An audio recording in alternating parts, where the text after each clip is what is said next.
You'll get this. This dude Jake wakes up totally buggin' out in some random room, like he has zero clue what's. My guy's trippin' like, where's my iconic silver hair? But before Jake can even get his thoughts straight, a doctor and nurse bust into the hospital room, they check him out, and the doc is literally shook. Turns out, the injuries from some car crash this new body was in are completely gone. It's like they were zapped with some holy magic or something, and spoiler alert, they totally were! But hold up, a car accident. Jake is like, say what now? So Jake, still out of it, asks the doc if his magic is on the fritz. And my man the doctor just looks at him like he's grown a second head.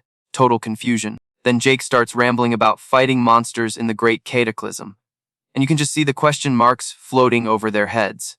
They were probably thinking, okay, this kid's got some serious hospital brain. The doc's like, alright, buddy, what's your name and what year do you think it is?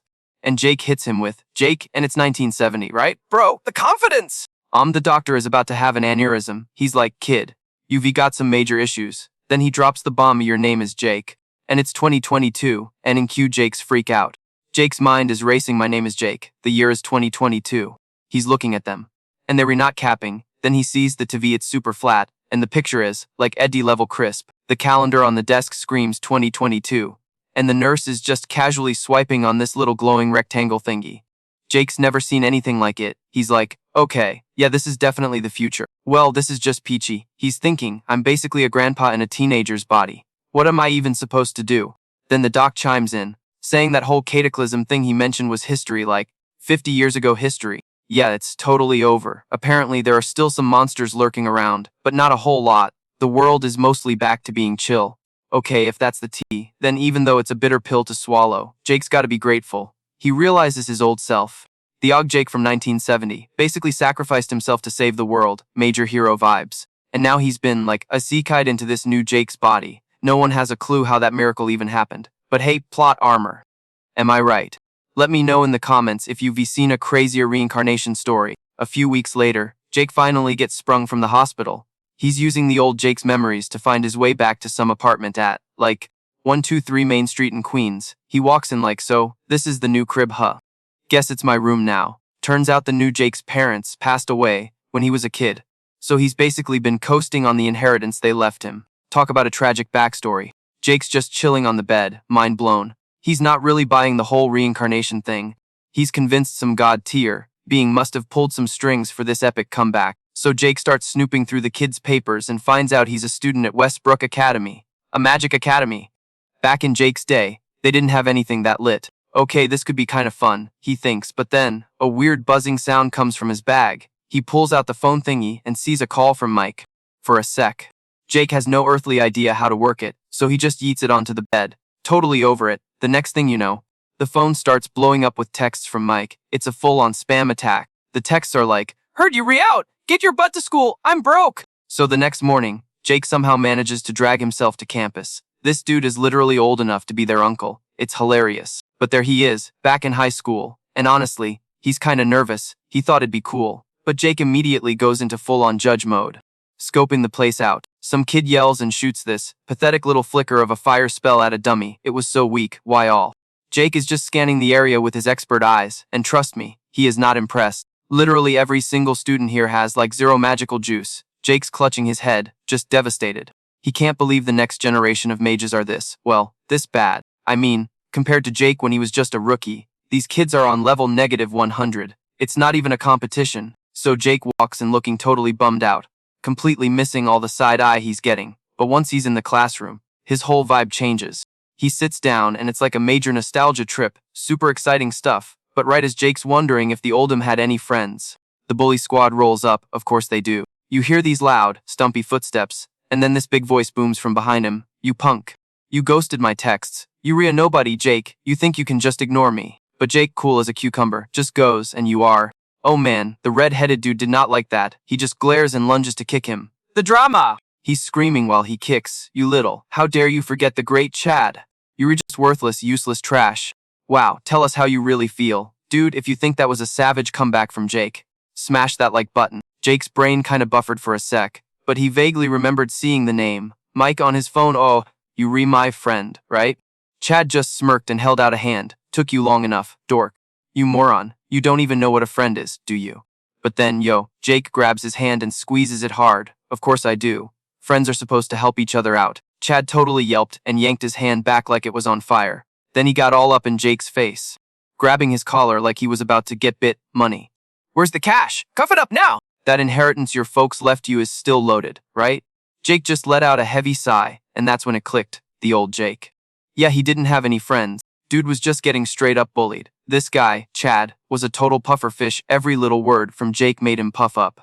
Furious and ready to throw hands, but right at that moment, the classroom door slid open, and this super clear, charming voice was like, "Good morning." In walks this girl with stunning blue hair, giving off this insane main character energy. She had a face that could stop traffic on the far drive, a killer figure, and honestly, the sight of her made Chad's brain totally short-circuit. Bro was literally just staring, drool pending, all over Jake's personal space. In the presence of his crush, he completely lost his nerve. He just mumbled a few weak threats at Jake before storming off like a diva. So, get this, the lesson for today was history, and the professor was droning on about how the ultimate mage, Jake, sacrificed himself to stop some apocalyptic event. The irony is real. Why all? Literally everyone was dozing off, lulled by the professor's monotone voice. When monsters overrun the world, he said. And you could hear the snores starting, pushing humanity to the brink of extinction. The top dog in the magic world back then, also known as the GOAT Jake, was basically like, knock. Not on my watch. Then he went on with a bunch of other facts everyone already knows. The professor then asked the class, so, does anyone know who the original Jake really was? And boom, the blue-haired girl, Ashley, shoots her hand up. He was the only person to survive the first catastrophe. And he was the very first mage ever. And what's more, she said, her eyes literally sparkling with fangirl energy. He's the whole reason Westbrook Academy even exists. Man, she was down bad for her hero, Jake. The professor gave her a nod. Ashley is 100% correct. Jake was indeed the first human capable of using magic. This magic academy was founded with the goal of training tons of mages to be just like the legendary Jake. He was, without a doubt, the greatest mage in human history. The professor even him with the, and this will be on the exam. Meanwhile, Jake had his head down on his desk, praying for this cringy praise fest to end. Like the professor needed to stop, because every single embarrassment cell in Jake's body was screaming. His weird trembling was totally confusing his classmates. Let me know in the comments what's the most embarrassing thing a teacher has ever said about you. He was seriously regretting his decision to even show up and listen to people gush about him for a whole period. However, because the world was so peaceful now, it seemed like the new generation of mages were kinda weak. Jake just stared blankly out the window at the clear blue sky over New York City. How long had it been since he could just chill like this? He completely lost track of time, just vibing. Before he knew it, class was over. The professor dismissed the class, reminding them about the big magic evaluation tomorrow, of course. Chad took this as his cue to slide over to Jake's desk and start some drama. Hear that? A magic evaluation, he sneered. It's gonna be hilarious watching you embarrass yourself tomorrow. Jake just gave him a look of pure, unadulterated boredom. He was thinking, did this psycho just learn to talk? Why is he still here? He was so done, but as Jake got up to leave, Chad started dissing his parents. Your folks didn't have any powers either, huh? Oh wait, you re just a miserable orphan, right? I forgot, ha! Chad's whole crew just died laughing. And that was the last straw. Jake couldn't let that slide. They weren't his parents, but it was a pride thing. Do your parents know you, re such a disrespectful little punk? Jake's reply was super calm.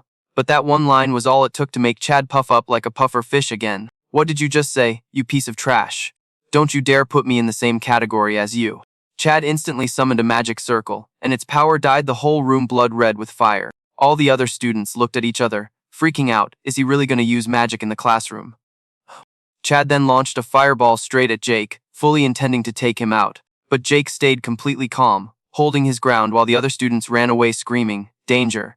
Ashley yelled, running worriedly toward Jake. Then, a massive explosion just ripped through the room. Hold up! The whole room just went up in flames, like 100 degrees in a split second, and Ashley was not having it. Totally laying into Chad for being a reckless show-off with his baby-level magic like, hello, other people are here. And you know Chad couldn't handle being called out by his goddess Ashley. He got so mad, but like, dude, you literally started this mess. It wasn't my boy Jake's fault. So after a few seconds, the fire's out, but it's like a smoke bomb went off on 5th Avenue. You can't see anything. But then, as it starts to clear, you guys, a figure is just standing there. And it's Jake. One hand in his pocket, holding his bag, looking at them like he's bored out of his mind. Not a single scratch on him. The level of unbothered is just iconic. Then Jake scratches his head, and is like, not bad, and you can't tell if he's being serious or totally clowning on Chad. Meanwhile, Chad looks like he's just seen a ghost. He's probably thinking, bro didn't even flinch from my best shot. But get this, for Jake, that was literally just a level 1 trick. A simple little magic shield was all he needed to block that nonsense. He didn't even have to break a sweat. See, Jake was trying to be the bigger person, thinking Chad was just some immature brat, but nope, this dude wasn't gonna learn. The look on Jake's face changed, and suddenly Chad and his little crew were huddled together like scared puppies. And then boom! This insane blue flame just erupts from Jake, lighting up the whole room. Everyone just froze, like completely paralyzed. Talk about main character energy. They had absolutely no clue who they were messing with. Jake starts walking slowly toward Chad. And dude, Chad is shaking like he's standing in the middle of a Chicago blizzard. He just reaches out his hand, his eyes totally dead, and Chad's face just crumples. His mouth is wide open.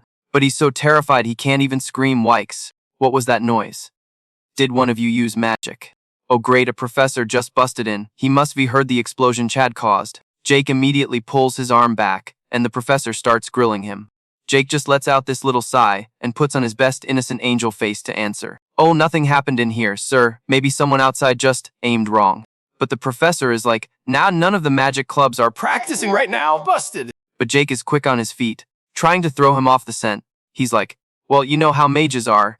Always wanting to show off their new spells. Smooth. Jake real smooth. So what's with all the smoke? The professor can totally smell the burnt air, and Jake just deadpans. Oh that. It just drifted in from outside, the audacity. And the craziest part. The professor totally buys it. 'Cause he thinks Jake is such a good kid who would never lie. But he still gives them a warning before he bounces. Drop a comment if you think Jake's good boy act is hilarious. I'm gonna find out who did this. No matter what!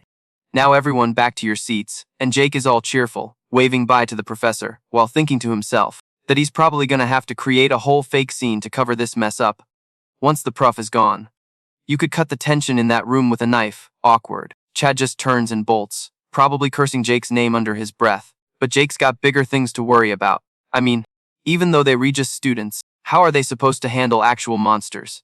The big disaster might be over, but there's still some nasty stuff hiding in the shadows. So Jake decides to do a little recon. That night, he heads over to Old Brooklyn. You know, that creepy, rundown area near the Navy Yard that's still a total mess. He whips out a magic circle and zips through the sky, landing on some old warehouse at 23 Waterfront Street to get a good look around. He starts moving faster, but he's not picking up on any monster vibes. The place looks totally wrecked and empty, just pure desolation. Looks like the cops already did a sweep of the place. But wait, suddenly, Jake's spidey senses go off. He feels a monster nearby, and a person. He immediately books it in that direction. And what does he find? A girl, totally shaking on the ground, with this gnarly two-headed monster staring her down. Things' mouths are drooling like crazy. Probably hasn't eaten in years. And right when it's about to be lights out for her, Jake swoops in just in time. The monster, which is inches away, just lets out this pained scream. Get this, Jake summoned a ton of sharp spikes right out of the ground. And they just lit that thing up, turning it into Swiss cheese. Just like that, he completely wrecked a beast that was like 5 times his size. Jake turns back to the girl, who's still on the ground. He clocks the badge on her uniform. Yep, she's with the magic police. Jake isn't trying to get mixed up in all that. He just tells her to watch her back next time. And before she can even say thank you, poof. He's gone, vanished like he was never even there. The cop is left there totally stunned, trying to process what just happened. She has no idea who Jake is. He fought like some crazy powerful mage. But she realized he didn't even say a single magic word. Meanwhile, Jake is just cruising through the sky like he's surfing on air, keeping his identity a secret. Definitely the smart play. If you agree, smash that like button and share this with your friends. Okay, so here's the tea. Jake's basically doing this whole undercover boss thing in a new body, so he's got to keep it on the down low. You know. But today, oh, he was so not impressed, like yet again, some magic cop almost got totally wiped out by a literal noob-level monster, for real. The skill level of the cops has absolutely nosedived. Jake's just standing there like, are you kidding me? Humanity can't even take out one little baddie anymore. And listen, it wasn't just the students or the 5-0, it looked like all the mages in this generation were just weaker, like a seriously nerfed version of what they used to be. But was Jake sad about it? Nah girl, not even a little. In fact, he was kinda hype, cause it meant his skills were still top tier. So Jake's like, alright, guess I'll just clean up these monsters myself. I mean, he couldn't just let them mess with innocent folks hanging out at some coffee shop on Bedford Avenue. So, fast forward to the next day. And surprise, surprise, it's magic power measurement day for the students. Classic. And in front of M is this huge, clunky machine that looks like it belongs in a sci-fi movie from the 80s. Apparently, It measures your magic juice and your element type, the two most important stats for anyone trying to go pro with this magic stuff, and Jake is just floored. He's like, wait, magic is going backwards. What is this, Benjamin Button? Like, okay, the students being clueless is one thing, but the teachers need a machine to check a student's power level. That's just wild, bro. Sensing magic is literally lesson 1, page 1 of Magic for Dummies. Do they not get that? Anyway, plot twist. Ashley just strolls up to Jake and is all, got a sec. And the second they start talking, the whole class just erupts in whispers. The drama I love! Ashley's like, so, this is the first time we've actually, talked. Then she does this whole formal intro. Ashley. Second daughter of the prestigious Ashley magical noble family. So extra. And Jake is just shook for the 100th time today. A magical what now? He's thinking Maya, who was probably eavesdropping, literally couldn't believe Jake had no clue. Apparently, the Ashley family is one of the big four, running the whole mage scene. And Jake just doesn't know whether to laugh or facepalm. Back in his day, this whole magical aristocracy thing totally wasn't a thing. He'd literally never even heard of the Ashley family, and honestly, Maya's power level wasn't even all that. For a family that's supposed to be super famous, her stats were underwhelming, majorly. Meanwhile, Ashley is just confused about why Jake is acting so weird, hello. She was the one who came over to talk to him, and Jake isn't even acting grateful. And get this, Chad is over there grinding his teeth, totally jealous that Ashley is giving Jake the time of day. So Jake just scratches his head and decides to play along with her. Jake's like, so, what does a big shot from a powerful family like you want with a pleb like me? And you could just see Ashley wanted to deck him, but she's a noble, so she had to keep her cool. Ha, wretch people problems. This whole princess act was really starting to get on Jake's nerves. Turns out, Ashley came over because she saw Jake tank Chad's full-on attack yesterday without even a scratch. She's like, there has to be a reason for that. But she barely gets 3 words out before the professor announces the test is starting. Saved by the bell, literally. Jake was so relieved. You have no idea, perfect excuse to ditch this annoying girl. Ashley was kinda stuck. But she wasn't mad, she figured she'd get to see his real power during the test anyway. Ashley was kinda stuck. But she wasn't mad, she figured she'd get to see his real power during the test anyway. Anyway, up next is Chad, and of course, he strolls up looking like the cockiest dude to ever walk the earth. He lets out this burst of madness. He strolls up looking like the cockiest dude to ever walk the earth. He lets out this burst of mad lights up like a Christmas tree in Times Square. And soon enough, the display stops at a solid 1,000. Chad starts hootin' and hollerin' like a monkey. I'm so freaking cool. Even stronger than before. Dude, chill. Jake's just standing there thinking, if that little sparkler is worth 1,000 points, then the grading scale literally hasn't changed in 50 years. Next up is Maya, and she's looking just as confident, not about to be outdone by that Chad guy. She just lightly taps the machine, and bam, the number rockets up to 2,000. With a water attribute. The professor's jaw was on the floor. He was so impressed, praising them both. He's like, your power levels are true. He's like, your power levels are true class. You were both going to be outstanding mages. Total teacher's pets, am I right? The whole class goes wild for these two rising stars, but Jake, he literally can't even fake a smile. Maya is at the top with just 2,000. That's barely better than a beginner. Drop a comment below if you think these kids are overhyped. Maya glances over at Jake, probably wondering if he feels like total garbage looking at her score. Jake just tries to avoid her. Hole better than you stare. This girl is so extra. Anyway, now it's Jake's turn. The whole class knows he's a straight-A student, but when it comes to magic, he's always been at the bottom of the barrel, and Chad still thinks Jake is a total nobody, even though yesterday he was so scared he almost needed a diaper. Meanwhile, Maya is watching Jake's every move like a hawk. She's totally convinced he can't even come close to her score, and Jake's having this whole internal debate. In his past life, he was such a show-off that it got kinda lonely. Maybe this time he should just, dial it back a notch. But then he thinks about it. This dude and this girl, totally looking down on him behind his back. Nah, forget being modest, it's go time. Jake places his hand on the machine, and guys, you have to smash that like button if you want to see what happens next. So Jake just, unleashes his power going full beast mode, testing if this little gadget can even handle his vibe, and his energy literally blasts out of the classroom, waking up kids all the way over in the next building, probably down on 5th Avenue. Maya's eyes are huge, like she's seeing a ghost. She's staring at the screen, and the numbers are just climbing they're not stopping. Going up faster than a rocket launch at Cape Canaveral. The crystal is totally overflowing with his magic, shooting beams into the air, then bam! A flash of light, then bam!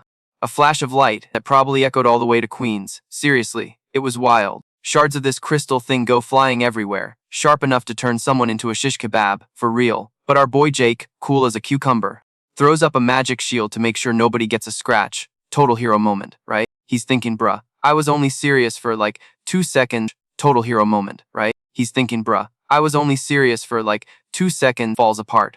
And get this, nobody else can even feel his insane power level. He's probably wondering how these kids even got into Westbrook Academy. The professor is totally bugging out, running around checking on everyone, making sure nobody's hurt. She's thinking Jake got super lucky, wondering how these kids even got into Westbrook Academy. The professor is totally bugging out, running around checking on everyone, making sure nobody's hurt. She's thinking Jake got super lucky in the middle of that explosion without a single hair out of place.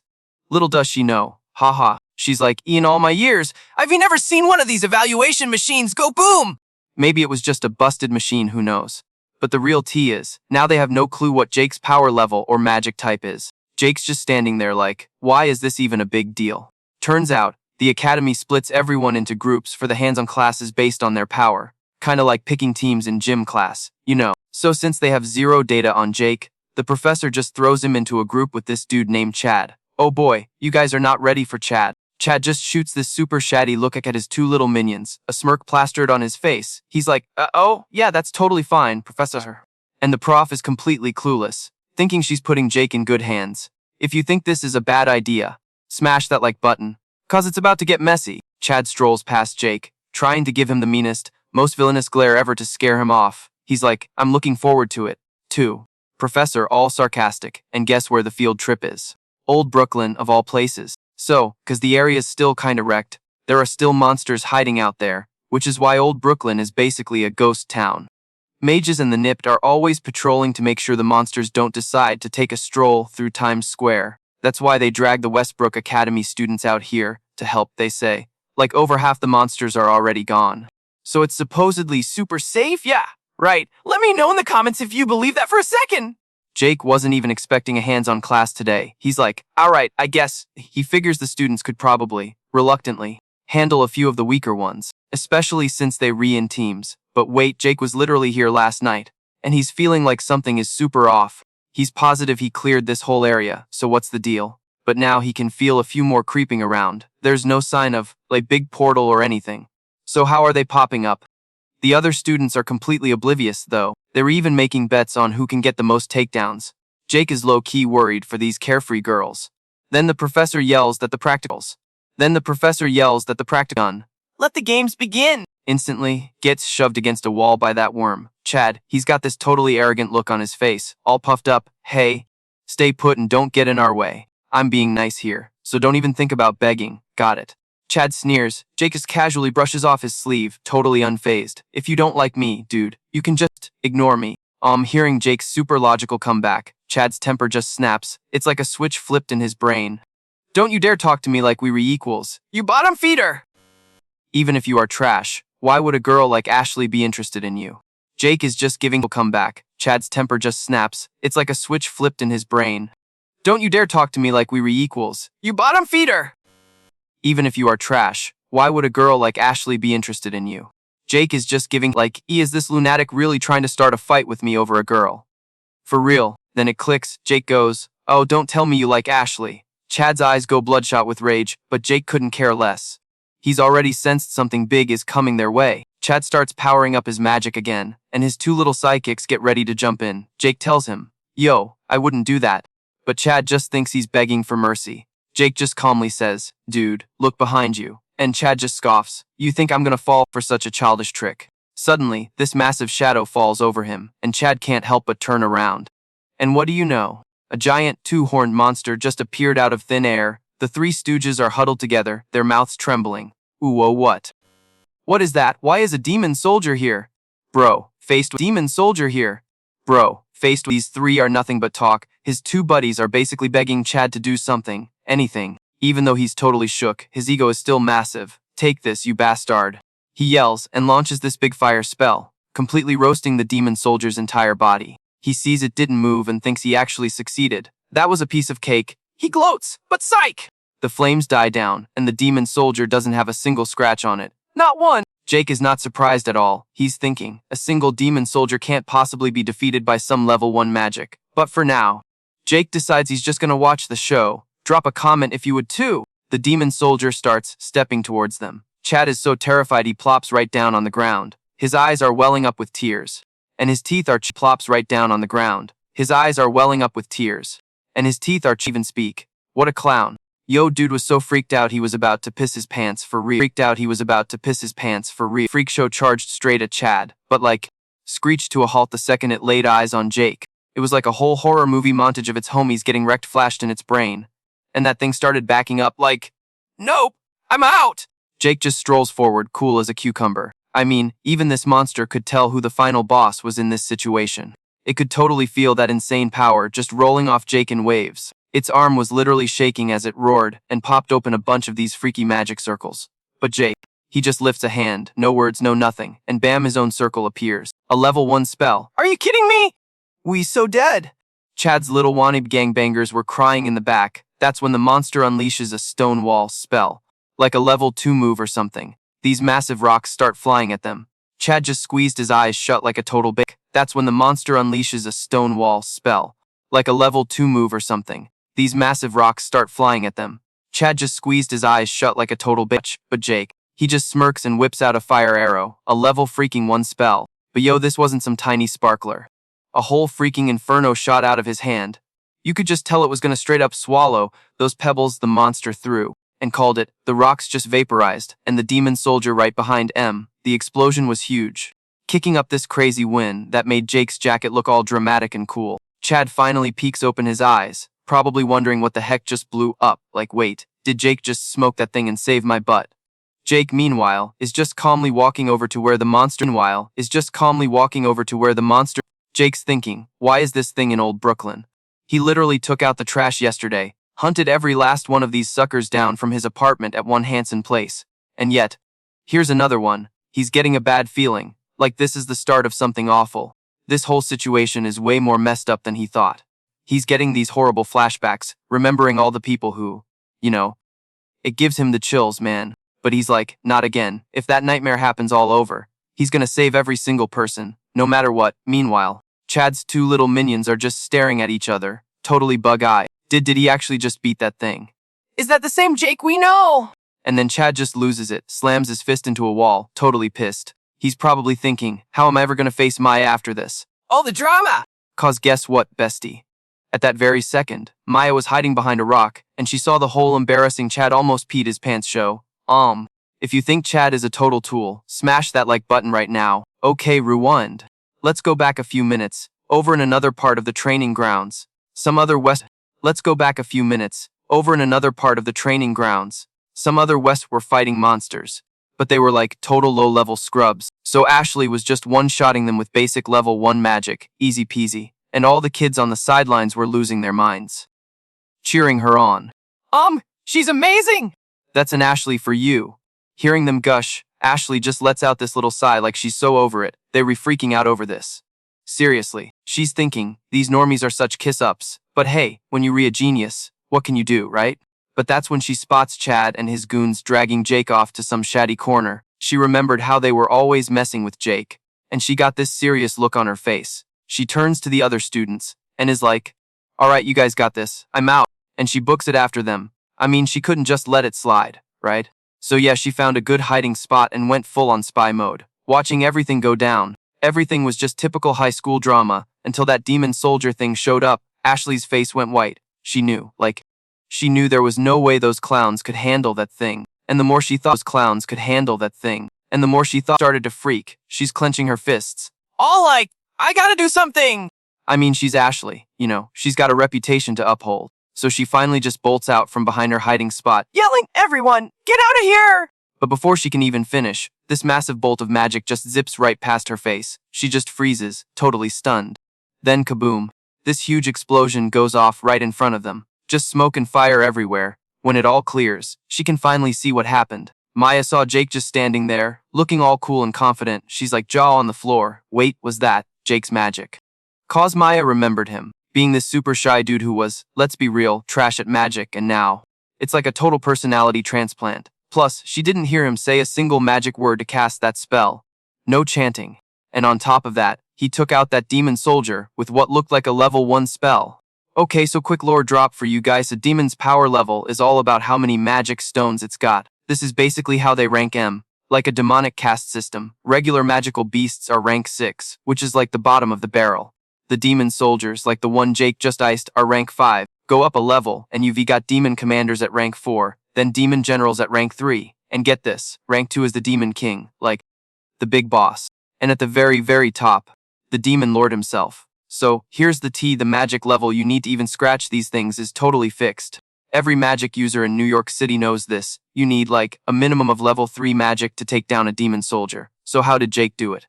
Drop your theories in the comments below, and don't forget, so Maya is totally bugging out. Like, how in the world did Jake's level 1 magic just do that? Her brain is literally minimum of level 3 magic to take down a demon soldier. So how did Jake do it? Drop your theories in the comments below, and don't forget, so Maya is totally bugging out. Like, how in the world did Jake's level 1 magic just do that? Her brain is literally she's mid-meltdown. Jake starts strolling right towards her hiding spot. Oof, you hate to see it. Maya literally jumps out of her skin and tries to become one with the bushes, lol. But then she stops like, wait a minute. Why am I hiding like I just got caught sneaking past curfew? Get it together, girl. So after Jake passes, Maya does that classic peekaboo move, thinking she's slick. Plot twist: Jake had her number the whole time. He totally saw her. And he hits her with this smirk, like, so, is creeping on people your new hobby, or what?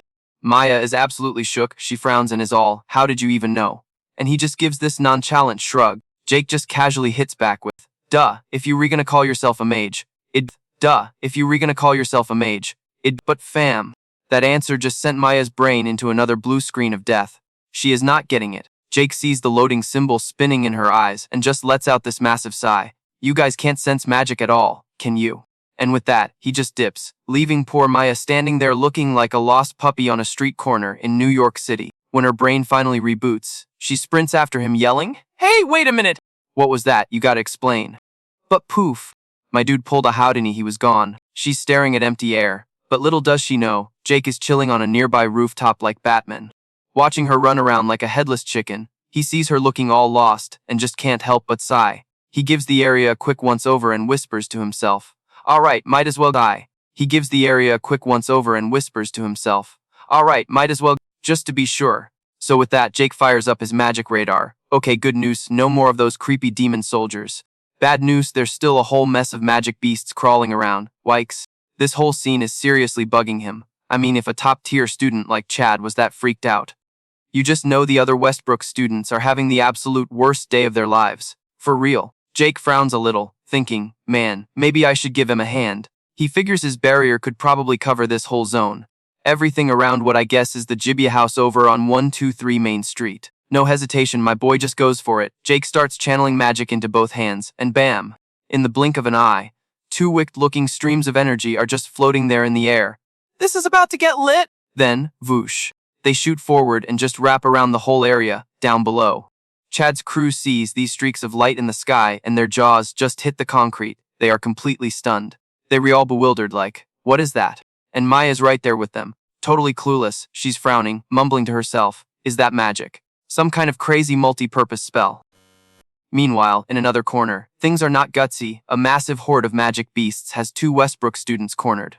And the sheer number of them is terrifying. Just then, one of the monsters lunges right for a girl with pink hair. You can just see the pure terror on her face. She's totally frozen. Completely helpless. This is not looking good, guys. In a flash, with her life literally hanging by a thread, a bolt of magic zaps out of nowhere and completely shreds the attacking beast. Talk about a clutch save. The pink-haired girl, who basically just saw her life flash before her eyes, is so scared her legs give out, and she just collapses. The guy with her rushes over, all worried, asking, are you alright? Are you okay? And at the same time, up on the roof, Jake is looking down at his handiwork, nodding with a grin. Nice. Wiping them out like this is pretty entertaining. Bro is savage. But then, he realizes there's a little problem. A cold sweat breaks out on Jake's forehead because he sees his magic didn't just, kill the magic beasts. It also tore them into a million tiny pieces. In less than a second, little fragments of monster goo were scattered all over old Brooklyn. Whoops. Seeing the absolute mess he made, Jake can't help but sigh. Yeah, okay, maybe I overdid it a little. Oh! Bro, you basically deleted the entire enemy team. How is the class supposed to continue now? Gotta hold back a bit next time. After a moment, Jake uses his magic just hop down from the roof. So extra, I love it. Smash that like button if you think Jake is off. He gives the area a long look and finally nods, satisfied. Should be safe around here now. After his safety check, Jake finds a sneaky little corner to land in. I mean, it's not like he has to hide his skills completely, but standing out too much would be a total headache. So with that in mind, he casually strolls over to the other students, where the instructor is checking out what's left of a magic beast. After a second, the instructor mutters, confused, why were there so many of these things left? The whole pack should have been wiped out already, to take down this many in a single shot. Whoever did this has to be a pro-level mage. And what's more, this non-attribute magic, deploying countless magic bullets like that. It can only be non-attribute magic. I've never seen anyone who could do this. He's thinking, if it wasn't for this person, this situation would have spiraled out of my control fast. Let me know in the comments, who do you think the instructor suspects? Okay, so popping off a few magic bullets at once. No biggie, but this was more than 6. You guys, that's some next level stuff. Totally impossible for a student. And while the teacher's mind is totally blown, some kid couldn't hold back and just starts going off. Like, why were there still so many monsters here? We almost died, sir. This is all your fault. And you know what? The instructor didn't even try to deny it. He just bowed his head to say sorry, totally owning up to it, and explained, look, I was told that the police had already swept the whole area. I messed up bad by not double-checking with the school. I am so sorry for putting all of you in that much danger. Hearing that, all the students just went quiet, looking totally defeated. Then the girl who got rescued earlier timidly asked, someone did come and save us, right? The instructor just shook his head a little and was like, I honestly don't know. The girl let out this disappointed sigh. Oh, okay. I just really wanted to thank them. And for real, the instructor had zero idea who it was. It definitely wasn't the cops from the local precinct, or some professional mage they'd hire. Could it have been some rogue mage? But you can't deny that this person just saved his students. So from the bottom of his heart, he was super grateful to this anonymous hero. Drop O in the comments for our mystery hero. Meanwhile, Jake, the very anonymous mage everyone's wondering about, is just standing in the distance, smiling to himself without saying a word. What a legend! Now that they weren't about to become Monster Chow, the students finally calmed down and started whispering to each other about the insane magic they just witnessed. The tea is piping hot, while Jake scans the crowd, and it looks like everyone's safe, which is a relief, but at the same time, he feels this super intense, nasty glare burning a hole in the back of his head. And who else would it be but Chad and his crew of clowns? These guys literally just stared death in the face, and they still haven't grown up one bit. Jake just sighs, so done with them. Elsewhere, Maya is also secretly scoping out Jake. She saw him take down a demon soldier with just level 1 magic, and she knows that crazy infinite magic was his doing too, but with fire and non-elemental magic. She's thinking no way, not a single student is skilled enough to use 2 magic types at the same time, let alone Jake. After thinking it over, Maya kinda chills out. She's just like, okay, I'm tripping. There's no way a guy like that could use 2 attributes at once. The user of that wild magic must have been someone else, but even so, she can't just ignore the fact that Jake totally wrecked that demon soldier on his own. She's literally wondering, what even is he? Jake feels her staring but plays it cool. Just then, Chad's 2 little minions finally snap out of their daze. One of them mutters in total shock, bro, that thing that looked like a laser. You don't think that was Jake's doing? 2, do you? The other guy immediately shot him down. That's impossible. But the first dude was still convinced, saying, but he did beat the demon soldier. Oof, hearing that made Chad's face turn as dark as a cloudy night. He gritted his teeth and hissed, hey, shut your mouth or I'll end you right now. The 2 of them wisely zipped it, not daring to say anything else. Chad's eyes were looking seriously unhinged as he raged. There's no way that pathetic little fly could be that strong. There has to be something shady going on. His 2 buddies, not wanting to get clapped, quickly started nodding along. He is really weird, isn't he? Just a coward. Chad loved hearing this and just scoffed. That mutt is definitely up to something. He dares to make me look like a fool.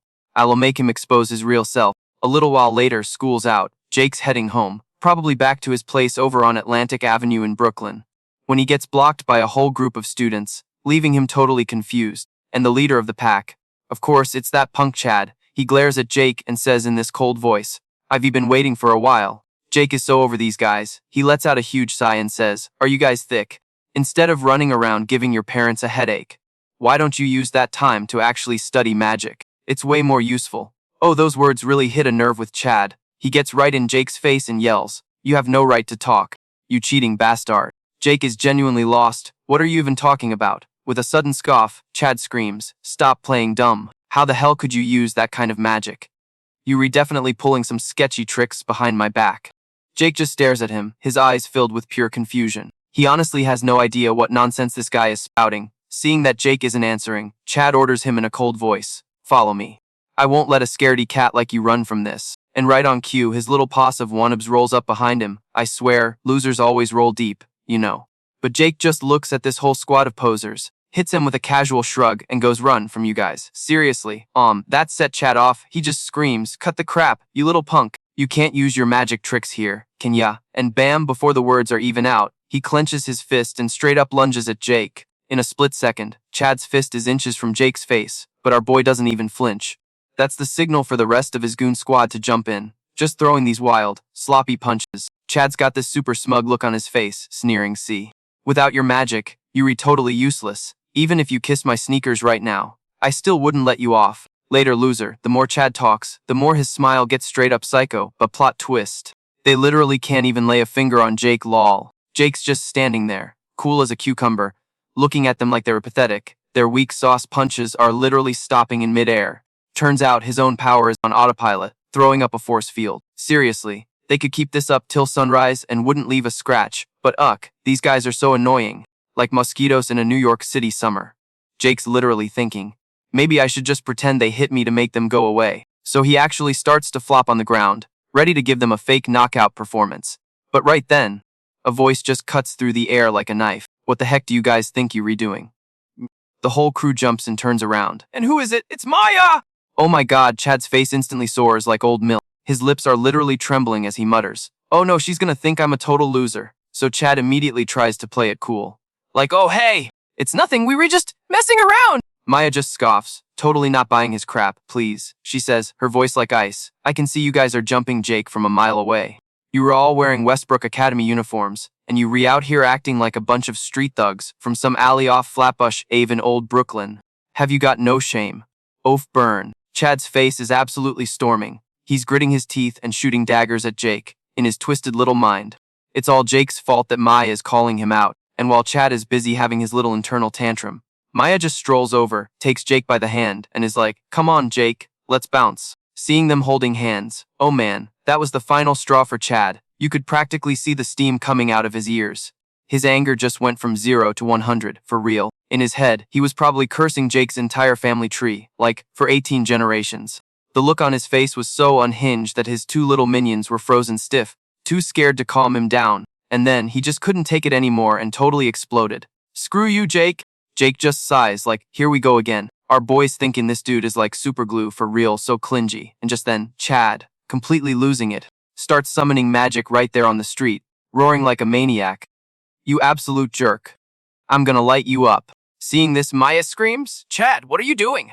But it's too late, my dude has gone completely feral. He and his little flunkies all launch a magic attack at the same time, straight at Jake. Maya's totally freaking out now, screaming a warning. "Jake, look out!" And kaboom! A massive explosion goes off right in front of them. Smoke and fire are everywhere, and Mia instinctively throws her arms up to cover her eyes. Thinking Jake is totally toast in that inferno, Chad starts laughing his head off. Ha! Not so tough now, are ya, pretty boy? But his two stooges are behind him, totally bugging out. "Oh my god, dude, this is bad, like really bad, is he, for real?" Chad just scoffs, acting all tough like he's got it all figured out. "Chill out, you idiots. What are you so scared of? We just accidentally used a little magic outside of school. Jake just happened to be standing in the wrong place at the wrong time. That's all." But while he's busy gloating, a super calm voice cuts right through the smoke. "Okay, you guys have officially taken this way too far." Chad is totally shook. He whips his head around and sees a figure just strolling out of the hazy smoke. It's Jake, without a single scratch on him, just glaring at them. At this immature punk, and in this ice-cold voice, he says, "You know, I was gonna let this slide. Thought you were just a bunch of dumb kids. But clearly, you need to learn that actions have consequences. Oh snap, it's about to go down. If you think Jake is about to serve up some justice, smash that like button right now." Seeing this, Chad's smug little face just completely crumbled. He literally screams in a panic, "How are you still alive? You took that much magic, and you were still standing." Even Maya, who was right there, was just staring with her jaw on the floor, completely stunned. Jake was so not in the mood to explain, hitting them with a cold stare and saying, "Look, mess with me. Whatever. But did you seriously have to drag Maya into your little beef? Yo, you got a lot of nerve, kid." Chad shot back, totally pissed and chewing his lip. "This is on you too. You really thought you could play me like that? We were gonna keep coming for you until you nothing but bones. As he said that, magic started glowing in his hands again, but Jake. Bro wasn't even sweating it, he just casually snapped his fingers, and this tiny little spark of magic fizzled in front of him. Seeing that sad little magic circle, Chad just lost it, laughing his head off. How is that supposed to be magic? That's pathetic. You are so totally dead now. And with that, his whole crew charged at Jake all at once. But Jake stayed completely chill, just muttering, mana drain, the second the words left his lips. These insane, magic-infused vines just shot up out of the ground in front of him. Dude, they were like giant pythons, just whipping through the air straight for Chad's little paws. And before they could even blink, the vines wrapped around them super tight. You could hear them freaking out, like, what the hell is this? Get it off me! But a second later, they just went limp, like someone popped a balloon. It was hilarious! They just flopped onto the ground, totally drained of energy. Seeing that, Jake pulled back his vines, with nothing holding them up. Chad and his boys just face-planted hard onto the pavement. Even Jake looked a little surprised, like, damn, I barely took any energy and they folded like that. Welp, that should be enough to teach him a lesson. Smash that like button if you think they deserved it. Maya was just standing there watching, her jaw on the floor. What kind of magic was that? What just happened? Why did Chad and everyone just pass out like that? While she was trying to compute all that, Jake had already grabbed his bag and was turning to leave. Maya snapped out of it and yelled for him to wait up. Hey, wait a second! She ran up and just started grilling him. What was that magic? How'd you do that? You were not supposed to be that skilled yet. Seriously, Maya was relentless with the questions, like a full-on interrogation. You could tell Jake was getting super annoyed by her whole vibe. He just gave this cold little scoff and said, instead of hitting me with 20 questions, don't you think you should be saying something else? Maya knew exactly what he meant and stubbornly looked away. Fine, I'll admit it, you saved me, thanks. Alright, now tell me, but before she could even finish her sentence, the dude in front of her just vanished. Pooh. Gone. Maya just yelled in frustration. Where did he disappear to again? Off. Later that night, the scene shifts to old Brooklyn, and let me tell you, the place was giving off some seriously gloomy, creepy vibes. A shadowy figure was using magic to glide across the dark sky, moving like the wind. Then he landed on top of a tall building somewhere off Myrtle Avenue, and guess who it was? Our boy Jake, of course. He was incognito, rocking his signature hoodie. Jake used some magic to scan the area, cause something felt way off, and just like he thought, he had literally wiped out all the monsters here this afternoon. But now the place was crawling with them again. Talk about a bad sign, right? If it was just old Brooklyn, Jake could totally handle it himself, but he could sense them in other parts of the city, too. This was probably way too much for the regular police to handle. I mean, the magic cops are kinda lame, let's be real, but even Jake knew he couldn't solo all these monsters by himself. Out here in New York City on his own, my guy knew he needed a strategy. After thinking for a minute, Jake decided to just start by clearing out the monsters around him. Key was to do it low-key so he wouldn't stand out. With that plan in mind, Jake used his magic to leap down into the streets and just started wrecking shop. It was crazy. Bolts of magic just rained down, and the beasts were dropping like flies. Just then, some drunk guy was stumbling down the street, completely oblivious to the monster creeping up behind him. And in a flash, the monster lunged at the dude. And in that split second, hanging on by a thread, Jake appeared out of thin air and sliced it down, moving faster than you could even see. The drunk guy felt a whoosh of air go past him. He turned to look, but there was no one there. He probably just thought he was tripping, but Jake had already ducked back into the shadows. The dude just kept on stumbling his way home. After making sure the guy was safe, Jake bounced. But get this, he had no idea someone was recording the entire thing from a window across the street. The person filming immediately uploaded it to social media, smiling all smug. Like, if this doesn't go viral, I don't know what will. Oh, the tea is about to be spilled. The next morning, over in the principal's office at Westbrook Academy, another teacher was there too. He was staring down some students and started talking in this super low voice. Uh-oh, what's happening now? We've even told some students were spotted using magic off campus, like down by the Hudson Yards. If this is true, the academy is gonna have to suspend every last one of them. And you guys, they were totally talking about Jake and Maya, but since Chad's whole crew got dragged in too, he immediately tried to flip the script. He's all like, what do you mean, sir? We didn't use any magic. It was Jake who came at us looking to start something. Jake was just floored by this dude's audacity. Seriously, this guy could lie with a straight face. It was kinda impressive. Jake knew he couldn't just stay quiet and let this slide. Even though he totally got dragged into this mess, he had to speak up. But before Jake could even say a word, someone screamed liar. And everyone, including Chad's goons, was shook, and the person who called him out, Get this, it was Maya. She pointed right at Chad and started spilling all the tea. Jake was getting jumped by Mike and his friends because of him. It was Mike's crew that used magic first. Hearing this, the teacher frowned and was like, "So you re-saying Jake used magic too?" Mia shot back, not missing a beat. "That was self-defense. He didn't do a single thing wrong." Jake was honestly surprised. This girl was a total ride or die, not twisting the truth at all. But Chad's ego had to be like 8 times thicker than a concrete wall. Even after getting exposed, he was still denying everything. "We didn't do anything wrong either." Maya was so over it, she just yelled, "Just shut your mouth." What kind of psycho bullies someone and then tries to pin the blame on them? Do you have zero shame? Chad was getting completely roasted, but he still puffed his chest out and argued back, "It's all Jake's fault. It's because he's not good enough to be here. I'm just taking out the trash." Maya glared at him, her face screaming, "I can't even. You're the one who's not worthy of being here." Chad clapped back, all arrogant, "I'm at the top of our class. I'm the only one who can even compare to you. Not that worthless loser Jake." Maya was not having any of that garbage and just snapped, "You're completely delusional."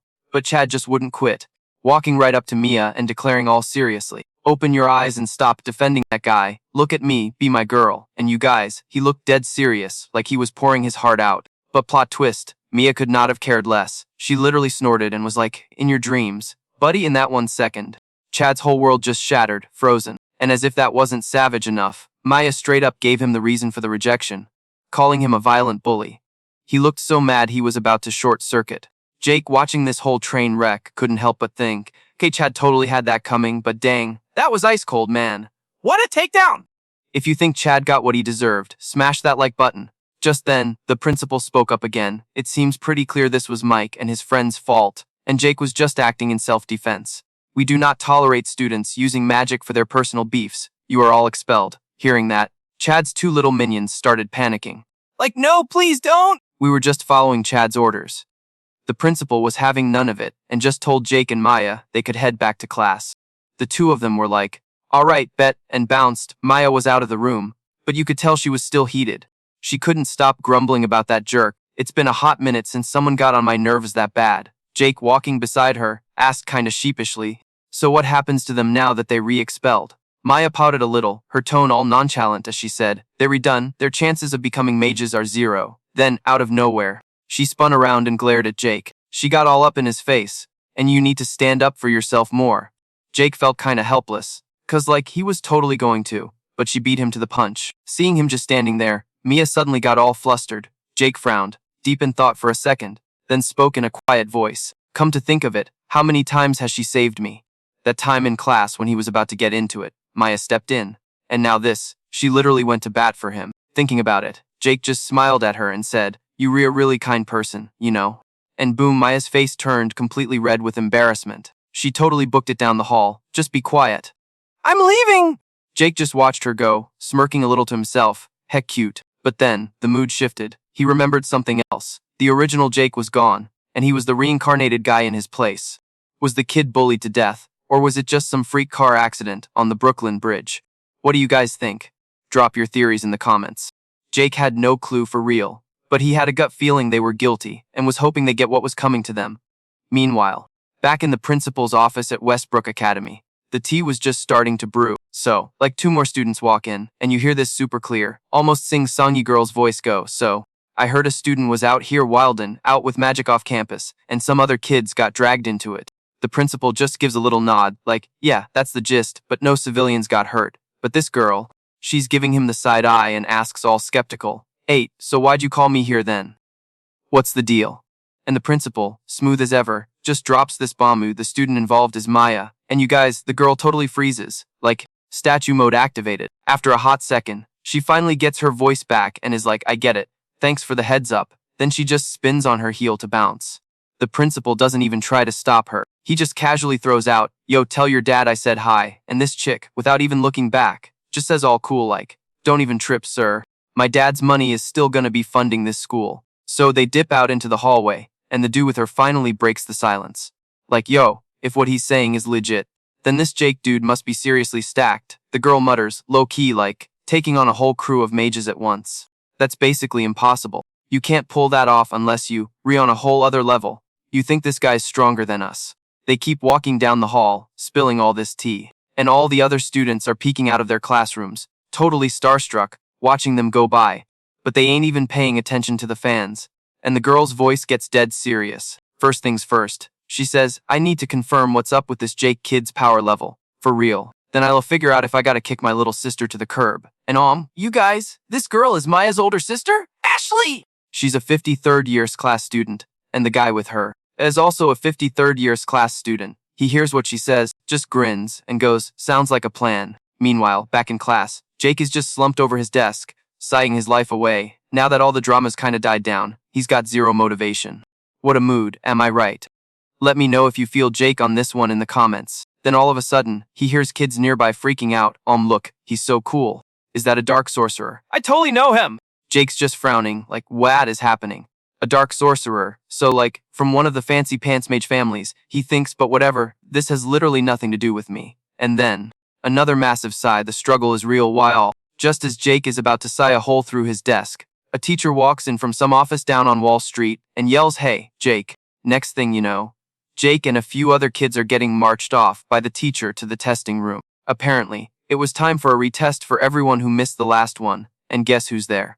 And she is giving Jake the meanest side eye ever. The drama is just non-stop. She's thinking, oh, I'm gonna find out your secrets this time. But then plot twist, her eyes go wide, cause she spots Lily and Tyler in the room too.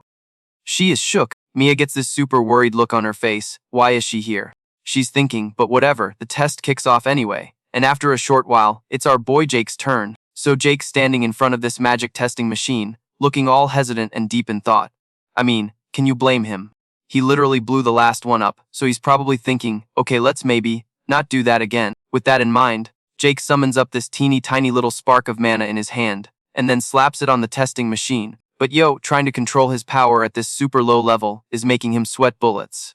The number on the meter starts flying up, and before you know it, Jake yanks his hand back. He's bent over, panting like he just ran a marathon up the Empire State Building. The teacher's looking at him all sus, like, you good bro.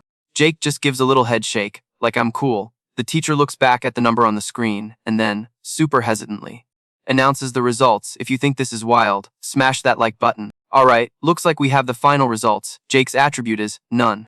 Hearing this, Maya's jaw is on the floor, total disbelief. Lily and Tyler, though, they read just like, yeah, that tracks. Looks like they already bought into the idea that Jake was a total lightweight. But hold up, cause the real shocker was when they announced his mana level was only 100. Immediately, the whole room starts whispering 100. For our year, isn't that like the absolute lowest score? But wait, having no attribute at all is supposed to be super rare, right? The gossip mill is turning, folks. Tyler hears all the chatter and just lets out this massive sigh. Lily, looking totally over it, just turns around to bounce. Let's dip, she says. We redone here. They leave super fast, and the second they re-gone, everyone starts clowning on Jake. Yo, a simple reevaluation got him that winded. Lame. Look, if your power's just not there, it's not there, man. The instructor, probably feeling kinda bad that Jake was about to have a full-on emo moment, strolls over and gives him this awkward comfort pat on the shoulder. Don't even trip, Jake. Your power level doesn't define who you are, for real. But y'all, get this, the only one not buying this whole act for a second was our girl Maya. She's thinking, nah, something is mad sus here. Jake was literally strong enough to wreck those gnarly demon soldiers. Plus, isn't he supposed to be rocking both fire and void powers? Like she's never heard of anyone just, like dialing down their power output on command. What in the world did Jake just pull off? She's wondering, and her reaction was totally different from everyone else's. Cause Jake was actually totally vibing with this. He's thinking, yes, absolutely perfect. This was all part of his master plan. My dudes, it was all about that pinpoint control. He barely used any juice, but even that little bit had him catching his breath. We close one, but thank God, he played them all for fools. So a minute later, we see Jake and Maya walking down the hall, right past the lockers on 5th Avenue. So he turns to her, all casual, like, wait, you were at the tryouts too? And Maya just gives this tiny nod, trying to play it cool. Yeah, I was just a little curious. But hold up, drama alert. Before they can even get to the vending machines, they get straight up blocked by some randos. It's Lily and Tyler. Jake's just looking at them like, do I know you? And you two are. So Lily, not missing a beat, puffs out her chest. I'm Lily, eldest daughter of the Mizua family, and this is Tyler. We re seniors, she adds, like that's supposed to mean something. Jake just squints at them, totally not impressed, and is like, okay, so what do you guys want? We kinda got places to be. Lily just scoffs like a total ice queen, and steps right up into their personal space. The second she does, you guys, Maya starts visibly shaking. And bam, Lily is right in Maya's face, and she says, all nasty. So, it seems you not even on the level of those delinquents, are you? Ouch, Maya just looks down at her shoes, can't even look her own sister in the eye. But Lily is not letting up, she just keeps digging. And I also heard, she says, leaning in, that you had to be saved by some nobody whose power level barely scraped 100. Is that true? Oh man, Mia just freezes. After, the most awkward pause ever, she barely whispers, that's true. And as soon as she admits it, Lily just explodes, yelling, drop out of Westbrook, Maya. Maya looks up totally hurt and asks, why? Why should I have to do that? And Lily just lets out this little snort and says, dead cold, have you ever beaten me? Even once. And scene, Maya is just floored, because Lily's right, it didn't matter if it was grades, gym class, or slinging spells, Maya had never, ever been better than her sister, big oof. Lily inches closer, her voice getting all serious and mean, you, not cut to be a magic user. Maya, this family only needs one. And the more she talks, the more crushed Maya looks, it's heartbreaking. You guys! You can see she wants to say something, to fight back, but the words just won't come out. Lily doesn't even flinch, just keeps laying it on thick. All you need to do is exactly what I say. Get out of Westbrook, go to some community college in Queens. I don't care. Maya's literally trembling now. Her eyes are all watery. You can tell she wants to scream, but she's just too scared. And since she's not answering, Lily leans in and goes, do you understand me? Oh my god, the pressure! Maya's clenching her fists so hard her knuckles are white. She's having a whole civil war inside her head. And just when it looks like she's about to give in, about to just say okay, Jake steps in. Yo, that's kinda rude. And Lily whips her head around, giving him the deadliest glare. What did you just say? But Jake is totally unfazed. Fam, he just says, calm as anything. You just running your mouth without even letting the other person get a word in. And if that's not rude, I don't know what is. Lily just scoffs again. This is a family issue. A rando like you needs to butt out. Classic mean girl line, am I right? Drop a comment if you've ever dealt with someone like Lily. Jake just gives her this look like, are you for real? And says, you call this a conversation? Looks more like you just bossing your sister around to me. Ooh, that hit a nerve. Lily completely loses it, screaming, what did you say, you little punk? But Jake, our king, just stands there, totally chill, and says, forcing someone to do something they don't want to. That's a major line you just don't cross. Dude, it's basically like telling someone to just give up on their dreams. But Lily is just not getting it. She scoffs, my sister doesn't have the talent to be a magic user. She's never beaten me, not even once. And you can just see Maya's heart breaking right there. Lily's words are hitting home. She's thinking that maybe she really is nothing. That all this time she was just lying to herself. That she was some kind of genius who could actually make it big. But she's never once been better than her sister. But right when Maya hits rock bottom, Jake speaks up. And he sounds so sure of himself. She can beat you. And y'all, the whole hallway went silent. Maya is just frozen, staring at him like he just grew a second head. Even Lily is shook, frowning like, beat me. What's gonna happen next? Smash that like button and subscribe so you don't miss it. Jake let out a little laugh, totally chill, and was like, of course, I don't mean right now. But Lily just glared at him, potting like a supervillain, and snapped, oh, so you do know your place. So how about this? A 2-on-2 practice match 2 weeks from today. Hearing that, Jake was like, for real. He shot back too. I thought you were getting cold feet. Lily immediately scoffed, rolling her eyes so hard I'm surprised they didn't fall out. Please, a second ago you were talking all that smack, and now you retucking your tail between your legs. Pathetic. Letting out a cold laugh, Jake just smirked and said, nonsense, I'm so in senior. The real question is, what about you? After he said that, he shot a look over at Maya, who was just standing there next to him, and girl, Maya was shook by the whole idea. Just frozen like a deer in headlights, not saying a word. You could practically see the dial-up noises in her head, as she was having a full-on meltdown, like, should she just give up on her dream forever or actually step up and fight for it one more time? The drama! After a super awkward silence, she finally made up her mind. She looked up all fierce and was like, I'll do it, I'm in too. Jake got this super satisfied grin, then it's a date. He looked over at Lily with a smirk. If we win, you can never ever bring up that whole thing again. Lily just casually accepted, like it was nothing, and threw down her own condition. But if we win, Maya has to pack her bags and get out of here. And just so you know, I'm not holding back. You two better get ready for a serious reality check. And with that, she literally turned on her heel and stormed off. Tyler scrambled to follow her, but not before. He gave Jake and Maya this dorky, friendly little wave goodbye. A little later, up on the roof of the Academy building at like 21 Jump Street, Westbrook, Jake and Maya were posted up. Maya suddenly spoke up. Jake, I need to ask you for a favor. Please, teach me about magic. Hearing this, Jake let out the biggest sigh of relief. Lol. He was probably wondering why she dragged him all the way up to the roof. With that thought, Jake put on his humble act, saying, I'm just a weak mage. My power level is like, barely 100. Are you absolutely sure you want a scrub like me to tutor you? But Maya just nodded, dead serious, and was like, I know you hiding your real power. You were way stronger than me. Don't even try to lie. Jake was legit surprised to hear that. His cover was blown. But Maya, who was standing right across from him, just kept going. You have to know some secret way to get stronger. That's why you said I could beat her, right? Jake sighed, totally defeated. Why do these people always gotta make things so complicated? He was probably thinking, I set up this whole match for her, but I can't just spell it out. Seeing that he wasn't answering, Maya went for the ultimate move. She bowed her head and straight up pleaded, please. And of course, Jake had no other choice but to give in. What a softie. Alright, fine. In a flash, Maya's face lit up and she gasped, for real. Jake gave a little nod and laid down the law, but you have to do every single thing I say. And you can't bail halfway through, deal. Maya agreed without a second of hesitation. Okay, of course. Jake looked at how hyped she was and couldn't help but crack a smile. I mean, who could say no when you beg like that? Besides, he was probably thinking he's gonna need to prep a little more from now on too, training a mage from the ground up. Honestly, sounds kind of fun. Right, with that, Jake spoke up again. Alright then, we start today. As for where they were gonna train, before he could even finish, Maya shyly suggested, how about we go to my place? So that afternoon, Maya led Jake to her house, which turned out to be a freaking mansion. The second they got there, Jake's jaw was on the floor. Bro was stunned. He couldn't help but be impressed. The place was massive.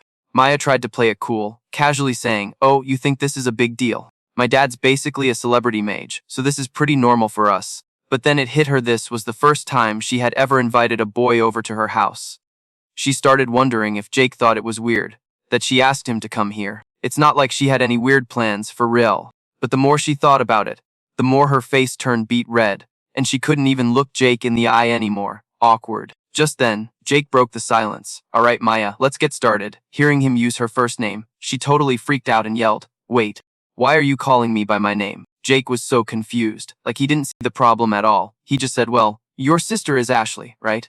So how else am I supposed to tell you two apart? After he said that, Maya realized she was being a total spaz. Seeing her reaction, Jake asked again, I mean, if you don't like it, what should I call you? She just shook her head a little and mumbled, it's fine, just call me Maya. Seeing that the crisis was averted, Jake suggested again, cool.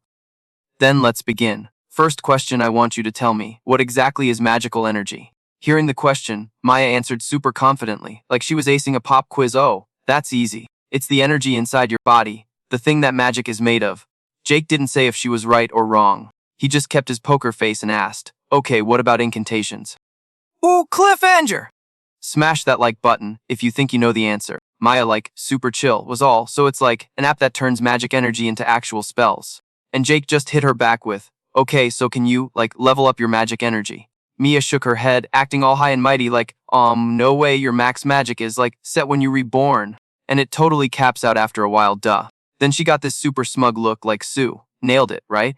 And Jake, without skipping a beat, just deadpans, literally everything you just said was wrong, like, 100% wrong. Jake just scoffs, ice cold, and Maya's jaw totally hits the floor. She's just staring at him, like, what? Then Jake lets out this massive sigh, like he's dealing with a toddler. He's muttering to himself, are mages these days seriously this clueless? What even happened in the last 50 years? So with no other choice, he has to break it down for her, real slow. First off, magic energy ain't just inside you, girl. It's literally everywhere around us, those fancy chants. They just, like, training wheels for your magic, and yeah, you can totally grind to get your magic levels up. Maya's mind is totally blown. She's like, no way! That's impossible! If that's true, then all our textbooks are basically useless. Jake just shrugs, totally unbothered, and says all cool like, look, I don't really care if you believe me right now. I'm just gonna teach you the 3 things I just mentioned. Simple as that. Sit, and Maya, like a good little student, plops down cross-legged on the floor. Jake just casually goes, alright, I'm gonna push some magic into you. Just holler when you feel something. But Maya's looking at him all skeptical. You can feel magic energy. She asks, and Jake's just like, yeah, you're not gonna get any stronger if you can't. Now close your eyes, we restarting, and bam. The second he says it, Jake slaps a hand on Maya's back. He starts feeding magic into her, but nothing. Maya's just sitting there, so Jake cranks up the juice, sending in even more magic. Right when he was about to give up on her, she suddenly yells out, "Whoa!" My back is getting super hot. I feel something. Hearing that, Jake pulls his hand back with a little sigh. That was, like, the most basic level of magic energy. Maya's just staring at him, totally bug-eyed, muttering in confusion. So that's what you meant by feeling magic. Jake gives her a cool nod, super casual. Yup, burn that feeling into your brain. Once you can feel it, you can start seeing it everywhere, like finding Wi-Fi hotspots for magic all over New York City. That's your new goal. Maya just winks and laughs. Heh, please, I'm practically Ashley's sister. You know, I'll have this done in, like, 5 minutes.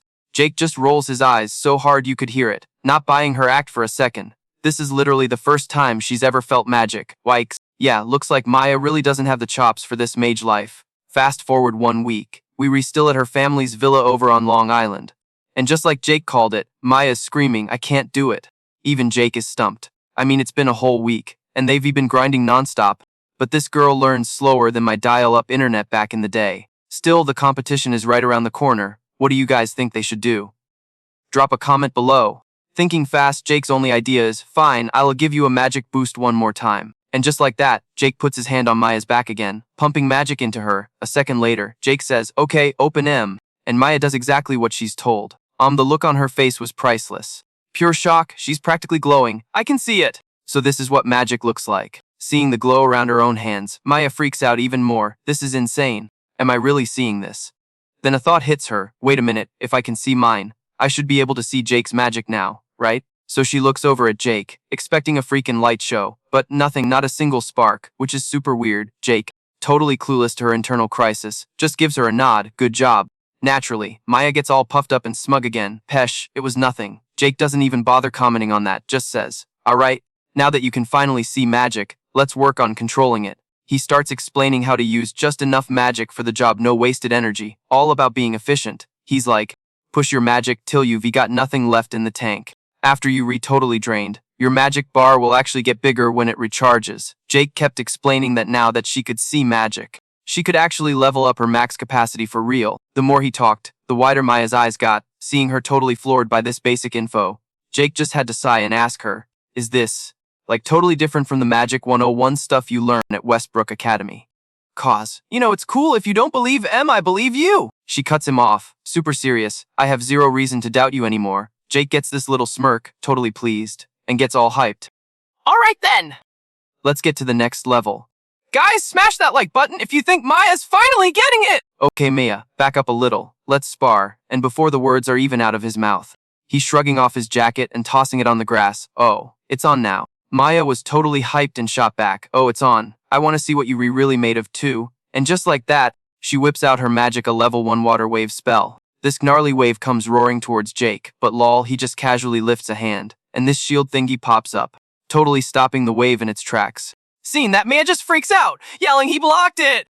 Jake then just slowly goes, it's a level 1 non-elemental magic shield. Buckle. If you can't even get past something this basic, you can forget about even scratching me. Ouch, biting her lip, Maya throws another spell, and a bunch of ice bullets fly at Jake, but my dude just stands there while the shield blocks every single one. Jake slowly gives her a tip. You know, you supposed to, like, move while you redoing magic. Just standing still against another mage is basically asking to get wrecked, bro. That's shade. Fired up by his words, Maya cast her magic again. However, it wasn't long before she completely ran out of juice and was just sprawled out on the ground. Jake walks over and sits next to her, sighing like, "Reburning through your mana way too fast. If you could just control it better, you wouldn't even need all those chants. You can just cast spells instantly as long as you have the power.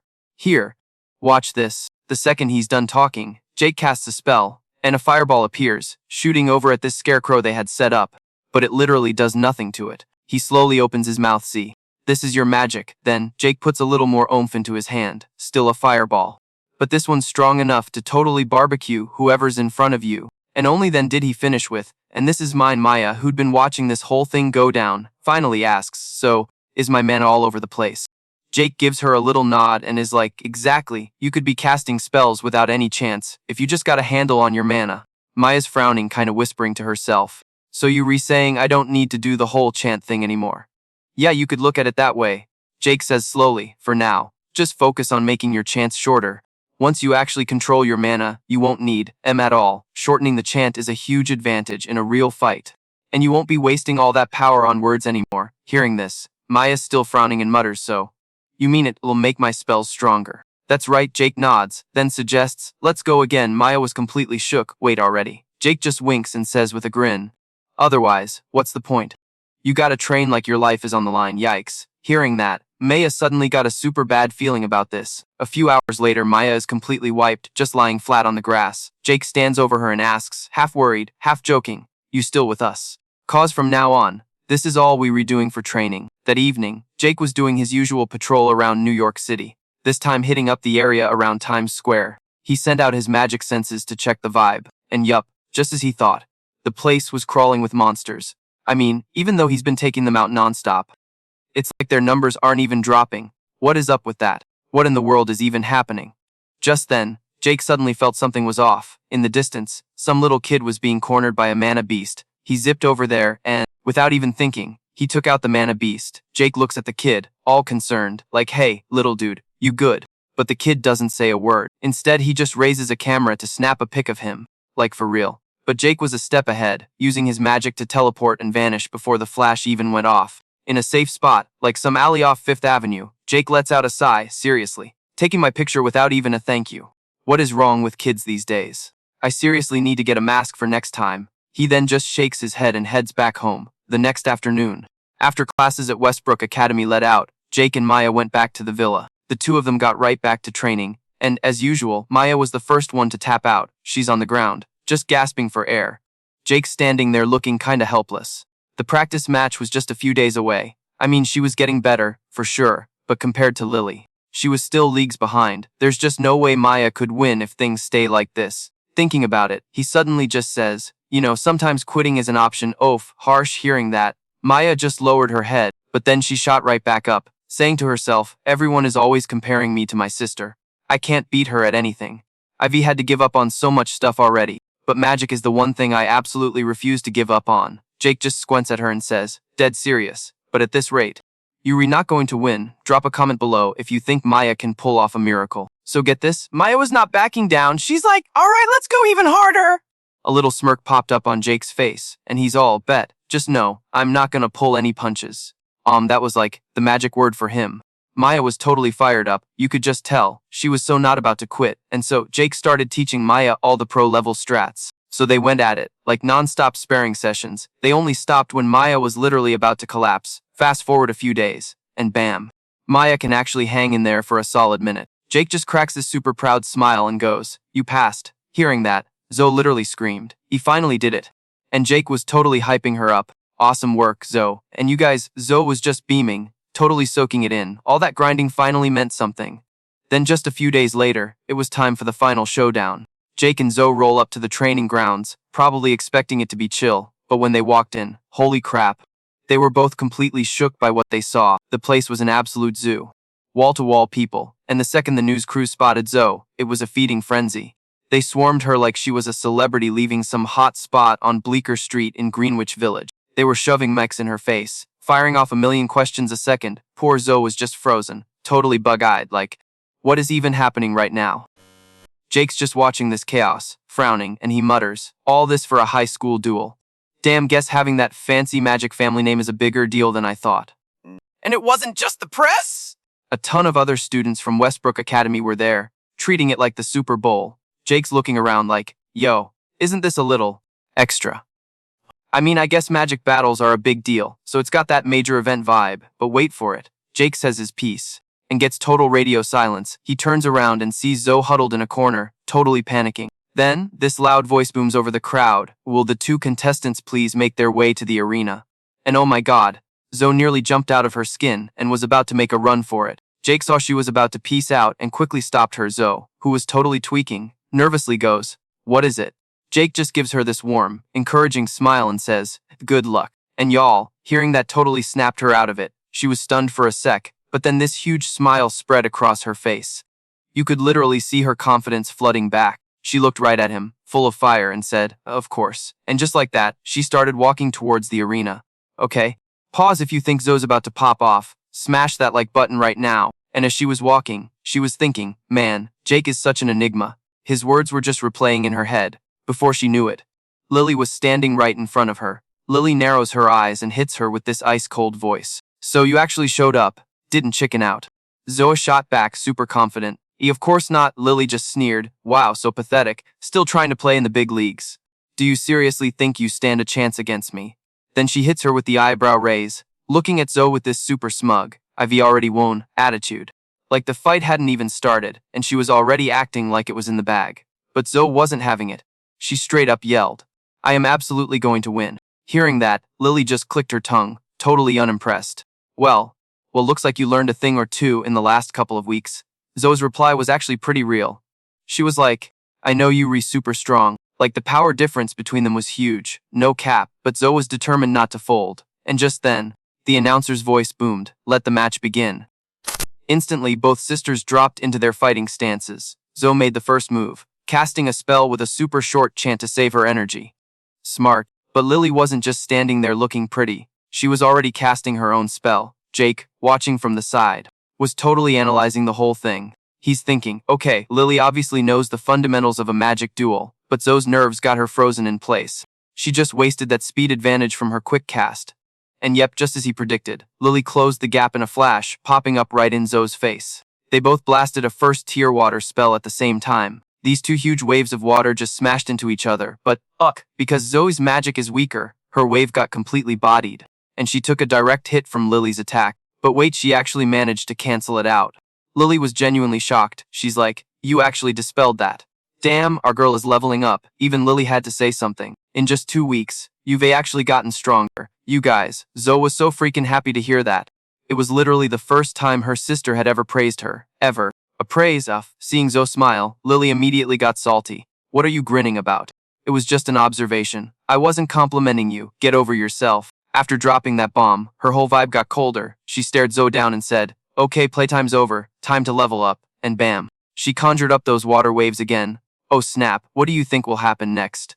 Drop your predictions in the comments below. And don't forget to share this with Okay, so Maya was not about to get clapped. She frantically threw up a defensive spell. And just like that, bam. A whole level 2 water shield just materializes out of nowhere. But get this, Lily's spell started welding out in the air. Then it split into all these little water bubbles that just blitzed Maya.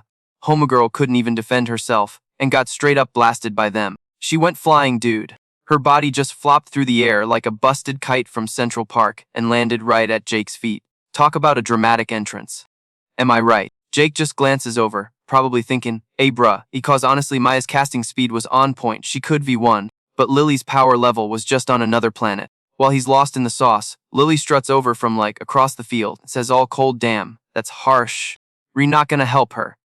I thought you were playing protector, the shade. No need. Jake fires back without even blinking, and Lily's eyes went huge. She was so shook, and right then, Maya starts getting up. Shaking like a leaf, but she is getting up. Let's go! Lily was even more stunned, screaming in disbelief. How is that even possible? I hit you with level 2 magic. You should be a puddle on the floor right now. Biting her lip super hard, Maya says with so much fire, I will not lose. Magic is literally the only thing I have, and even if I lose it all, I am not giving up. Okay, main character energy. The second she's done talking, Maya summons her magic again. Lily just scoffs and throws a counter spell. Next thing you know, these two water spells are clashing like a heavyweight fight in Madison Square Garden. But you could see Maya was running on fumes, getting weaker by the second. She just kept repeating one thing. Like a mantra, I am definitely gonna win. I will not give up. And then she just collapses, totally powerless. And that was it, folks, game over. Maya ran out of mana, and Lily took the W. Drop a sad face in the comments for Maya. So Maya's on the ground, trembling, her hands balled up into these tight fists, just muttering, I can't do anything, I'm useless. Jake just sighs, looking defeated, and goes over to help her up. It was a battle all about magic control, but she straight up lost, cause her battery was on 0%. And that's when Lily decides to start running her mouth again. Do you get it now?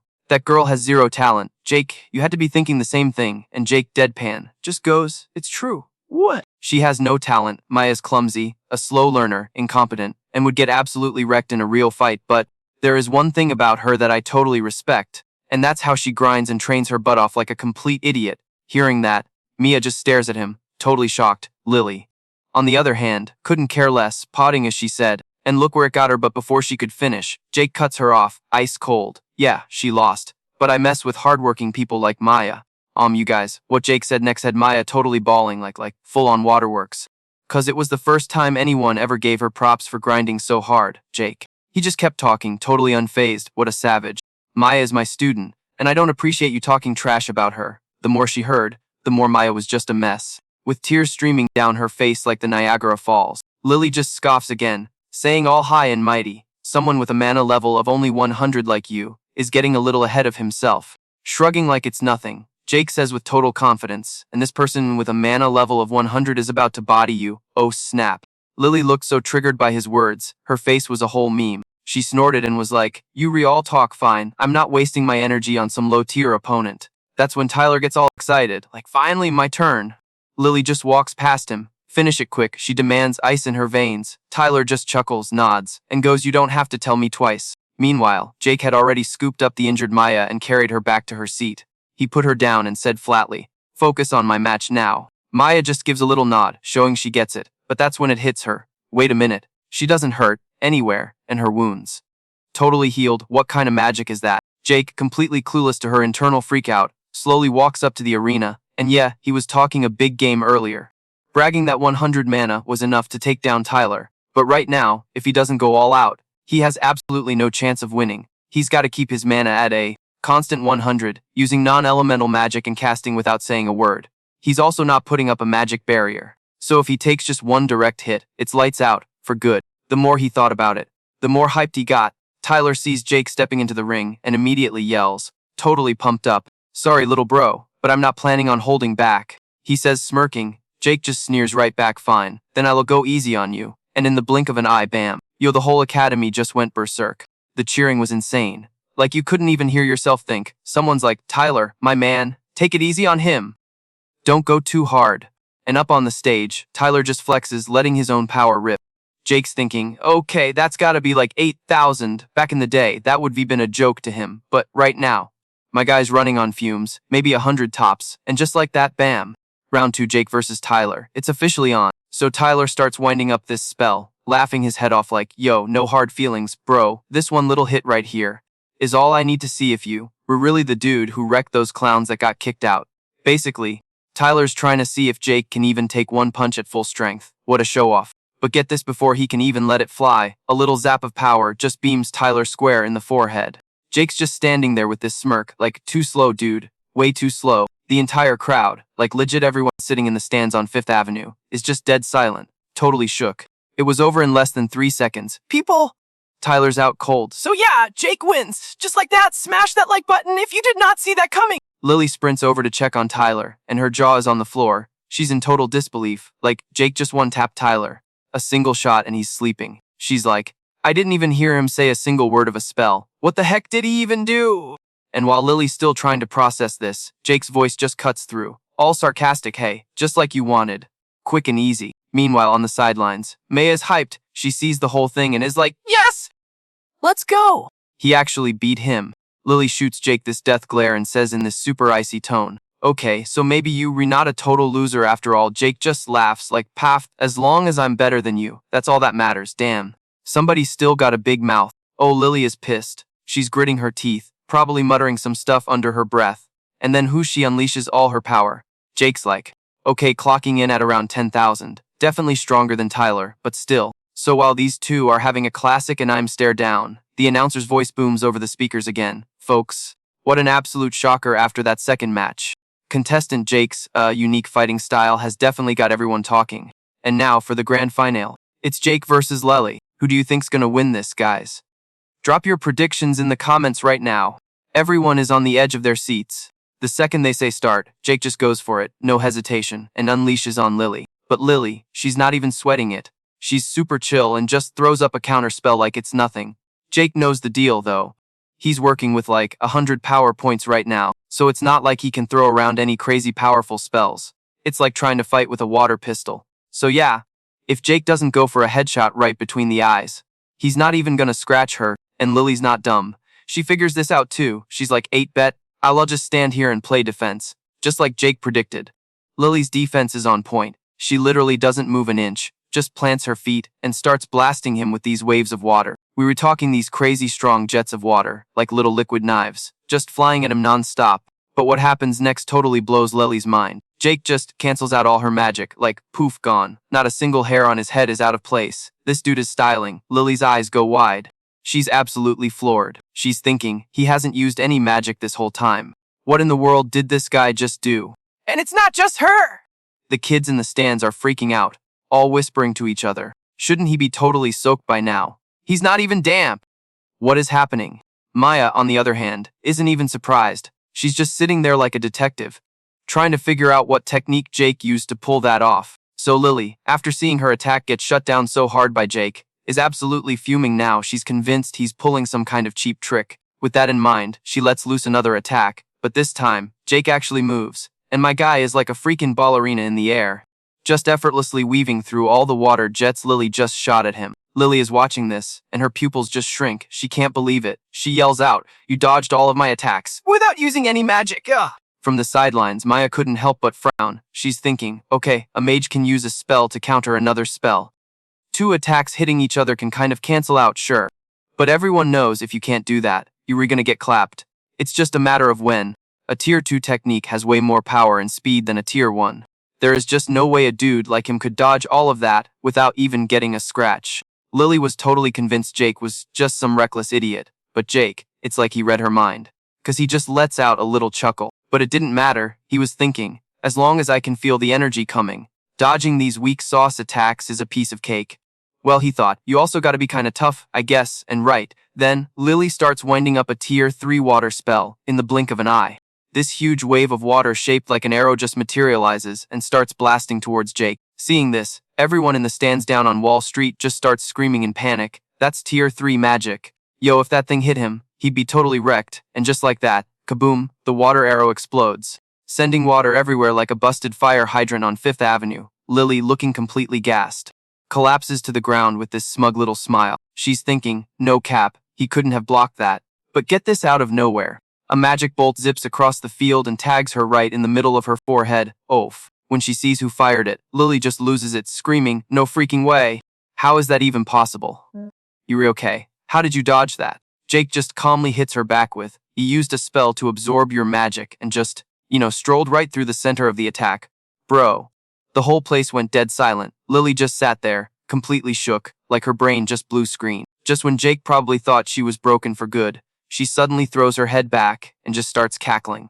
I'm talking a full-on, unhinged laugh, y'all. Just walked right through it, she says, like she still can't believe it. So, I guess I lost, huh? Yeah girl, the scoreboard is pretty clear. The victory went to Jake. Ashley immediately rushes over to him, asking, are you okay? Jake just nods and is like, yeah, we refine and I won. Ashley juts out this little chuckle and nods, her eyes full of gratitude. And seeing those two looking so happy, Lily actually gets up off the ground and tries to play it cool. A deal's a deal, she says. I won't say anything about this again. You can do whatever you want. Mic drop. Hearing that, he can't help but sigh, like man, still so proud, huh? Then, he gets this wicked little grin and jokes, Ashley's injuries are looking pretty light. You really went easy on her. Yeah, I wish our match had been that chill, too. Hearing that, Lily snaps, shouting, that's not happening.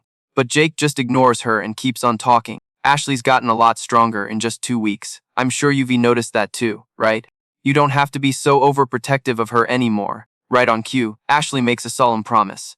I'll definitely get stronger, so you won't have to worry about me anymore, I promise. Lily's just squinting at them, looking super skeptical. She hesitates for a solid minute before finally nodding and admitting, yeah, you right.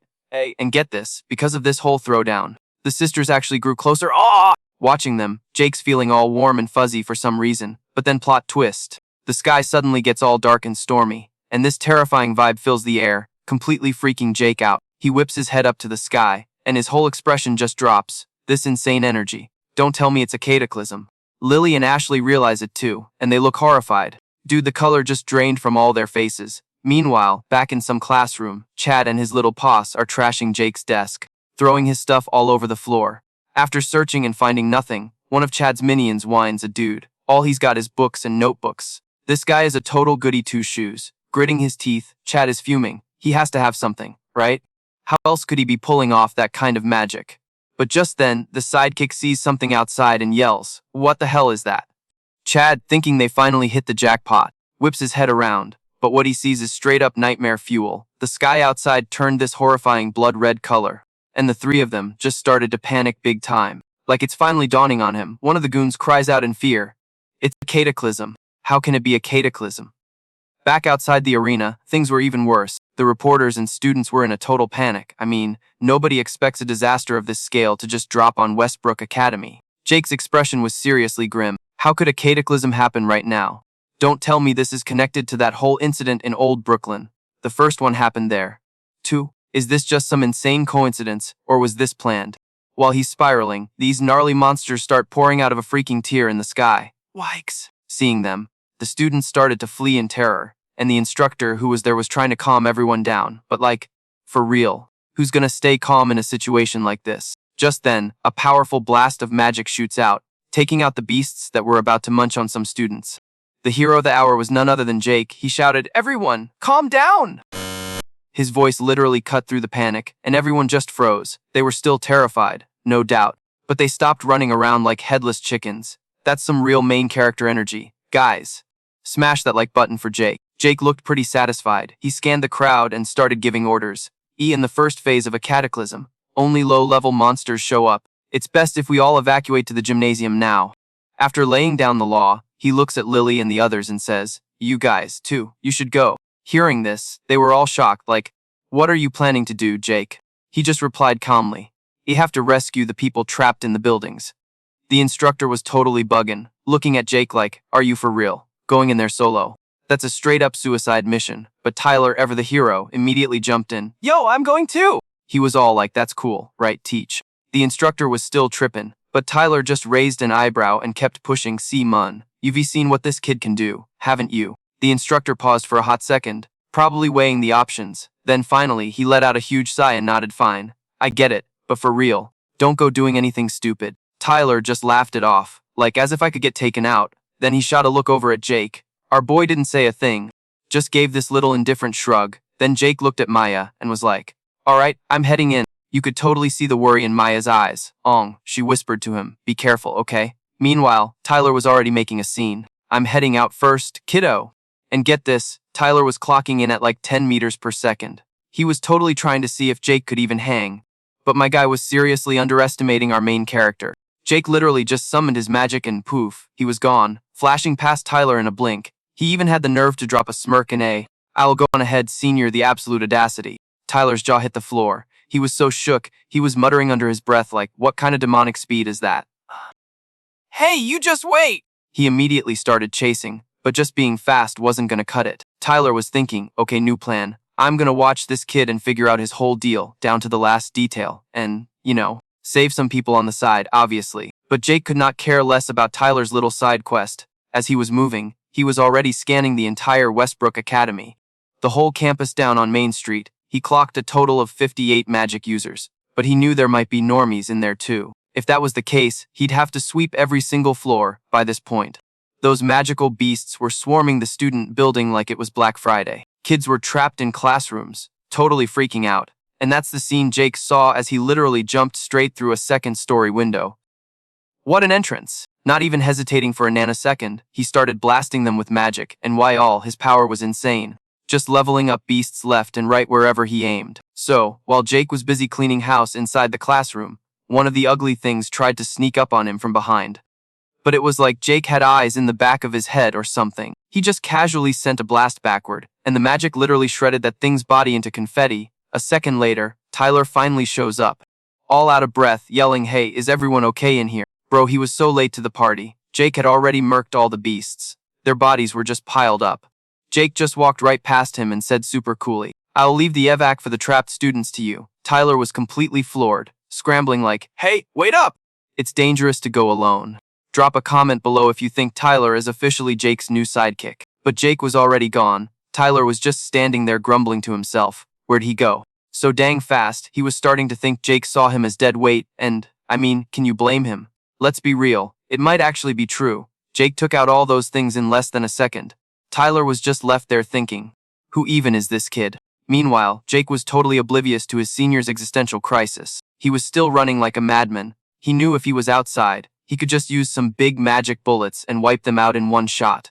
But inside the building at 45 West Brooklyn Avenue, he might accidentally hit someone. So he had no choice but to keep spamming low-level magic to take them down one by one. But honestly, it was more than enough. Jake was just effortlessly dropping these beasts with basic spells, saving tons of people while he was at it. It would have been a total time suck if he had to walk every single student to the gym. But luckily, he had someone to help with that. The whole time, Tyler was always showing up a step behind, playing cleanup crew. But now Tyler was outside, fighting off the beasts and screaming his head off. "I'll take all you freaks down. Everyone else, get your butts to the gym now! But right as Tyler finished his big hero speech, this crazy scream rips through the air, making him jump. What's going on now? He looks over and sees a whole group of students, getting wrapped up in some kind of magic, and then gently lowered to the ground. Tyler's just standing there with his eyebrows scrunched up, totally silent. He's thinking, what in the world is Jake doing? Who is this guy, for real? Up on a rooftop, Jake saw Tyler's super confused face and just smirked. He seems pretty worried about his junior.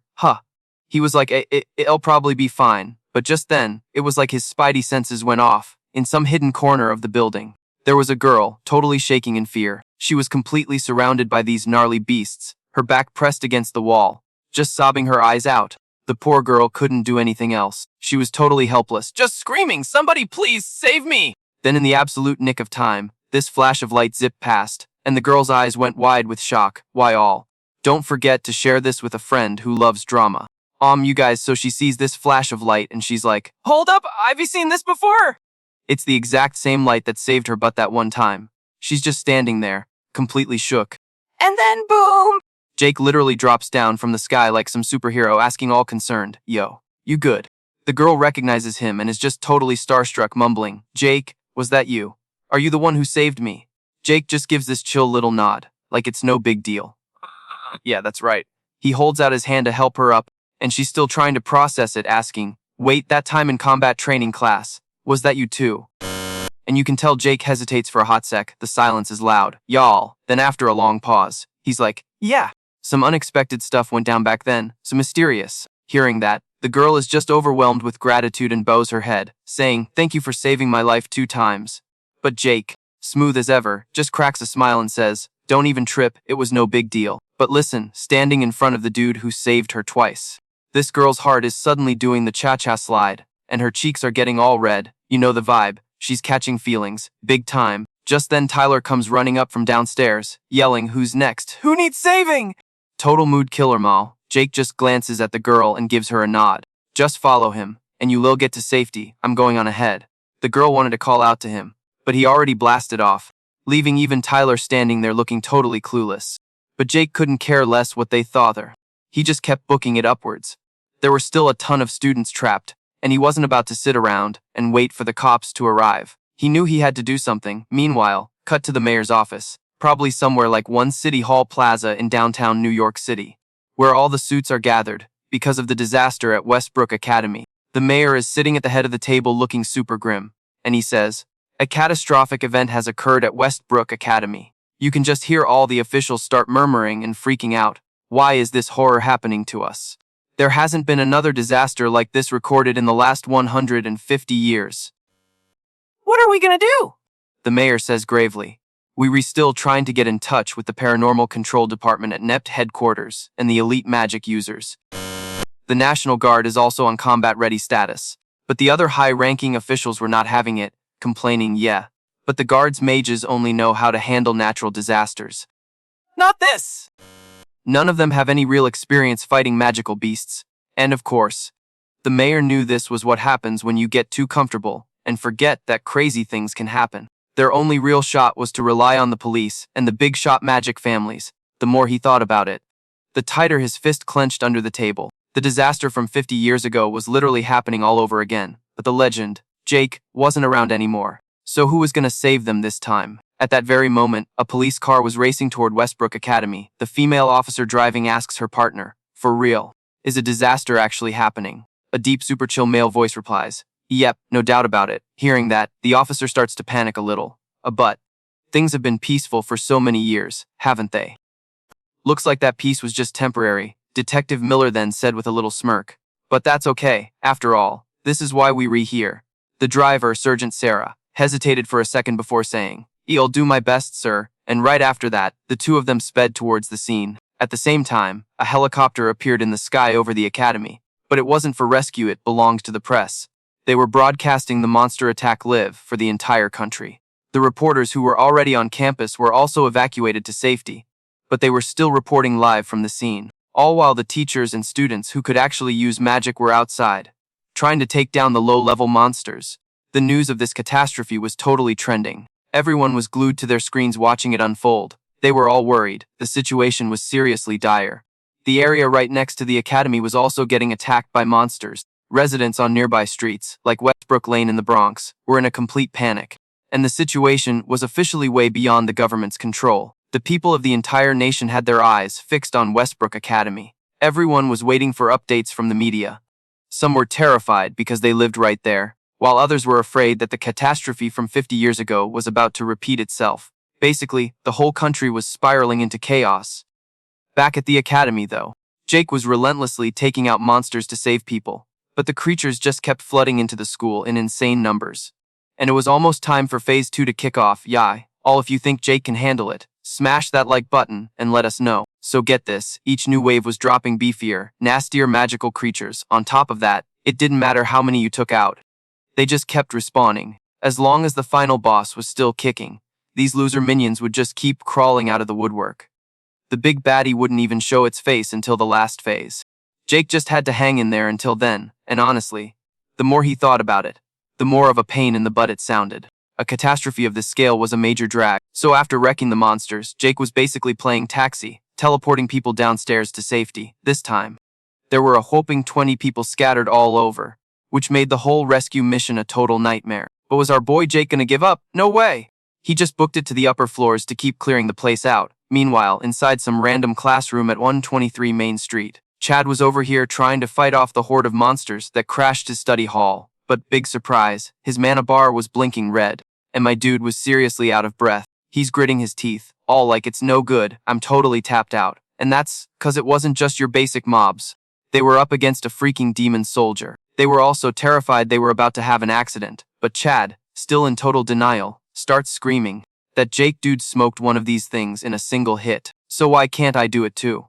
And just as he says that, a voice just dripping with shade rings out from behind him. 'Cause you re weak as hell. Dude, Chad's eyes shot open, but before he could even see who it was, whoosh, a massive fireball just erupts, instantly turning that demon soldier to literal dust right in front of his crew. It was only then that Chad got a good look at who just saved them, and y'all, it was the one person he wanted to see the least, Jake.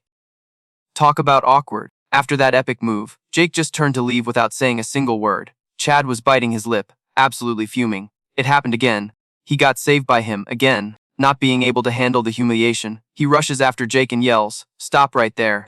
Jake actually stops, and Chad gets all in his face, demanding, "Why did you save me? You're supposed to hate me, aren't you? So why'd you do it?" Jake just shrugs, completely unbothered, and casually goes, "For no reason, I saved you because I could." That's it. Hearing those words, Chad's whole body started to tremble. He's like, mumbling under his breath, "Because you could? Is that really all you have to say to me?" But Chad absolutely could not accept that answer, and he just roared, "Cut the crap, you're just a pathetic little wimp." He went on, "You don't even use magic the right way anymore, so how in the world did you get so strong so fast?" Jake just narrowed his eyes at Chad and said with ice in his veins, "The Jake you knew died in that car crash on the Brooklyn Bridge, and I was reincarnated into his body." Hearing this, Chad just shouted in disbelief, "What? You think you get stronger just by almost dying or something? I'm the one who should be stronger than you." But why? "Why did I lose to a guy like you?" Jake just shot back, "Strong, huh? Let me tell you something, truly strong people don't go around bullying the weak." Hearing this, Jake just scoffed. He stared him down and said coldly, "And the weak don't humiliate those who are even weaker than them. You've been completely consumed by your own arrogance and were just blindly convinced you were hot stuff." At this point, Chad didn't even dare to think about fighting him again. Having said his piece, Jake just peaced out, leaving Chad standing there completely owned. It wasn't long before he just collapsed onto the ground in total despair. He knew he was running from the truth, that he hadn't gotten any stronger at all since middle school. Chad just took out all his stress and frustration on anyone he thought was weaker than him. But then he got saved by Jake, the one person he considered to be the absolute weakest. And he just couldn't handle that reality check. Chad's two little buddies were also in a super awkward spot since, they got saved by Jake too. They wanted to ask Chad what to do next, but he was in an even worse state. Bro was having a full-on meltdown, tears just streaming down his face. Talking tears of regret, tears of humiliation, the whole 9 yards. Jake, of course, was totally oblivious to this little drama club meeting. He was still booking it upstairs, slaying monsters and saving people. What a king! Smash that like button for our boy Jake. The higher he went, the more elite level monsters he ran into. Now entire demon soldier squads were popping up. But Jake wasn't even a little bit panicked. He calmly fired off a spell at a demon soldier, only for the thing to juke him and dodge the first hit. Jake didn't even flinch. He just wound up an even bigger, badder spell with a massive boom. In an instant, smoke and fire erupted everywhere. The demon soldier was immediately buried in a sea of flames. Jake just narrowed his eyes at the pile of ashes left behind. His face was a total blank slate, showing zero emotion. He just thought to himself, the demon soldiers are spawning more often. That means the boss monster is gonna show up any minute now. With that in mind, Jake strolled over to the students who were huddled in a corner, like they were waiting for the L train in a blizzard, and was like, yo, everyone just chill. Everything is totally cool now. Meanwhile, Kyle, who was down on the ground level, was absolutely losing it, screaming, that little brat. Just gonna leave this whole disaster for his big brother to clean up. But even while he was totally trash talking, his hands were a blur, casting spells left and right to vaporize those magical freaks. And there were a ton of them. They were coming after the students nonstop, and Tyler was playing bodyguard, protecting the kids behind him while fending off the monster horde. He glanced back at them and was like, I got this, y'all, just stay behind me and don't even trip. Seeing him look so insanely cool and in charge, the students were basically swooning. Smash that like button if you think Tyler's total hero material. But yeah, that was way easier said than done for Tyler. With these things swarming like it was Black Friday at Best Buy, he was starting to freak. Like, what was he even supposed to do? Out of nowhere, Jake just drops down from the sky, casual as anything, and says, let me give you a hand, hearing his voice. Tyler literally jumped out of his skin. Yelling, dude!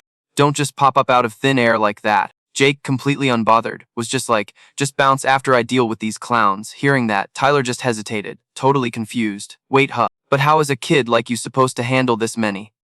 Maybe we should try to find another way out. But the second those words left his mouth, whoosh, a massive wave of fire just erupted, swallowing the entire monster horde in a freaking inferno, the one who dropped the mixtape.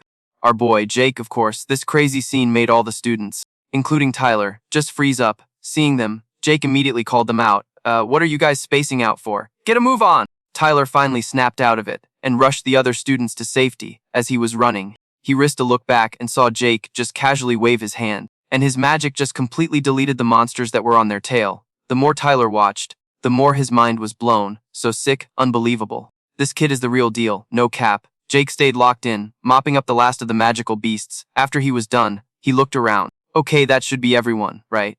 I should probably do a quick sweep just to be safe. Meanwhile, in another corner of the Westbrook Academy campus, a teacher and some students who had some serious power were trying their best to hold the line. Maya was there too, but you could tell her battery was low. She was getting weaker and stumbling like she was about to pass out. Luckily, her sis Lily was there to catch her. Lily spoke with her usual Ice Queen tone. If you can't handle it, then just go back inside.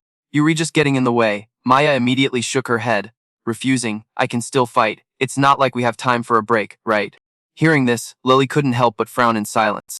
You could tell she wanted to argue but didn't have the words, so she just had to watch as Maya struggled to fire off spells at the monsters. Just then, Tyler came running back with the other students. I got the trapped students back. The instructor saw him and gave him props. Awesome job. Get them inside. Tyler handed off the students to someone else and jogged over to Mia and Lily to ask what the sitch was. Lily just sighed, looking beat. It's getting really hard to hold them back much longer. Maya then asked, all worried, where's Jake? Tyler let out a little laugh, raised an eyebrow and grinned. That kid. Oh, he's totally fine. Still out there breathing and causing all kinds of hell for the bad guys, really.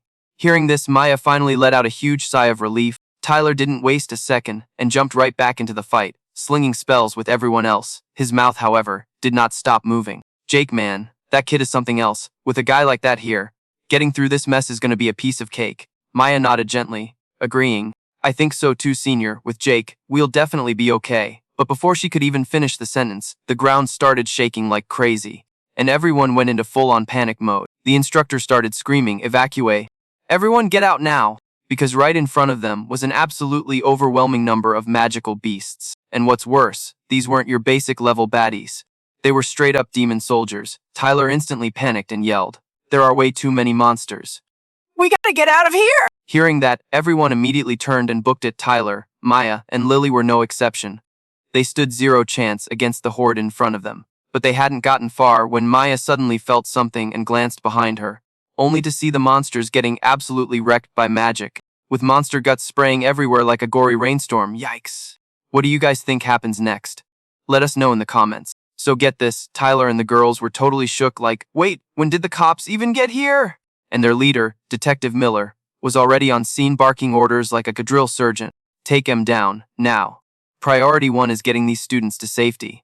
Let's move, people! And just like that, the other officers started unloading on these demonic beasts. You could literally hear the students in the back just let out this huge sigh of relief. They thought they were actually saved. Detective Miller, while literally kicking a monster's butt, shouts over to them. Don't you worry, students! We're gonna get you out of here. Just evacuate to the gym on campus at 123 Westbrook Avenue like you retold. But hold up, cause Maya steps up and is like, we're gonna help everyone. Detective Miller just gives her this look and says super firmly, you were civilians, get to the gymnasium, it's safer. Before Maya could even clap back, Lily jumps in, all like, excuse me, we are not civilians, we were mages, dude. Miller actually hesitates for a sec. You could see him thinking it over. Finally, he nods. Alright, fine, you can support us. Attack from the perimeter. Honestly, what choice did he have? The cavalry was looking pretty thin, so he basically had to take their help. Seriously, talk about the police force being underfunded.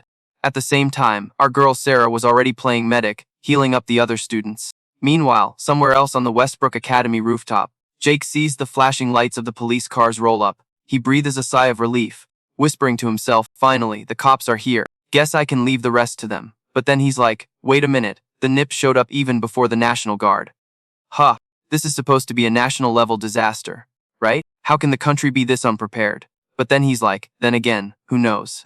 It's totally possible. This country has been getting lazy and comfortable for way too long. Well, for now, I'll just do what I can, and with that, he's off to check if any other students are trapped. At the same time, high above in a news chopper, a reporter is getting a bird's-eye view of all the chaos. She starts her broadcast. It appears the police have arrived at Westbrook Academy in New York City. However, the number of these monstrous beasts shows no sign of decreasing at all. The entire nation is on the edge of its seat, waiting for the noble mages to appear. I mean, situations like this are exactly why they exist. And everyone is praying for their help. All the citizens watching at home totally believe the noble mages are gonna show up any second. The reporter on the scene looks straight into the camera, her voice cracking as she yells, please show up quickly, noble mages. But y'all, get this tea. In some fancy pentos, probably on 5th Avenue, Williams hears the report from his butler and just coldly says, let them be. The butler is stunned, and he stammers, are you sure, sir? Murph Williams just scoffs at him and says, a bunch of cops is more than enough to handle a disaster of this tiny scale. There's no reason for a noble mage like myself to get involved. And with that, he gets up to just leave. The nerve! His butler is totally confused, asking, where are you going, sir? And Murph Williams' reply, just one word, bed. Can you even? The butler, being a total yes man, just bows and goes, have a good night's rest, sir. Meanwhile, back at the academy, Detective Miller is in deep, struggling against this tidal wave of monsters. The whole situation was getting worse by the second. He glances at his subordinate and shouts, can you handle the pack near the main entrance? The guy just shakes his head, totally gassed. No can do, boss. There's way too many of them over there. And you could just see Detective Miller's face totally drop. These things were spawning way faster than he thought. There wasn't enough time to get everyone out. The perimeter support that was supposed to be a sure thing was a total no-show. Now their only hope is the noble mages, but they were not even picking up their calls. The more Detective Miller thought about it, the more furious he got, until he just yelled, damn it! He's just fuming, screaming, where the hell are those lazy bums? Useless when you actually need them. Now we have to rely on students who are still in school. I mean, that right there just tells you how absolutely pathetic the country's military strength had become. What do you guys think? Drop a comment below if you think the government is slacking. Detective Miller's face was just pure rage. He'd read the reports. This stuff is called a natural disaster for a reason. He's probably thinking, have people in this country always been this useless in a crisis? And if the boss monster shows up now, we're totally screwed. And speak of the devil, the ground starts shaking again. And everyone is absolutely terrified. Oh man, smash that like button if you're getting scared! Detective Miller bit his lip. Hard no way is that the demon general, the main boss. Maya's face went completely white. She knew that monster almost never appears in this area. And she also knew that only a legit noble mage would be strong enough to take it down. Maya's freaking out, cause she knows it would take a spell higher than level 5, just to even stand a chance. But yo, get this, nobody there could handle something that up. So while everyone's wigging out, this massive fireball just erupts. And Lily, like a total hero, doesn't even hesitate to jump in front of Maya. So Lily just collapses right in front of Maya, who is now in full-blown panic mode, her eyes screaming pure terror. Lily's on the ground, shaking like crazy, and she looks up and whispers, "Run, Maya." But Homa Girl is frozen solid, like her legs just disconnected from her brain, while everyone else is booking it for the hills. Mia just hugs Lily tight, her eyes pleading for a miracle. Meanwhile, Detective Miller and the magic cops over by the 12th Street entrance are trying to fight back, but they are getting absolutely wrecked by that magical beast. Tyler's totally gassed at this point. He can't do a thing, but then, in front of them, a figure walks straight out of the fire, and when they see who it is, everyone's face just drops.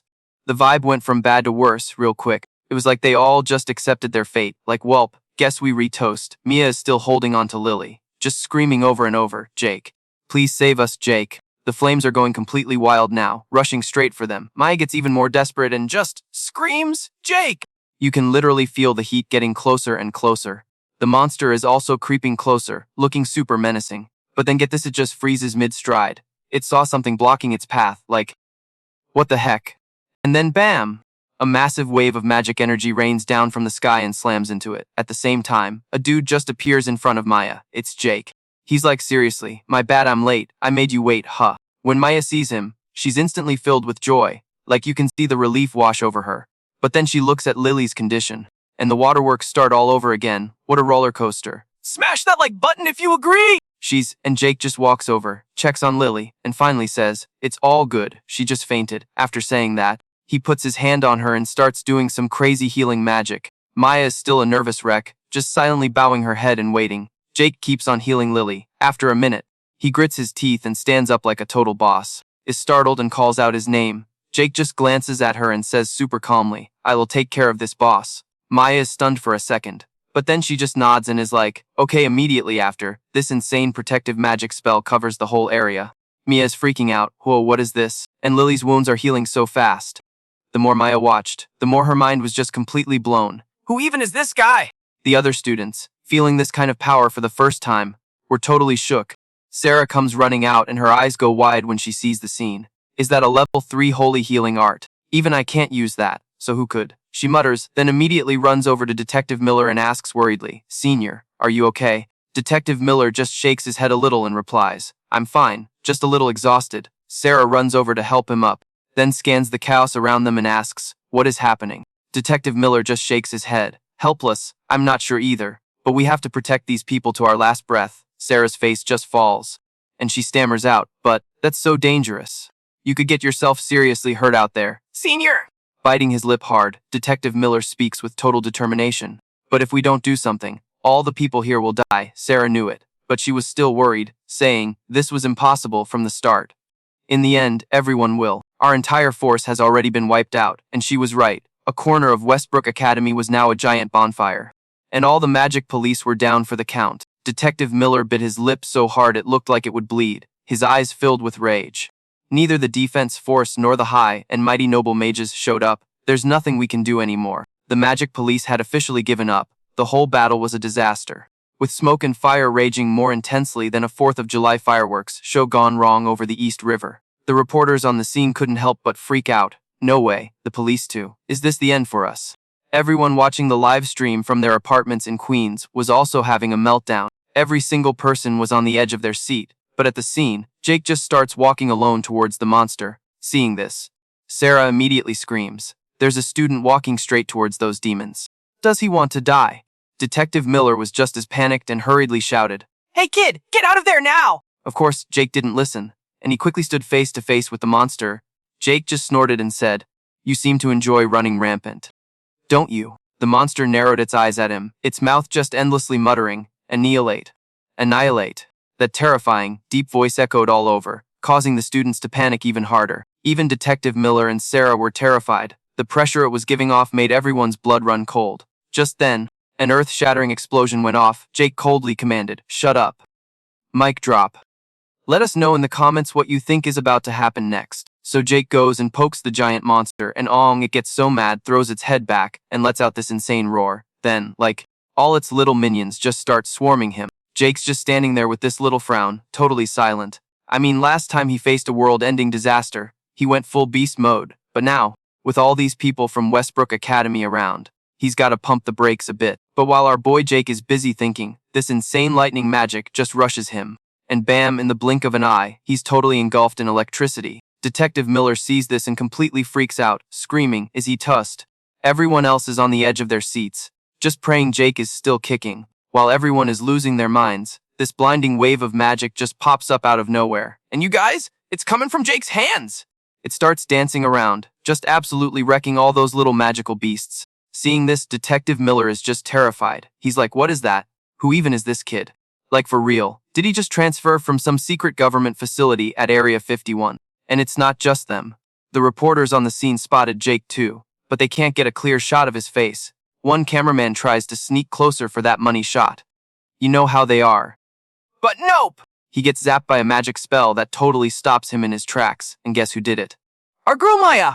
She knows Jake is trying to keep his crazy power on the down low, so now he can finally fight without any distractions. Back in the fight, dozens of magic beams are just shooting out of Jake's hands, zipping through the air like some wild laser show. And everywhere they go, monsters just drop. This whole scene has the other students just shook. Like he's amazing! Are we actually going to be saved? He can totally do it. Drop a comment below if you think Jake is the GOAT, but they can't get too distracted staring at him. There are still a bunch of these low-level monsters running around. But luckily some other folks are stepping up and handling business. Detective Miller yells out while blasting a monster. We gotta do something, right? Support him! Jake is fighting the final boss here. Hearing that, Jake actually cracks a little smile, like, maybe the cops in this era aren't so bad. With that thought, he just waves his hand. And those magic beams go into overdrive again. The boss monster is now absolutely furious, and it starts charging up its own magic. Seeing this, Detective Miller yells in a panic, "Level 6 magic." That's almost as strong as those fancy mages living over on Park Avenue. It's over! There's nothing we can do now. The spell the boss cast was level 6 magic. You guys, fire dragons literally roar as smoke and flames erupt all over again. The students are just frozen in shock. The reporters are probably thinking their careers are over, along with their lives. Detective Miller just watches helplessly as the flames rush right for them. The fire was so bright it looked like it could swallow everything, glowing this terrifying blood-red color.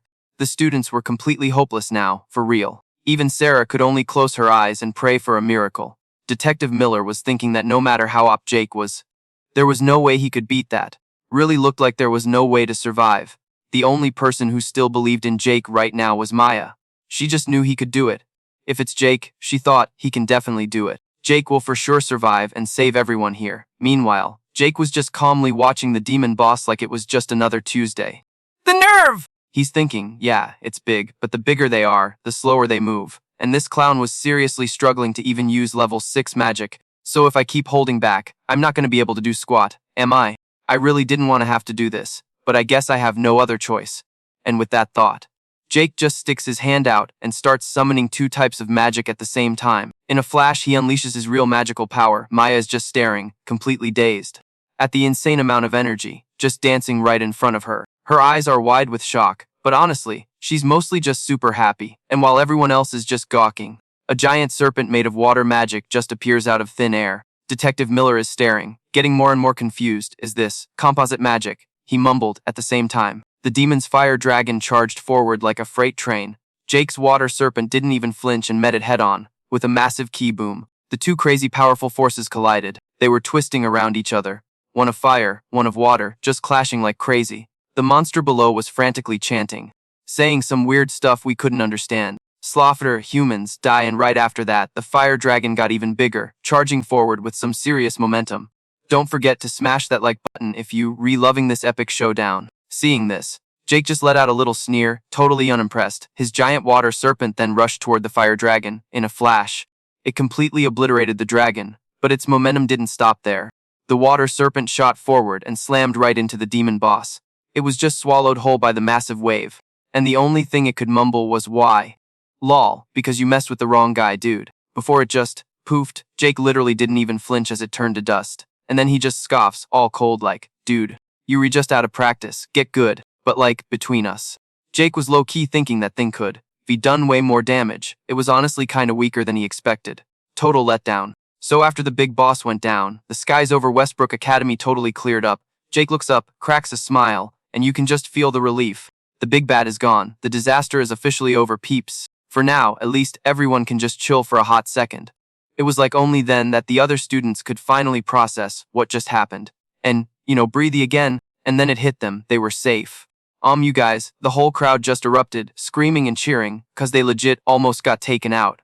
Even the reporters on the scene were losing it. People were full on ugly crying with joy. It was a whole scene. Sarah let out this massive sigh of relief. You could just see the weight lift off her. It was safe, it was finally over. Meanwhile, Detective Miller was just frozen. His brain was straight up buffering. He could not believe that some student, Jake, just bodied a demon general, something that even the big shot upper crust mages weren't sure they could handle. And Jake did it so cleanly, so fast.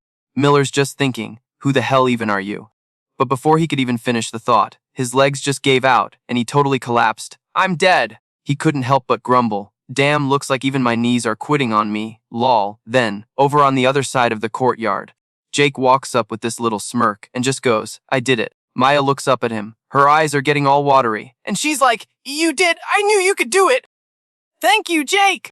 And he's all, hey, it's nothing. Jake just gives her that casual, aw shucks smile and shakes his head. But while they're rehaving their moment, the other students literally stampede towards them, making Jake jump like he just saw a rat on the subway. Before he could even process what was going on, bam, he's surrounded, a whole crowd of students just mobbing him, gassing him up and praising him to the high heavens. Jake just lets out this long, dramatic sigh. Guess he can't escape the spotlight now, huh?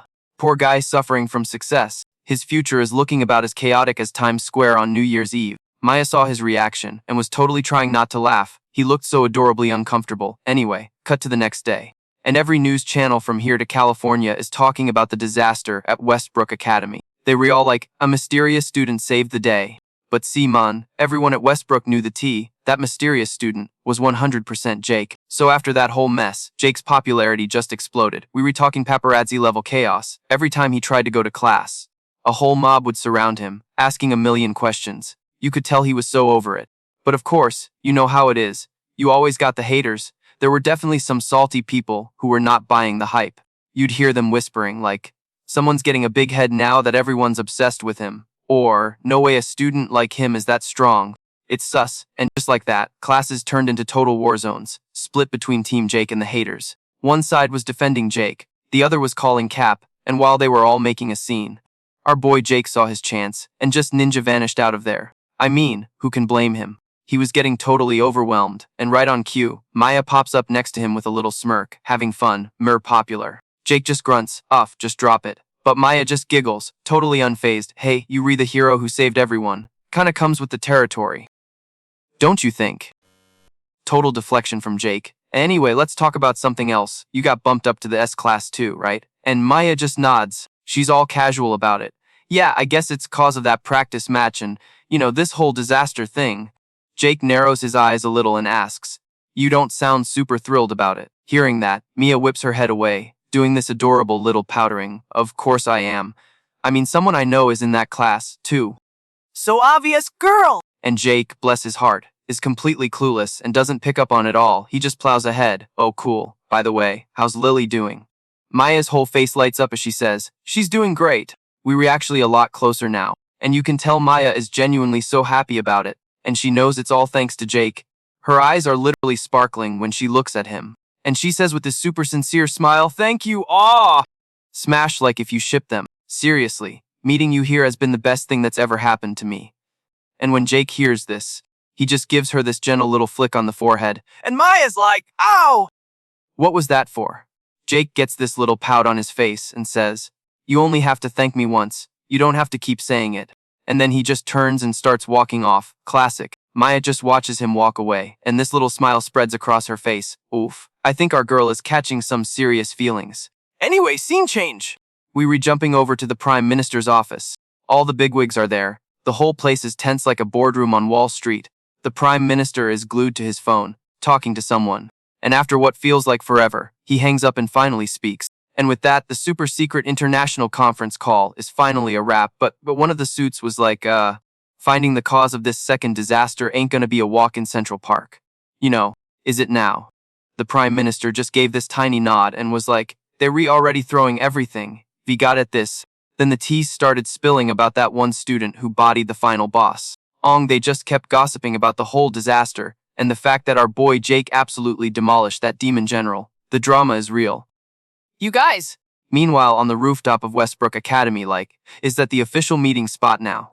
Jake gets summoned again. This time it's Lily, Kyle, and Maya. The four of them are just standing there, and the vibe is super heavy. After this crazy long, awkward silence, Lily finally speaks up. Jake, I need to ask you for a huge favor. Please, let me be your student. As she said it, you could just see the fire in her eyes. No cap, so let's rewind a few days. Back at the Ashley family's insane villa. Probably somewhere out in the Hamptons, the two sisters, Lily and Maya, are just chilling outside. After what felt like forever, Lily finally breaks the silence. So, this whole calamity thing, she says, which totally made Maya jump out of her skin. Lily didn't even blink. She just kept going, all calm. It looks like Jake was the one who stopped at this time, right? And Maya's just nodding along like, yep, that's the T. Jake took down the demon general boss with level 4 synthesis magic. Lily stared at her like she'd grown a second head. Excuse me. Did you just say level 4 synthesis magic? That's some next level wizardry that even the pros can't handle. Are you being for real right now? Maya just nodded, 100% serious. Seeing her sister was dead serious, Lily paused for a sec before saying, okay, then it must be true. My Maya wouldn't lie about this. Maya looked kinda shocked, like, wait, why do you believe me all of a sudden? Lily let out this little laugh and replied all casual, because you've always been the good kid. Ever since we were running around our old block in Queens. I always thought a kid like that could never be a useless mage, but I guess I was way too hard on you. Hearing that, got super sad all of a sudden. But then, bam! She shoots to her feet and declares, I'm gonna get so much stronger that you'll never have to worry about me again.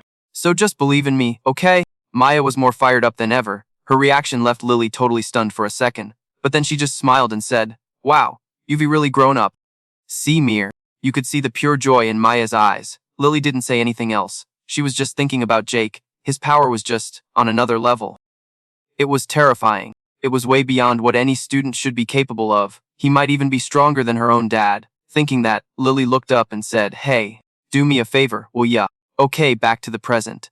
Lily is standing on the roof, just silently waiting for Jake's answer. She knows deep down that if she keeps on her current path, she's gonna peak as just another high-level mage. To actually become a legend, she needs Jake's help. Taking a deep breath, Lily gets super real. I am so sorry for insulting you and looking down on you, seriously. I apologize. She knew her request was selfish but she was willing to throw all her pride out the window to ask Jake. Lily's tone was basically pleading now. She bowed her head and whispered, please let me. But before she could even finish, Jake cut her off. Cold as ice. Bet the answer was so fast and unexpected that Lily was just frozen, completely shook. Jake had to say it again for her. I said I will take you on as my student. Lily was still processing, asking all suspicious why. And now it was Jake's turn to be confused. What are you even asking? This is so weird. You were the one who asked me for this. Lily quickly replied. Yeah, I know, but I was such a complete jerk to you. Jake just shrugged like it was no big deal. You already apologized, so we good. Besides, you wanted me to accept it, right? So, that's it. Lily's mind was blown. He was so chill about it. Just then, Kyle jumps in shouting, then count me in too. Jake kind of groaned but then just pouted and agreed, fine. Teaching 1 or 2 more people won't kill me. Seeing Lily was still completely lost. Kyle just explained he's just that kind of guy. Lily squinted at Jake, thinking to herself, this dude is seriously a weirdo. A little while later, in a classroom at Westbrook Academy. For some reason, Jake and Maya get summoned to this random room, and who's waiting for them?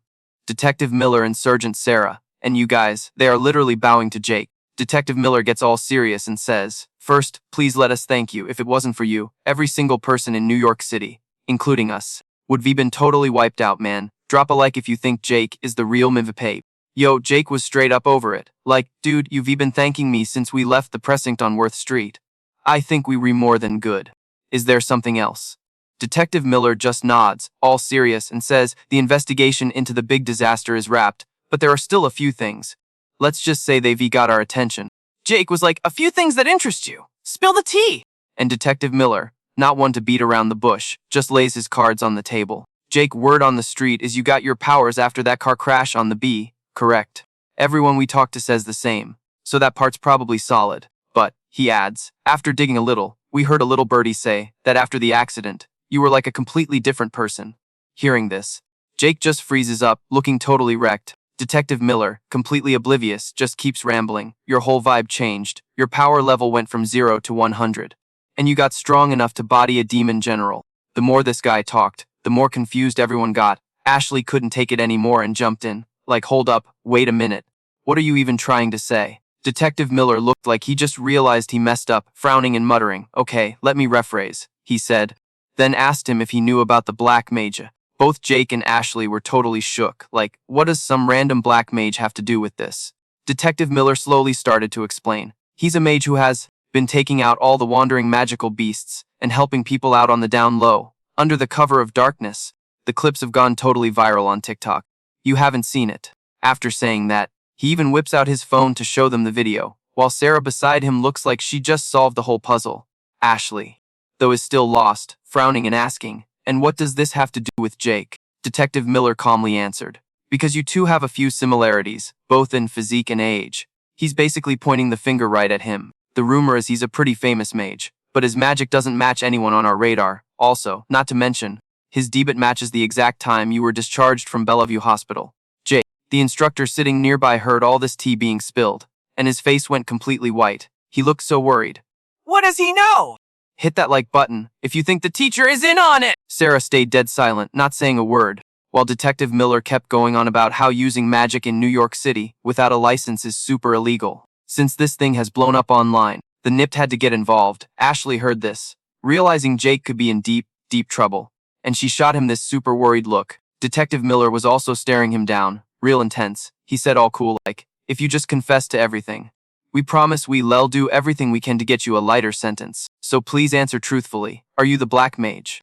"I'm not." Jake just confidently shook his head, denying everything. Hearing this, Detective Miller broke into a huge smile and said cheerfully, "Oh, Okay then. so you re-not him. That's good." And just like that, Detective Miller and Sarah stood up to leave. "Well then, thank you for your time.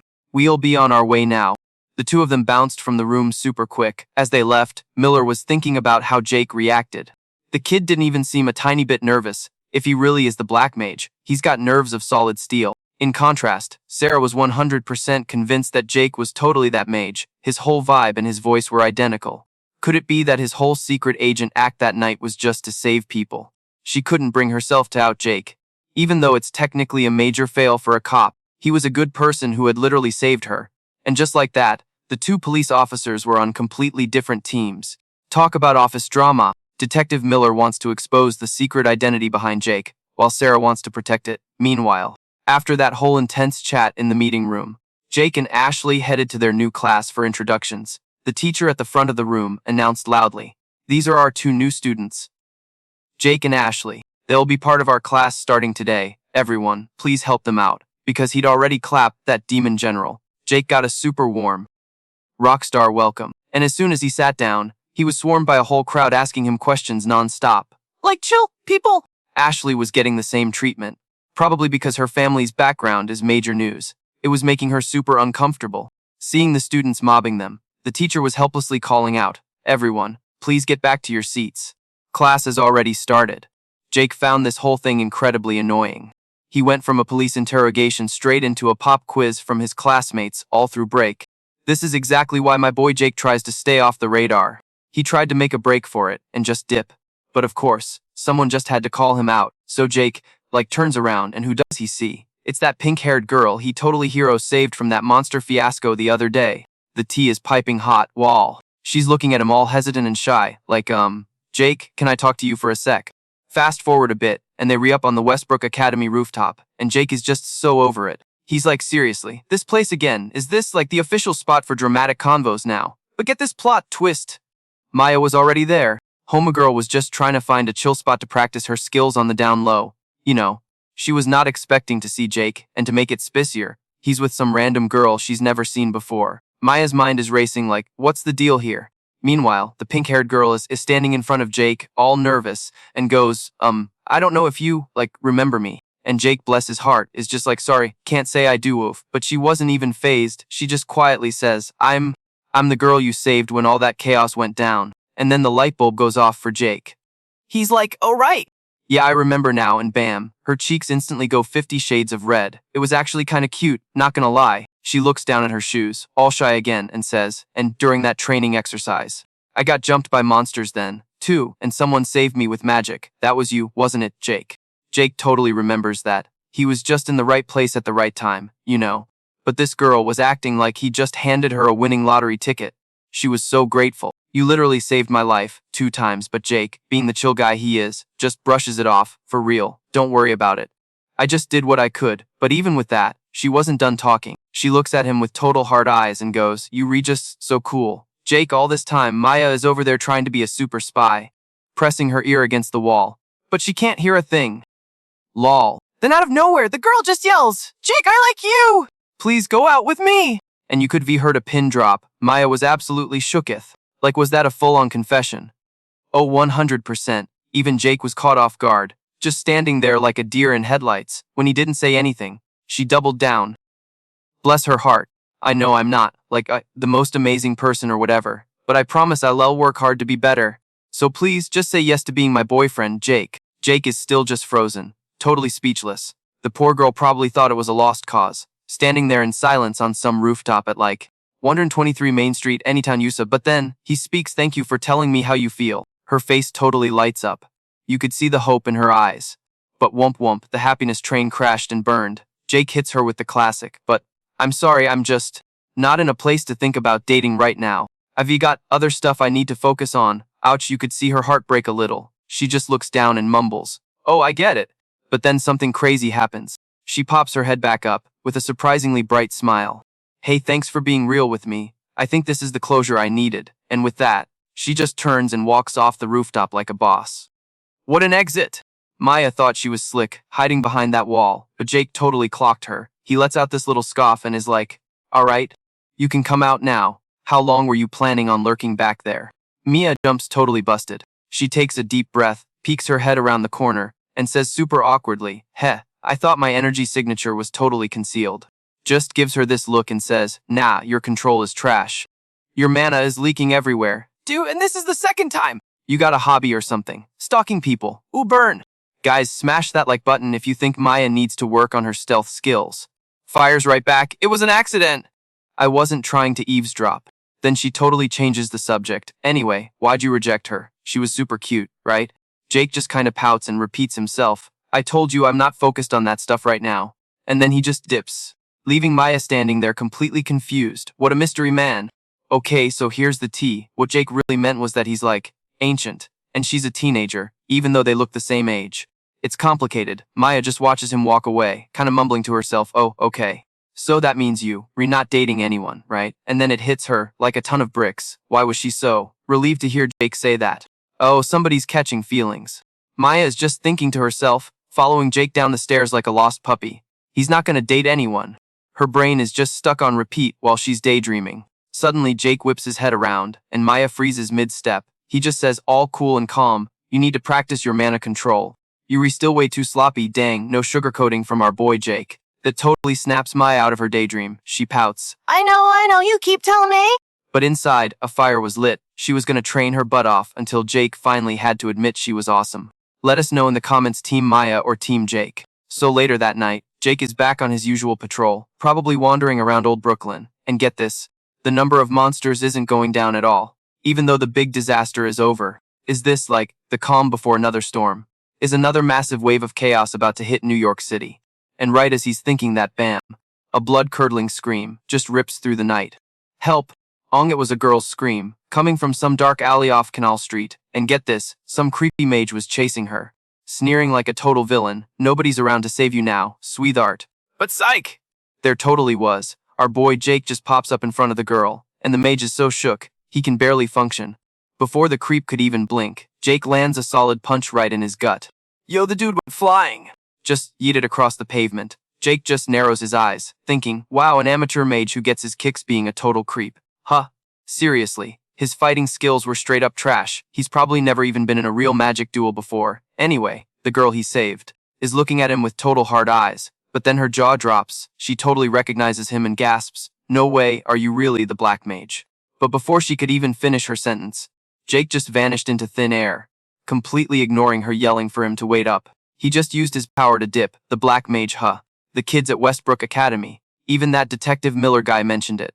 Looks like the rumors are true. They were all talking about me, but for real, how did I get so viral all of a sudden? Anyway, the next morning, up on the rooftop of Westbrook Academy, Jake's chilling with Maya and the others. He's frowning and asks, "Yo, the Detective Miller guy mentioned him before, right?" Some wannabe mage who likes to play mysterious in the middle of the night.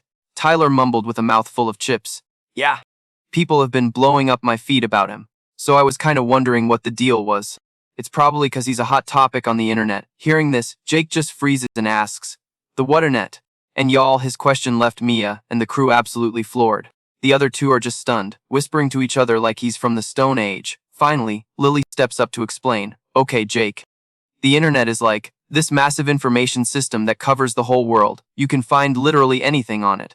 So basically, information just spreads instantly." After getting the whole rundown for a while, the light bulb finally went on and Jake got it.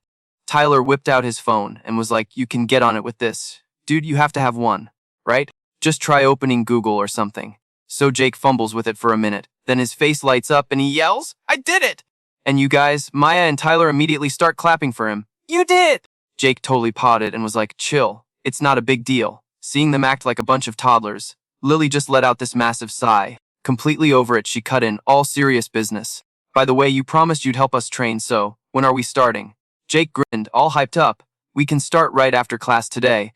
Since you guys taught me how to use a smartphone and this internet thing, I will go all out helping you guys." Hearing that, Maya suddenly got a super bad feeling in her gut.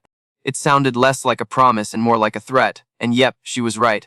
That afternoon after school, the four of them went to Maya's mansion out in the Hamptons to train. It wasn't long before all three of them were totally wiped, collapsed on the ground. Jake just shook his head, looking so disappointed. "Oh, come on. We haven't even finished the warm-up yet. You gotta put your whole soul into this. Fight like your lives depend on it." Oof, that must have hit a nerve. All three of them immediately jumped back up, their eyes blazing with determination. "I can still keep going." "Yeah, don't you dare underestimate us." Jake just nodded, looking satisfied. "That's more like it. Now come at me, right now." Lily and the other two charged at Jake all at once. Meanwhile, over by the Empire State Building in Midtown Manhattan, something totally wild appeared. A guy watching nearby panicked and screamed, "This is unbelievable. Everything looked normal just a second ago. What in the world is happening?" The scene in front of them was making everyone tremble in fear because freaking magical beasts had appeared in massive swarms around the Empire State Building. And back at Maya's villa, Lily and the others were getting absolutely demolished by Jake. Seeing them all on the ground again, Jake couldn't help but raise an eyebrow and ask, "What's wrong?" Giving up already. It's not over yet. "Take this." The three of them immediately scrambled to their feet, looking defiant. They pooled all their magic and unleashed a massive combined attack on Jake. But our boy literally just put up one little protective shield and blocked the whole thing like it was nothing. Not only that, he then used his magic to flick Lily and Tyler right on the forehead, causing them some serious pain. At that exact same moment, Maya saw an opening and tried to launch a sneak attack from behind Jake. She yelled out, all triumphant, "You were wide open." but Jake just smirked, then he casually sidestepped, completely dodging her attack. Maya was so shocked she couldn't hide it, screaming, he dodged it. Before she could even get her bearings, a flick of magic nailed her right on the forehead. And just like that, all three of them were taken down by Jake again. He let out a big sigh and said, "Alright, let's take a short break, man. This guy is on another level. What do you guys think their power level is compared to Jake? Let me know in the comments, and don't forget to like and subscribe." So at his word, the three of them basically collapsed onto a bench to chug some water, and after like 2 minutes, they were completely drenched in sweat. It was a whole look. Wiping his forehead, Tyler spoke up, "Okay, but for real, you read just way too up, man." Lily just nodded hard, agreeing, "No joke. I'm literally the top student at Westbrook Academy, and I couldn't even lay a single finger on you." Mia just sighed and was like, "Yup, this dude ain't on the same level as a normal student anymore." And as she said it, she gave Jake this super meaningful look, you know the one. And her whole vibe was totally getting on Jake's nerves. He was so sick of explaining himself over and over. So he decided to just drop a story to shut them all up for good. "Look, I almost cashed in my chips in that accident, alright? As soon as I woke up, I had this power. As for why, I got no clue, so don't even bother asking." After hearing this, Lily frowned, putting on her detective hat. "So, you were saying your near-death experience was the trigger that, activated your powers." Seeing them totally buy it, Jake let out a quiet sigh of relief. He was thinking, these guys are as easy to fool as little kids. I mean, it was written all over their faces. But plot twist, our girl Maya wasn't buying a single word of his story. She figured he probably had a legit reason to hide the truth. And since he was going to all this trouble to keep it on the down low, it was probably best not to go digging around. Meanwhile, Jake's just squinting at them sitting there all quiet, still thinking they were the most gullible people on the planet. Lol. A little while later, training finally wrapped up, and everyone started to head out. As they were walking, Tyler was like, yo, that was a killer training session. Walking next to him, Jake couldn't help but chime in, you've got some serious stamina yourself. Dude, Tyler just smirked and said, that's cause I'm always on my grind, bro. But man, I am absolutely starving now. Plus, I gotta get home early to cook for the kids. Hearing that, Jake gave him a skeptical look. Wait, you cook? Even though you totally jacked? Tyler looked at him, totally offended. What's that supposed to mean, kid? The two of them just kept roasting each other as they walked down what looked like Flatbush Avenue. Tyler asked him, all suspicious, so do you just eat takeout for every meal? Jake just kinda shook his head and was like, nah, it's mostly instant ramen for me. Tyler's jaw dropped. Instant ramen? Is that seriously all you eat? Jake just shrugged like it was no big deal, potting a little. Hey, we live in a world of convenience, man. Tyler got all dad mode on him, his tone getting kinda annoyed. How is your body supposed to even function if you keep stuffing it with food that has, like, zero nutritional value? Seeing how worked up he was getting, Jake couldn't help but grumble. You sound just like my old man. But Tyler completely ignored him. He just slung an arm around Jake's shoulders and started pulling him along. Alright, that's it. Let's go. You coming to my place? I'll make you a real meal. Jake really wanted to say no, but this guy was just way too stubborn. So boom, next thing you know, the two of them show up at Tyler's house, and Jake, who's a certified full-time introvert, was suddenly getting swarmed by 3 little kids. He was completely glitching out, had no idea what to do. As for Tyler, he just strolled into the kitchen to start cooking. I mean, this huge dude is actually wearing a freaking apron with a cute little ducky on it. I can't!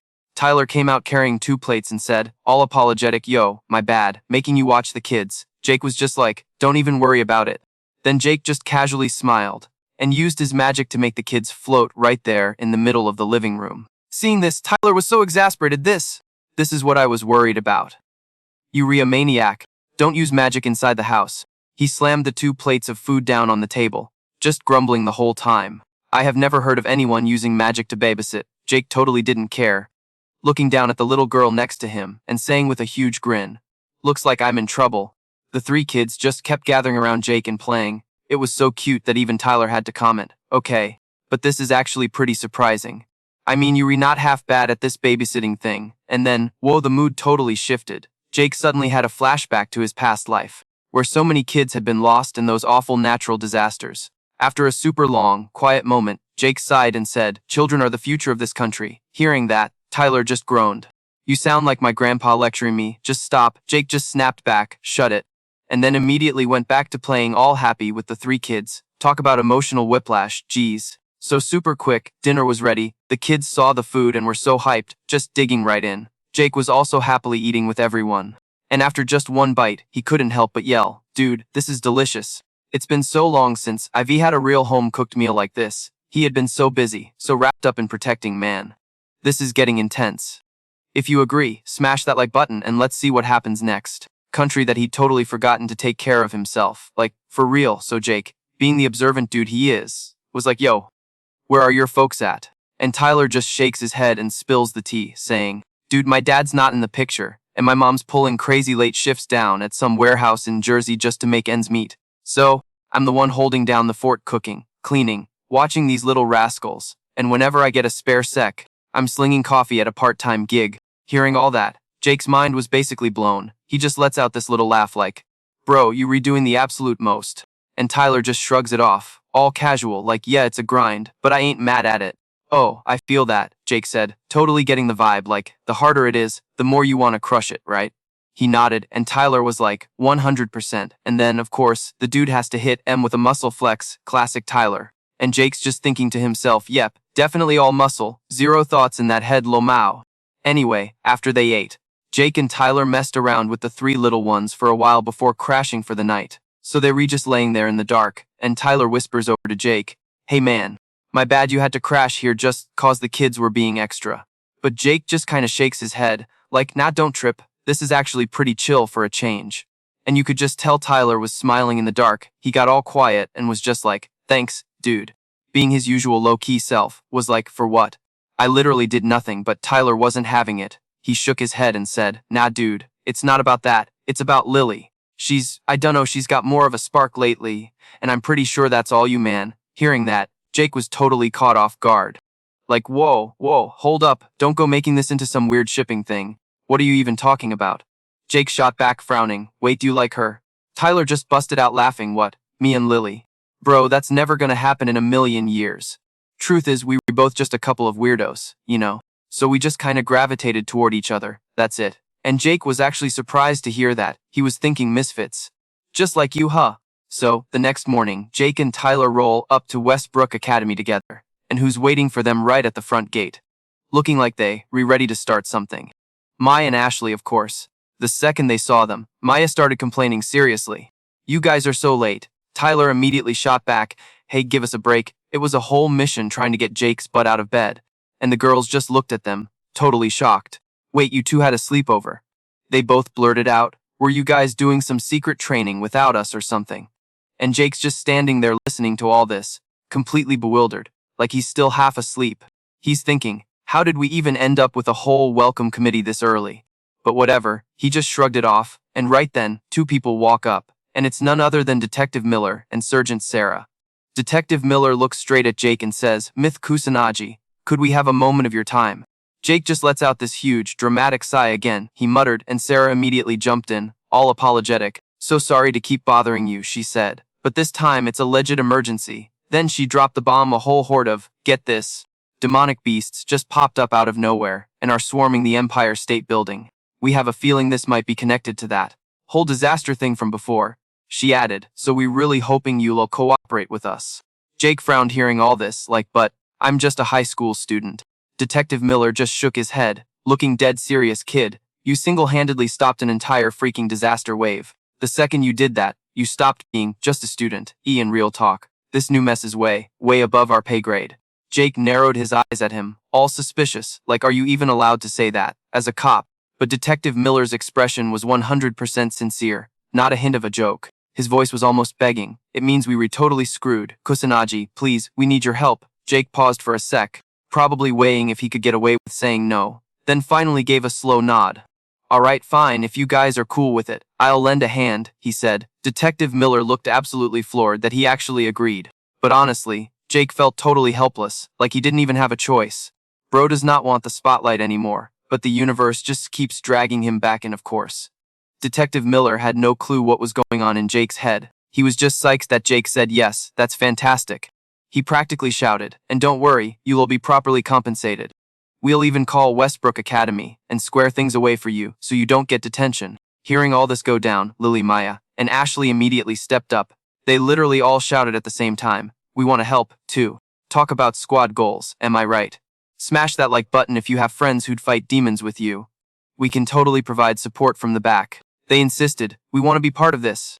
Detective Miller just heaved this massive sigh, like a disappointed dad. Thanks for the offer, kids. But for real, with what's happening now, there's nothing you can do. Lily immediately clapped back, but we were like, the top students at Westbrook Academy.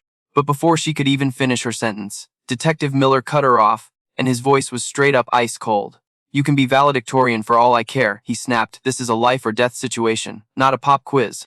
Then he just narrowed his eyes and stared the three of them down. Now tell me, he said, his voice low, is anyone here seriously confident that their skills are even in the same league as Jake's? And boom, that shut them up real quick. You could hear a pin drop. Nobody said a single word after that. Oof, talk about a reality check. What would you have done? Let me know in the comments. Seeing they were all tapped out, Detective Miller let out a heavy sigh. Alright, you guys should probably get back to Westbrook. Let's bounce. With that, he turned and headed for the car. But right before Jake hopped in, he called out, totally making Lily's whole crew jump. A little smirk played on his face as he raised an eyebrow and said, you guys better hit the training room hard if you ever want to catch up to me. Hearing that, Lily and her friends were like, totally stunned for a sec, but then they all snapped back in unison. Oh, you can bet on it! Then they turned and booked it back towards the academy. A little later, over at NIP headquarters. Inside the main conference room for the emergency response team, things were getting heated. The director was at the head of the table, looking super serious. We've got literally hundreds of these demonic beasts popping up around the Empire State Building. We need to lock down a real solution to this, like yesterday, before this spills out into the streets of New York City. He then mentioned he'd called in a student for backup. You know, the one who was the MEVP during that whole disaster at the academy a few days back. Then he was like, Jake, get on your feet. Hearing his name, Jake immediately stood up. The second all these old school officers in the room saw his Westbrook Academy uniform, they started whispering to each other. Oof. You could just feel the shade they were throwing. Sarah felt so awkward for Jake, she could barely stand their trash talk. Just then, Detective Miller leaned right into the microphone and did a loud am. Everyone's head snapped up. Detective Miller laid it down, his voice booming. Jake Kusanagi is the student who single-handedly stopped the catastrophe at Westbrook Academy. I saw the whole thing go down from point-blank range. Not a single person sitting in this room could even hold a candle to him. Trust me, working with him is our best shot. So from now on, you will treat him as a partner, not some high school kid. But lol, you think that shut up the haters. Nah, these washed-up cops were still looking at Jake like he was some snot-nosed brat. Seeing them still making a fuss, the big boss ordered again, our mission is the same. I don't care if an outsider is here or not. We have to eliminate those magical beasts, and we have to do it now. Everyone, get back to your units. At his command, the room cleared out fast. A couple of them were still pointing and dissing Jake as they left. Can you believe the nerve? Once they were gone, Detective Miller rushed over to Jake, saying, "Hey man, I am so sorry about that." Jake just kinda shook his head, totally unbothered. "It's all good, sir. They were probably just salty they have to team up with a teenager. Can we just talk about how chill Jake is? Drop a comment below if you think he handled that like a total boss." Detective Miller was floored by his reaction. "You were seriously mature for your age." Then he looked over at Sarah. "And what about you? What was that all about?" Sarah, getting called out, just about jumped out of her skin, trembling. "I was just too scared to say anything." Seeing them so worried, Jake just cracked a reassuring smile. "Seriously, don't worry about it. I honestly couldn't care less what they think." Sarah was probably thinking he was a literal angel. After that, they all piled into a squad car and started blazing a trail toward the Empire State Building. Sitting in the back, Jake got down to business. "So, what's our firepower looking like?" Detective Miller slowly replied, 80 mages, most of them are mid-tier, with only a few heavy hitters in the mix." Jake's brow furrowed, and he went dead silent after hearing that. For real, mid-level mages can use level 2 magic, while the high-level ones can maybe pull off level 3. This is not looking good, fam. As he was processing, Detective Miller suddenly spoke up, super hesitant. "Look, this might sound kinda pathetic, but since you can use that insane level 4 fusion magic, you were pretty much our ace in the hole." Jake just narrowed his eyes at him and shot back another question. "What's the battle plan?" Detective Miller answered in a low voice, "In a situation like this, the whole plan is basically just overwhelm the beasts with magic. So, yeah, it's not really a battle plan.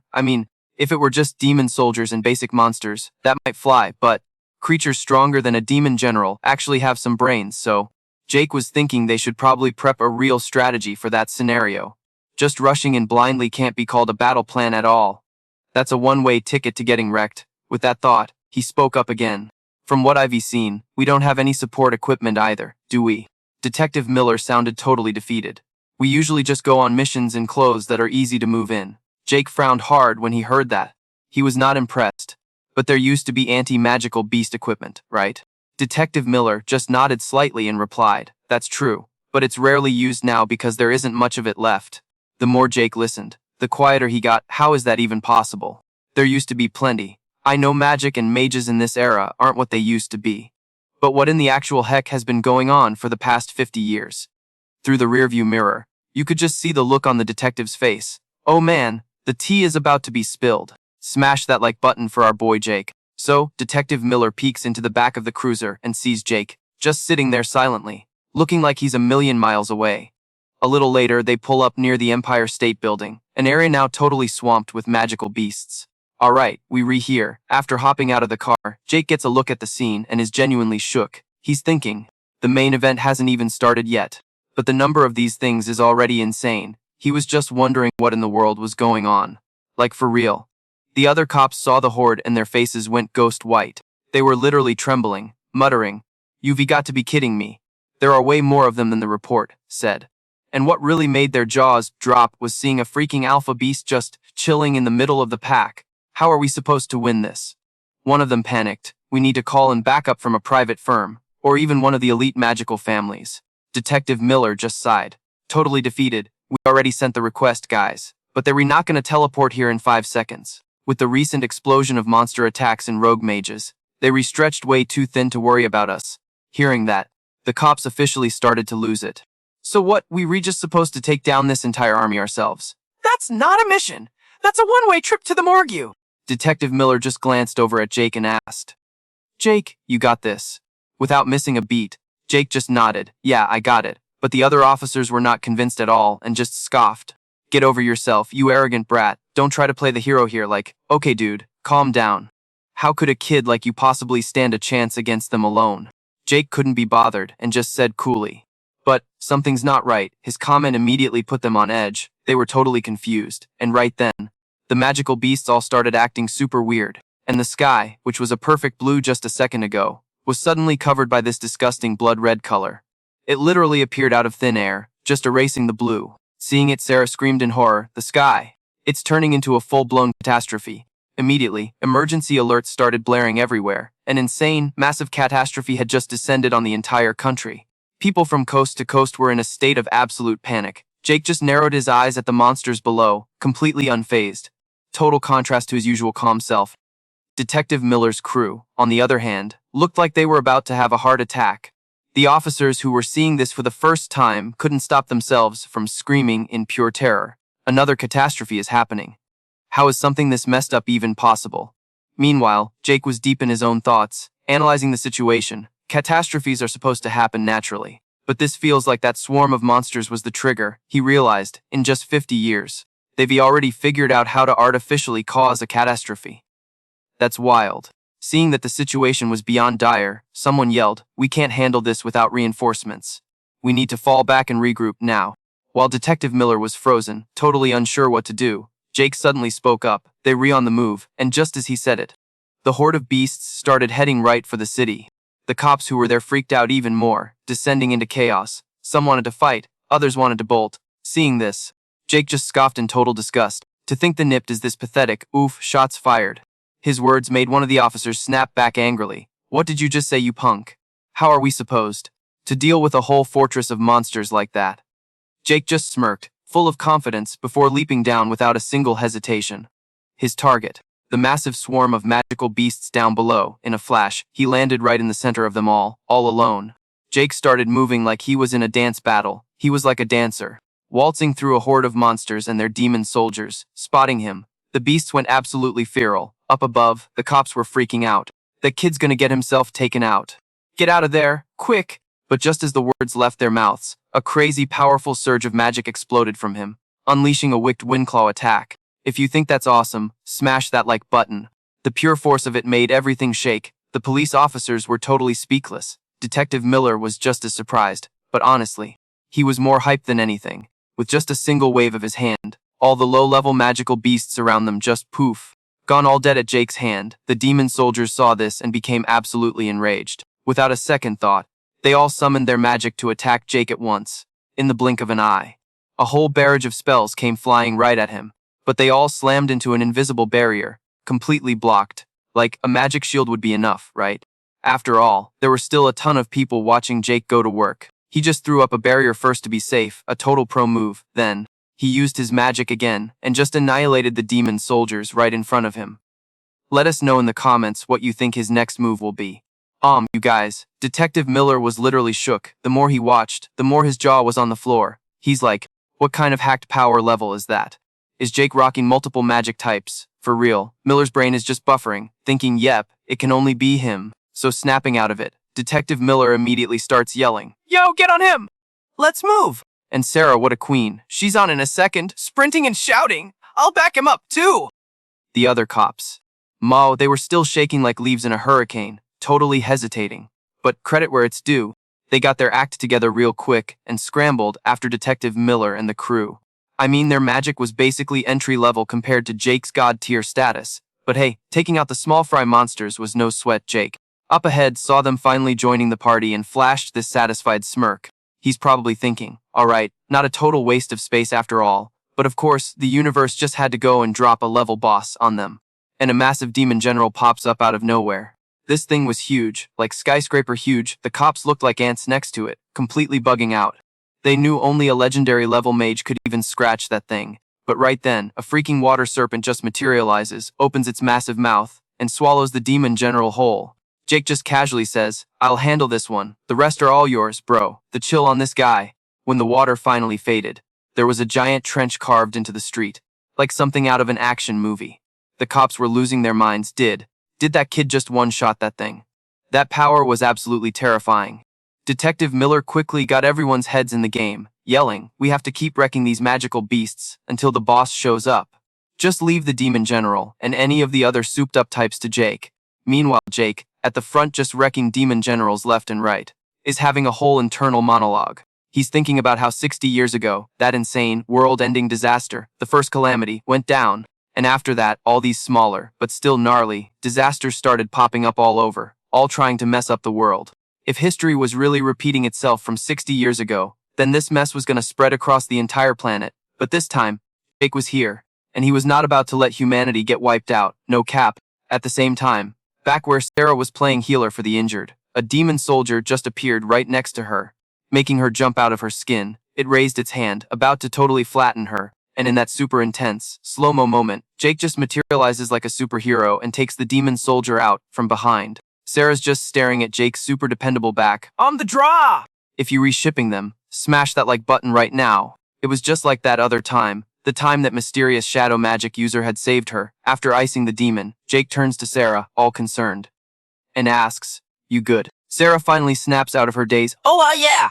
"Thank you, Jake," but Jake is giving her this look, narrowing his eyes and thinking, yo, this situation is giving me major déjà vu. Exactly like last time. I wonder if she's connecting the dots, and yeah, you bet she was. Sarah was totally starting to put things together. She was wondering why Jake would ever choose to mess with shadow magic and how he got so ridiculously overpowered.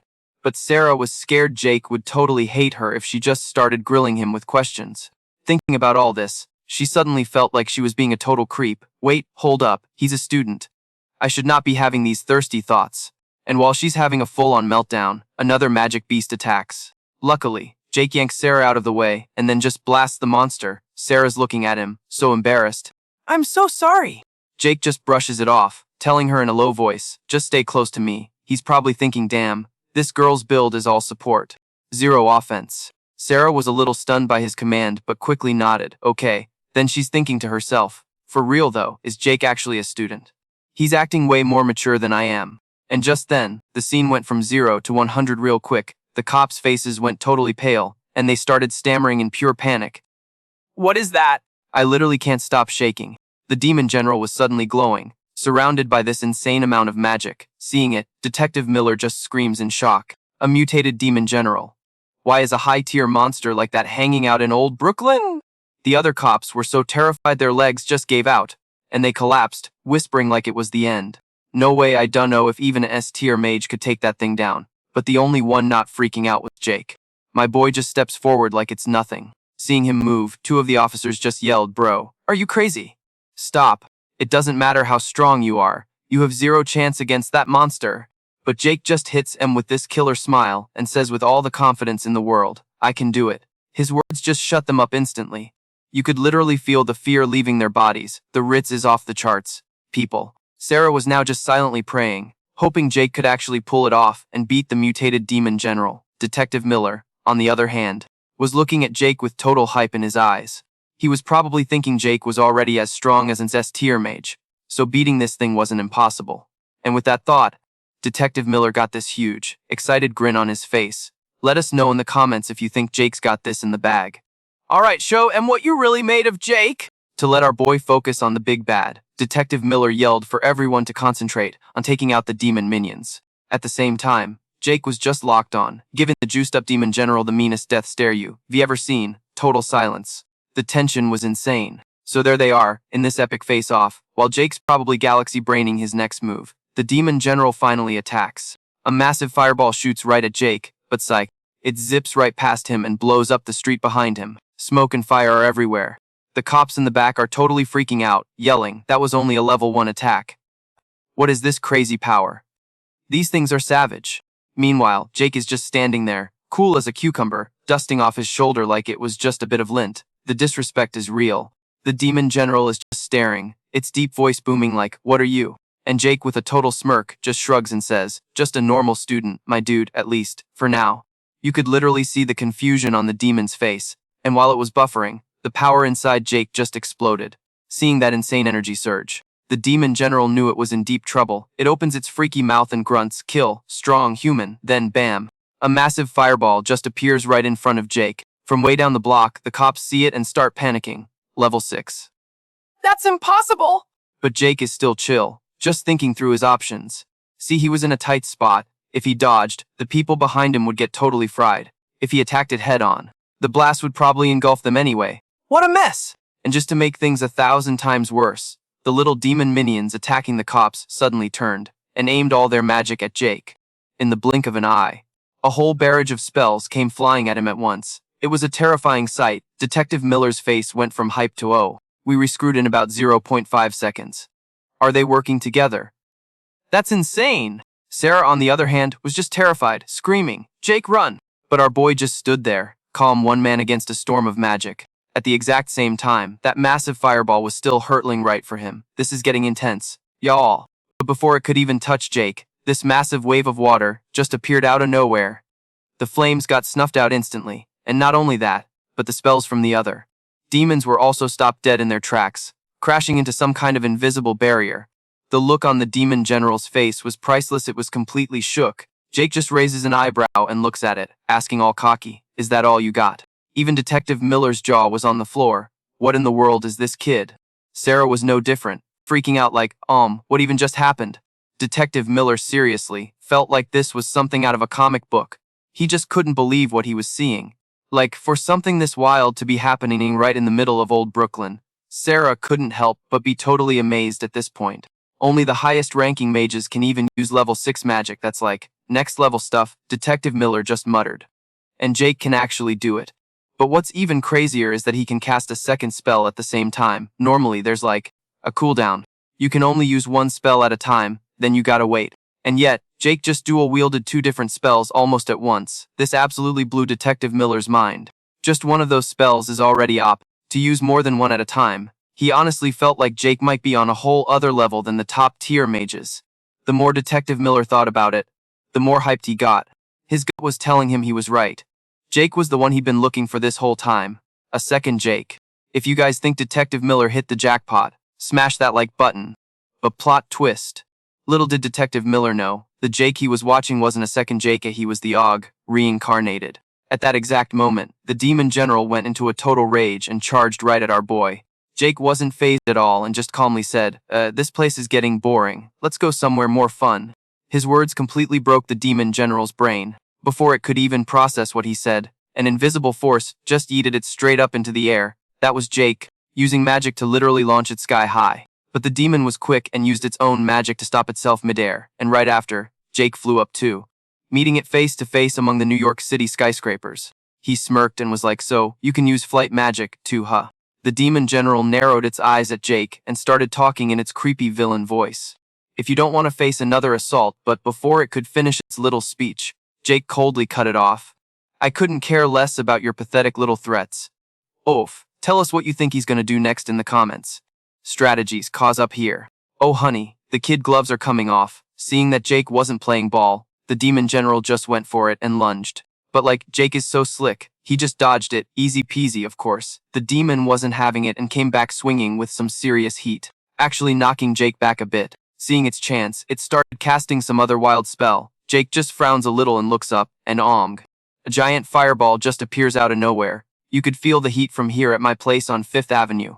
And at the same exact time, the demon general rushes him. With zero chill, it smacks him something fierce, sending poor Jake just plummeting out of the sky. The demon is just looking down like job done as this huge crash echoes and a massive cloud of dust and smoke kicks up. But y'all, when the dust settled, it was completely shook, because Jake was just standing there, looking defiant, without a single scratch on him.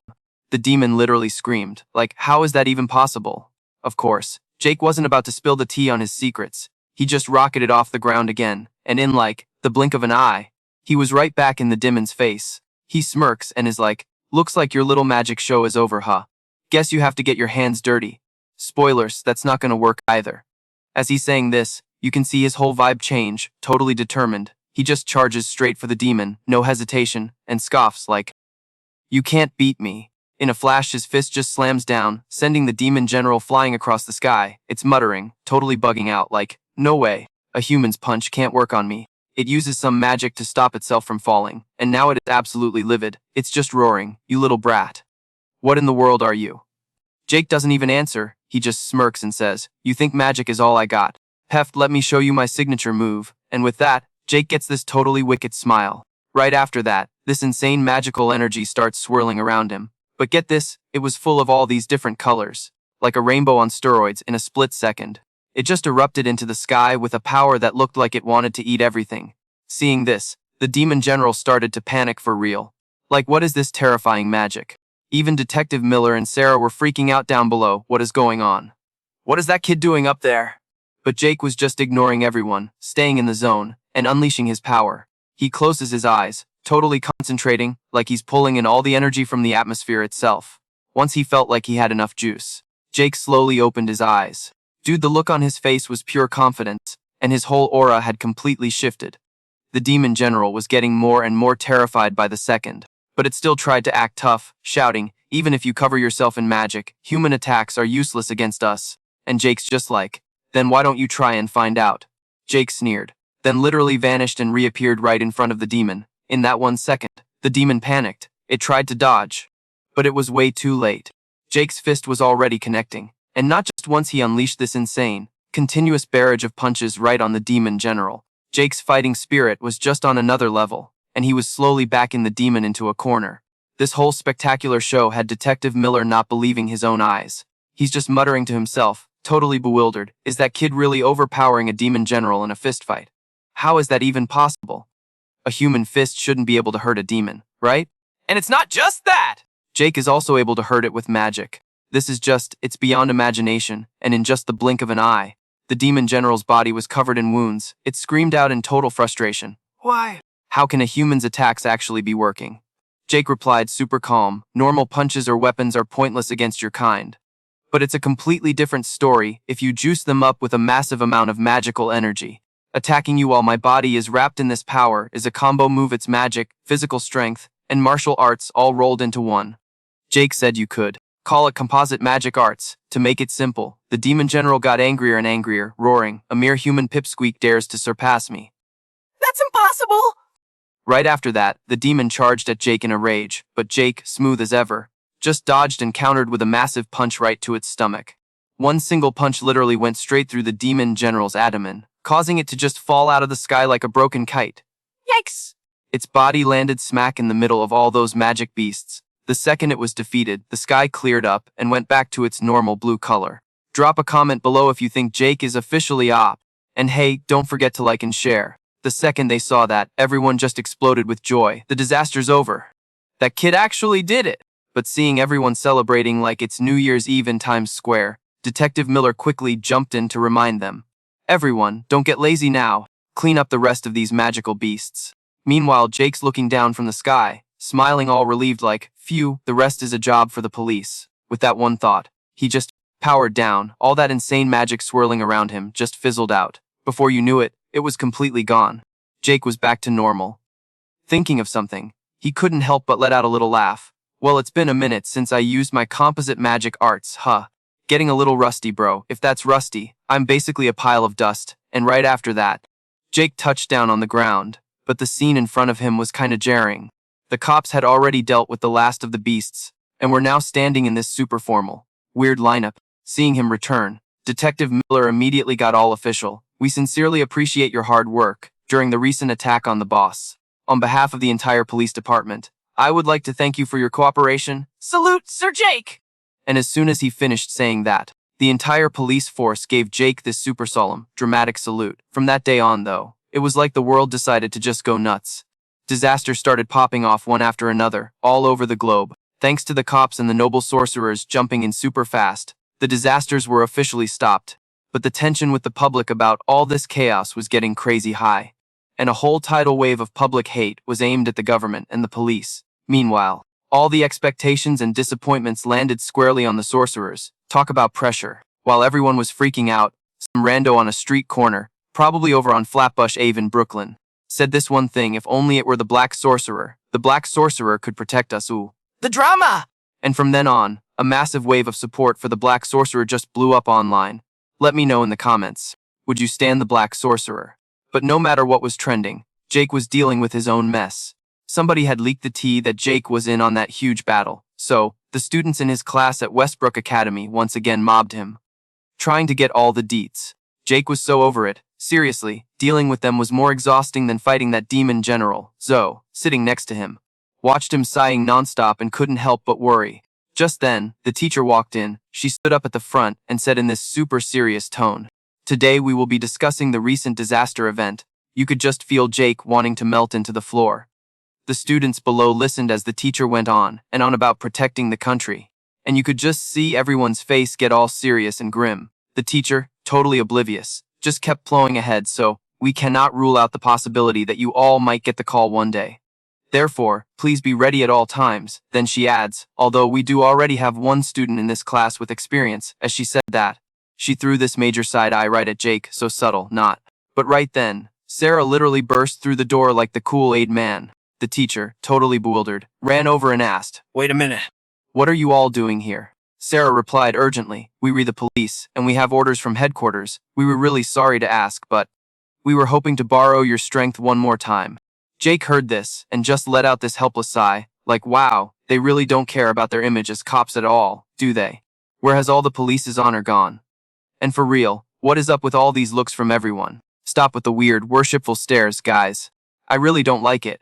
But with literally no other choice, Jake could only agree. If you've ever been in a situation you didn't want to be in, smash that like button. He stood up and walked over to Sarah. "Alright, explain the situation, quickly." Sarah nodded slightly and replied, "Okay, so on top of the natural disasters, magical beasts have also started popping up everywhere around the world. Illegal magicians and underground groups are also way more active than ever. Right now, we are stretched incredibly thin. And that's exactly why they've come to bother Jake again." At this point, she sighed apologetically. "I'm truly sorry for bothering you time and time again, but for real, there's no one else we can trust as much as you." Geez, Jake didn't even say anything back, just pulled out his phone and spoke fine. "But next time, please hit me up beforehand." Sarah was, like, totally shook for a sec, then she was all, my bad, I will totally learn from this next time." A moment later, she got Jake's number and you guys, she just froze, like completely blue-screened for a solid minute. Jake just looked at her, cool as a cucumber, and was like, "For real though, what's the mission?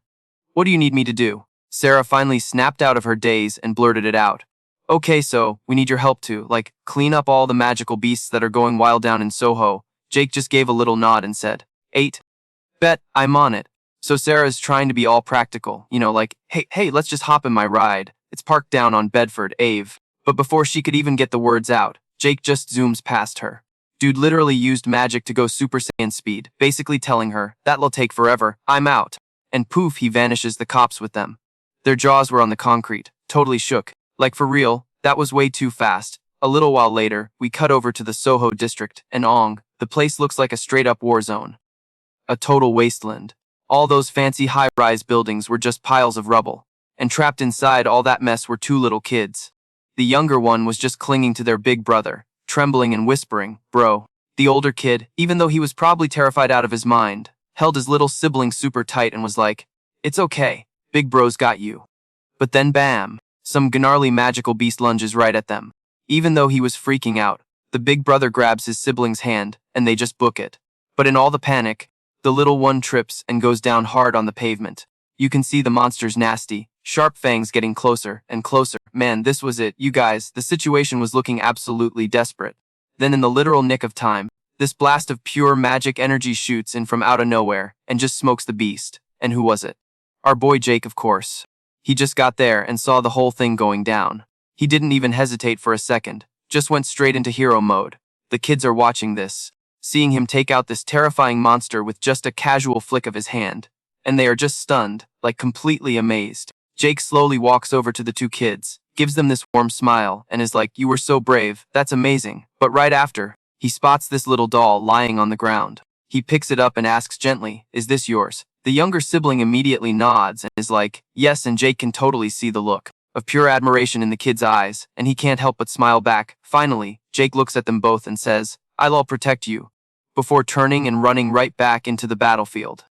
The 2 kids are bowing their heads to thank him, but he was already gone in a flash. They didn't even know if he heard them. The younger sibling just hugged that doll for dear life, their little face just filled with total adoration. As for Jake, he was already deep in the heart of the city. Let me tell you, the battle here was way more complicated than the drama back at Westbrook Academy. 'Cause there are still regular people running around trying to escape. He can't just start firing off his big magic bullet attacks. Jake can totally tell the difference between monster magic and human magic, but he can't sense normal people who don't have any powers. The only way he can save everyone is to literally patrol the entire disaster zone himself. While Jake is trying to figure out a plan, the magic police force finally rolls up.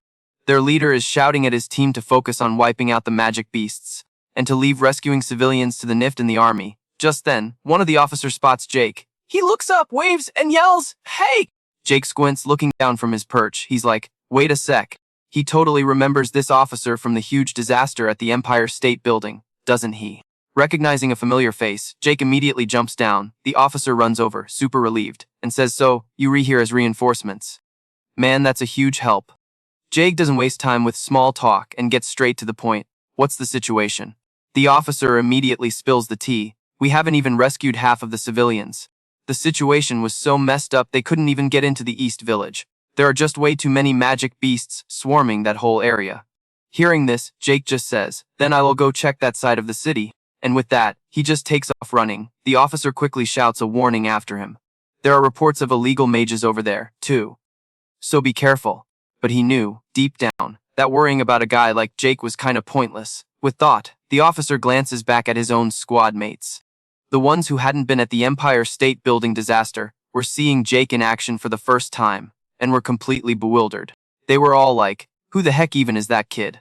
He just wiped out those monsters in the blink of an eye. The veteran officer just chuckled and said nonchalantly, maybe he's just the kind of guy who shows up for us in these chaotic times. Meanwhile, over in the eastern part of the city, Jake was unleashing some insane 6-tier magic, just annihilating entire hordes of magic beasts. But you could tell something was on his mind. The fact that a full-on demon tribe captain showed up outside of a major calamity event. That should have been totally impossible. He was thinking how, even a few years ago, the monsters were getting more numerous, and they were also getting way stronger.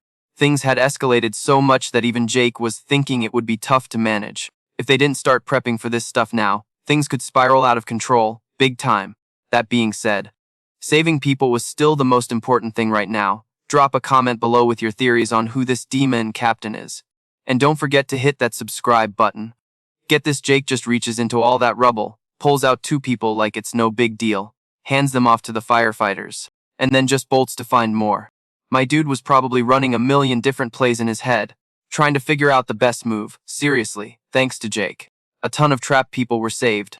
So once things chilled out a little, Sarah showed up with her crew, but Jake didn't even blink. He was totally in the zone. Just kept on with the rescue. Because of him, pretty much every single person in the city was saved.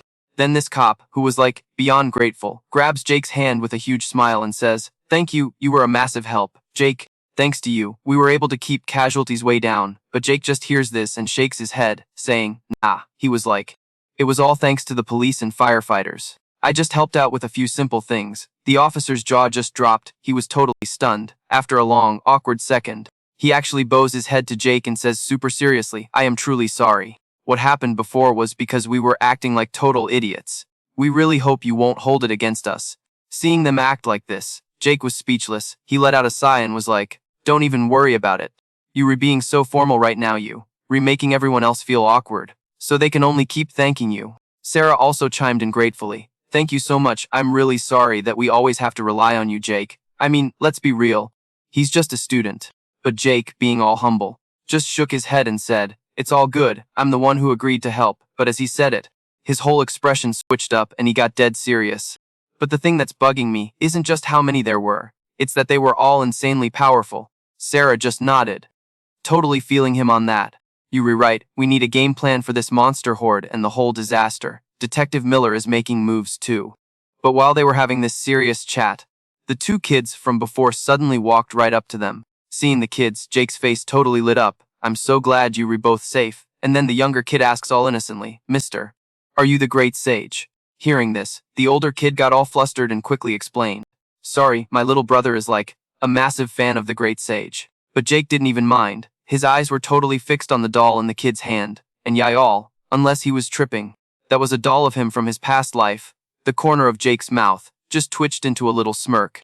Oh, he was totally loving it. He finally nods and goes, "Yep, that's me. I'm the Great Sage, you know." The kid's eyes went wide as saucers, and he started cheering like his team just won the Super Bowl. So flashback to 50 years ago when he was still Jake Ichikami.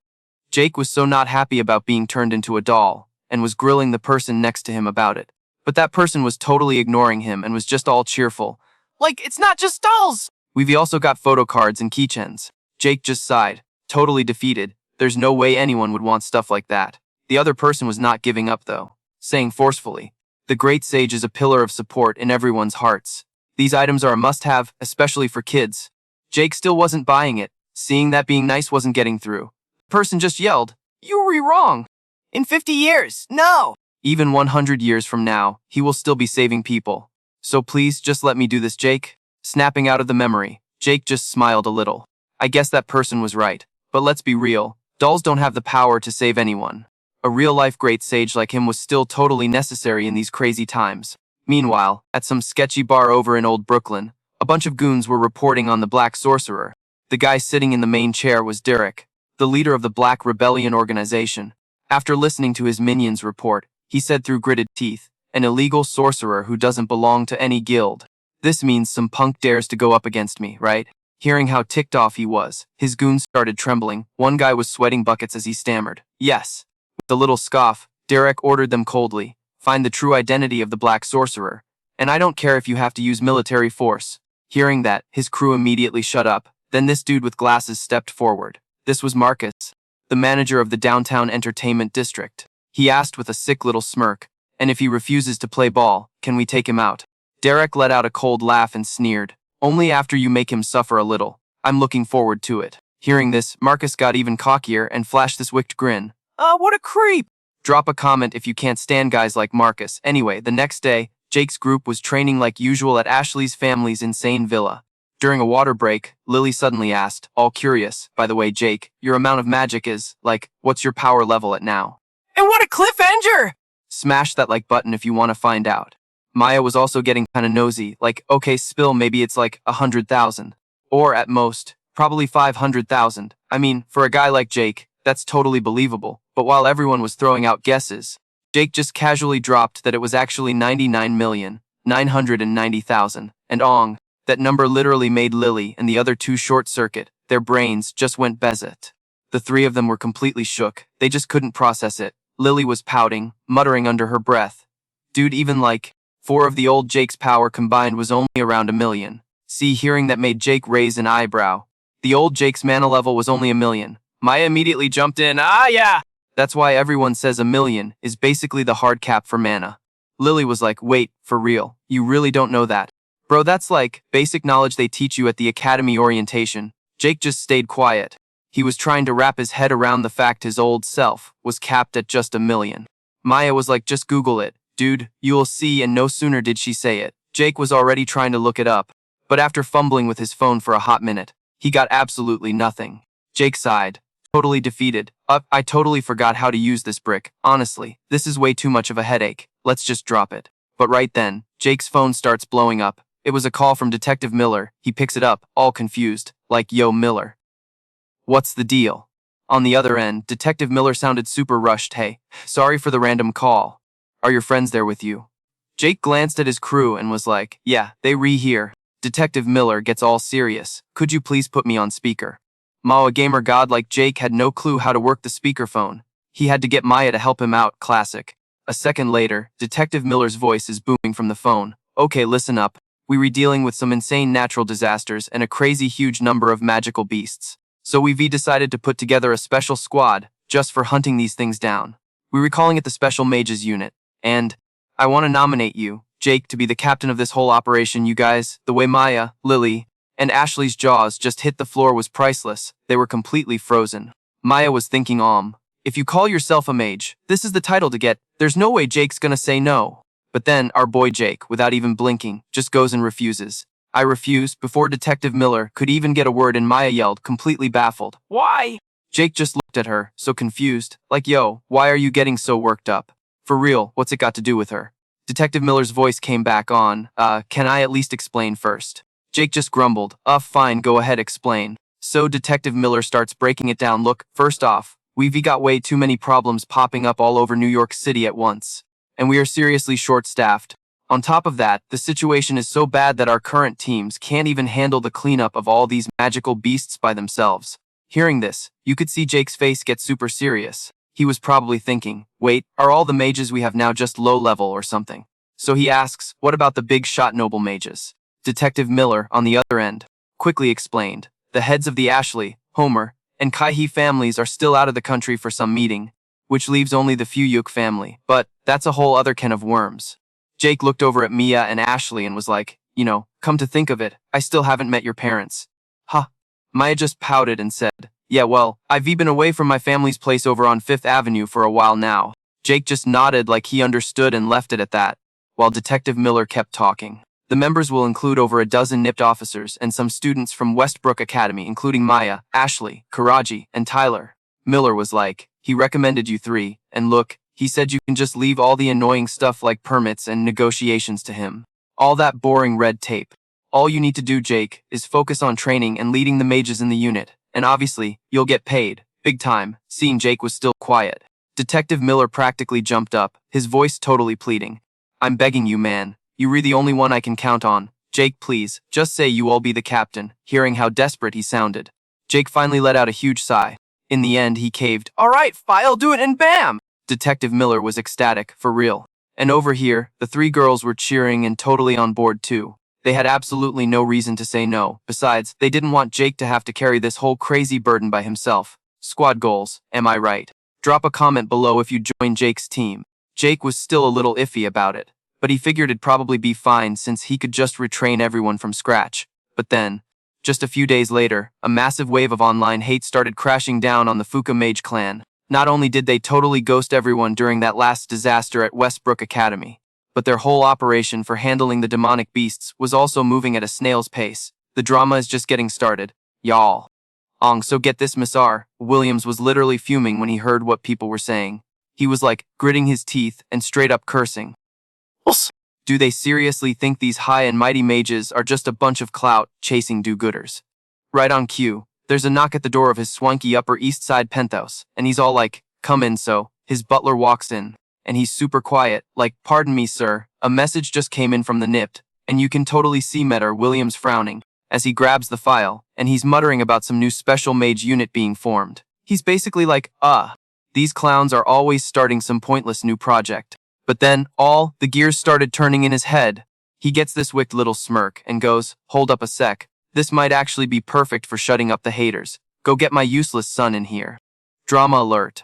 So the butler just bows, like yes sir, and scurries off. Flash forward to the next morning. Over at the police headquarters in downtown New York City, Detective Miller called a big meeting for this new special unit. Obviously, the new captain, our boy Jake, had to be there. And Lily's crew of 3 wasn't gonna miss it either. I mean, they promised they'd show, so they couldn't just ghost everyone, but besides them, it was just Detective Miller and like 3 other cops. The room was looking seriously empty, not gonna lie. Jake is giving Detective Miller some major side eye, totally annoyed. He's like, wasn't this supposed to be a squad of 12 people? And Miller just looks all sheepish like, yeah, my bad. So like, a bunch of people said they were down to join, but when it came time to actually sign up, crickets, nobody turned in the paperwork. Jake just sighs totally over it. And you can practically hear him thinking, yeah, no kidding, who wants to take orders from some high school kid who hasn't even graduated yet? Talk about an awkward vibe. So while Jake's lost in thought, Detective Miller slips something into his hand. Oh, and this is for you. It's like a provisional mage badge.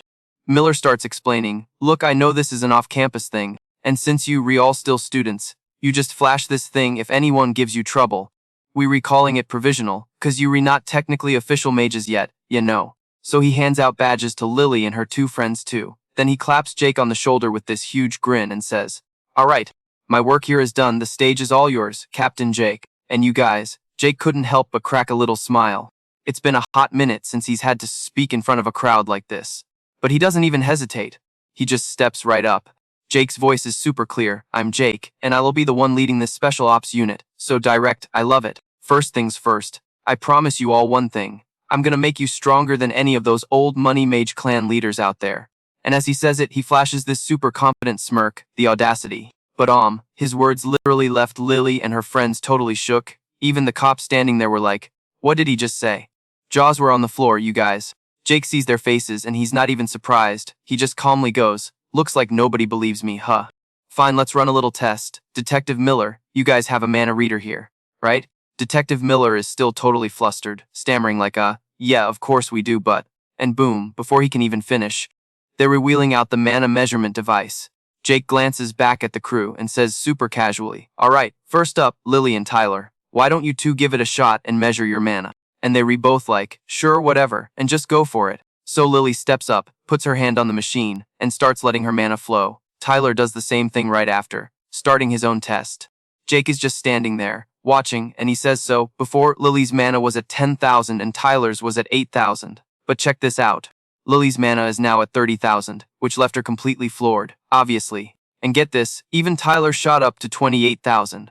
A number he literally couldn't believe. After hearing what Jake said, Detective Miller and his crew just freaked out, yelling, no way!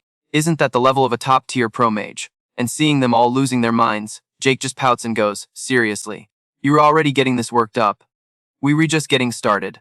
Maya, you re-up. Hearing him call her name, Maya just froze. She slowly walks forward, but then she just stops, not putting her hand on the machine.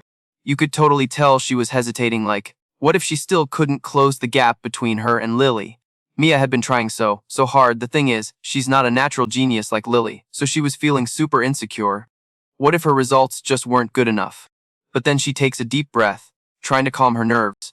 She decided right then, and there she wasn't gonna run away from it anymore. And with that, she slams her hand down on the testing device. At the same time, Maya's mana just explodes out of her. She's thinking, whatever the result is, it's fine. She wasn't going to lie to herself ever again, but y'all, her result left Detective Miller and Sarah completely speechless. Maya, though, she didn't even dare to look at the number on the screen.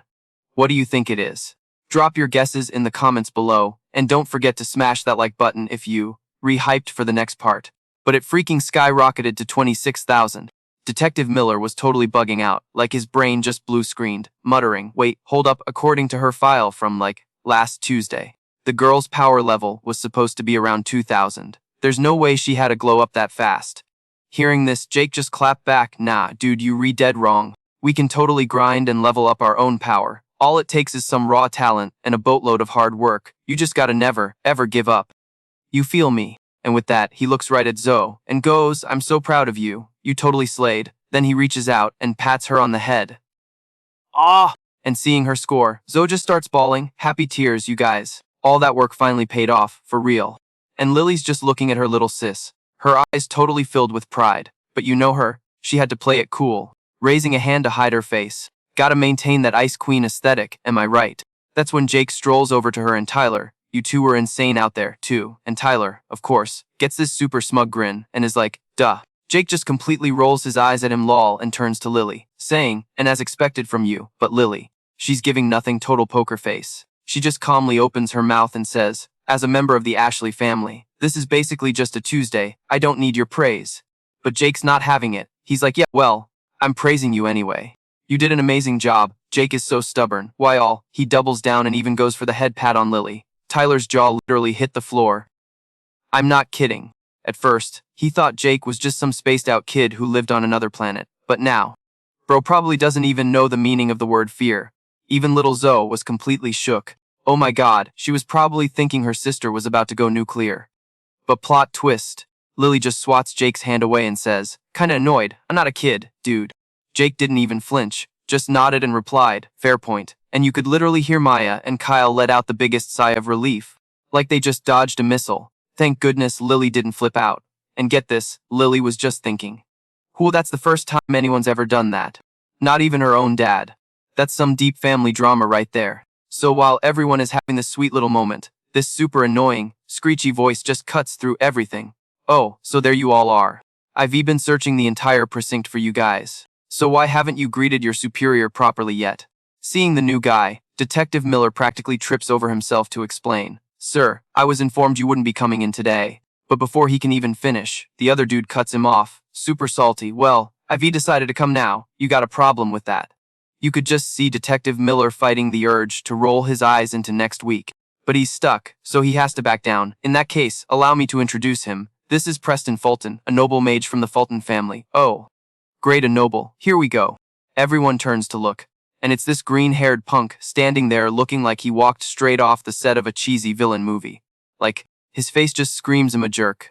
Clearly not a good vibe. After the world's most awkward introduction, Detective Miller leans into Jake's ear to whisper a warning. Look, we had no choice. We had to get approval from a noble mage family. So I had to collect your info and send it to them. I'm sorry, and Jake immediately gets suspicious. Like, hold on. Aren't the Fultons the ones who totally ghosted everyone during the disaster at Westbrook Academy? Detective Miller just quietly nods and is like, this family cares more about protecting their power and their penthouse at 1 Vanderbilt than, actually listening to the government. The tea is piping hot. Y'all. While they were whispering, Preston suddenly speaks up, sounding disgusted. So, I hear this is supposed to be America's top magic unit, huh? Then why am I just seeing a bunch of kids who haven't even graduated trying to meddle in adult business? Detective Miller just sighs, totally done with this day, and points to Jake. This is Jake. He's the one who stopped the catastrophe at Westbrook Academy. Based on his achievements, he was appointed captain of this unit. After hearing this, Preston squints at Jake, looking him up and down like he's something he found on his shoe. Then he just sneers. Stopped a disaster. Ha, a mere commoner, not even from a noble family. As soon as he says that, Preston literally stomps on Jake's foot, hard. Then he scoffs in disgust. You piece of trash, how dare you not bow to me? Don't get cocky. You read nothing but garbage. His actions immediately made Lily and the others see red. They start yelling at Preston. But he just smirks like he's enjoying the show. Commoners get so emotional. Aren't you two little ladies the Ashley sisters? Well, it seems you guys aren't completely useless after all. Ugh, the nerve. The two Ashley sisters are just glaring daggers at him, their faces full of pure disgust. But Preston's shamelessness is thicker than a New York City phone book. He smirks and then arrogantly declares, all right, it's decided. I'll be the captain of this unit. Hearing this, Detective Miller immediately protested. Whoa, hold up. The captain position was already assigned to Jake by the higher-ups. What do you guys think will happen next? Let me know in the comments. So that clown totally ignored him, just scoffed and was like, all right then, let's throw down for it. Whoever takes down the final boss in the next big mess gets to be captain. And lem tell you, the more Detective Miller listened, the more ticked off he got. He was so ready to shut it down. But that one Abe and his two little cronies had already bounced, cackling like some cartoon villains on their way out. And just like that, the deal was sealed. Detective Miller felt crazy guilty about the whole thing with Jake. He mumbled, like, my bad man, I couldn't get him to back off, but Jake, totally unbothered by that phony, just shrugged and said, it's all good. Seriously, nothing could be said would have done squat anyway. All we gotta do now is win, and you could just feel the energy shift. The three of them were absolutely fired up. There was no way in hell they were letting that jerk be their leader. They stormed out of the room, totally fuming. Jake just watched them go, probably thinking to himself, man, these guys have more energy than a toddler on 5 Red Bulls, huh? A little while later, down at the police training grounds on 5th Avenue, Jake got the whole squad together. He was standing there, probably feeling kinda awkward, not sure where to even begin. I mean, these cops had mana levels around 10,000 N, so he figured, might as well start with the basics and talk about mana. With that plan in mind, Jake cleared his throat and announced, all right, listen up, wow! First things first, I need to spill the tea on why magic is the real MVP. So mana is the juice you use for spells, right? But it's got way more perks than just that. Then he points at Tyler and is like, yo, Tyler, get over here for a sec. Tyler's looking at him like he's grown a second head, but he walks over anyway. Then Jake drops this bomb. All right, bro, hit me. With everything you've got, Tyler's brain basically short-circuited. But Jake just kept telling him to do it. Finally, Tyler's like, okay, fine. He balls up his fist and yells, you asked for it. Don't come crying to me if this hurts. And then, bam, he throws a haymaker right at Jake's face. But get this, his fist just stops in midair. It slammed into some kinda invisible wall. Jake just smirks and goes, and that, my friends, is the power of a magic barrier. If you rejuice up with enough mana, anyone can pull this off easy. Get your reserves even higher, and you can do it without even thinking. Like it's second nature. Jake broke it down for them. Basically, it's auto-defense mode. Tyler was grinding his teeth, trying with all his might to break through the shield. But it was a no-go. He finally had to back off. Seeing Tyler looking all bummed out, Jake spoke up again. And this is exactly why! Leveling up your mana capacity is the most important, fundamental goal for any mage out there. Drill this into your heads, people. Right after that, he went to each person one by one and taught them how to actually sense mana. And just like when Lily and the others learned, the cops were shook. Their minds were totally blown. With step 1 complete, Jake had them start running some combat drills. And just like that, the whole day flew by. What kind of training do you think is coming next? Drop your wildest theories in the comments. After all the training wrapped up, Jake headed back to his place. He was still stressing over the whole team situation. I mean, besides the magic lessons, they needed some serious gear. He was hoping he could borrow some heavy-duty, beast-proof equipment, but judging by the look on Detective Miller's face earlier, he knew getting it from the department was gonna be a whole ordeal. Thinking about it, Jake just let out this huge sigh. In this day and age, it's not like you can find master artisans just hanging out. He realized it was probably gonna have to be a dye project. He'd literally never tried anything like it before. But you know how he is. He was probably like, "Paft, how hard can it be?" Famous last words, am I right? He immediately started tearing his place apart, looking for anything he could use. In the end, Jake found this one ring that honestly looked like it came from a gumball machine, but it was brand new, so he figured it had to be important for some reason. It was a start. But one little ring was definitely not going to be enough. Seriously, where do you even find more materials for this stuff? A magic supply store in Old Brooklyn. Just then, his phone on the bed starts blowing up, making Jake jump out of his skin. And you guys, check this out, it was a call from Lily. Which is, like, super rare because she never calls first. Jake snatched that phone up so fast and answered, totally surprised, Lily. Yo, what's good? But the other end was just dead silent for what felt like an eternity. Then she finally says, it's you. You're the only one who can be our captain, Jake. Being the total goofball he is, had to crack a joke. Oh, what's this? You giving me a pep talk? And without missing a beat, Lily just hits him back with a straight up. That's right, Jake just started cracking up. Who didn't take you for the sentimental type? He teased, but then a light bulb went off. This was the perfect opening. So he just went for it and asked, hey, so, if you're not busy tomorrow, you want to hit the shops with me to grab a few things? You can just picture Lily on the other end, totally confused, shopping. Jake quickly explained. Yeah, there's some weird stuff I need to buy, and I honestly have no clue where to find it. So she asked, okay, so is the whole gang coming too? And Jake just drops this on her, so smoothly, nah, just the two of us. You guys, is this a date? Smash that like button if you ship Jake and Lily. And let me know your ship names in the comments below. So Jake's like, why would we roll that deep for this? And Lily, you guys, she was totally shook, asking all confused. Wait, so, just the two of us? Jake, bless his heart, sees zero issues with this. He hits her with the so, what's the verdict? And Lily goes completely silent for, like, ever. Just when Jake thought he was getting ghosted, she finally speaks up, the tension.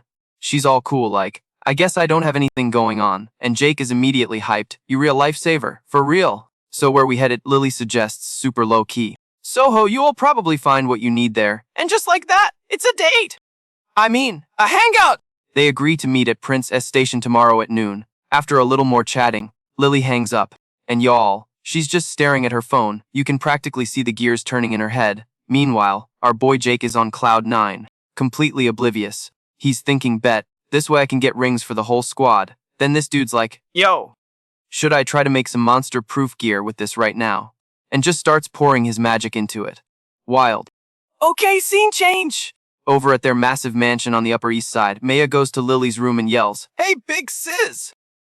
dinner's ready. But it's total crickets, no answer. Maya gets all suspicious, muttering, weird, is she asleep? That's so not her vibe. After hesitating for a sec, Maya's like, whatever, I'm coming in. But when she pushes the door open, she sees Lily in the middle of a full-on fashion show, trying on a million outfits. Mia is just standing there like, what is happening? Lily hears the door and turns around, seeing Maya looking totally baffled. She just frowns and is like, yeah, what do you want? Mia snaps out of her daze and rushes out. Oh, sorry. Dinner's ready. So, and Lily just cuts her off with a nod. We'll be right there. The attitude. I love it. Maya practically runs out of the room, her mind just racing. I have literally never seen Lily get this dressed up. Is she going out with someone? Please don't let it be Jake. The drama is just getting started, folks. The next afternoon at Prince's Station, Jake's already there, and surprise, surprise, Maya totally followed Lily, hiding out all suspicious. She's trying to stay low-key, cause she's worried Jake will spot her. She's even hiding her magic signature and staying way back, knowing deep down this is kinda messed up. You can just feel the secondhand cringe. She can't help herself. Like, why am I being such a stalker right now? Anyway, while she's having an existential crisis, Jake sees a figure walking towards him. It's Lily. And she is serving no school uniform today. She's in these killer skinny jeans, a sleeveless top, and a cool khaki jacket. She looks so good, literally everyone is staring. Main character energy. Lily doesn't even notice. She just walks right up to Jake with a raised eyebrow. Did I keep you waiting? Jake, playing it cool, just shakes his head. Nah, I just got here too. But seeing them standing there together, Everyone around them starts whispering. I bet you $10 they all thought Jake was her boyfriend. And guess who overhears all the gossip? Our little spy Maya. She's freaking out. She's on a date with Jake. How could this happen? Let me know in the comments if you think Maya is being way too extra. Totally clueless that they were being followed, Jake and Lily start walking into Soho. As they were dodging tourists, Lily asks, alright, spill. What are you looking for? Jake's super casual about it, rings, and I need a ton of them. Lily gives him this super sus look, are they gifts? He just nods slightly, something like that, need to buy M in bulk. Lily is literally stunned, in bulk. Bro, are you planning on giving rings to a whole bunch of people? And Jake just does not get it. He's like, yeah, basically, but Lily is reading way too deep into this and gets all annoyed. Just so you know, you can only be with one person here. She thinks my boy is starting a fan club. Jake is so lost, muttering I know that. Lily sharply turns away, totally potting, and says, fine, if you want to buy a bunch. We gotta hit up the cheap shops. Then she's like, and I happen to know a place. Jake's face totally lights up. Awesome! You're the best. Lead the way. This man is so clueless, it's hilarious. Hit that like button if you agree. So they duck into a jewelry store on Green Street. And of course, Maya is right behind them, pretending to look at earrings or something. They can't find what they want, so Jake and Lily dip to go check out some of the street vendor tables. But after a while, they end up back at the same jewelry store. Lily's just standing out front sighing dramatically. A ring that's strong, not too expensive, and also low-key. Who knew finding something that checks all those boxes would be so hard? Jake heads back inside to browse, and he's just quiet for the longest time. He finally finds a ring that looks decent, but the vibe is still kinda off, and he looks at the price tag and is like, nope, still too expensive. Meanwhile, across the street, Maya has set up a surveillance post at a Starbucks, watching them through the window. She's just grumbling to herself, what is this even about? Like, why are they standing so close? Get a room, you too. Anyway, they walk into this super bougie jewelry store on 5th Avenue, and a sales associate immediately rushes over to greet them. Welcome. What can I help you two lovebirds with? If you were looking for a ring for your girlfriend, we have an amazing discount going on. Oof, hearing the word girlfriend. Jake was about to have a full-on system failure. He's like, no, she's not my butt before he could even get the words out. Lily's face went from 0 to 100 real quick, and she just cut him off. I am not his girlfriend, Wikes. Hearing that, the poor employee was like, oh my god, I am so sorry, and just awkwardly backed away. Please, just, look around. She mumbled and then totally peaced out, leaving Lily just standing there looking bewildered. Jake just lets out this massive sigh, totally defeated. A little later, they re at some cafe in Soho, and Jake immediately starts complaining. So much walking. I'm totally wiped, especially with all those crowds. After all that, we didn't even find anything. He was seriously starting to wonder if he needed a new plan. But right then, Jake noticed Lily was giving off some seriously sad vibes. After a super long, awkward silence, Lily hesitated and mumbled, I'm like, really bad at expressing my feelings. You know me though, you get what I'm like, right? Jake was kinda caught off guard, for real, but he played it cool, nodding along like, yeah, of course. Oh yeah, for sure, and get this, you guys, Maya is literally sitting a few tables away, eavesdropping on the whole thing. She looked so shook hearing Lily's confession. Then Lily leaned in and spoke in a super low voice. I can't even act normal around Maya. You should. V just asked her to come with you. I'm just gonna get in the way. But Jake was quick to shut that down. Like, no, that's not it at all. Jake just gently shook his head. Like, don't even say that. You were the one who did all the research on the jewelry stores, right? And you were super meticulous about everything. Lily went quiet when he said that, but you could tell she was still feeling down on herself, so Jake continued. Even though we re-shopping for me, you've been so serious about this whole thing. Like you were buying it for yourself. What I'm trying to say is, you've been a huge help. Lily looked at him like, really looked at him, and then got all shy. She lowered her head and started playing with her hair, whispering, you really think so? Hearing that sweet moment, Maya literally couldn't take it anymore and just stormed outside. She'd never seen that look on Lily's face before ever. She was probably thinking, what am I even doing here? Maybe I should just bounce. And yeah, that's exactly what she did. She just turned around and went home. Meanwhile, Jake and Lily searched for a little bit longer and bam. They finally found it. Jake was so hyped. We finally found it. Lily, walking next to him, asked, looking totally sus, but you were buying 5 of them. Jake just calmly shot back, well, yeah, 1 for everybody. Lily got even more suspicious, just staring at Jake. After a long pause, she said softly, they were gonna love this gift from you. You picked it out so carefully. Jake just glanced at her with a super deadpan look and said, this is standard issue equipment for our whole unit. Of course they have to be happy with it. Lol, so romantic. Lily was like, totally stunned for a second. Then she just nodded, finally getting it. Oh, I see. So that's what this was all about. And Jake, completely clueless about the emotional roller coaster she just went on. Thinking back on the day, he said gratefully, I honestly don't know what I would be done without you today. Thank you, for real. Lily just shrugged it off. Don't even worry about it. Just knowing I could help is enough for me. But Jake was still pushing like, no way, I have to repay you with something. Right? Lily potted a little. That's really not necessary. But just as she said that, Jake suddenly whipped out a ring, totally startling her. He didn't even notice and just said, give me your hand. Lily got even more flustered, mumbling, oh, what are you doing? And Jake, getting impatient, was like, just give it here. Then he grabbed her hand and put the ring on it. On her ring finger, you guys. I'm screaming! He winked at her and said with a huge grin, this is the first piece of equipment I ever made, so take really good care of it. The meaning of all this hit Lily like a ton of bricks, and her face went completely red. She totally avoided Jake's eyes and just ran off in a flustered panic. I'll treasure it! She yelled back, see you later then. Jake was just left there, super confused, wanting to call her back. Wait, I was still explaining its functions. Oh well, I'll just tell her next time. Meanwhile, Lily had booked it down the street, putting a ton of distance between them before finally stopping to catch her breath.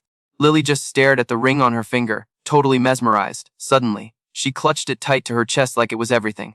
Okay, if you ship them, smash that like button. Anyway, the next day, over at the training ground at the One Police Plaza Annex, Jake got everyone together and announced, Alright, squad, listen up! I'm handing out the new gear now. Each of you, grab one for yourselves. He then started passing out these sick-looking rings to everyone. The whole squad was floored. Sarah mumbled, totally stunned. Whoa, hold up. This thing is giving off some serious magical vibes. Could this be, like, anti-beast gear? Jake nodded, totally casual about it. That's right, it's anti-magic beast equipment, enchanted with wind magic. And if you vibe it with your own magic, you can level it up to tier 1 wind magic. Hearing that, Detective Miller's jaw hit the floor. He was like, bro! Where in the world did you get these? Jake just shrugged, oh these. I just whipped him up myself. Detective Miller went from shocked to absolutely thunderstruck. He's thinking, only, like, master-level craftsmen can make this stuff. And there are basically none of them left these days. Yet this kid just casually mass-produced a whole batch. Thinking this, he couldn't help but shout, dude, you are just full of surprises, for real. Meanwhile, Jake was still handing out the bling, but then get this, when it was Maya's turn, he straight up skipped her. Maya was like, excuse me. But hold on, the tea is piping hot, y'all. She immediately spotted a brand new ring on Lily's finger. Maya was shook. Lily has never worn that ring before. Could it be from their date yesterday? Ah! Did something major happen after she got home? Spill the tea, Ellie! What is going on? Of course, Jake had no clue. He just started World War III in Maya's head. After he finished passing out the gear, he was all business. 8 crew. Last thing, we need a faster ride.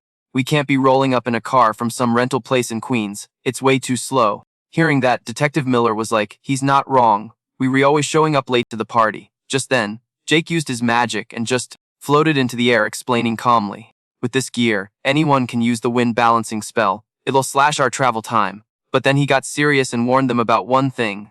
Listen up. This is just a simple spell for getting around. The magic cost is super low, so don't even think about using this for throwing hands. You got it. With that, he told everyone to give it a shot, and it was a total disaster. Everyone was wobbling and falling over like they were trying to skateboard for the first time. Jake then calmly gave them a pro tip. You gotta imagine you re-jumping forward, not just trying to float. It's about flight and maintenance. After he said that, he glanced over at Maya. And what do you know? She actually did it! He immediately gave her props. Yo, good job, Maya! Being praised by Jake made her feel on top of the world. She was thinking, Paft, please. You have any idea how long I've been practicing mana control? This little trick is nothing. But then, she suddenly met Jake's intense gaze, and it totally startled her. Maya whipped her head away, blushing like crazy. That whole guilty feeling from spying on him, and Lily's date came rushing back, and was hitting her hard. While Maya was lost in her guilt trip, Jake suddenly spoke up. By the way, there's something I want to ask. You know a ton about the original Jake, right? The legendary one. Maya nodded slightly. Yeah, that's right. He's literally my hero, the absolute GOAT. Jake kinda narrowed his eyes at her and kept asking, so, was he really that strong? Maya answered without even thinking. Dude, his mana capacity was like 1 million, and he could use, like, a gazillion types of spells. He sacrificed himself in the final battle against the Demon Lord during the Great Calamity, Jake asked, looking doubtful. So what happened to all the mages after he, checked out? Maya explained slowly. At that point, There were hardly any mages left who could fight. The Ashley family really stepped up and carried everyone. Back then, like, almost all the documents and data on magic were completely destroyed. There was nothing left. That's why our ancestors had to rebuild the entire magic system from scratch. Jake's brow furrowed. Hard, according to his memories. Yeah, the number of mages who got wiped out was high, but there should have been tons of documents and data left over. 'Cause he literally backed them up and stashed them everywhere as a backup plan for the future. Yet modern magic is so primitive and full of holes, and everyone's mana levels are unbelievably low. Was this just, like, the passage of time? Or did someone intentionally sabotage everything? Drop your conspiracy theories in the comments below, guys. I want to know what you think. Seeing Jake go completely silent, Maya looked at him, worried, and asked, Yo, you okay? "You kinda zoned out there." Jake was startled for a second and just shook his head. Yeah, I'm good." But Maya was still worried and said, a little hesitant, "Look, if something's wrong, you can tell me. I might not be able to help much, but I'm a pretty good listener." But before she could even get the words out, Jake just cuts her off with a little chuckle, smooth as hell. "Yo, it's enough that you were even worried about me. For real, thanks, you've already been a huge help." Jake knew she was solid, like, she wouldn't go spilling the tea about what he asked. But this whole situation with the dark mages was still a total mess. He was thinking it was probably a bad idea to drag her into this drama. He figured he should probably just keep it on the down low. And then, Jake just cracks this little smirk. If she ever found out he was the Jake Ichikami, my girl would literally pass out for a week straight, no cap. But you were tripping, thinking Jake wasn't spilling the tea. 'Cause he thought you were shady, so you were like, what if I just get op instead? And bam, you got super motivated. For real, fast forward 1 week, and we were still at this secret NIP training spot. Probably somewhere deep in the Bronx. 8, so check it. Jake's out there leading the squad's practice session. He yells out, "Alright, whole unit, prepare to light him up." And just like that, the entire crew started their attack. Get this, Sarah's now slinging tier 2 holy magic. Detective Miller leveled up to tier 3, and our boy Tyler, he jumped all the way to tier 4.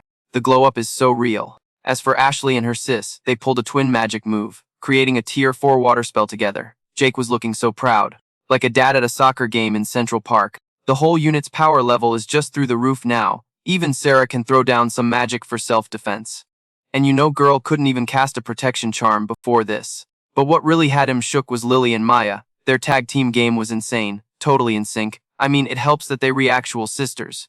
That psychic connection is no joke. It wasn't just him, even Emma was like whool when she peeped their new skills. The power Ashley and her sis were packing.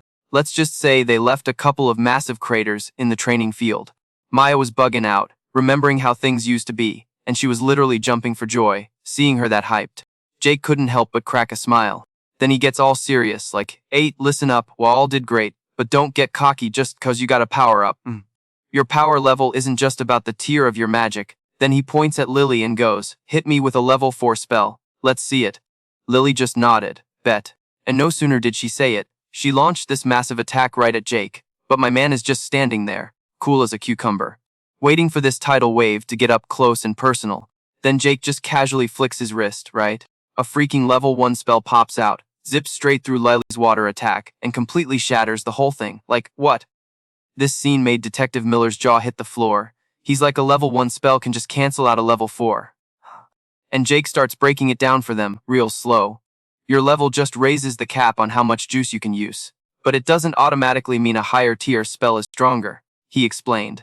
Even with a level 1 spell, if you dump every last drop of your energy into it, you can still totally clap a level 4 spell. Course. You gotta play smart and know what your opponent is throwing at you. Water's weak to earth, duh. Jake said, stop boxing yourselves in based on your level or who you refighting. If you really get the feel for your mana and master your spells, all of you can become unstoppable. Hearing that, the whole crew got so fired up. Smash that like button if you getting hyped with them. It was like they could finally see a world where they could actually throw hands with those bogey noble mages from the Upper East Side and win. Jake just watched them, a little smirk on his face. Also, don't forget you got your squad right here. We combine our strengths, we unbeatable. And the whole team just yells back heard. In perfect unison, it was a whole vibe. Just then, this super annoying voice cuts in. Well, you commoners must be trying really hard. It was that tool Chad, with his 2 little minions. Detective Miller frowned a little and was like, what are you even doing here? Chad just clicked his tongue and pouted like a toddler. The big bad thingy hasn't shown up yet, so I'm like, bored out of my mind. Hearing this, Detective Miller asked, all confused. If you were not training, why not go help take down some monsters? Chad just laughed in his face. Nah, that's way too much work. That's a job for you guards anyway. Oof. These words had Lily and the others looking ready to rumble. He didn't even care. Just looked up at the sky all dramatic. Oh heavens, if only the calamity would get here now. This guy really has the worst timing, because whatever he says, goes. This dude Chris suddenly shouted, "Yo, look at the sky!" The sky, which was clear blue like 2 seconds ago, was now turning a creepy blood-red color. Chad got all giddy yelling, "It's here! It's here!" The calamity is on. Then he shot this smug look over at Detective Miller's crew, totally challenging them.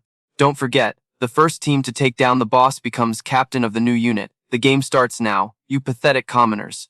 The more Chris listened, the more pissed he got, shouting, as if we'd lose to some clown like you. Chad just sneered and said, "Talk all you want, see ya later, losers."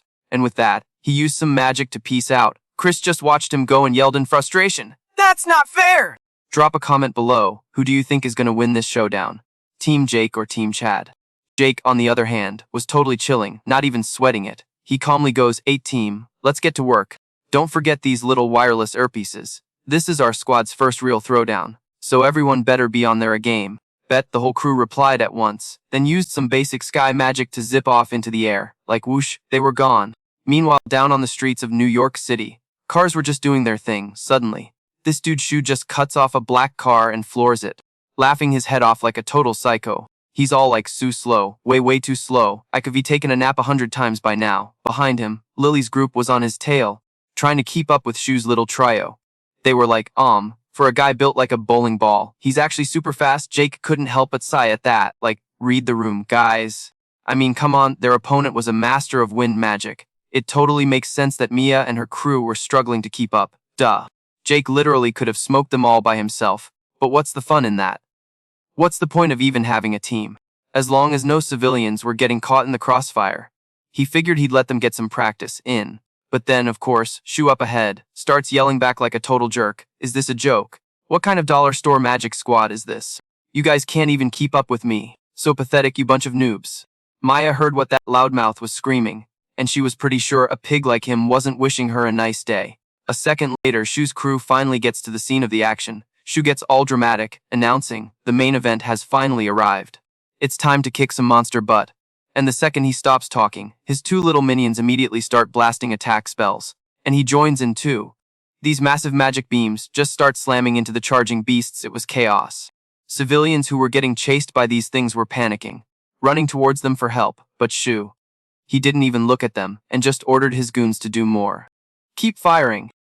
Crush them all, he screamed, following his order. The two lackeys attacked again, causing two civilians who had just barely escaped to run right into the path of their magic attack. These were just normal people, okay. A direct hit would be absolutely deleted them, instantly. But just in the nick of time, a golden ray of magic appeared. It was our boy, Jake.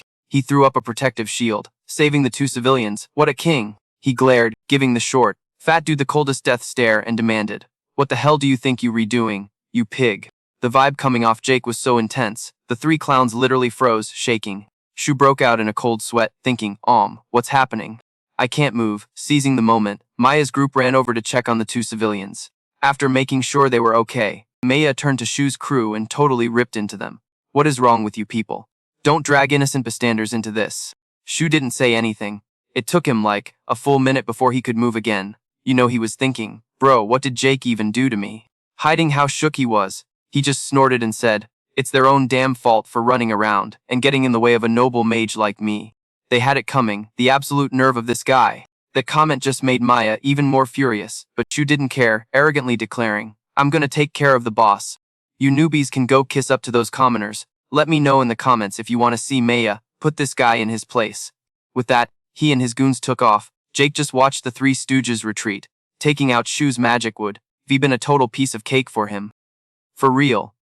But that would be like folding a winning hand, right? And honestly, this whole mess was actually working out perfectly for him. Our boy is playing 5D chess out here. With that thought, Jake gave a new order.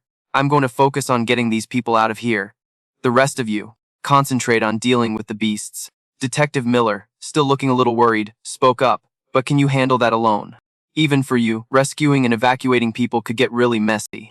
A little smile crept onto Jake's face as he said with total confidence, I am the captain of this special unit, am I not? Detective Miller was stunned for a sec, then just burst out laughing. Then he said sheepishly, yeah, that was a stupid question, wasn't it? Just then Maya yelled out, we can't just rely on Jake for everything. Let's go take down these freaks. Seeing how hyped up they were, Jake was like, go bring us back a victory. With his command, everyone just took off like a shot. They immediately started using magic to wipe out the low-level monsters. Maya was feeling super confident in her skills now. These low-level beasts and demon soldiers. She could take them out as easily as snapping her fingers. Maya used to be terrified and couldn't do anything, but now she was taking down demon soldiers all on her own. You absolutely love to see that character growth. Smash that like button for our girl Maya. Okay, so our girl has seriously leveled up, like she's been grinding non-stop. Meanwhile, Jake is pulling a full-on Batman, posted up on a rooftop somewhere on Wall Street, using his magic radar to scope the whole scene. The whole area is just buzzing with insane magical energy, a total chaotic mess of his friend's power and the monsters. Seriously. It looks like tons of people are still trapped down there. It's a legit nightmare. This rescue mission is looking basically impossible, right? But that's what a normal person would think, not our boy Jake. Without a second thought, my dude just yeets himself off the roof. He just blasts forward like a hurricane. At the same time, Shu's little crew is out there fighting off demon soldiers. And you know Lily's squad isn't slacking either. They were all locked in total focus, but then bam! This ridiculous amount of magic energy just drops out of nowhere, and Maya just screams, whoa, what is that power level? While everyone's still bugging out, this absolute unit of a demon general just strolls up from a distance. Of course, main character syndrome, Shu, feels this massive power spike and immediately runs right towards it with his paws. He's all like, this final boss is mine. Watch and learn, peasants. This is what real 4th tier magic looks like. Seeing this, his sidekick is trying to warn him like a boss. That's a demon general. You can't just beat that with one 4th tier spell, sir. But of course Shu is way too arrogant and just scoffs, who says I can't. It's not like any of you have ever actually fought a demon, have you? So how would you know? I'm a noble mage, winning is just what I do, and as soon as he says that, he whips out this huge 4th tier windstorm spell to attack. But the demon general, bro, wasn't even phased. It just casually summons its own magic, and this crazy huge fireball just pops into existence. The fire hits the wind, and instead of a cool fight, it just gets bigger, completely swallowing Shu's little gust of air. And the look on Shu's face. He turned whiter than a sheet of paper. He's literally trembling, muttering, my ultimate move. It got totally nerfed.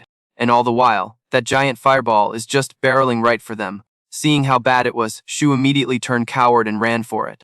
And get this, he leads the fireball right past a bunch of civilians. What a jerk. Luckily, right before those poor people were about to get roasted, Jake shows up, but before he even has to lift a finger. This massive wave of water comes crashing in from out of nowhere. In like a millisecond, it completely snuffs out the fire, and guess who it was? Lily and her crew. Jake just cracks a smile like, okay, I see you, not bad at all. Meanwhile, that little punk Shu, who ran for his life, finally finds a corner to collapse in, but it's not long before Maya walks up to him. And her expression was not friendly. She is absolutely fuming, asking him, why the heck did you put all those innocent people in danger? Shu just scoffs, like a total brat, saying, hey, if they didn't run, whose fault is that? If they're dumb enough to get in the way of a noble mage, they should be known they get punished, the punishment being, getting taken out. But he barely got the words out before Maya's hand went up and smack. The sound echoed across the whole block. It was the slap heard round old Brooklyn, and it literally sent him flying several feet. Maya was still heated, yelling, noble mage, my butt. You were nothing but a disgusting, shameless pig. You tell him, girl! Shu was just sitting on the ground, totally stunned, trembling and muttering, you hit me. You actually dared to hit a noble. Mia just scoffs, forget this pathetic excuse for a mage. Let's go take care of the rest of these monsters. And then they just bounced, leaving Shu on the ground still screaming his head off, like a toddler. Jake, who was busy actually saving people, saw the whole thing and was like, wow, they really starting drama in the middle of a monster invasion. But then he's like, gotta admit though, they snapped back fast. I guess that's a good thing. Man, there are still so many people who need help. And I gotta keep an eye on the big boss. Hey guys. Smash that like button if you think Shu totally deserved that slap. So yeah, the demon general is officially on the field. This whole catastrophe won't be over until it's down for the count. At the same time, in some busted up house on Flatbush Avenue, that coward Shu and his 2 minions were hiding inside. One of his lackeys keeps trying to tell him, dude, there's no way we can win against those things. We way better off just dipping. Shu's just biting his lip, all dramatic, thinking to himself, he's right. The demons out there are crazy strong. Even for me, taking them all down would be a huge pain. But then, a slimy little idea pops into his head and he goes, hey, wait a minute. What if we just wait for everyone else to wear down the demons? And then we swoop in and steal the final kill. Hearing this, his two goons start cheering like he's the smartest person alive. Shu just smirks smugly and says, it's basic strategy for now. We were just gonna lay low, take a nap, and wait for our moment to shine. What a snake! Let us know in the comments what you do to Shu. Okay, so get this. Outside, Lily's crew is staring down this demon general, and the energy it's putting out is straight up terrifying. Maya is totally bugging, like, can we even win this? But then she's like, nah, we have to. And then Kyle, ever the drama king, just yells, let's wreck this thing like yesterday. And bam! Everyone just unleashes their powers all at once on this monster. It was a whole light show. I'm talking waves of water and bolts of lightning, just going ham. Tyler's peeking through the smoke like a kid on Christmas, whispering, please tell me that worked. But psych, the smoke clears, and the demon general is just standing there, chilling, without a single scratch. Not even a smudge. The disrespect is real wall. You could feel the mood drop faster than my grades during finals week. Lily's biting her lip, muttering, what we need is a cheat code spell or enough power to just totally delete this guy. And right on cue, the demon general starts throwing some serious heat. A massive flame comes rushing towards them, looking absolutely insane. This flame looked like it was about to swallow the entire block, maybe even all of Old Brooklyn. Seeing this, Maya's group just booked it. Mia squints at the fire below, totally overwhelmed. She's thinking, this is way scarier than last time, maybe even double the power. The power gap is just way too massive, guys. They're all thinking, there's no way we can beat this thing. Like, what's the plan? And just when they're about to give up, a voice crackles in their earpieces. You guessed it, it's Jake. He's all chill, like, Sue, looks like you guys are in a bit of a pickle, huh? Here's a pro tip, coordinate with each other. And yeah, Jake is just watching from a rooftop somewhere on 5th Avenue, probably.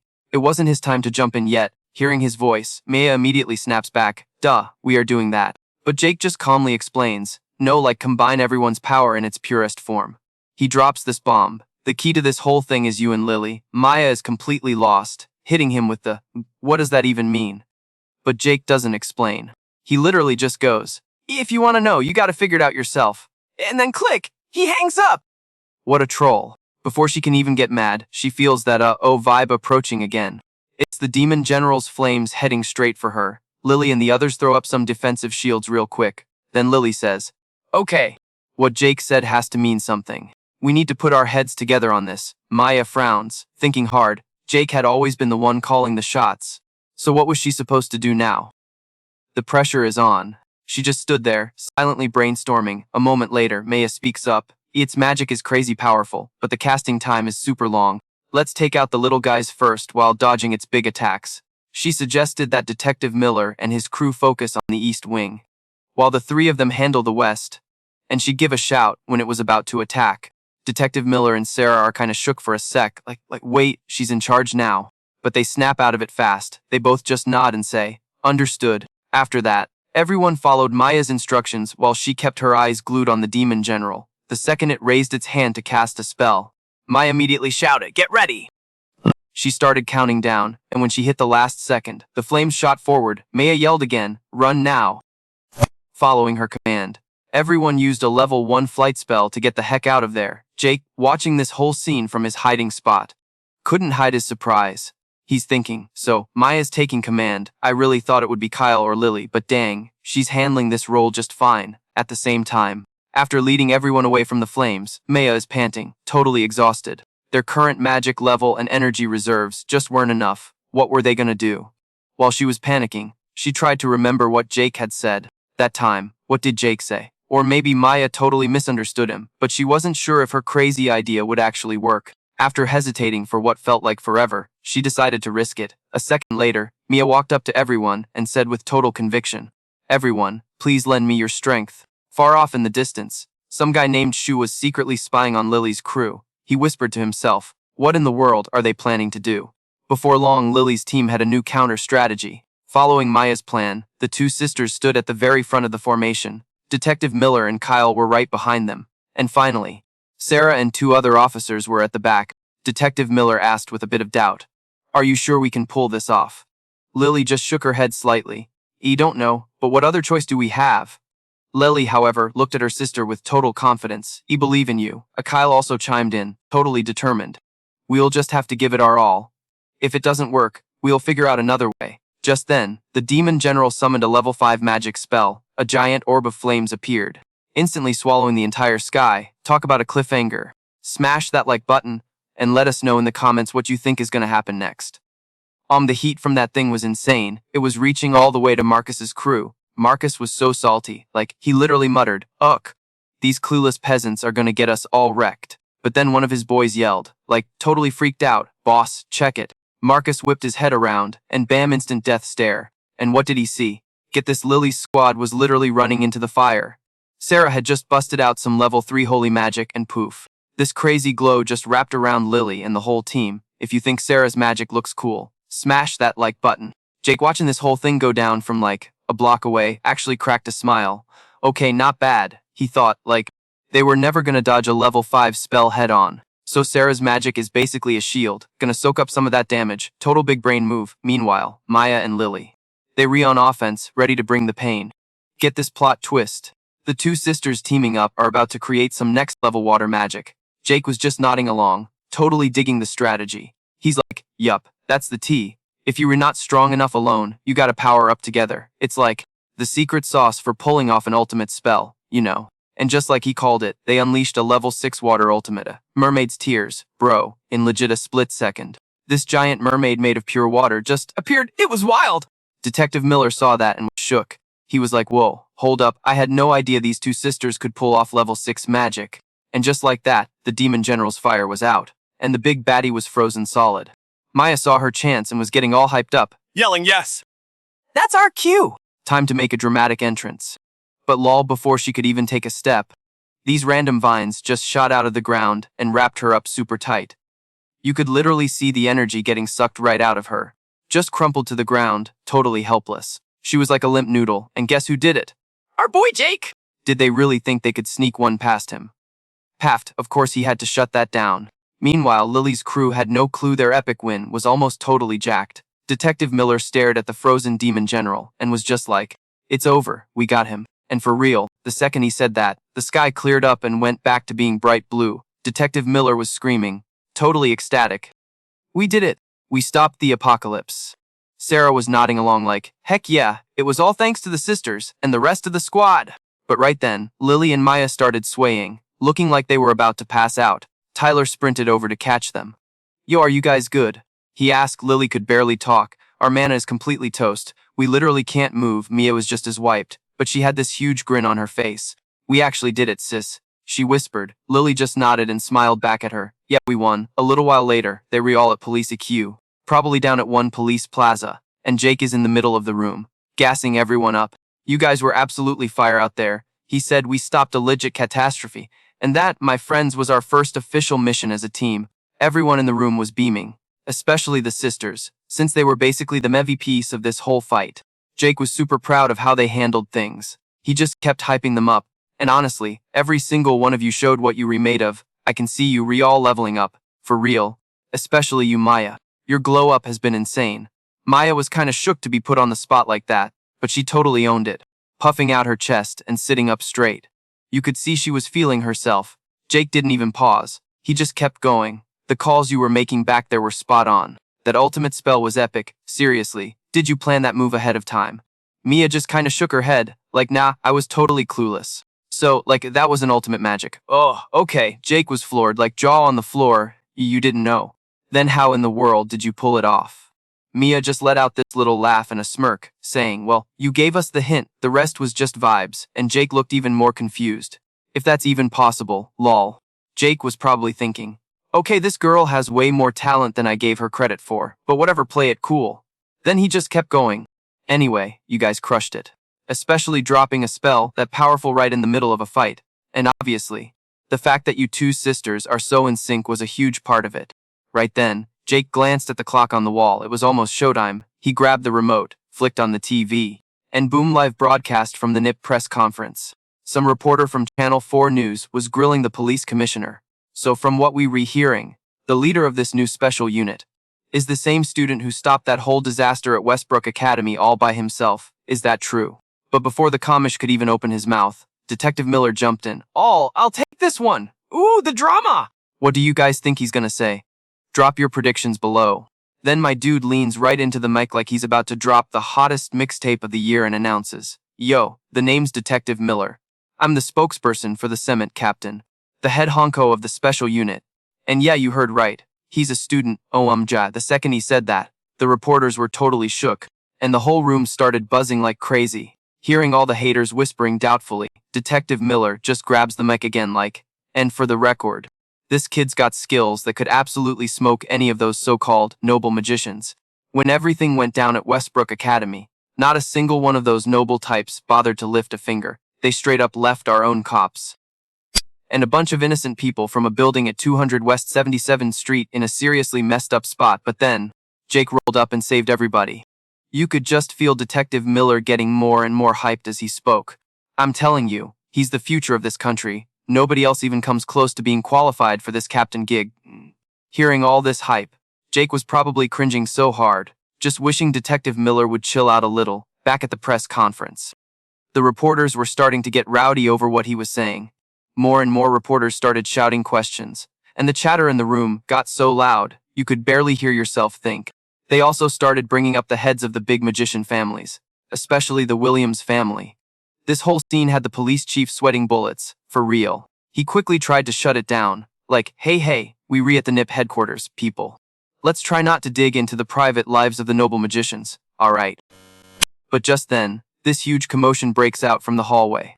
Everybody looks over and sees this clown Derek standing there with his two little buddies. He struts into the main hall and arrogantly announces, "That little brat you, recalling a captain has literally nothing special about him, only a magnificent, top-tier magician like myself is actually worthy of the title." With that, Derek gets right up in the chief's face, saying, "Holding a press conference without telling me. You really need to learn your place." Detective Miller just gives him this death stare and snaps back, "Why are you even here? You lost the bet, didn't you?" But the three of them, what a bunch of clowns, including Derek, just played dumb and pretended they didn't remember anything. Detective Miller was fuming, but Derek just blew him off and kept on talking. "The words of a noble magician like me are absolute law. You commoners should just shut up and do what I say." At that moment, a reporter stood up to speak her mind. "I'd like to ask a question." Derek gives this female reporter a slimy smirk and says, "Oh, a pretty lady has a question for me about the new captain." "Alright, let's hear it," but the reporter's tone got dead serious. "We've received intel that you nobles didn't just bail on rescuing trapped citizens. You actually made things more dangerous for them. Is this true?" Hearing this, Derek looked totally busted and started shaking his head, denying it all. "What are you even talking about? That never happened." But then, plot twist, another reporter held up a phone with a video. "We got the same tips, and we've got the receipts, with both video and pictures." Immediately, every reporter in the room started going off on Derek, just calling him out and dragging him. The more Derek listened, the more pissed off he got, his face turning all pale and then bright red. He finally lost it and screamed, "All of you shut up. It's their fault for getting in my way. You peasants better watch your mouths."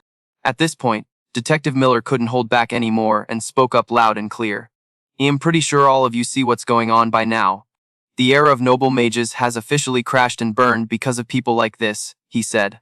"What we need now are heroes who are actually willing to protect everyone.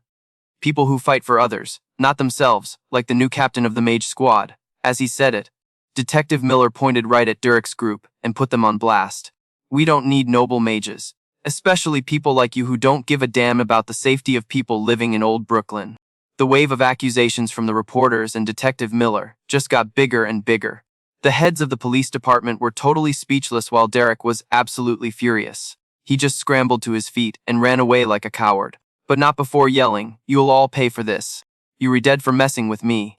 Jake, watching all this drama unfold from the meeting room, just couldn't help but sigh. Detective Miller is really going all out this time, huh?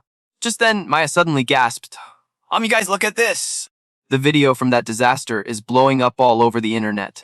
And Derek's meltdown during that fight has the noble mages getting absolutely roasted online, especially the Williams clan. Guys, drop a comment below on what you think is gonna happen to them now. And don't forget to share this vid. Jake was totally shook, for real. The internet is a wild place, while anything can blow up in 2 seconds flat. While he's having this whole internal meltdown, Maya just lets out another scream, and he's completely lost. He's like, yo, what's wrong now? Maya points at her phone screen, all shaky, and mumbles, dude, we re-in the video too. And let me tell you, the footage was crystal clear. It showed Jake's entire crew. With everyone's faces in perfect dead, Jake just buried his head in his hands like, well, so much for my quiet. Low-key era, drop an F in the chat for our boy's privacy lol. I mean, as if he wasn't already getting famous enough. The drama just keeps getting spicier. A week later, Jake rolls up to meeting room number 3 at the Knit Precinct on Baxter Street, and his jaw just hits the floor. He's thinking, what in the actual heck is this? The room was absolutely slammed with people, like, standing room only, not a single empty seat. Why are there so many people here? The second he walked in, Detective Miller jogged over, looking super apologetic. Okay, so, for a couple of reasons. It's suddenly way easier to get approval from the higher-ups. And, the number of volunteers kinda skyrocketed out of nowhere. Look, I know I went a little overboard at the press conference. My bad. I wanted to say sorry, Jake, and I swear, we'll make it up to you. Jake just shook his head, looking totally defeated. I mean, sure, he was planning on training some mages. But this was turning into a full-blown media circus. This was way too much heat. While Jake's having his main character crisis, Maya bounces over to him all cheerful and says, hey, Let's just give it our best shot and see how it goes. besides, the whole world is literally watching you now. No biggie? Jake just groans back, this is such a massive pain, please universe, don't let this get any crazier. Oh, and scene change. Meanwhile, in some creepy, dark basement in the Bronx, a guy is tied up tight to a chair. Out of the darkness, this super sinister voice echoes, I'm gonna ask you one more time, what do you know about that dark mage? As soon as he says it, a sharp blade gets pressed right against the dude's neck and You guys, it's Chad. the psycho holding the knife to his throat. It's Marcus. The tea is piping hot. Chad is freaking out, completely terrified, and yells, I swear, I told you everything. all I know is he's some guy who can use crazy powerful magic. That's it. But the second the words leave his mouth, the knife plunges down, and blood just starts gushing. Chad screams in agony, throwing his head back. This is getting dark, y'all. Marcus just says coldly, I'm sure you know more than that. Chad is literally begging for his life, but it's no use. Finally, he mumbles, wait. I remember now. The cops are crawling all over Westbrook Academy, so there's a rumor he might be one of the students there. Hearing this, Marcus just nods like he gets it. I see, guess I can't squeeze anything else out of you. What a total disappointment. And Chad, bless his clueless heart, gets all happy and asks, so you gonna let me go, right? Marcus just sneers and says, oh sweetie, of course I am. I'm going to let you go from this world. And then he just ends it. Right then and there, holy crap. Red stuff splatters literally everywhere, and some even gets on his sleeve, which makes Marcus grunt like he's super annoyed.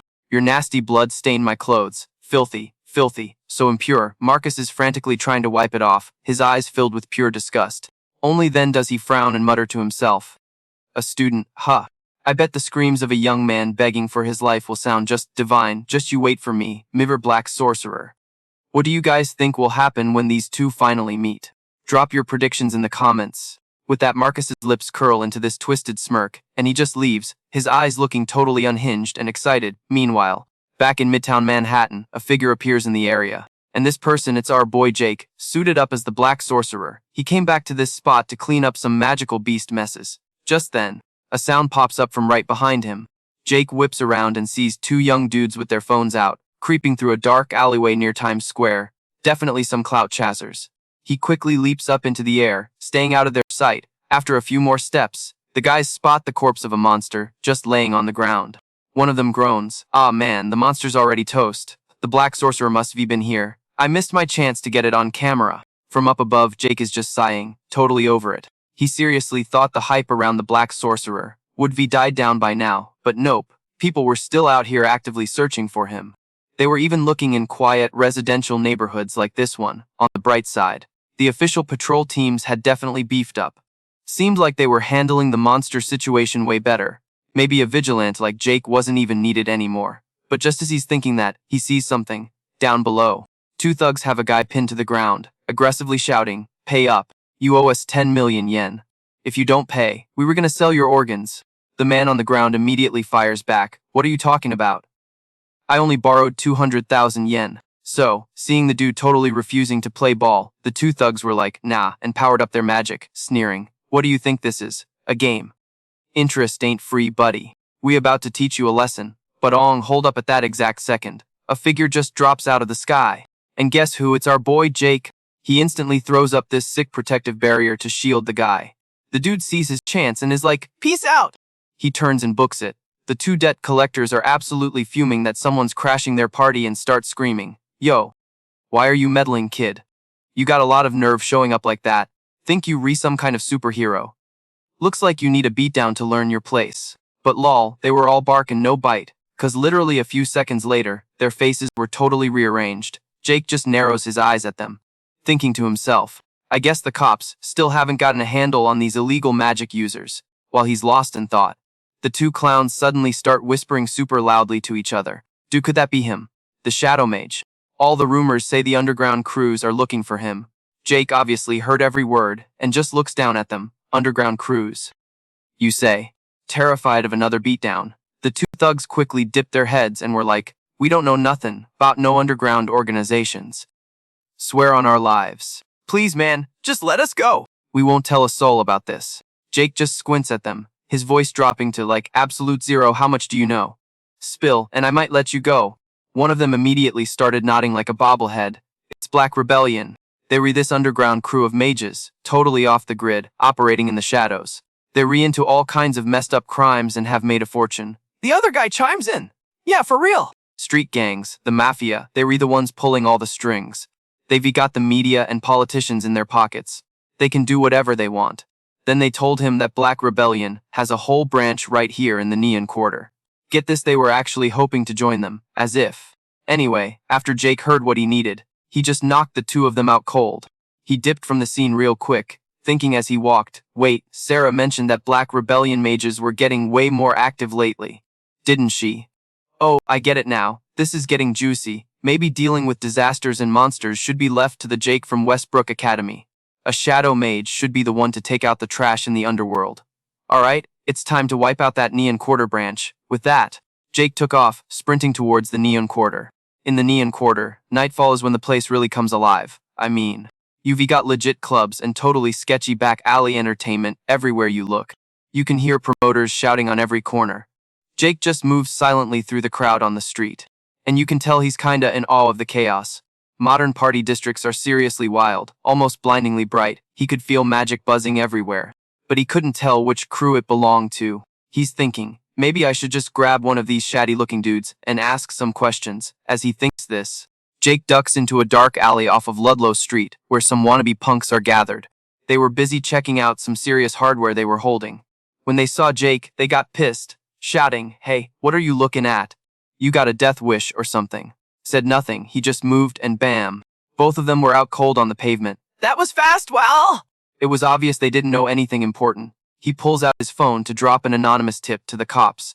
Just then, some random person starts walking by, and Jake just gives them a look, telling them to take another route.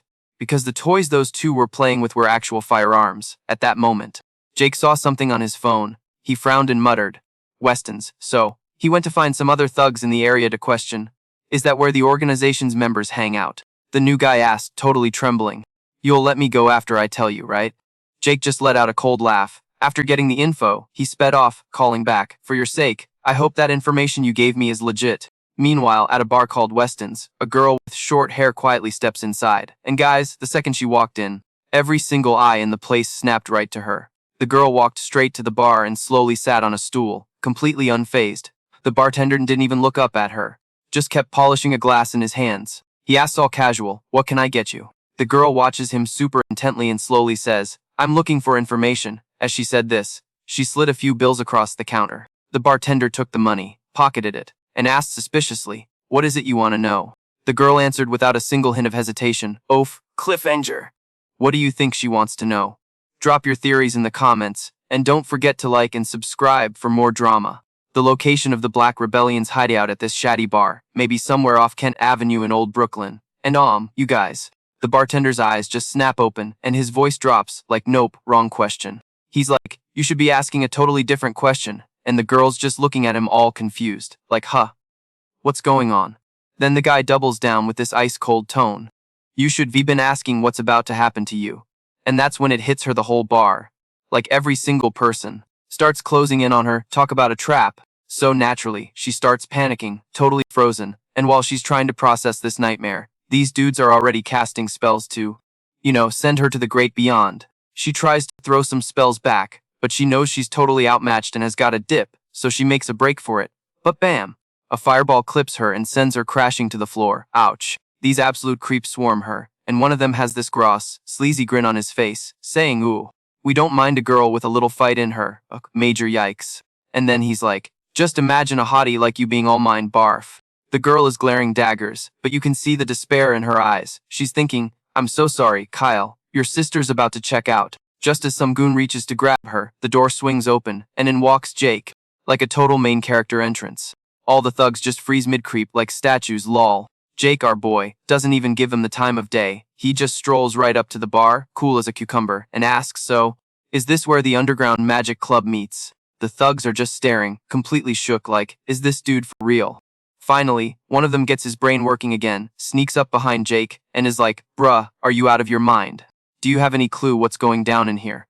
He puts a hand on Jake's shoulder, trying to act all tough and menacing. "Just scram and go cry to your mama, little boy, big mistake." The second those words leave his mouth, a fist connects with his face at, like, match 5. And y'all, that one punch sent the dude flying across the room. He smacks into the wall and starts crying for his mommy. The irony! The other goons are just standing there, jaws on the floor, absolutely speechless. Even the girl is shook, thinking to herself, okay, no normal person can just yeet a guy that far across a room. He had to have used magic, but I didn't see him cast anything. Who even is this guy? But Jake doesn't care about their inner monologues. He just hits them with this cold line. Looks like my intel was spot on. Just a bunch of low-tier mages in this joint. So pathetic, ganging up on one girl. You bunch of wannabe thugs are totally rotten. Jake's aura is so intimidating. You can tell the thugs are starting to sweat, but they try to puff out their chests and yell, "Get him! He's just one dude." If we all jump him, there's no way we lose. The second he says that, a whole light show of spells comes flying right at Jake. But Jake is just dodging them, effortlessly, like he's in the Matrix or something. The girl is watching from the side, starting to freak out, thinking no matter how good Jake is, strength in numbers is a real thing, right? And it doesn't look like he's casting any big boy spells. He's totally gonna get overwhelmed. Thinking this, she yells out, "Get out of there!" But Jake is just chill, weaving through the attacks like it's nothing. He even lets out this cold little laugh, like, "Sucks to be you." And the moment he spoke, Jake moves like a blur, practically teleporting in front of one of the goons. One punch and yeet, that dude is flying too. And he doesn't stop. He's just dishing out these lightning fast hits, and in legit 2 seconds, half the crew is down for the count. Jake is a blur of fists, and not a single one of these clowns can even touch him. The girl is just watching this whole thing go down, completely mind blown. She's literally frozen. Her brain short-circuiting, trying to compute what she's seeing. I mean, in like 10 seconds flat, the entire squad of thugs is just on the floor. The girl is in total awe. Smash that like button if you are too, cause damn. Jake was moving so fast she couldn't even track him. She's wondering what kind of crazy magic this is. Then Jake slowly walks up to the last dude standing, who's literally shaking in his boots, stuttering, "Whoa, what? What the heck are you? Who are you?" Jake just squints at him and drops the coldest line ever. "I'm the Black Sorcerer, and I'm the one who's gonna dismantle the Black Rebellion." And as soon as he says it, boom, lights out for the last guy, cold. After that, Jake casually strolls over to the girl. The girl just looks at the pile of unconscious bodies on the floor, still trying to wrap her head around it. Jake took them all out in, like, the time it takes to microwave a Hot Pocket. This guy was on another level. Maybe he was one of those legendary sorcerers you hear about in stories. And while she's still starstruck, Jake gets closer. She sees his face and realizes, wait, this dude looks like he should be in high school. What's your theory, guys? Drop it in the comments below. So Jake, being a total gentleman, helps her up and is all like, "Yo, you good? No scratches." And the girl finally comes back to earth and is like, "Huh. Oh yeah, I'm fine." Jake gives her a quick nod. Then bam, he's over at the bar, leaning down to the thug, and his voice drops, like 10 degrees. "Spill. Tell me everything about this crew of yours." This guy is shaking in his boots, clutching his head like, "No way, man! They will ghost me if I talk." But Jake wasn't having it. The second the words are out, he smashes his fist on the table, boom. He gives the dude this death stare, eyes narrowed to slits, and his voice is pure ice. "Listen up, this is your one and only shot. Start talking about the organization now." Okay, that look totally broke him. The guy starts yelling, all right. "I will talk. Just don't end me." He tells Jake that the main base is somewhere in New York City, with tons of smaller spots, not just in this shady part of town. And get this, the boss of this local chapter. He's a total psycho, a real hard case. The word on the street is he's some big shot magic user deep in the criminal underworld. There's even gossip that he's pulling the strings on the whole country from the shadows. Total puppet master vibes. After hearing all this juice, Jake just cuts in, cold as ever, and where's this spot at? The guy is frantically waving his hands, shaking his head. I swear, I don't know. I'm just a nobody. They don't let grunts like me in on the big secrets. We just do the dirty work. Jake's face totally scrunches up. This dude's clueless about the location, so it's a dead end. Looks like he's back to square one. Probably gotta go hunt down more of these rogue magic dudes. So with that thought, Jake just turns to bounce, but he only gets a few feet before the girl calls out, "Hey, wait up." And you know he had to stop the drama. And she's all, "Seriously, thank you for saving my butt. I can't even think about what would be happened if you hadn't shown up." But Jake is totally chill about it, just shrugs like it's whatever. I was literally just walking by. You knew this place was sketchy and came anyway. So at the end of the day, you gotta be the one to save yourself. Oof, harsh but maybe true. Hearing that, the girl actually laughs a little. "Wow, you don't pull your punches with grown-ups, do you?" she asks, then gets right to the point. "You were looking for the Black Rebellion's hideout too, right? And what's the plan when you find it?" Jake's reply is just one word, ice cold, annihilate it. Like damn. It was short, but she could totally see he wasn't playing around. My boy is dead set on taking down the whole Black Rebellion, and yeah, Jake's a beast, but even he can't take on an entire organization by himself. Let's be real. And she knows she can't do it alone either, so after a super long, dramatic pause, she's like, "What if we teamed up?" Jake just frowns a little, looking her up and down like, "You, the shade." She just nods and lays her cards on the table. "I'm a detective. I can get my hands on way more intel than you can. Plus, I've got connections all over, from the Upper East Side to the Bronx. What I don't have is your kind of raw power," she's thinking. This black mage dude is even stronger than the stories say. Teaming up with Jake might be her only shot at getting what she wants. Hearing this offer, Jake actually hesitates for a sec before he gets all cool again. "So, the deal is, you trade your info for my muscle." She gives a little nod and shoots back. "Sounds like a perfect match, right? Let's pool our resources and make some magic happen. Yas girl, pitch it." Jake just stares her down, like he's trying to read her soul, and it is dead silent for what feels like forever. He knows he needs the intel. But can he really trust this random girl? Like getting tangled up with her could blow up in his face. After this super long pause, Jake finally, slowly goes, "Fine, let's do it. And you guys?" The look on her face. Pure joy. Let's go. If you re-hyped for this team up, smash that like button. She's so stoked she quickly introduces herself. "I'm Leona, by the way." Jake just hits her back with, "I am the Black Mage," and Leona's face just scrunches up, lol. "Okay, that's a little long, and kinda dramatic," she mutters. "Got a nickname or something?" Jake just shakes his head. "Nope, that's what they call me." Seeing this, Leona's brain starts spinning, trying to come up with something better for him. After a sec, she kinda hesitantly asks, "What about Tony?" And Jake with zero hesitation is just like, "Sure, whatever." He agrees so fast. Then his eyes narrow a bit. "So Spill, why were those goons after you anyway?" Leona just says it so casually, like she's talking about grabbing a coffee from a cafe on 5th Avenue. "Oh, I was hunting for the Black Rebellion's secret base." Jake just lets out this massive sigh. "So reckless," he says. Leona immediately gets defensive. "Aren't you doing the exact same thing?" Jake just scoffs. "Yeah, but I can actually handle myself, and you know what?" Leona knew he had a point and let out a little sigh. "I know I'm not on your level, but I don't have a choice," she says. "Nobody dares to go against them. The rich kid mages couldn't care less, and the cops are completely swamped with other messes. So the Black Rebellion is just running wild all over the city, doing whatever they want." Jake had actually heard something similar from Sarah. But then he notices, Leona is literally shaking as she's saying all this. He narrows his eyes at her, really looking, and finally asks, "This is personal for you, isn't it?" "We're a victim here too." Leona just looks down, biting her lip so hard it's probably bleeding. After a crazy long pause, she looks up, and her voice is full of fire. "Ooh, what do you guys think her story is? Drop your theories in the comments below." "My little brother got jumped by a mage. See, their parents died a few years back. So Leona had been the one holding it down for her brother, Kai, ever since. She was working herself to the bone to raise that kid.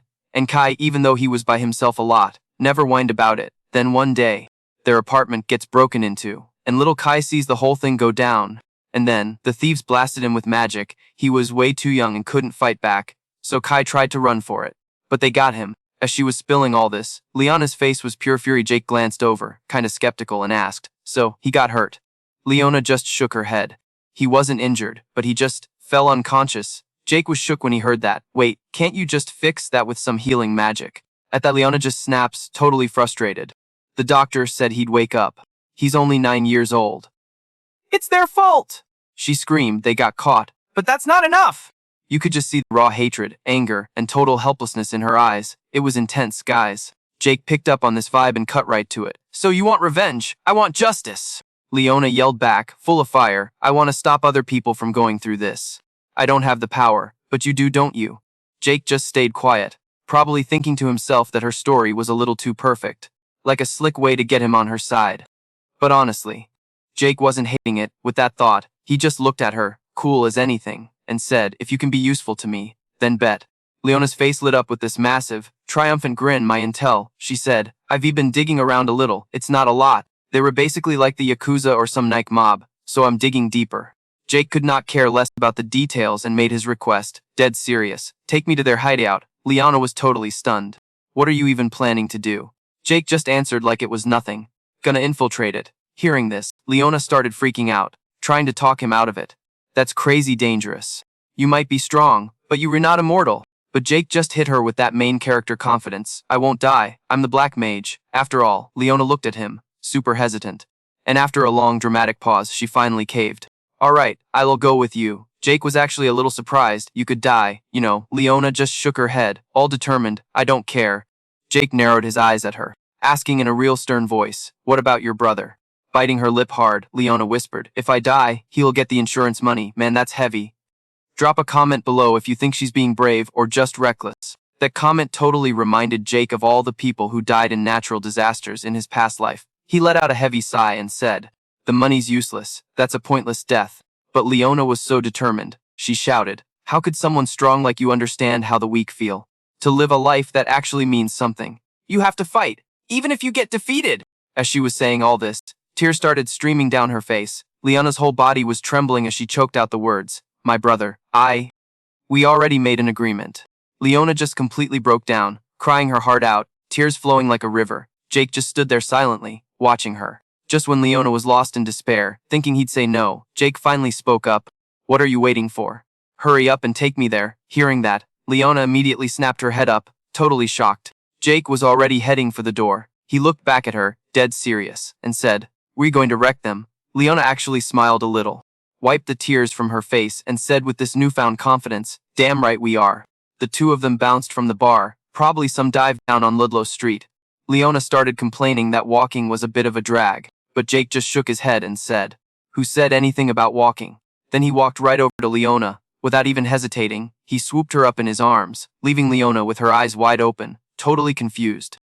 Lol. A moment later, we were in a room at the top of a high-rise building right in the middle of New York City.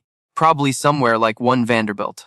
A whole crew of thugs were just hanging out. The dude standing guard by the window suddenly let out a scream, making the others in the room ask all confused, yo, what is it? But before they could figure out what was happening, the whole window just exploded. Smash that like button if you ready for the takedown. So get this, Jake comes crashing through the ceiling, holding Leona like he's in an action movie, and perfectly lands a kick on some goon by the window. Seriously, the whole room of thugs just froze, like woof just happened. Jake sets Leona down, gives the place a quick scan, and is all casual, like so. This is the Black Rebellion's little hideout, huh? Cute, but Leona didn't say a word. The poor girl was totally hyperventilating, completely shook. She legit thought she was about to get axed. And just then, the guys in the room start pulling out their hardware. Re-talking guns, swords, the whole 9 yards. They point everything straight at Jake, trying to act all tough. Who are you? You know you just walked into our crib at 123 Fake Street, right? But Jake, my dude wasn't even sweating, he just scoffed. So this is the best the mob can do. Kinda sad, TB. Then some dude in glasses steps up to Jake, gets all in his face, and growls, who the hell are you, punk? And Jake, cool as a cucumber, just replies, a black sorcerer. Mic drop. So get this, the big dude in charge completely loses his cool and screams, are you freaking insane? Gim! And just like that, his whole crew swarms Jake and Leona. Jake leans in and warns her on the down low, hey, stick close to me, 8. Leona just gives a little nod like, you got it. Then, this one goon with a literal sword like, who even does that anymore? Charges right at them, but his blade just clangs against thin air, and you guys, it shatters into 2 pieces. The dude starts bugging out, shaking and stuttering, oh what the heck is this? Seeing that the sword was a total fail, the other goons immediately start blasting, but lol, same result. The bullets just smack into some kind of invisible shield and poof, there we gone. This whole scene has the thugs looking like they've seen a ghost. They're all shouting, "Yo, swords and guns do nothing. Is this dude a monster or something?" Jake is totally unbothered by these small fry and just walks straight up to the boss man with the glasses. He's all cold and mysterious, like, "You the guy in charge. This crew is connected to the Black Rebellion, isn't it?" Okay, the tea is piping hot. Those words make the guy totally freeze up. After a second, his whole body starts shaking, and he just roars at them. You little punk! You think you're getting out of this warehouse on Kent Avenue alive? You have any idea who we are?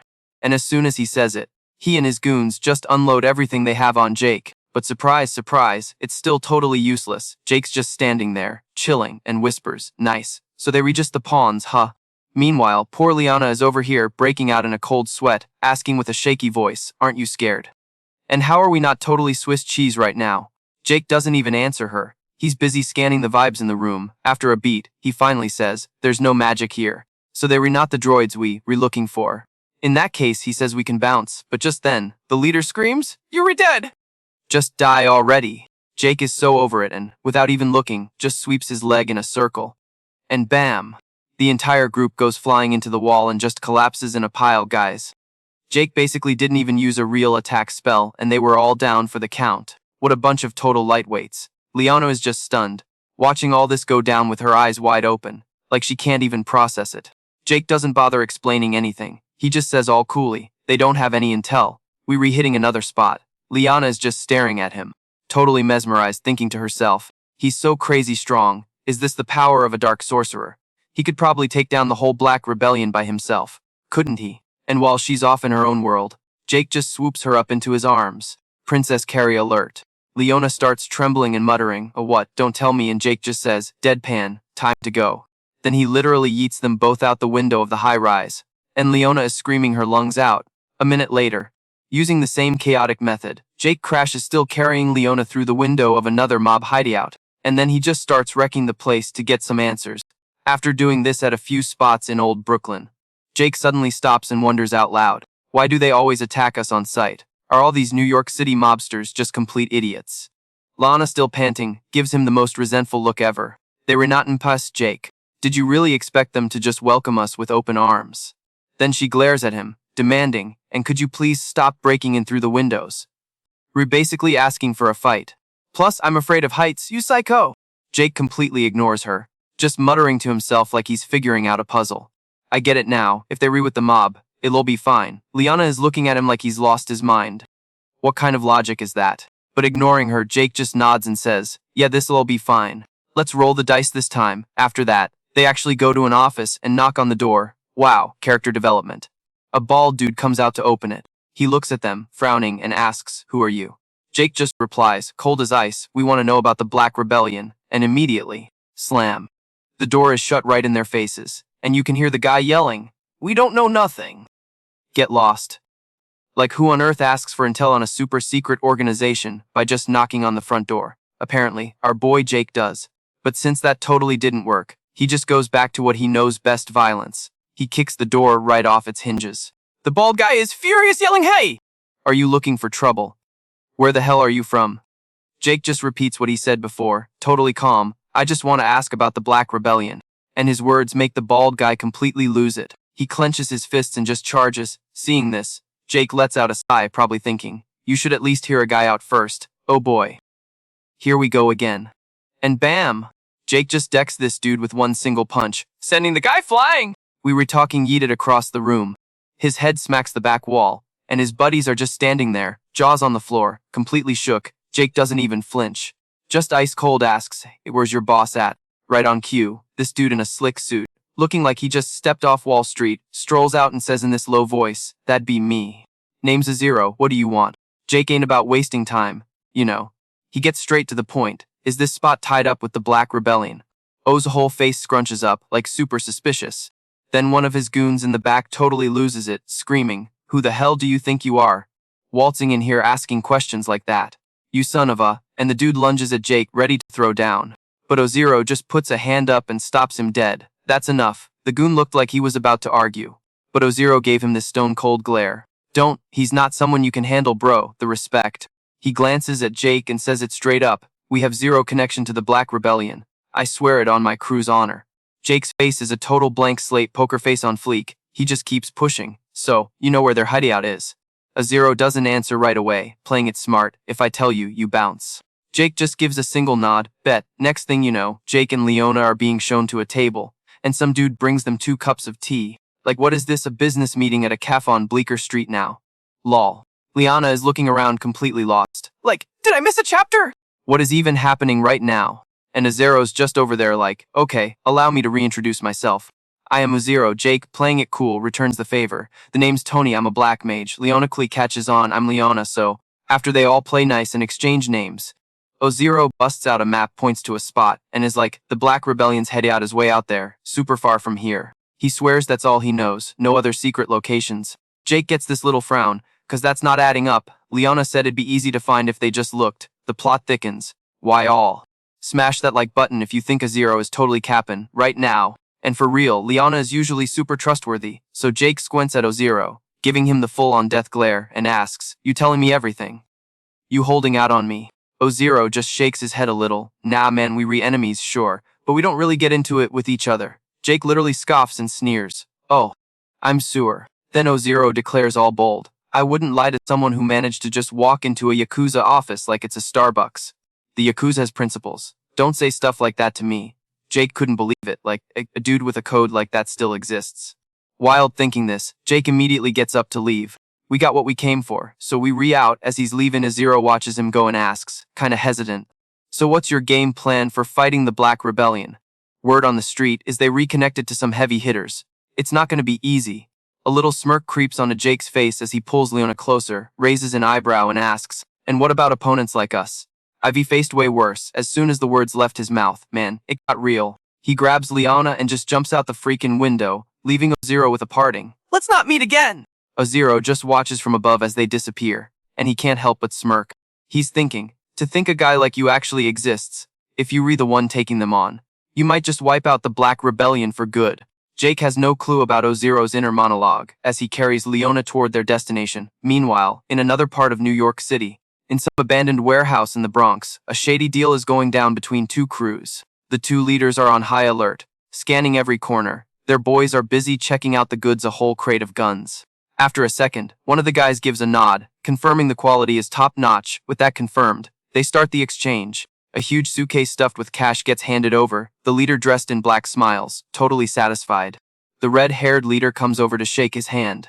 The deal is sealed. The other guy nods and says, good deal, America is truly wonderful. There's no other country that treats criminals as well as this one. Hearing this, the red-haired dude sneers. This place is full of peace-loving softies. It's the greatest country ever. And with that, they both just bust out laughing. But right then, crash! A window explodes into a million pieces. A figure lands right beside the 2 of them. Instantly, both crews are totally startled. What the who is this guy? The newcomers were none other than our boy Jake and Leona. Jake just speaks all cool and collected. Finally found the Black Rebellion.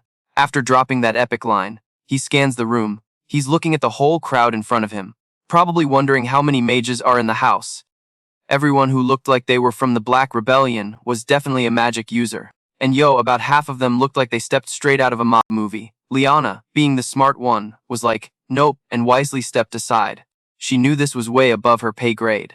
She just didn't have that kind of firepower. So Leona quietly backed away and whipped out her phone to record the whole thing for the timeline. But getting interrupted like that made both crews absolutely furious. The red-headed dude glared at Jake, totally ticked off, and barked, who the hell do you think you are? Hearing that classic line, Jake couldn't help but sigh. Like, for real. Oh, here we go. The bad guys always, and I mean always, start with that line, don't they? His comment just left the other guy totally stumped, like his brain just blue-screened.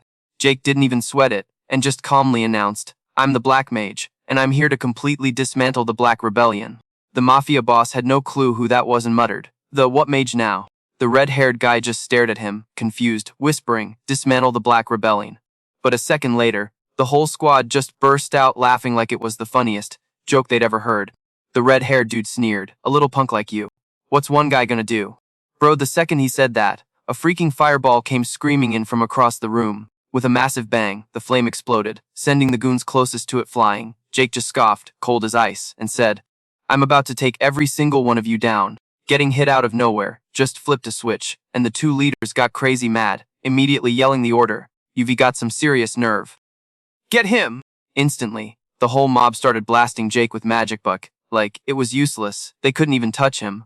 All their attacks just fizzled out against some kind of invisible barrier. Plus, inside this old warehouse down on the Brooklyn waterfront, they could only use level 2 magic. Anything stronger would have brought the whole place down. Jake could go harder. But man, that was a lot of dudes to deal with at once. Seeing Jake just standing there without a scratch, the whole group started to panic big time. Our attacks are doing nothing. The bullets aren't even hitting him. The mafia leader was just as shook. He's yelling, why isn't he hurt? And the red-haired guy is losing it, shouting, how am I supposed to know? I've never seen any juju like this before. Jake, meanwhile, could not be more over it. He was probably thinking, it's not even magic, you clowns, but honestly, watching them all freak out was pretty epic. If you agree, smash that like button right now. Just then the mafia boss shouted, wait, we still have that thing I brought, don't we? The red-haired guy's eyes lit up, and all his confidence came rushing back. He got this nasty smirk on his face. Enjoy feeling tough while you can, a black mage or whatever your name is. Jake was like, huh. Looks like they got their heads back in the game. While he was distracted, a dude brought over a canister of poison gas. The second Jake saw it, he screamed a warning, Leona, get out of here now! Leona was on it, immediately spinning around and sprinting for the door. At what felt like the exact same moment, the other guy chucked the poison gas canister. Jake wasn't about to play games and quickly used his powers to yank it right back at them. In a flash, all the nasty gas was released. The two leaders, who were now conveniently wearing gas masks, looked smug as hell watching the scene unfold. They were cackling like crazy. Too late, you fool. Not even you can handle that gas. Game over. He's got to be done for, right? As they talked, they walked closer, wanting to see the mess they made. But when they got close enough to see through the smoke, their eyes went wide with pure horror. Because standing right in the middle of that toxic cloud was Jake's silhouette, still standing tall, completely unharmed. The two of them stumbled back in total shock, screaming in disbelief. Wait, he's still alive. How is that even possible? Jake was totally fine, and he told them that yeah, magic shields and barriers can't block out gas. But gas is, just gas. If I circulate the air around me with a little wind magic, it's not a threat at all.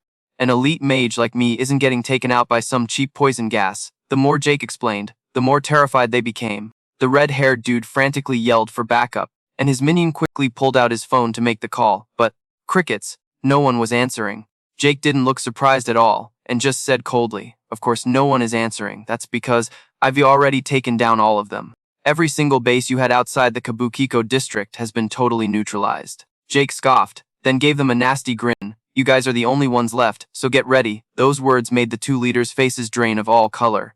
It was wild! Jake showed them absolutely no mercy, straight up taking down the entire crew inside that busted-up building. Jake then said to himself, super chill, break rebellion in Kabukiko is finished, time to call Leona. But right then, a sound echoed from deeper in the building, startling him and making him frown. Who's there? And from the shadows, Leona was dragged out with a knife to her throat, as a sinister new voice said, you did all of that, by yourself, OMG. What do you think happens next? Let us know in the comments. Okay, gotta admit, that was kinda slick. The knife was literally millimeters from Leona's neck. Like, if she breathed wrong, her whole day would be ruined, permanently. And the guy holding it, it's Marcus. He's got this nasty smirk and is all like, so, you want to make a deal, Black Mage? Jake's eyes went cold. You could practically see the gears turning in his head, but damn, they were way too far apart. He knew he couldn't just blitz him with his usual magic moves. He needed an opening, just one little slip up, and he'd hit him with a level 1 spell so fast that dude would drop the knife before he even knew what happened. But it's like Marcus was reading his mind or something, 'cause he just sneered. Who there? Buddy, don't even think about trying something stupid. Unless you want to see this pretty lady's head pop off.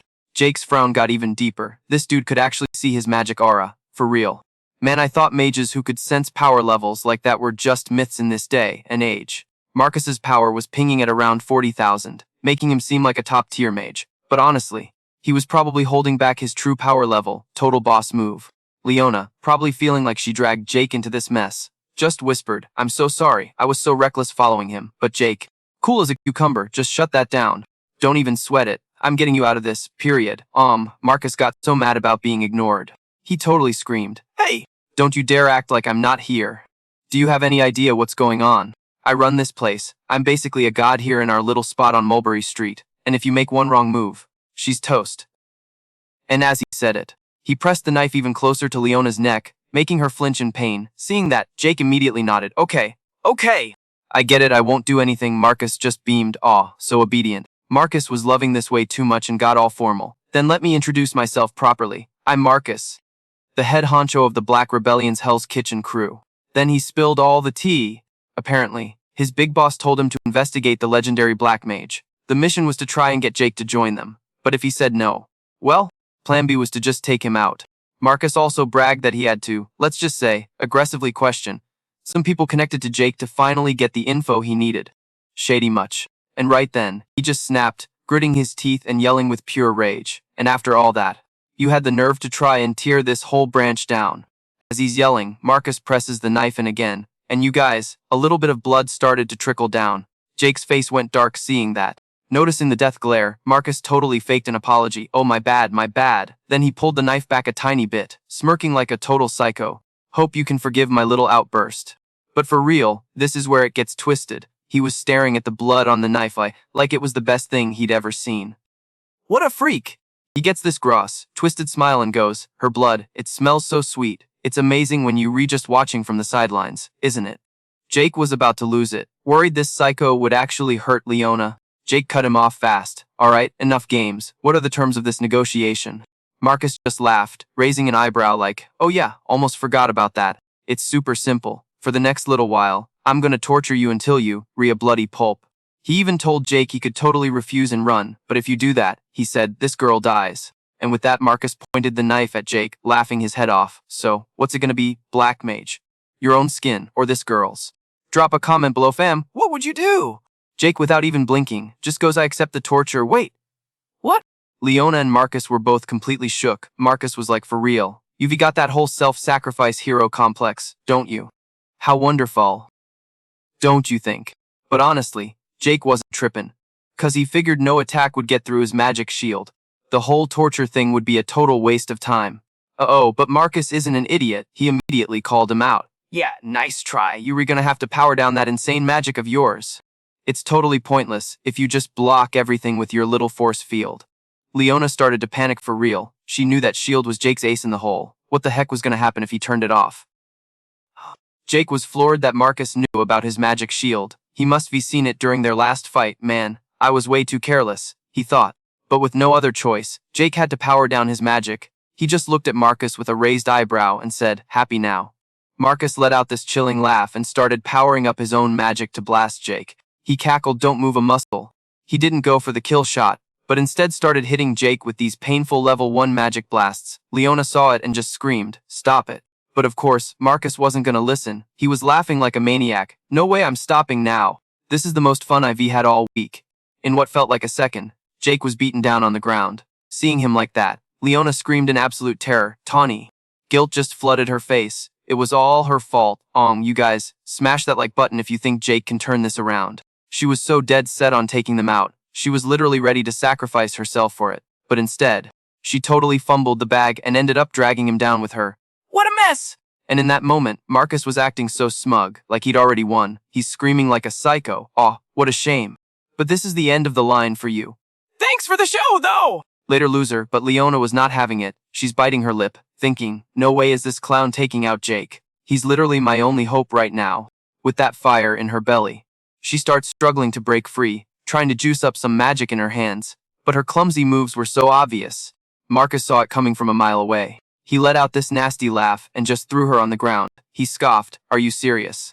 I can see right through you. If you weren't here, he wouldn't have even lost in the first place. A great guy like him is about to get dusted. A perfect ending for a foolish girl like you, and bam. The second he says it, Marcus lunges with his knife, ready to end Leona right there. But out of nowhere, Jake moves like a flash. He slams a fist right into Marcus's face, sending him flying across the room like a busted kite. Get wrecked, dude. Jake just scoffs ice cold and says, the only pathetic one here is you. Leona absolutely lost it, screaming, okay. How is that even possible? Didn't you drop your magic shield?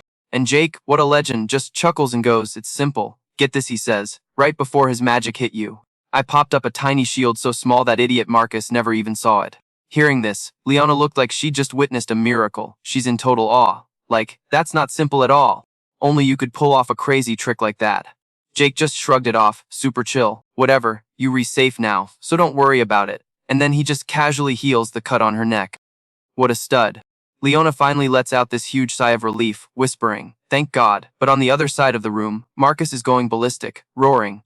What do you mean, thank God? Jake was actually a little surprised. He's thinking, damn, I hit him with my Speed Force technique. This guy's pretty tough to not be knocked out cold. Marcus is giving Jake the ultimate death stare and whines. How dare you actually hurt me? My own father has never laid a hand on me. Fine. I'll just burn you to a crisp instead. And just like that, his magic starts flaring up like crazy. Jake frowned, like, oh, Marcus's power level was skyrocketing. He knew it. This dude had been holding back the whole time. In that moment, Marcus's eyes were pure rage. He screamed, "Burn to ashes." And in a blink, the whole abandoned warehouse on 25 Kent Avenue in Brooklyn was engulfed in flames. Seeing this wall of fire coming right for them, Leona totally panicked and yelled, "That's 4th tier magic. There's no way we can block that. We were gonna be extra crispy." But Jake, he just stood there, cool as a cucumber, didn't even move in a split second. The fire completely surrounded them. Guys, what do you think his plan is? Drop your theories in the comments. Then Jake finally moved. He just casually waved his hand, and this shield just appears, stopping the massive inferno dead in its tracks. Leona's jaw hit the floor. She could not believe her eyes. A tier 1 spell just completely blocked a tier 4 spell. How is that even possible? She just stood behind Jake, staring at his back like he was Captain America or something. And this feeling of relief Leona felt, what was that? Could it be, she just knew, deep down, that he was going to save the day? Is our girl catching feelings? Like, who even is this guy standing in front of her with these god-tier skills? Seeing his big attack get stuffed, Marcus wasn't even fazed. He just threw his head back and started laughing like a maniac. Excellent. I knew it. You were the real deal. I figured my basic attacks wouldn't work on you, however. I've still got a trick up my sleeve. The second he finished, Marcus powered up his magic again, and Leona yelled out, "Wait, why isn't the magic fading? The spell should be disappeared by now, right? It's sustained magic," Jake explained slowly, which only made Leona more confused. Then Jake calmly broke it down for her like a pro. Normally, you can't cast more than one spell at a time, and after a while, a spell just runs out of juice and disappears. However, if you redeploy the same magic, with the same power right as the old one fades, it just keeps going. It's the same principle you use when you reflying with wind magic. If you don't do that, you just fall. Hearing Jake bring up her flying, Leona got all annoyed and shouted, "Thanks for the lecture, Professor. But who has time for this right now?" The barrier is about to, but right as she said it, she realized something. Jake's barrier wasn't disappearing either. Her eyes went wide with shock. Seeing her reaction, Jake calmly spoke again. "If I can explain how it works, it means I know how to use it, so obviously, I can use sustained magic too." Mic drop.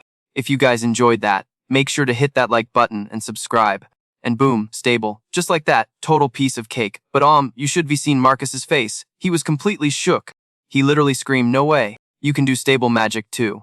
Leona, getting her confidence back, got all up in his face. "Your little magic tricks are useless against him. Bro, I'd suggest you just give up while you still can." Hearing that, Marcus totally flinched, his whole body shaking, but then plot twist. He looks up with this super creepy grin and goes, "Lol, I was just kidding." Leona was just staring at his psycho smile, completely stunned. What's that supposed to mean? Marcus just let out this nasty laugh, his voice going all cold. "Alright, yeah, he's strong. If we played by the rules, I'd have a tough time. But like I said, I've got an ace up my sleeve." And right after that, he starts messing with the flames again. The fire just erupts, and instantly, Leona is not having a good time. She's struggling to breathe, whispering in this shaky voice, "So hot, I can't breathe. Why does my body feel so heavy?" Seeing this, Marcus gloated. You know what happens when you put up a barrier in a sealed-off room that's on fire. Naturally, all the oxygen gets sucked out and the temperature just keeps climbing. So now, our boy Jake has two choices. Either wait to choke inside the barrier like Leona's right now, or drop the shield and get roasted by those flames. That's what a normal person would do, but not Jake. And in the blink of an eye, Leona could breathe again. She was totally amazed. It's not stuffy anymore. And it got cooler! Seeing this, Marcus's eyes were filled with pure disbelief. Jake just scoffed, his voice ice cold. "It's kinda impressive your fire magic can mess with the air, but I guess you skipped a pretty important class. The one where they teach you that magic itself is literally in the atmosphere." After hearing this, Marcus started trembling, muttering, "What kind of nonsense are you talking about?" Being so kind, decided to school him. "A magic barrier is basically a mix of my magic and the natural magic all around us. Magic exists in the air, my dude, and it carries all the properties of the air."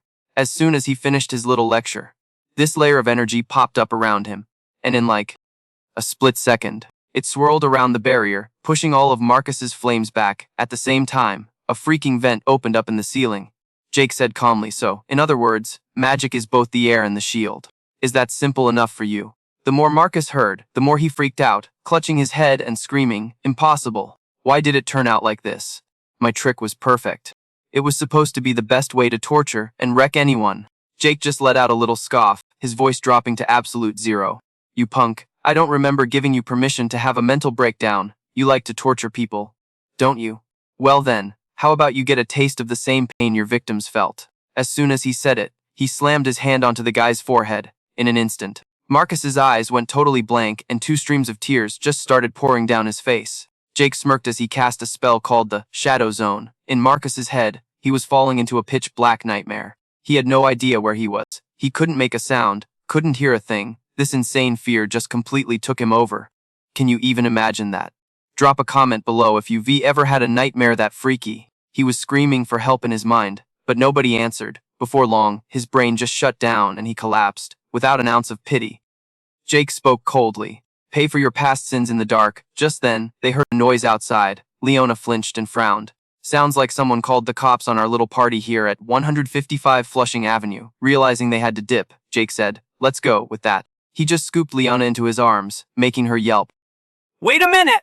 Don't tell me we were flying again. Too bad for her. Protesting was useless. Jake just carried her and soared right out the window. Jake landed them on a rooftop of a building over on Kent Avenue. Looking at the mess below, Leona said slowly, at this rate, the Black Rebellion crew in Old Brooklyn is totally wiped out. Jake gave a little nod and said, looks like it's time to clean up the next area. Leona stared at him hard for a long moment, then hesitated before finally speaking up. Hey Tony, I have a favor to ask. Can you accept me as an ally?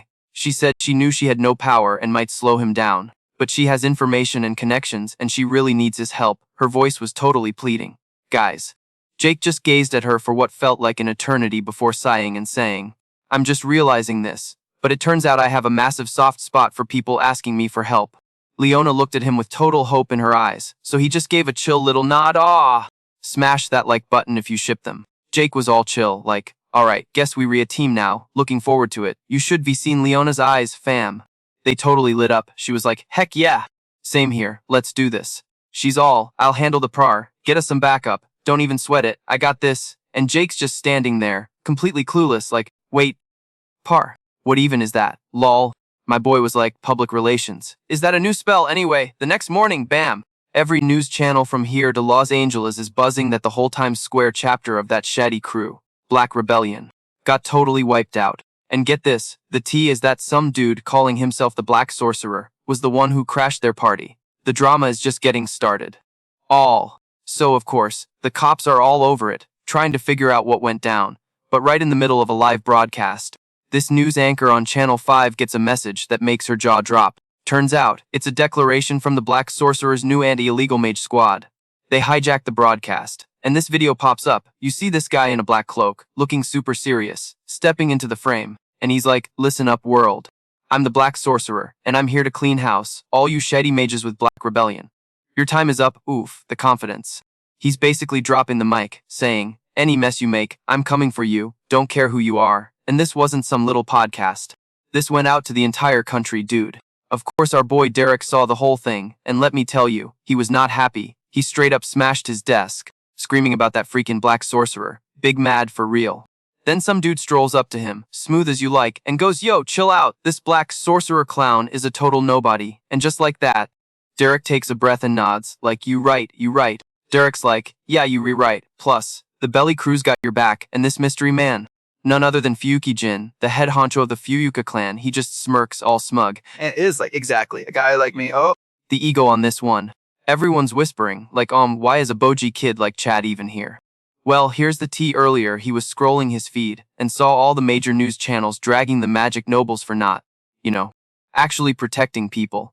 They were showing clips from that press conference, and honestly, the nobles looked straight up terrifying. The more Jin watched, the more his face looked like he smelled something nasty, lol. The anchors were even saying Jake's special squad was doing a way better job. Then they dropped the ultimate bombshell question on Lev TV. They were like, so, do we even need noble mages anymore? Ouch! You could literally see Jin's face twisting up with every word. Meanwhile, his butler is just standing there, not saying a thing. Probably thinking don't get paid enough for this drama. And surprise, surprise, Jin totally lost it. He went full on toddler tantrum and just exploded the TV with his magic, bro. That was a 75-inch flat screen. Jin's grinding his teeth and just spits out, "Go now." The butler just bows and bounces, probably off to go. Take care of Changai. But Jin was still fuming, totally seeing red. His eyes were literally glowing with rage. He's thinking, "I will show them what happens when you mess with the magic elite." Meanwhile, across town in New York City, it's absolute chaos. People are scrambling and running for their lives down Fifth Avenue. Some major disaster just hit, like out of nowhere. Freaking demon soldiers are just wrecking a major street. The NIP rolled up fast and started trying to fight these things off. But dude, there were way too many of them. The cops were getting overwhelmed, big time. One of them yells into his radio, "Where the heck is the SUM squad?" His partner shouts back, "Dude, these things are popping up all over the city. They respread thin, they can't get here right away." And the first cop is just like, "Damn it! Useless." But while they were arguing, this massive explosion goes off. The whole sky just fills with smoke and fire. It was insane. It was awful. It took out a bunch of people. And then this demon general just stumps onto the streets of Nike. The cops saw it and just freaked. I mean, how are you supposed to fight that with a pea shooter? They were all like, "We retoast." What do we do? But then out of nowhere, these crazy magic circles light up all around the big baddie, and in, like, a split second, whoosh, this insane pillar of fire just erupts from the ground, reaching all the way to the clouds, like it was gonna eat everything. The cops on the side were just staring, completely baffled. Drop a comment below if you've ever seen anything that wild. But wait, there's more. Just as the fire shoots up, this giant freaking sphere of water just appears out of thin air. And then get this, it just dives right into the flames. The cops are just bug-eyed, shaking in their boots, whispering, "What in the world just happened?" Then, a voice crackles over their earpieces. It's dispatch, telling them a disaster specialist just got on the scene. They reordered to stand down and just handle crowd control, like, "Let the pro handle this, guys." And this specialist, her name is Ashley, a magic noble all the way from Japan. And she's just chilling on a nearby rooftop on Broadway, taking in the view. What an entrance! Without even hesitating, she just leaps off the building. As she's falling, Ashley starts weaving some magic in her hands, and you can tell even the demon general is like, "Oh crap," and gets ready to throw down. It's about to go down. Wall! Make sure you smash that like button. Yo, the fire and water spells just slammed into each other, like a full-on clash of the titans. At first, it was a crazy light show, but then out of nowhere, they started to swirl together. And just like that, poof, the fire was gone. But that wave, oh, it was not done. It kept going, full speed ahead, and straight up obliterated that demon general. We were talking vaporized, dude. Johnson lands like a superhero, looking like an absolute unit. The cops standing by just saw him one-shot that thing. And they were completely frozen, like their brains just blue-screened. But then it clicked, and the whole squad went wild, cheering like they just won the Super Bowl. They all crowded around Mir Johnson, totally gassing him up. Fast forward to the next morning, over at JAFK International. The second Mir Johnson walked in, reporters swarmed him, flashes going off like a strobe light. Some suit from a fancy office at 200 Wall Street comes up, shakes his hand, and is all like, "Seriously, thank you, sir. You kept the damage way down. We are so grateful." But Mud Johnson just played it cool, shaking his head. "Just doing my job, no big deal." But get this, while this is all happening, the suit's two bodyguards are off to the side, whispering and spilling some serious tea about the guy. And the tea is that Miffer Johnson is basically washed up. They were whispering that besides his fancy family name, his power level has totally tanked. Ouch. Pretty sure Mir Johnson heard them talking smack, but he didn't even flinch, just kept his poker face on, grabbed his crew, and bounced. The suit was just left there waving like a dork. That guy was probably stressing about America's rep on the world stage, the whole drama with the magical elite, and not to mention his own daughter being on that special ops magic squad. Yeah, my man had a lot on his plate. He knew he had to get back to DC and sort this mess out. Pronto. Meanwhile, back in New York City, Lily's crew was getting their butts kicked in training by Jake. You know, the usual. So during a water break, Tyler just has to vent. "Dude, Jake is just too op. It's actually insane. He's got to be the strongest person in the entire country. No cap." Nods along, totally agreeing, for real. And the craziest part is, I don't think he's even breaking a sweat. Hearing them whine, Detective Miller steps in to try and hype them up. "Look, if we all jumped him at once, we'd totally have a shot. I don't care how strong he is. We can't just roll over and lose." And you know what? That little speech actually worked. It totally got Lily and the others fired up. You could see it in their eyes. They were ready to throw down. Just then, Jake, who totally overheard them plotting, strolls over with this smirk and goes, "ESO, you guys want to test that theory out right now?" Lomao, they were so busted. They all looked at him, totally panicking. Lily immediately starts backpedaling, shaking her head like crazy. "No. Paf, no, we were just chatting. Just talking." Jake just chuckled. "Oh really, trying to chicken out now? Am I that scary?" His little comment definitely made Lily's crew feel kinda salty, but Jake didn't care. He just calmly goes, "Alright, break's over. For your next exercise, your goal is to take me down, no holds barred, use whatever you've got." As soon as he said that, you could see the excitement flash across their faces. The fire was back in their eyes. They had one mission and one mission only: take down Jake. A split second later, all three of them started powering up, magic crackling all around them. Even Detective Miller and Sarah hopped in on the action. But Jake wasn't even sweating it. He just casually threw up a barrier. Lily saw it and got this super confident smirk. That little shield isn't gonna be enough to stop us, dude." But then, Jake layered another, way beefier magic shield right over the first one. Tyler saw it and his jaw just dropped. He added a second layer. Lily frowned. Then shout it to the others. Yo, focus up. We got a hit, and with everything we've got. And bam, in an instant, a whole volley of insane spells came flying right at Jake. But the second their attacks hit the barrier, they just fizzled out into nothing. They couldn't even scratch it. The whole crew was just standing there, completely shook and speechless. Their minds were totally blown. Jake just smirked and dropped the barrier like it was nothing. Lily immediately ran up to him, yelling in total disbelief. But we hit you with level 6 magic. I knew you were strong, but I had no idea you were on a whole other level like this." Tyler chimed in too, looking super salty. "I swear, that dude is a straight-up cheat code." Seeing them all freaking out, Jake couldn't help but grin. "Well, I guess it's my turn now, huh?" And then this ball of crackling energy just appeared in his hand.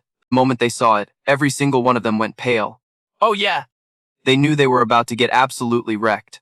And yup, not even a minute later, all of them were on the ground. The whole group was just thinking, Jake is an actual monster. If you think Jake is op, smash that like button, and let us know in the comments if they ever stood a chance. Just then, a phone started buzzing, making Ashley and Maya jump. They hurried over to check it, and the second they saw the screen, their faces just dropped. Jake noticed right away and was like, "Yo, what's up? You two okay?" Maya looked up at him, her voice barely a whisper. "Our dad, he's coming home." A little while later, at the massive Ashley family mansion on the Upper East Side, the two sisters were back, and sitting right there in the living room, probably near their place on 72nd Street, was Mur Johnson. Staring at the dad they hadn't seen in forever, things got super awkward. And Mur Johnson didn't say squat, letting the vibe get super awkward, like you could hear a pin drop. After a minute, he finally speaks up. "So, I heard you two joined the Magic Special Ops." The sisters were like totally shook for a sec, but they quickly nodded. "Yeah, that's right." Mur Johnson just narrows his eyes at his own daughters. Can you believe the nerve? Finally being all like, "Spill the tea." Hearing that, the girls' faces totally lit up. Their eyes were literally sparkling with joy. Maya was the first one to start gushing. "The Magic Special Ops are making a huge difference in the world, Dad. We've literally stopped countless disasters, and everyone on the team is awesome." Lily chimed in, saying they'd seriously leveled up, their own power had more than doubled, and now they could even pull off high-key insane spells. They told Mur Johnson that it was pretty much all thanks to Jake. Then they went on and on, hyping him up like he was a superstar. After listening, Mur Johnson just frowned and his voice got real low. "This Jake kid sounds like a real go-getter, doesn't he? But you guys," he was giving them a total death stare from behind his eyes, low-key terrifying. But the sisters were totally oblivious, just rambling on about how strong Jake was. Mur Johnson calmly took a sip of his tea, set the cup down real slow, and then just dropped a bomb on them. "Quit the Magic Special Task Force." And just like that, the good mood Lily and her sister had was totally gone. They were just stunned, like, wait. What? Why? And Mur Johnson just hit M with a stone-cold stare. "I'm sure you've noticed. Right now, the reputation of the elite mages is in the toilet, and it's having a seriously bad effect on the entire country. It's the elite mages who keep this country running." He said the Magic Special Ops isn't helping at all, but is actually making the whole situation worse. Big yikes! Those words totally killed the vibe, and the girls' faces got dark. You could see the defiance in their eyes, but their dad didn't even care, just kept on with his stern lecture. "Especially that Jake character you mentioned. From this moment on, you are forbidden from ever seeing him again." And boom, the sisters just exploded, yelling back, "That is so unfair!" "That's just you being selfish." Mr Johnson just narrowed his eyes at them and said coldly, "You have always listened to me, and that is not going to change now." Maya was literally biting her lip to keep from screaming. I mean, she had always been the perfect daughter, never once talking back to him. But things were different now. Right after that, she looked him dead in the eye and said, "No." Maya said she would not leave the magic special ops. And she was definitely not ghosting Jake. He's the guy who saved the world. And besides, we've been training our butts off. The magic special ops is doing the job that the elite mages are supposed to be doing. We were more than willing to work together if that's what you wanted. But to force us to quit. But before she could even finish her sentence, Johnson cut her off cold. Then consider our family ties severed, and you are to never call yourselves elite mages again, Maya just replied coolly. Bet. Not backing down for a second. Then turned to leave. Just as she got to the door, she suddenly turned back with a genuine smile and said, "I'm going to be out there kicking butt as a member of the Magic Special Ops, not as Ashley Maya." What a mic drop! And with that, she was out.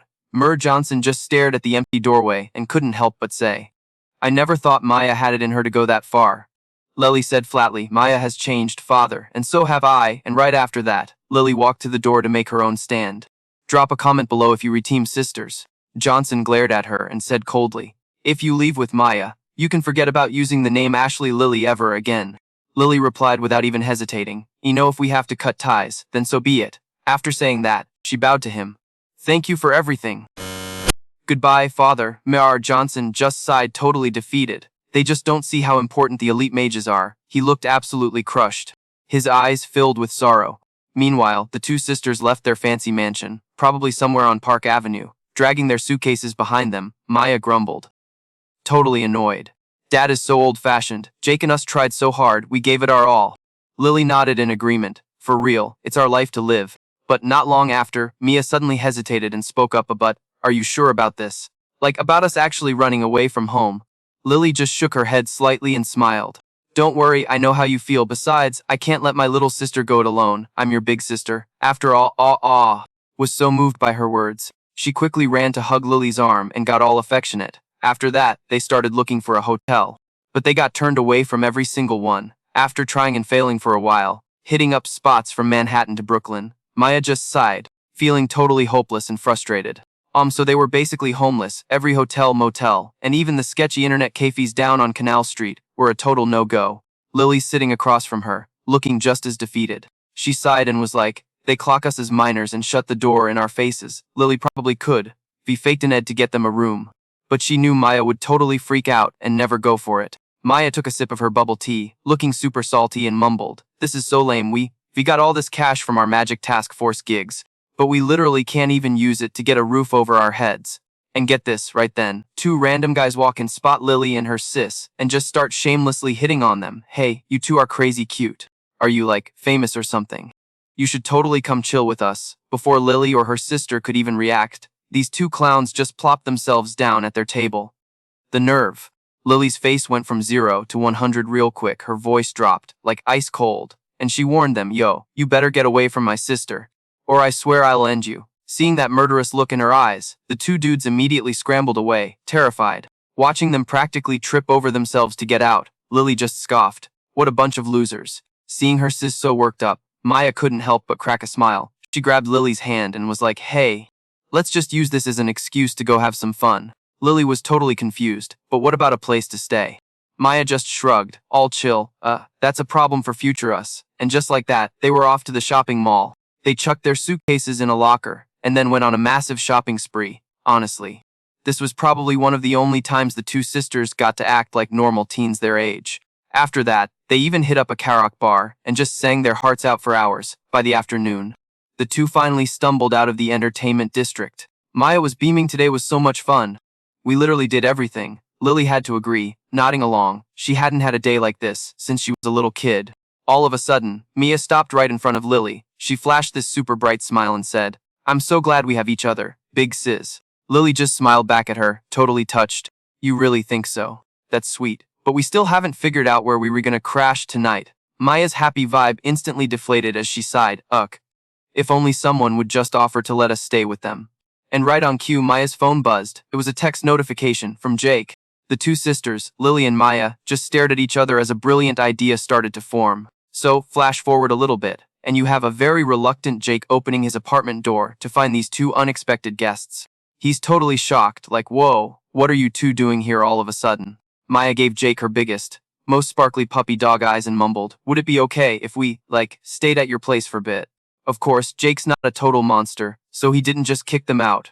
He invited them inside to get the whole tea. After hearing about the huge fight the Ashley sisters had with their dad, he was just like, well, hold up, so you two actually ran away from home.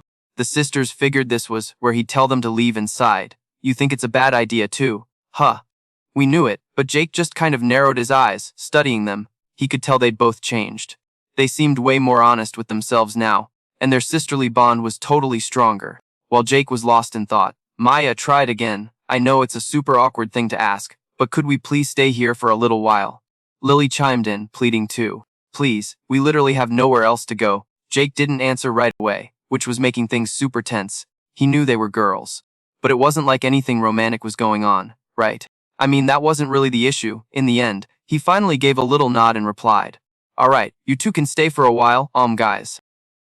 What would you do? Drop a comment below if you'd let two runaway sisters crash at your place. Hearing him say yes, the two sisters totally lit up. Seeing their reaction, Jake felt the need to warn them. Okay, let me just say this right now.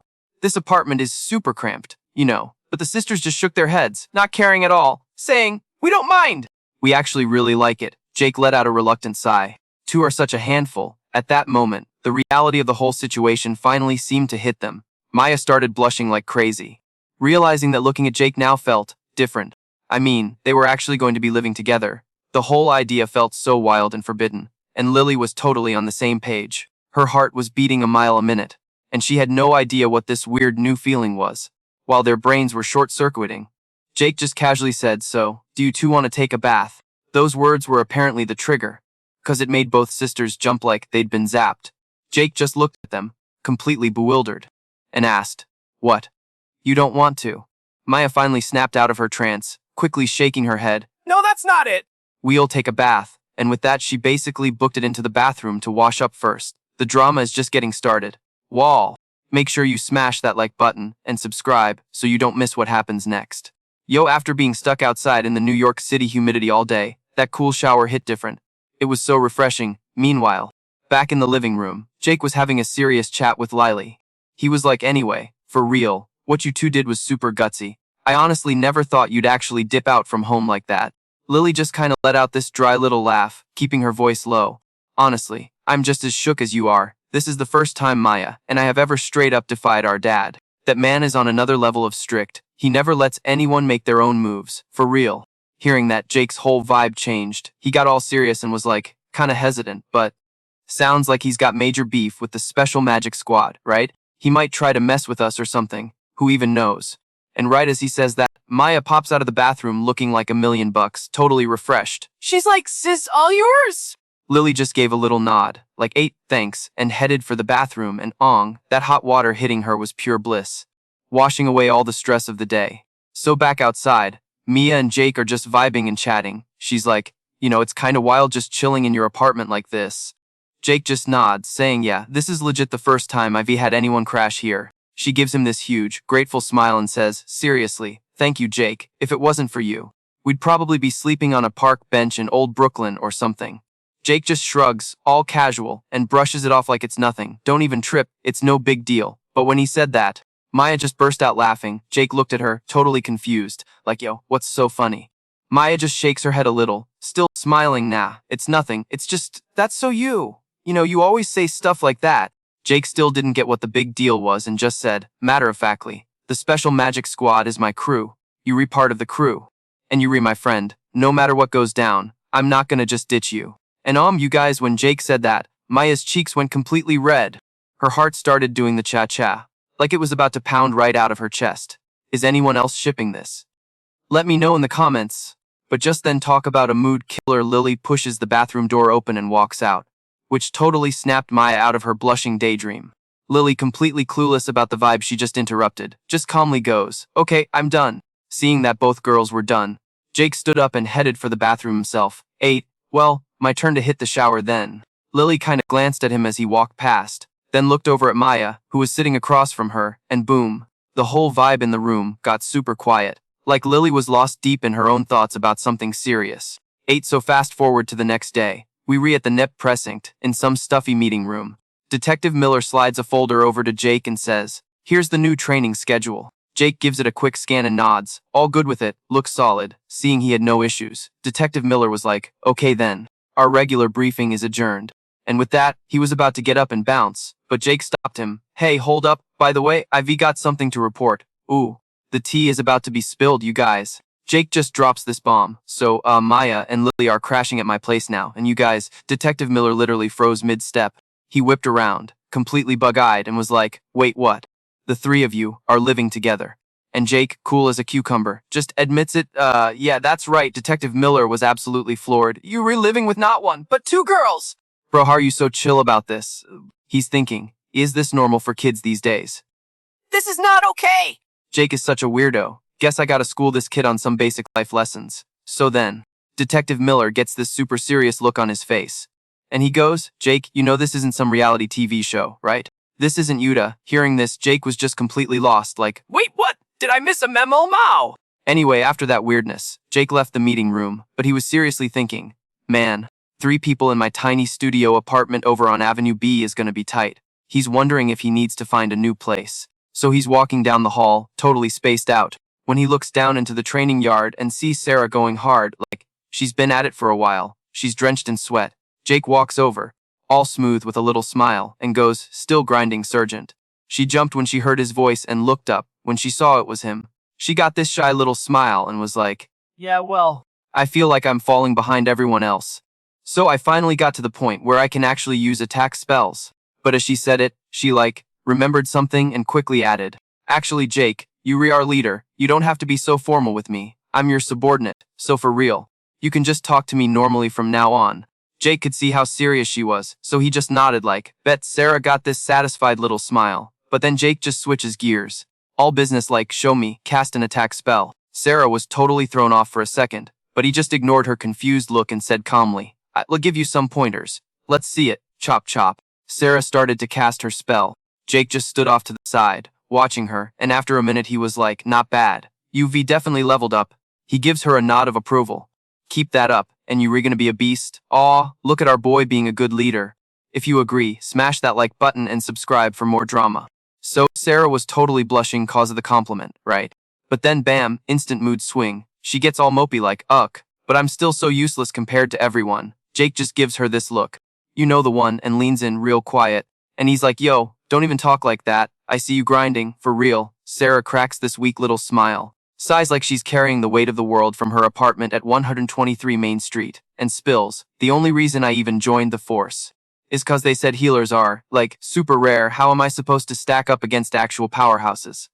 Oof, you could just feel the self-hate radiating off her. She knew she was the weakest link and it was eating her up inside. Then she must be realized she was totally dumping her baggage on him. Cause she started waving her hands all frantically sorry, that was so weird, ignore me, I'm just being a downer. But Jake, smooth as ever, didn't even flinch. He just asks, "Real chill, so why'd you want to be a cop in the first place?" Sarah totally pauses, gets this little frown, and kinda mumbles out, "My grandma, she was a healer, a real one. She saved so many people during that big disaster a while back. I wanted to be like her. You know, that's why I signed up." She's not around anymore, and girl, she fully turns her head away, trying to hide that she's about to cry. It's a dumb reason, right? So basic. I don't have some epic goal like everyone else. Classic imposter syndrome, am I right? But Jake's just staring at her, super intense, and he goes, "Is that really what you think?" Sarah just stays quiet, so Jake strolls over, this little smile on his face, and he's like, "Sarah, you've got your own thing going on. Your own strengths. You can literally fix people up, and now you're relearning to throw down some damage. That's legit amazing. Who cares why you chose this path? It's about what you redoing now. You've been putting in the work, for real." And then he puts a hand on her shoulder, total movie moment, and says, "You've leveled up so much, and everyone can see it." Okay, and that did it. The waterworks started. A little later, they're chilling on some steps outside a brownstone in Brooklyn. And Sarah looks at Jake, all guilty, and is like, I'm so sorry about before. I must look like such a pathetic grown-up to you." But Jake just shrugs it off. "Nah, age is just a number. Whatever." And Sarah actually laughs a little. "Yeah, you rewrite. Seeing you in action, it kinda proves that, so thanks, Jake. I mean, let's be real, he's saved her skin like a billion times. He's totally her hero." Anyway, the day finally ends, and night rolls in over New York City. Jake throws on his signature hoodie and dips out. Next thing you know, he's on a rooftop in Hell's Kitchen, probably overlooking the chaos, staring at someone in the distance. He calls out, "What's up?" with the sudden bat signal. And surprise, surprise, it's Chloe who summoned him. She gives him this look, eyebrow raised, and smirks. Have you got some tea? I'm pretty sure we're gonna want a sip. It's about all that shady gossip floating around the magical elite, and yup, that got his attention. Jake's brow furrows. You can practically see the gears turning in his head. After a beat, this little smirk plays on his lips. "Okay, you got me, spill it, but clothes in no rush." She points at him, pouting like a kid. Put on your work clothes first, the all black I'm a super serious mage fit." Jake just gives her this deadpan look. "You think I just walk around in that thing 24/7? Lets out a little huff, but finally gets down to business. "Okay, so I've been using my, let's say, underground contacts to dig into rogue mages and all the secret magic societies, and girl, the dirt I'm hearing about the so-called noble families is wild. Talking money laundering, secret deals, straight up embezzlement, the works, and the Williams family. They at the top of the list. Word on the street is they cozy with the Black Rebellion." Jake's frown deepens. Who's running the Black Rebellion? Chloe just shrugs, all casual. "The rumor mill says it's a guy named Derek Kuroy, used to be one of the nobles himself. Apparently, he was a total problem child back in the day, and got himself kicked out. It was all over the news for a hot minute, like a big scandal." Jake nods, processing it. "So that just makes the connection to the magical elite even sketchier, right?" Chloe says, like it's the most obvious thing in the world. "Exactly. There's a ton of smoke, but no smoking gun, you know. No hard proof, nobody's talking, no data can be found online. They were probably threatening people to keep quiet, so, be careful if you were gonna go poking around." But Jake, he could not care less about the threat. He's totally unfazed. He just says, "Send everything you got to my phone, man. I wish I had his confidence. Drop a fax in the comments if you agree." Chloe looks at him, skeptical. "And what are you gonna do with it?" Jake gets this tiny, dangerous smile and just says, "Serve some." Just then, poof. He uses magic to just leap off the building like he's Spider-Man. This dude has a million ways to handle his haters. And trust me, mercy is not in his vocabulary, so Jake zips back to his place, probably some loft in Soho. Inside, Maya and Lily are just in their own little worlds, completely ignoring each other. Lily's on the bed, all zen, deep in meditation. Meanwhile, Maya's being a total bookworm, hitting the homework hard, and Jake, he's glued to his phone, of course. He's thinking, okay, I've got to dig into my own past, the history of these disasters, like 50 years of history. And hey, major props to him. He finally figured out how to use a smartphone. We love a tech-savvy king. Make sure to smash that like button and subscribe for more drama. Alright, so next up, Jake starts doing a deep dive on his past self, the Og Jake, and bam, the info just pops up online, super fast. He's just scrolling, trying to catch up on his own life story, lol. Okay, so get this, the history of his old self. Jake up until he, checked out was pretty much spot on. But it looks like mages these days are totally nerfed, like way weaker. Plus, there's all this fake news spreading about the OG, magic elite families still being active. All the info on the noble mages is super shady and vague, like the real secrets to top-tier magic. Total mystery. He's thinking if his legendary spellbook hadn't gone missing, mages wouldn't be in this slump. But according to Zoe, that thing is long gone. Like poof, no books, no files, nothing. It's totally giving conspiracy theory vibes, like someone's actively trying to make mages weaker. Maybe the older generation of Maya's family knew something. The one running that spot over on Bleecker Street. But trying to get a meeting with them now. Good luck with that, and the info on these disasters is super scarce. The more Jake racks his brain, the more confusing it gets, like why do they keep happening? What even triggers them? Seriously, what even are these disasters? Drop a comment below if you have a theory, I'm dying to know. So while Jake's having a full-on existential crisis, Zoe's just looking at him like, you good bro. Anyway, fast forward to the next day at the department's training yard, and Jake is running drills with the squad like always. Then all of a sudden, his earpiece just explodes with an alert. Attention all units, we got a disaster on the radar. All teams roll out like yesterday. Jake doesn't even hesitate, just yells, "Let's move!" And his team is out the door. And you guys are not going to believe this when they get to the scene. Who does he see but that chick? She's got her foot planted on some little demon thing, smirking like the cat that got the canary. Well, look who finally decided to show up. She strolls right up to Jake, pointing and laughing in his face. I already cleaned up all the small fry for you. What is the magic task force even getting paid for? And when Jake just stays quiet, Maya gets even cockier, if that's even possible. Oh, chill out, no normies got hurt. And with that, she and her crew bounce, but not before throwing some major shade over her shoulder. You guys are always yapping about protecting the citizens, But what if we hadn't been here, huh? Try to be more on it next time, got it. Hearing that, Zoe absolutely loses it. Son of a, what was that whole performance about? Jake just nods, like for real. My thoughts exactly, but then you guys, it happens again and again. By the time Jake's squad gets the alert and pulls up, Maya's crew has already handled it. And the trash talk is relentless. Late again. Seriously, you guys are always late, you absolute clowns. Are you even useful? Lily and her crew were so mad they were ready to throw down right there in the middle of Flatbush Avenue. But Maya and her little posse were already gone, dipping out before things could pop off. For real, what's the point of them in TEF? It's obvious the world still needs us magic elites to get things done. Zoe is just fuming, completely fed up. This is the 5th time! This is so sus. There is no way she isn't playing dirty. Detective Miller just sighs, totally defeated. Someone's gotta be messing with us. The intel re-getting is delayed. And Jake's feeling it too. He can totally sense disasters when they reclose. But the further out they are, the fuzzier his spidey sense gets. Like, what's he supposed to do? So while Jake is deep in his head, trying to figure this mess out, Zoe is still going off about how Maya conveniently ghosts them whenever a major boss demon shows up. It's so infuriating. Then out of nowhere, Sarah just gasps. Whoa.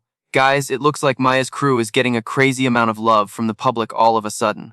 Detective Miller is squinting at his screen like, that's really sketchy. I mean, wasn't it just last week everyone was dragging them online? Sarah keeps scrolling on her phone for a minute, and then her head shoots up. A press conference is about to start. Jake's brow furrows and he's like, about what? Sarah just shrugs, no idea. Meanwhile, Maya's family is gathering a whole swarm of reporters. And just like that, the Williams family press conference kicks off. Chad is sitting at the main table, looking all serious. Thank you all for coming today. We've called this meeting for one reason and one reason only. It's about the mistakes and disappointments the magic elite have caused recently, especially from a certain member of my family. Chad is laying the remorse on thick, saying we have faced endless criticism for her actions and the abrasive way she treats people. Okay, as soon as he says this, the reporters start whispering and going wild with the gossip. Chad just stands there, takes it all in, and then get this, he does a full 90-degree bow. I am sincerely sorry. This move from Chad completely shuts everyone up. The whole room is dead silent. You could hear a pin drop. The reporters are just shook. And Chad couldn't care less. What a power move. Smash that like button if you think this is all part of a bigger plan.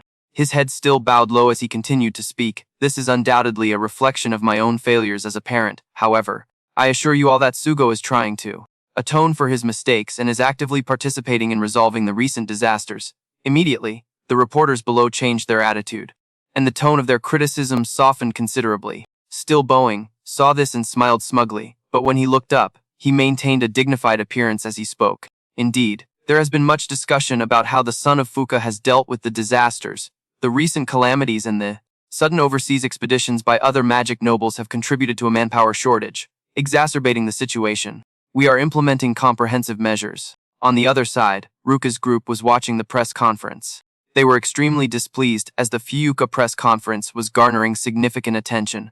More than half of the comments were strongly in favor of the Fuka clan. The more Ruka watched, the more dissatisfied she grew, crying out, they were just saying what they think. We've worked so hard only to end up with something as ridiculous as this. Mado patted her head and gently advised, calm down. It doesn't matter what anyone says. Our mission won't change. Trust me, I will handle it. As he said that, he flashed a confident smile. After the Fuka clan's broadcast that very day, Sugo was summoned to the chief's office. After hearing his orders, Sugo exclaimed in astonishment, I beg your pardon, sir. What did you just say? The chief replied calmly, I've already told you, at this rate, the team's very existence is in serious jeopardy.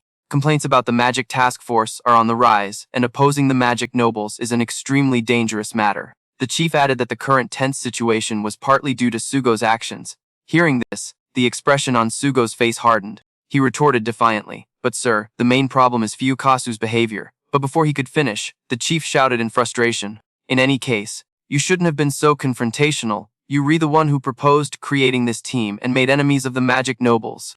This is your own doing. Biting his lip aggressively, Sugo asked with suspicion, our missions have been delayed. Do you know anything about this, sir? The chief scoffed. Are you accusing me now? You are shameless. He ordered Sugo to improve the police department's public image and to repair relations with the Magic Nobles. If you can't do it, then disband the team. This threat left Sugo in a state of panic. Meanwhile, Jin was in his private residence, laughing triumphantly. Everything was going according to plan. The butler standing beside him also chimed in with flattery. Your hearing is truly extraordinary, my lord. No one would dare doubt your judgment. Diane clicked his tongue and laughed arrogantly. The public is easily swayed. With just a little acting, those fools will believe anything. With the public on our side, I will crush the special mage task force in an instant. With that, he threw his head back and laughed loudly as if victory was already in his grasp. Meanwhile, Sugo left the police station, feeling resentful. What on earth will become of Minato's team's future? And for a whole week after that, the entire special unit didn't receive a single disaster response mission, which made Duka extremely dissatisfied. It's strange that we haven't been called in for a whole week. Ruka also nodded in agreement. That's right. Fuka has handled most of the recent disasters. Ryuji scoffed coldly. Even people within the police force are sabotaging the special mage unit, Minato said while eating. There might be someone inside. The police force connected to the magical nobility. To them, our team is a thorn in their side. Duika, still unconvinced, yelled, I don't understand why we re an obstacle. Minato slowly explained, our actions have negatively affected the reputation of the noble mages. Not to mention, many of them seem to be colluding with the Black Rebellion, so it would be inconvenient for them if Manito's group gains influence. The more Duika heard, the more indignant she became, shouting aggressively, it's not our fault. It's those useless noble mages who are to blame. If they don't want their reputations ruined, they should work harder. Minato, suddenly caught in the tirade, said helplessly, why don't you go tell them that? Maya's giving Jake the silent treatment, totally pouting, and then she glances at Lily like, you don't think Dad is in on this, do you? And Lily just lets out this huge sigh like, girl, I've been thinking the same thing. So Jake, seeing them all moping, jumps up like a total main character and is like, 8-bet, let's go get some answers, and of course, Tyler is right there nodding along all, facts. Standing around ain't gonna solve anything, but Maya's still dragging her feet, mumbling, but things are so awkward with him right now. Jake just hits her with the coldest line, no hesitation cool, then don't come. And you guys, you should be seen the look Maya and Lily gave each other. After a super dramatic pause, they both go no we re-in he's our dad, for better or worse. So like, a minute later, they pull up to the Johnson family's insane mansion. Probably somewhere swanky like on 5th Avenue in New York City. But get this, the butler totally blocks them at the door. Denied. Maya's immediately like, we literally just want to talk. And Lily tries pulling the stern big sister card, asking seriously, you can't make one exception. But the butler, man, he wasn't having any of it, shakes his head, zero hesitation. He's like, the boss gave explicit orders, his daughters are not welcome. And then he drops this bomb. We can't let anyone who's been kicked out of the family step foot on this property. The shade is real. Lily and Maya's faces just froze. They were totally speechless, legit stunned. So of course, our boy Jake steps up to the plate. He's all official. I'm Jake, captain of the Special Magic Task Force. I have a few questions for Mer Johnson. The butler just gives him this deadpan look and says, for interviews, you need to schedule an appointment in advance. The nerve. Jake shakes his head, trying to stay patient. Nah, bro, this ain't an interview. I just need a few answers. But long story short, they were getting absolutely nowhere. No matter what they said, the answer was a hard no, and you could see Jake was getting seriously ticked off. Like, he was 1 second away from just busting through, but luckily, just then, Ma Johnson himself walks out. He's squinting at Jake, real suspicious, like what's all this commotion? The butler scurries over, sir, this individual insists on speaking with you. Ma Johnson's brow immediately furrows as he just silently sizes Jake up, and Jake is staring right back, not backing down one bit. It was a total stare down, you guys. After what felt like forever, Major Johnson finally gives the nod to let them in, phew! So the whole crew is finally walking through this ridiculously huge mansion, and Jake leans over to whisper, I didn't know you guys had an older brother. Lily just sighs, like she's so over it. That's our dad, can you believe it? He's old, but looks like he's in his 20s. Meanwhile, Mir Johnson is totally watching them huddle up and whisper, and he had this super annoyed look on his face. A second later, they re-in this fancy reception room, and Mir Johnson sits down across from them, just squinting at Jake. Mir Johnson isn't saying a word, so Jake's just chilling, playing it cool. The silence is so loud. Finally, after a super awkward pause, Mar Johnson speaks up in this deep, dramatic voice. So, you re the one who's been corrupting my daughters. Ooh, shots fired! But Jake, with this little smirk, just calmly claps back. Blaming other people for your own kids growing a backbone is a pretty bad look a lot of parents have. The burn. What, you mad that your kids are growing up? And just like that, bam! You could literally feel the tension in the room. It was about to go down. Drop a comment below if you think Mir Johnson deserved that. Mir Johnson was visibly pissed, but Jake, totally unbothered, just sitting there with this perfect, polite little smile. He lives for the drama, I swear. Jake's not one for small talk, so he just cuts straight to it. Why are you leaning on the special magic unit? Johnson just shrugs, all casual. I have no idea what you re-talking about, wasn't me. The big shot mages almost never work together. Mever Williams is doing his own thing. Jake's actually a little shocked, like, wow. Didn't expect you to just come out and say that. For real, I thought I was gonna have to work way harder to get that out of you. But Mr. Johnson gets all dignified. I respect people with actual talent. I've heard all about you. Some student with the power of a top-tier mage. A so-called hero who saved the day a bunch of times, but, he adds, I'm still not sold. Jake narrows his eyes right back at him and goes, you want to test me? Is that it? And before the words were even out of his mouth, Johnson unleashes this insane wave of magic power. But Jake doesn't even flinch. He just blasts back with his own energy, meeting him head-on. The three behind them, Lily included, are just completely shook by this insane power flex. Like, what in the world kind of crazy strength is this? Holy crap, are these guys even human? The pressure from their magic is insane. It was like two massive energy waves just crashing into each other. You guys absolutely epic. After a minute, they both power down. Johnson is staring at Jake with these narrowed eyes and just says, impressive, goosebumps. For real, not many people can stand up to my power like that. But Jake, our humble king, doesn't let it go to his head. He just says calmly, sensing and controlling magic is like Magic 101. Besides, you were holding back anyway. Hearing that, Johnson just raises an eyebrow and lets out a little chuckle. Ooh, what's he thinking? Smash that like button and subscribe so you don't miss what happens next. You ain't wrong about that. Jake was totally giving him the side eye. Mirror. Johnson's control over his energy, and the sheer amount of it was insane. Like next level compared to any other mages out there. Bro was on a whole other playing field. Seriously, like you can't just be talented and get that, nah. There was definitely some secret sauce. Some major tea about Johnson. So, with that cooking in his brain, Jake just casually goes, 8. Last question. Why is everyone so nerfed these days compared to the Augs? But Johnson just plays it cool, not even giving him a straight answer. He's like, and what makes you say that? Jake just shrugs, all chill, because I know the tea from like 50 years ago. Ooh, that made Johnson pause for a sec, got him! After this super dramatic pause, he finally spills, it's all about keeping people on a leash. Jake's like, huh. Bro, speak English, but Johnson just zips it. The suspense is killing me! Then he gets all mysterious, like you will get it when you re-older. But trust me, we need the boogie mages. Jake was totally not buying that crap. He's like, oh really? He asks, hitting him with the eyebrow raise, even a family like the Williamses. Oof, Johnson totally choked on that one. Jake didn't even push it. He just stood up like a boss and was like, 8 we re-out, mic drop. Appreciate you answering my questions, my dude. But hold up while Jake's all ready to bounce. Lily and the others are basically stuck to the floor. Maya's just yelling, yo, wait up. We were literally paralyzed from that power surge earlier. So, of course, Jake has to play hero and help them up. But before they dipped, he just had to get in one last zinger. I might be thought twice if the Johnson family was mixed up in this mess. Glad to know you. Not on that level. 'Cause Maya and Lily are my ride or dies, you know. Johnson is giving Jake this super suspicious look. Like, what are you even on about? Jake just shrugs, hits him with a little pout and goes, who knews? Classic Jake. Anyway, flash forward a few days. So over at the nipped precinct on One Police Plaza, a massive delivery of cardboard boxes just dropped, and my dude, someone inside just screams. Yes? The new fits are finally here. This ain't just any uniform. It's legit anti-magic gear. Detective Miller's just nodding with this huge grin, like, 8-bet. With this drip, we can finally get to work for real. But Jake is completely zoned out, just staring at his phone and whispering, looks like my plan is ready to pop off, too. Detective Miller catches that and gets all nosy. Oh, got your own plans in the works, huh? Jake just gives this chill little nod and a super sketchy smile. Let's get this party started. It's payback time. You guys. What do you think is gonna happen? Drop your theories in the comments. Meanwhile, over at the Williams family mansion on Park Avenue, Chad is cackling like a total villain. The end of that special task force is so close. Soon, Chad Williams will run this whole country with the Black Rebellion's help. Hearing this, one of his cronies starts laughing right along with him.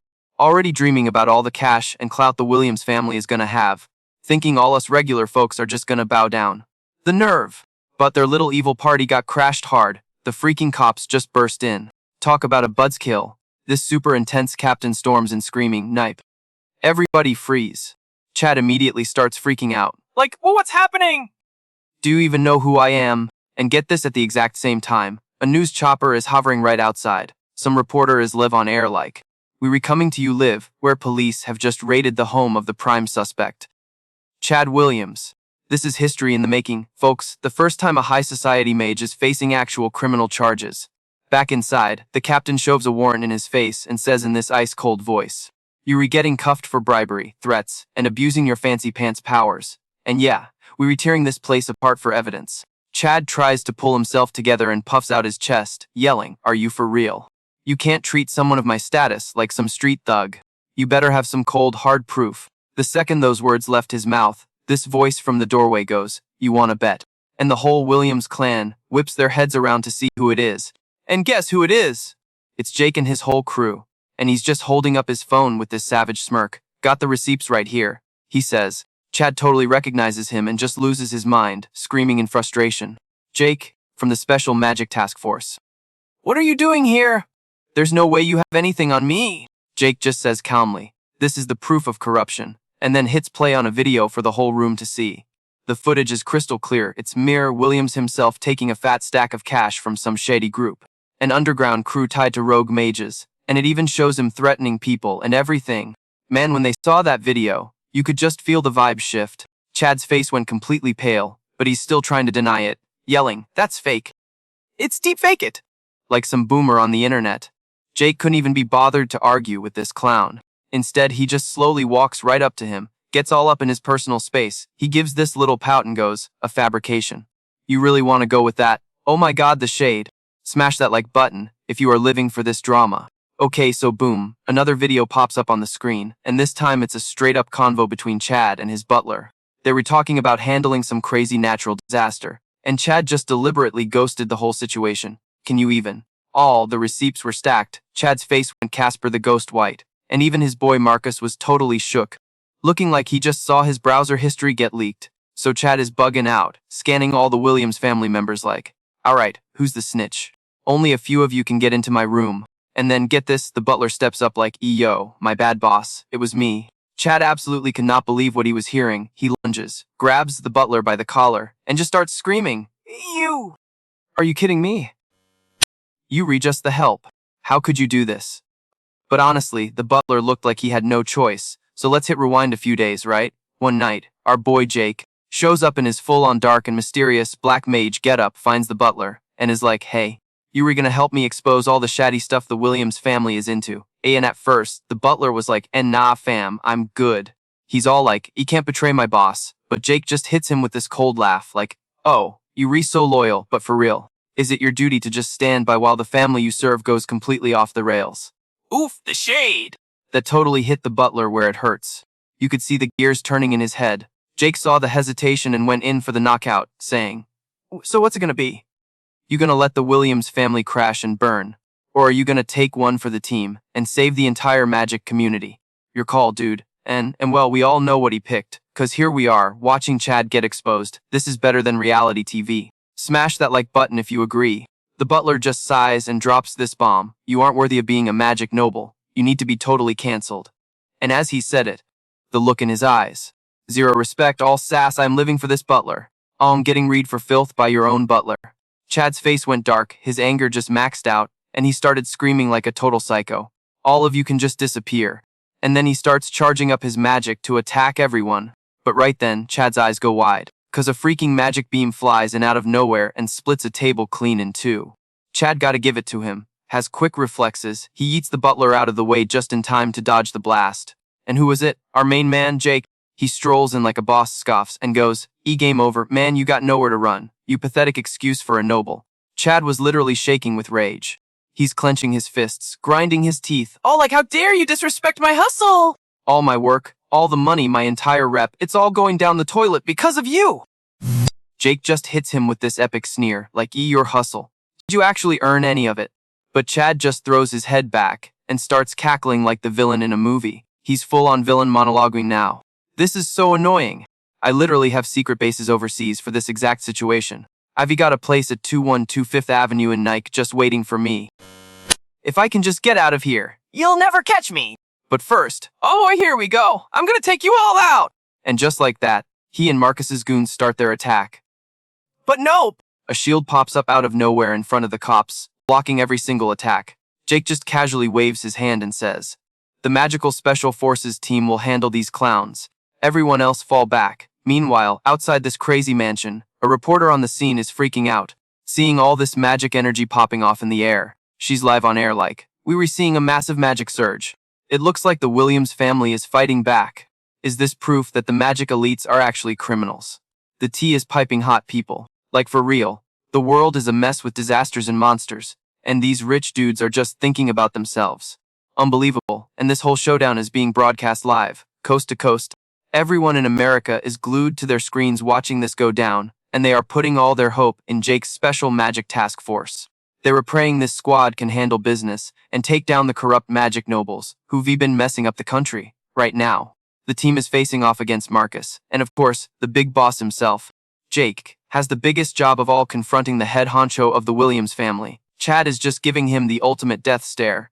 Pure rage in his eyes. Drop a comment on who you think is going to win this stare down. Over with Marcus. He's summoned his own crew, a bunch of wind mages just floating there in the air, looking all dramatic and extra. Marcus looks down at them, all smug, and goes, seriously? You think you can win with this tiny little squad? But then Zoe just scoffs and claps back, unlike you lazy, entitled nobles. We've been busy. The rest of our team is out there handling actual problems, like disasters and monsters. Oh, that set Marcus off. He just starts screaming in frustration. You annoying little pests. Why are you always in my business? That's it, I'm done playing nice. I'm gonna wreck all of you. But you know Zoe wasn't scared. She stood her ground, looking fierce as heck. You are a total disgrace to all magic users, and I will never forgive you for this. Yes, Zoe. And back on the villa's balcony, Chad is locked onto Jake, and with this nasty sneer, he opens his mouth to speak. You seriously think you can beat a high-class mage? Jake shot back, ice cold for real. I don't see any reason I'd lose to a bunch of flies like you. Now watch this. Chad just kinda scoffed and shot this beam of magic up into the air. But before it even got close to the news helicopter, bam! A barrier just appeared out of nowhere and totally blocked it. Jake was totally roasting him. Could you be any more pathetic?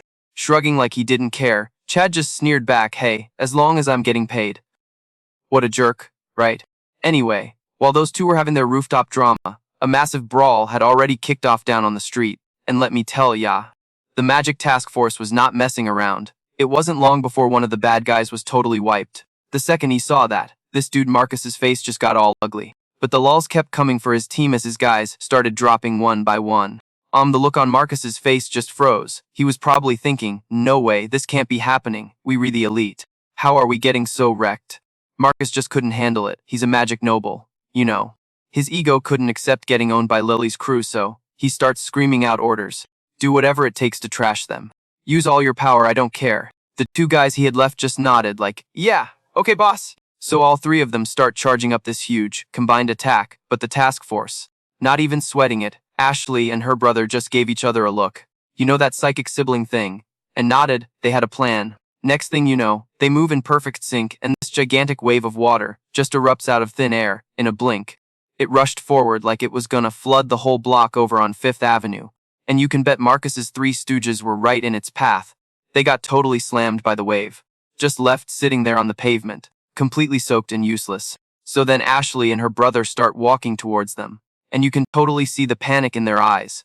But the siblings were ice cold, just staring them down with zero mercy. Realizing they were completely screwed, Marcus and his buddies start bowing and begging. It was just a momentary lapse in judgment. We swear. We all change. Please just spare us. Zoe actually hesitated for a second, then nodded and was like, okay, I get it, if you guys are for real about changing. Then I guess we have no choice but to forgive you. And with that she turns and starts to walk away, but right then, Marcus lets out this nasty, cold laugh. You total fool, watch this. So the three of them get ready for a sneak attack. But they couldn't even make a move. The whole special task force instantly summoned their magic, aiming it right at their faces. Talk about an epic fail. Marcus's legs turned to jelly, and he just collapsed on the ground, shaking and mumbling but You said you'd spare me! Scoffing, Zoe just said coldly, did you seriously think we'd spare someone like you who has no real intention of changing? Hearing that, Marcus and his goons just started bawling. What a bunch of babies! At the exact same time, up on the balcony, Jake totally knew his team had won. He got this little smirk on his face and said, I guess they finished things up. Looks like your pride and joy, your little goon squad, met their match against my friends. Chad bit his lip so hard. His eyes just filled with rage, and he screamed, you jerk. Jake wasn't even a little bit scared, just standing there totally unbothered. And his super chill vibe was making Chad even more furious. Like, You could practically see the steam coming out of his ears. Unable to take it anymore, he just starts attacking Jake, but Jake easily dodges his weak level 1 magic attack. After that failed, Chad immediately powered up to level 2. But it was the same story, lol. Jake's speed was so insane that even wind magic couldn't catch him. Chad wasn't giving up though, and started pouring even more power into a level 3 magic attack. Jake wasn't even rushed, just calmly dodging every single blast. And this whole crazy fight was being filmed by a reporter in a news chopper. Guys, what do you think the headline will be tomorrow? Drop your funniest ideas in the comments. The reporter was freaking out, like, that's incredible magic. And Jake still looks totally fine. I mean, after all those failed attacks, Chad unleashes an even crazier amount of power. The magic was now at level 4. But Jake was still just standing there, cool as ever. Like he was just taking a stroll through old Brooklyn. Chad fiercely bit his lip, summoning a ton more magic circles in his hands. Then, this furious vortex just appeared in midair. And in a split second, it surrounded Jake, like it wanted to swallow him whole. Seeing this, Zoe immediately screamed out in alarm. Kyle also muttered, looking worried, that looks dangerous. But compared to how freaked out everyone was, Jake was super calm. He just floated there, letting the vortex rush right at him. But surprise! The second it reached Jake, the vortex just vanished. Poof! When the wind died down, Jake was just standing there, totally safe behind a few layers of barriers. What a flex! Smash that like button if you think Jake is awesome. So get this, Jin's so-called level 5 magic was literally useless against Jake, like it did absolutely nothing. Lily saw the whole thing and was totally shook, like mouth wide open amazed. Like, did my dude seriously just block that insane attack with a basic-looking shield? That's some next-level Kusanagi family drip right there. Meanwhile, everyone watching the livestream was spamming the chat, totally freaking out. You had some folks in the chat impressed with Jin's light show for sure, but C-Mun, the real stans were going wild over Jake's absolute unit energy. And right then, the on-scene reporter, probably broadcasting live from a van on Broadway, kicked back in with the play-by-play. Neither one of these guys is giving an inch.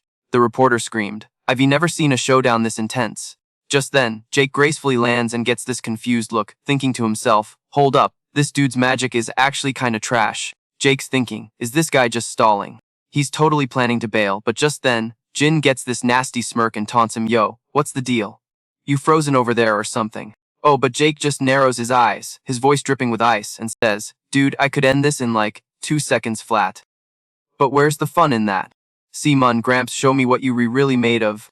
And you could just see the challenge in his eyes. He's like, I'm gonna take your best shot, and then I'm gonna break you, The disrespect.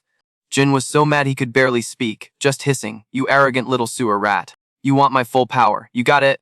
Jen sees this, but then, right before he goes all out, he gets this wicked grin and says, but hey, just a friendly warning first. Try not to wet your pants, kid. Then this dude Jin claims his power level is a whopping 200,000 N. Lily and her friends were completely floored. Like nobody could believe that number was real. Lily's not buying it for a second. He's totally bluffing, she says. We gotta get in there and help, even if it's just a distraction. And Tyler's right behind her, totally agreeing.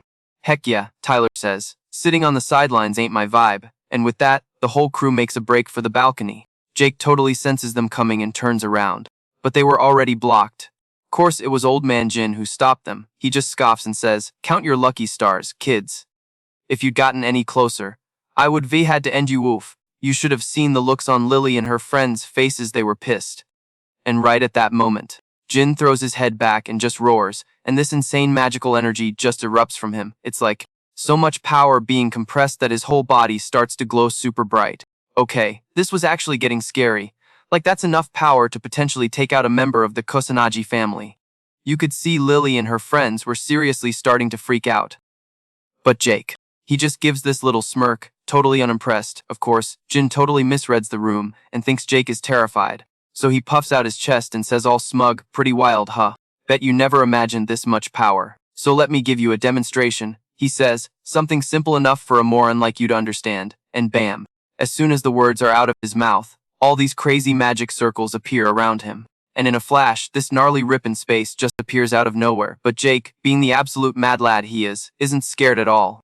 He actually looks hyped. He's never seen magic like this before, and he's so here for it. But then, whoa, the rift starts sucking everything in like a vacuum cleaner from hell. In literally 1 second, the whole balcony corridor just gets crunched into a pile of rubble. And you can just see Jin's ego inflate. That's spatial magic for ya. He boasts, the baddest spell in the game. It can crush anything and everything.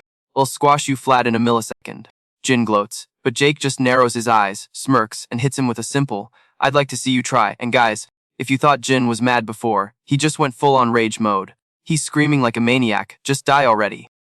Eat this." And then a tier 6 magic spell appears. The vortex is now sucking in everything in sight. This is getting wild, guys. Smash that like button if you on the edge of your seat. And Jake is right in the pull. Seeing this, Jin just cackles like a villain. It's over. You can't do anything but get erased. You totally asked for this. Lily and her crew, on the other hand, look like they're about to pass out from stress. They just can't believe Jake would get taken out so easily. It has to be some kind of sick joke. Maya is staring holes into that thing, screaming, "Jake, say something." But no matter how loud she yelled, crickets. Then, just as the rift collapses, Jake's standing right there. And Maya just lets out this huge gasp of disbelief. "Jake, you re-alive." How? Maya yells, and Jake, looking just a little bit annoyed, is like, "Dude, relax, don't be so quick to declare me dead, alright?" Jin, though, is absolutely losing his mind. "How are you not even scratched?" He's screaming, I know I crushed you. but Jake just gives this casual shrug and calmly says, "Simple science, bro. If the pressure outside and inside are equal, there's no problem. Think of it like those weird fish at the bottom of the ocean."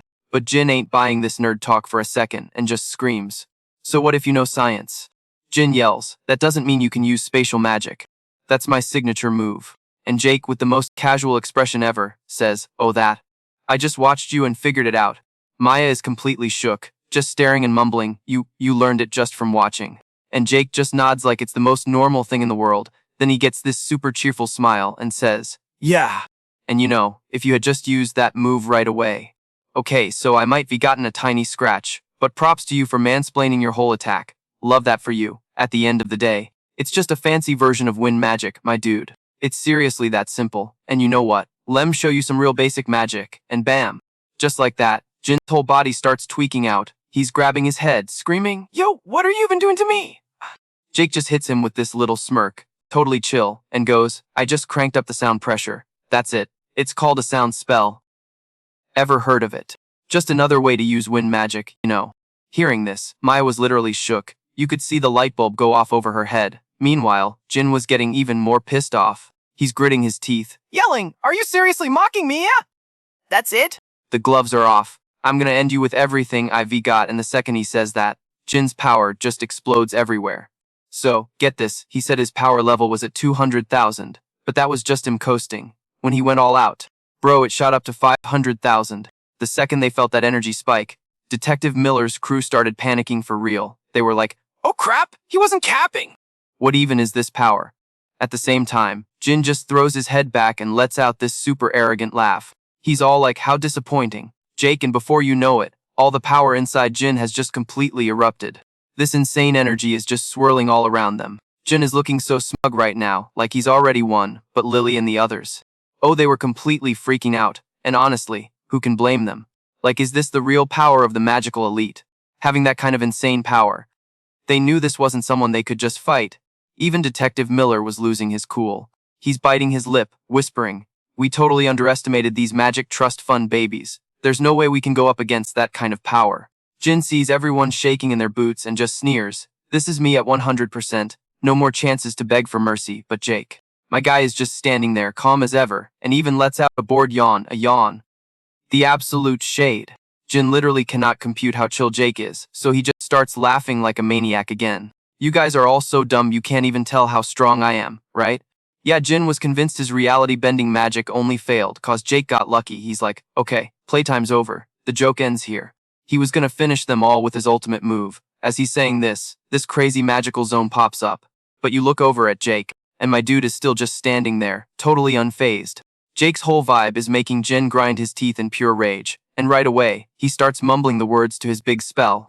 And in like a split second, a bunch of magic circles slam together into one giant one. Seeing this, Detective Miller yells out, "No way. That's a level 7 spell." Sarah started whispering too. She was worried, thinking even Jake couldn't handle this one. Maya just frowned. But you could tell, even with things looking this bad, she knew Jake would pull through. She believed in him, like, "Please just win this, dude." She was totally team Jake, and as if on cue, Jin lets out this evil laugh and says all confidently, "You totally missed your big chance. All that time I was charging up my spell. That was your only shot to run away. Too late for regrets now." Bro was talking way too much. Jake literally pouted, like he was so done with this guy's monologue. Alright, are you done with your speech yet? Hearing that, Jin just screams, there won't even be dust left of you. Eat this. My strongest attack. And as soon as he says it, this massive dimensional rift opens up. The vibes from this thing were so powerful. It was making the news chopper in the sky shake like it was in a blender. Detective Miller was struggling, covering his eyes, and just trying to hold on. He mumbled, what are we supposed to do against an attack like that? Lily, totally terrified for Jake, just screams out a warning. Jake, get out of there. Tyler chimed in too, yelling, you can't block that thing. Maya just stared at Jake's back, her eyes totally filled with worry. And right then, Jin lets out this ice-cold laugh and says, go ahead and run if you want.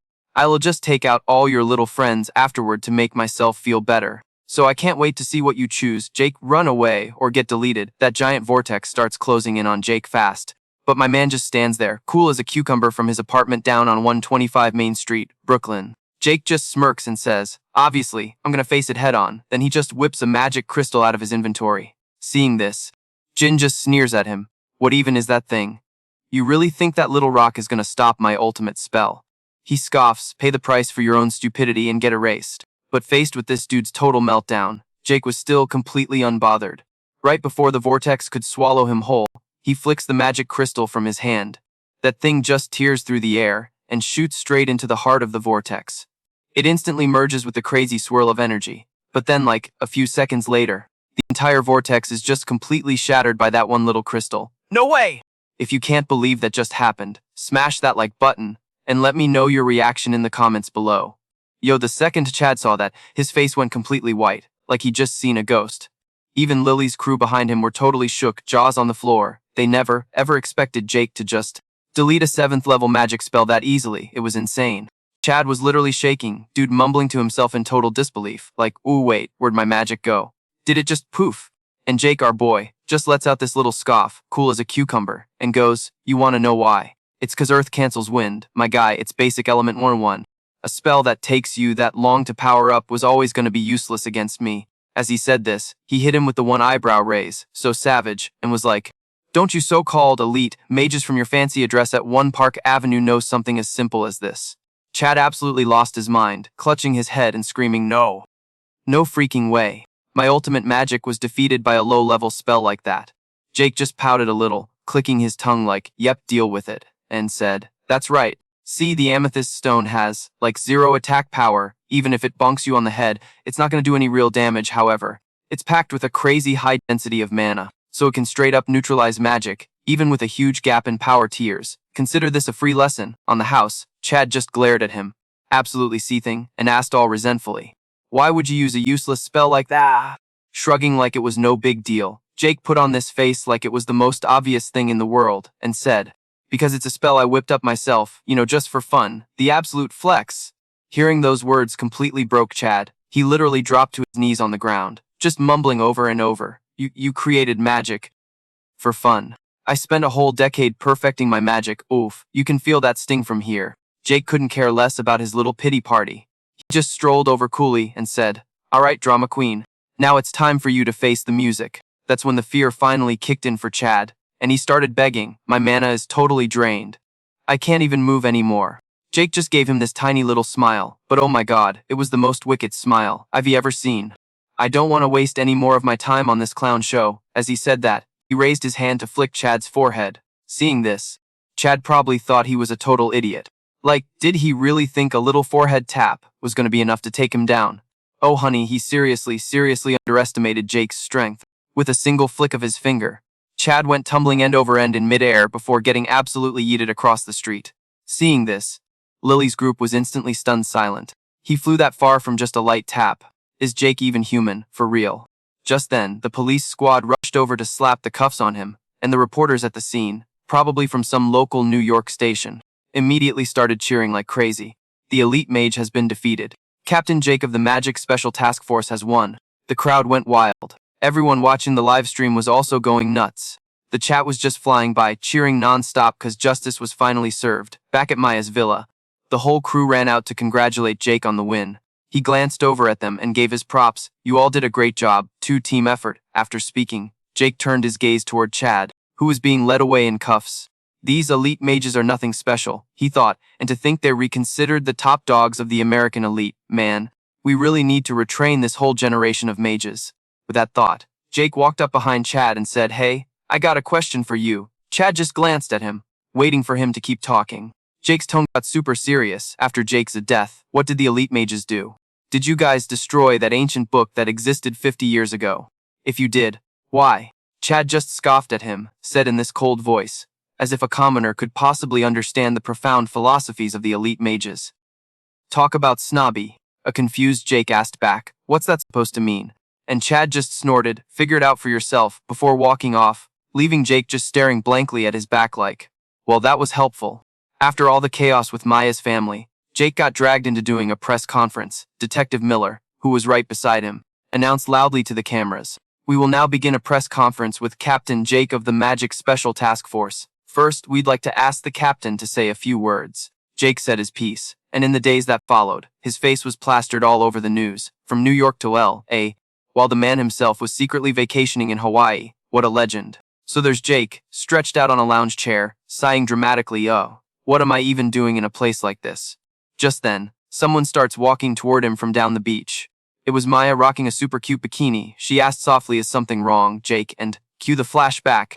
A few days earlier, in a meeting room at the NIP headquarters, Detective Miller made an announcement and Jake, hearing it, was totally astonished and exclaimed, "Wait, hold up, did you just say we were going to Hawaii?" Detective Miller just sighed, looking exhausted. As you all know, the Magic Special Task Force is, like, a massive topic of discussion right now.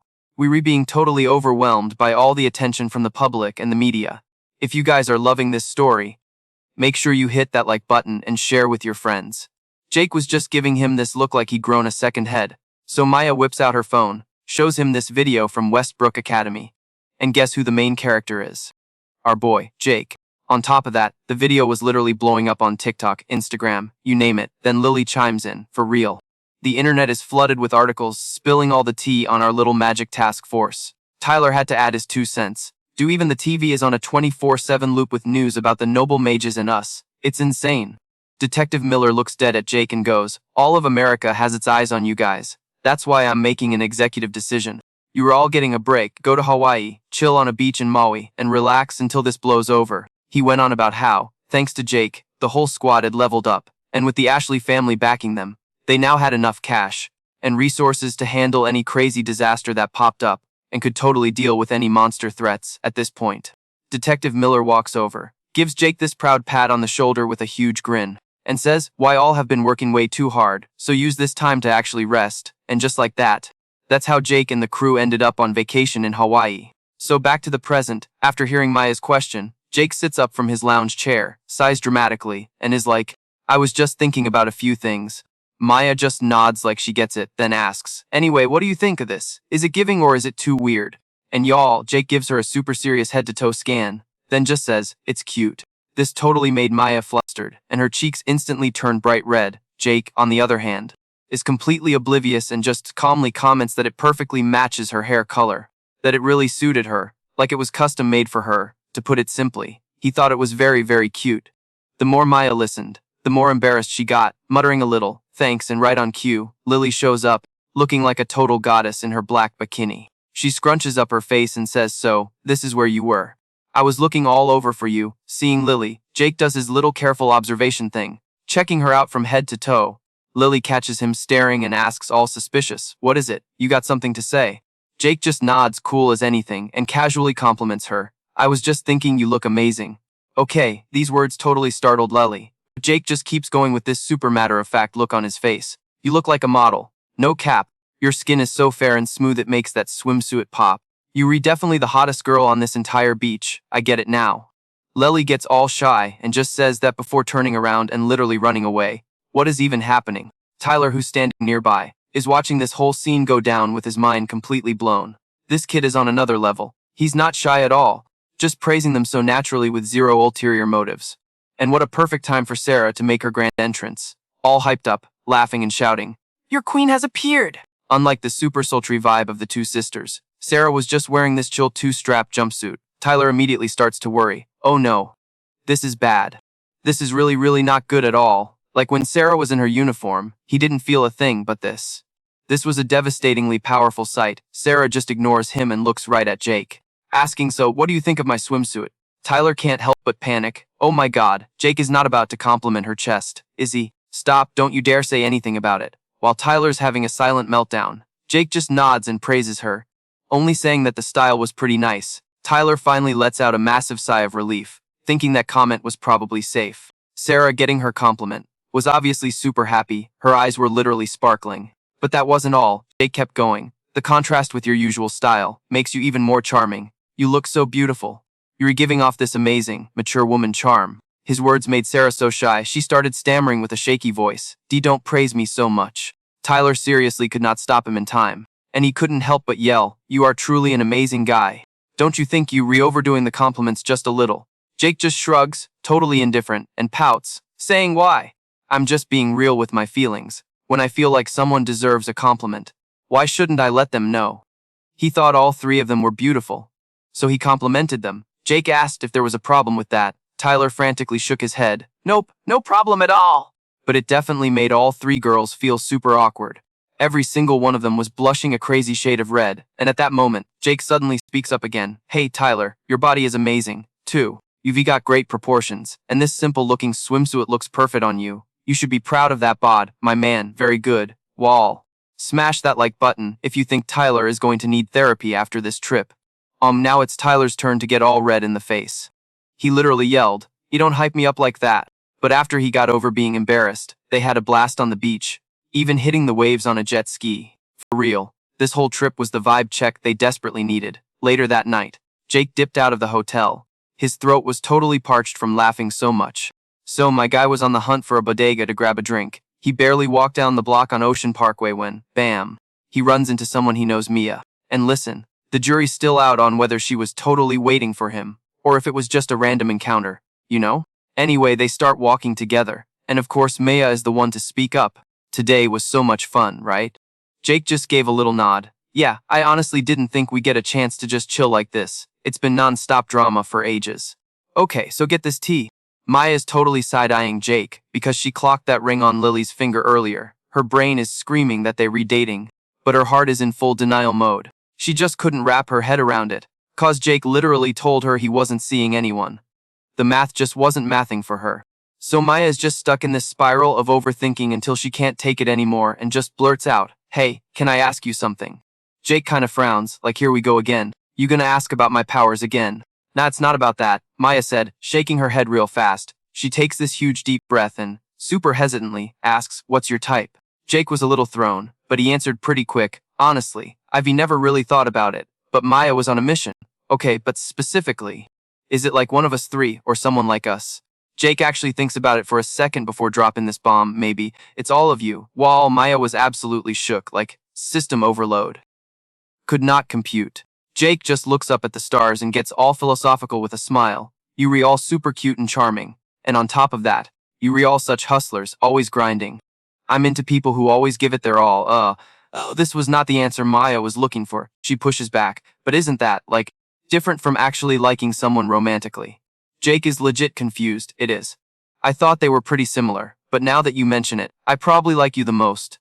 And freeze frame, Maya, X just stopped working. She is literally frozen on the spot. Jake, completely clueless, just keeps on talking. You've been real, serious and super kind ever since we first met. And the most important thing is, you always trying your best. He finally turns to look at Maya, who's still a living statue, and smiles. Maya, I really like you. Those words, I really like you, hit her like a truck. She turned beet red and literally just collapsed onto the boardwalk. Jake, bless his heart, starts panicking. Whoa. What's wrong? Are you okay? Maya doesn't even answer him. She's secretly on cloud 9. She knows he probably means it in a cool friend kinda way, but girl, she is absolutely living for this moment.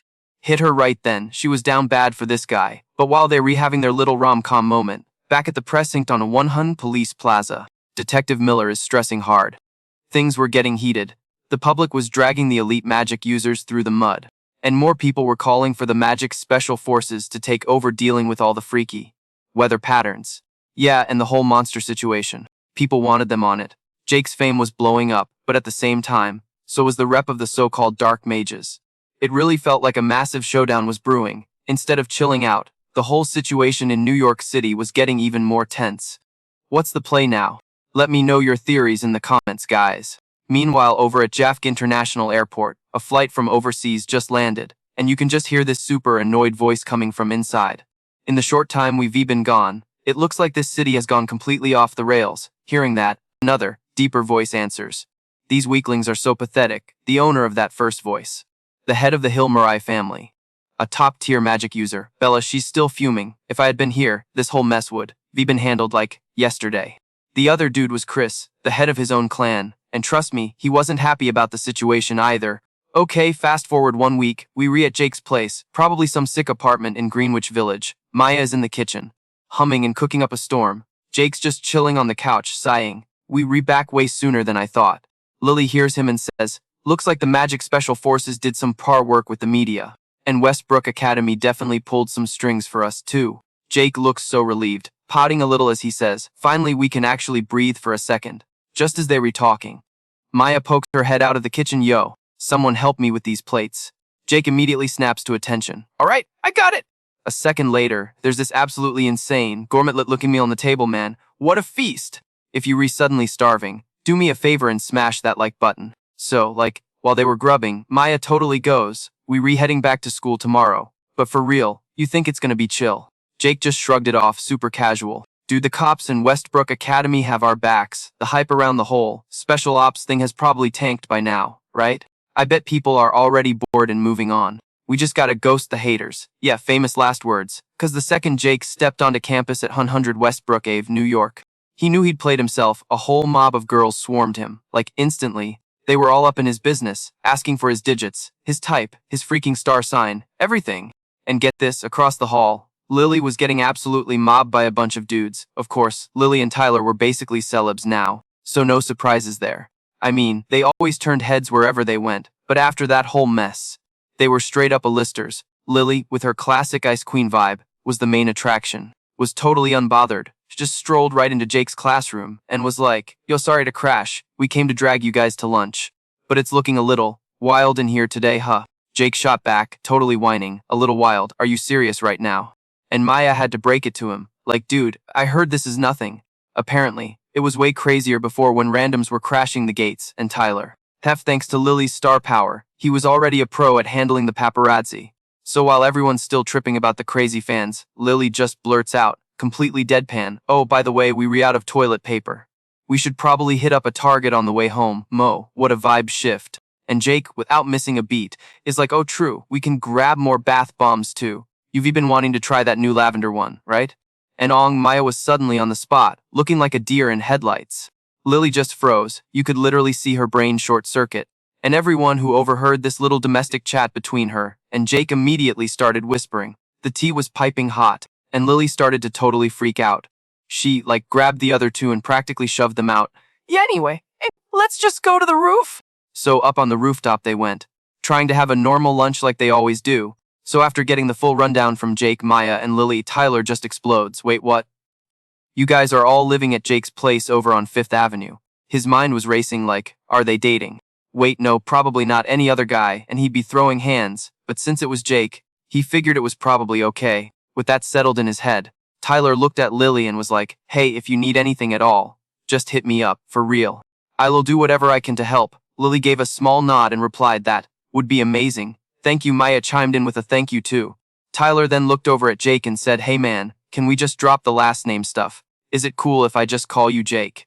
Jake was totally cool with it, nodding yeah, for sure, call me whatever. But Maya, oh my god, you guys, when it came to the name game, she was totally psyched about it, but also completely flustered.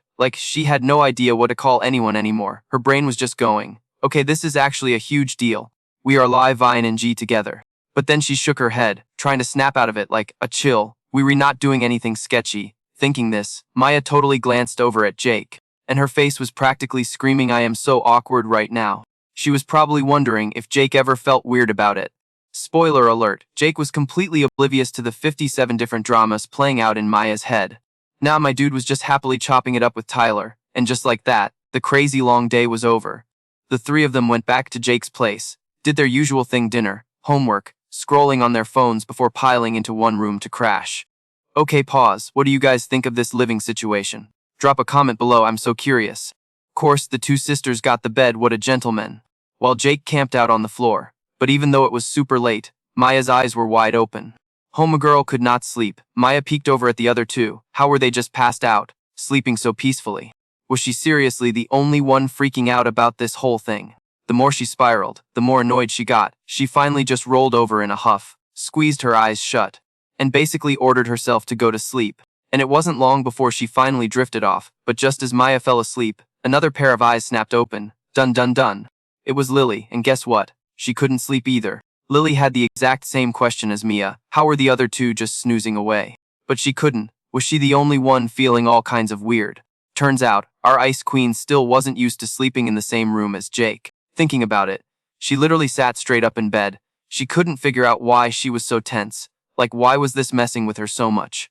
Lily looked over at Jake, just passed out on the floor. He looked so peaceful, just sleeping there and in, like, a nanosecond. Lily's cheeks went completely red. And that was it for her. She couldn't handle it and just dove headfirst under the blankets. All night, Lily couldn't stop thinking about what to call Jake. The obsession continued all the way through the next morning. On the way to school, she was still stuck on it. Tyler had already started calling him Jake. It was so casual for him. She was literally the only one left who was still calling him by his last name, Kusunaji. The pressure is on. Make sure you smash that like button and subscribe so you don't miss what happens next. When is she gonna just drop the formalities already? Like, what's the hold up, girl? Why is she being so extra? She should just call him Jake, right? It's not that deep. He totally wouldn't care. Thinking this, Lily hyped herself up, ready to just say it. But the words literally got stuck in her throat. Total choke. Her whole vibe just made Jake super confused. Lily got all awkward and switched topics like, let's have a great day today. And Jake was even more lost, muttering to himself. What is even happening? That was so random. Lily just face-palmed, silently roasting herself for being so lame. This went on all the way until lunch on the roof of their building, at 212 Fifth Avenue. Lily tried so hard to call Jake by his first name, but spoiler alert, she still couldn't do it. The whole day, she'd get ready to say Jake, and then just blurt out some other weird stuff. Lily's bizarre behavior lasted the entire day, leaving Jake completely clueless. That night, lying in bed, Lily was just tossing and turning. You know the vibes, totally unable to sleep. She was always dodging it. Seriously, she should have been able to say it ages ago. Lily was thinking she'd never been such a coward in her life. After a restless night, Jake's crew of four headed to school like normal, but Lily was lagging behind, totally quiet.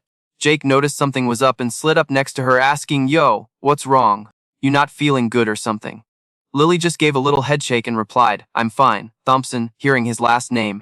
Jake narrowed his eyes at her and was like, "It's not Thompson." Lily couldn't help but look at him, completely shook. Jake spoke again, real chill. "We not strangers, don't call me Thompson anymore." Lily, his words left Lily just bewildered. A second later, she whipped her head away to hide her blushing face, muttering super low, "If you were gonna be like that, then I guess I can change it, Jake." And as she said it, a smile finally came back to her face. "Ah. Smash that like button if you ship a Jiley." Meanwhile, over with the high society mages, they were having a crisis meeting about all the recent drama. Bella was going off, super impatient. The elite mage's whole position is being threatened. She was claiming it was all because of the rise of the special magic forces, all for some shady person's benefit. She was like, "We can't just sit here and do nothing." Hearing this, Chris frowned and mumbled, "Yeah, but what about their captain? Jake Thompson, how are we supposed to handle a guy like that?" Bella gave a little nod, looked at the guy across from her and asked, "I agree. What's your take on this?" Johnson, who was also there, thought for a sec before saying, "I simply follow my master's will." That answer made Bella yell in frustration, still playing it close to the chest. "Huh, don't you have anything to say?"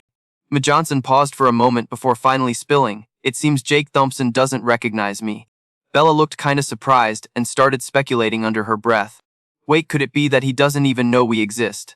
Johnson nodded slightly. "That is highly likely." Chris narrowed his eyes at them and asked, "For real? In that case, we should test him, see what he's made of." Bella was all for it, she declared, all aggressive, "And if he's a liability, we'll take him off the board." Hearing those two, Johnson just had this look of "I'm so done with this," and stayed quiet. Meanwhile, our boy Jake, of course, was totally oblivious to all this tea being spilled. He was in a briefing room at the NIP precinct on One Police Plaza. Pointing at a map, Jake said, "The next disaster is gonna hit Chicago." The disasters are still following the same pattern as 50 years ago. They were just on a smaller scale. Hearing this, Mia frowned and cut in. "Yeah, that's already been all over the news."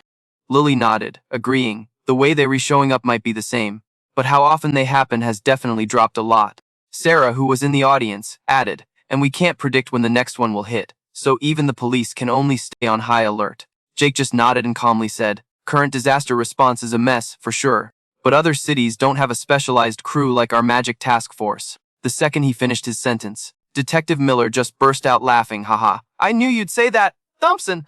Jake looked at him, totally startled, wondering what his deal was. A little smirk crept onto his face as Detective Miller said smugly, the truth is, we were already working to establish a second magic task force. In Chicago. As soon as he said that, Lily and the crew were stunned, asking in disbelief, a second team. Are you for real? Jake just nodded. Detective Miller laughed all cheerfully and said, that's right. It's a joint project between the National Guard and the Chicago P to step up their game. In fact, they've even asked us to train them. So then, he glances over at Jake and hits him with this super sly grin like, we're gonna go, right? And Jake just lets out this little huff, totally busted. Jake just sighed. Like, dude, you always have the smoothest way of roping me into things. Fine, it's not like I have a reason to say no. Hearing that, Detective Miller totally lit up, awesome. In fact, there's actually someone over there waiting to meet you. This person is a total legend. Survived that huge disaster 50 years ago. And is one of the last few artisans who makes gear for fighting monsters. Her name is Nicole. Hearing that name, Jake literally froze solid. Like that name was way too familiar. Detective Miller, completely clueless to Jake's whole world stopping, just kept on smiling. She's super interested in you and wants to meet you face to face, but like, no pressure or anything. Jake just kinda shook his head, real quiet, and said, no, it's cool, I'll go see her. Detective Miller was stoked and was like, so good to hear you say that, man. After all, Takagami was the one who designed the uniforms for the Magic Special Forces.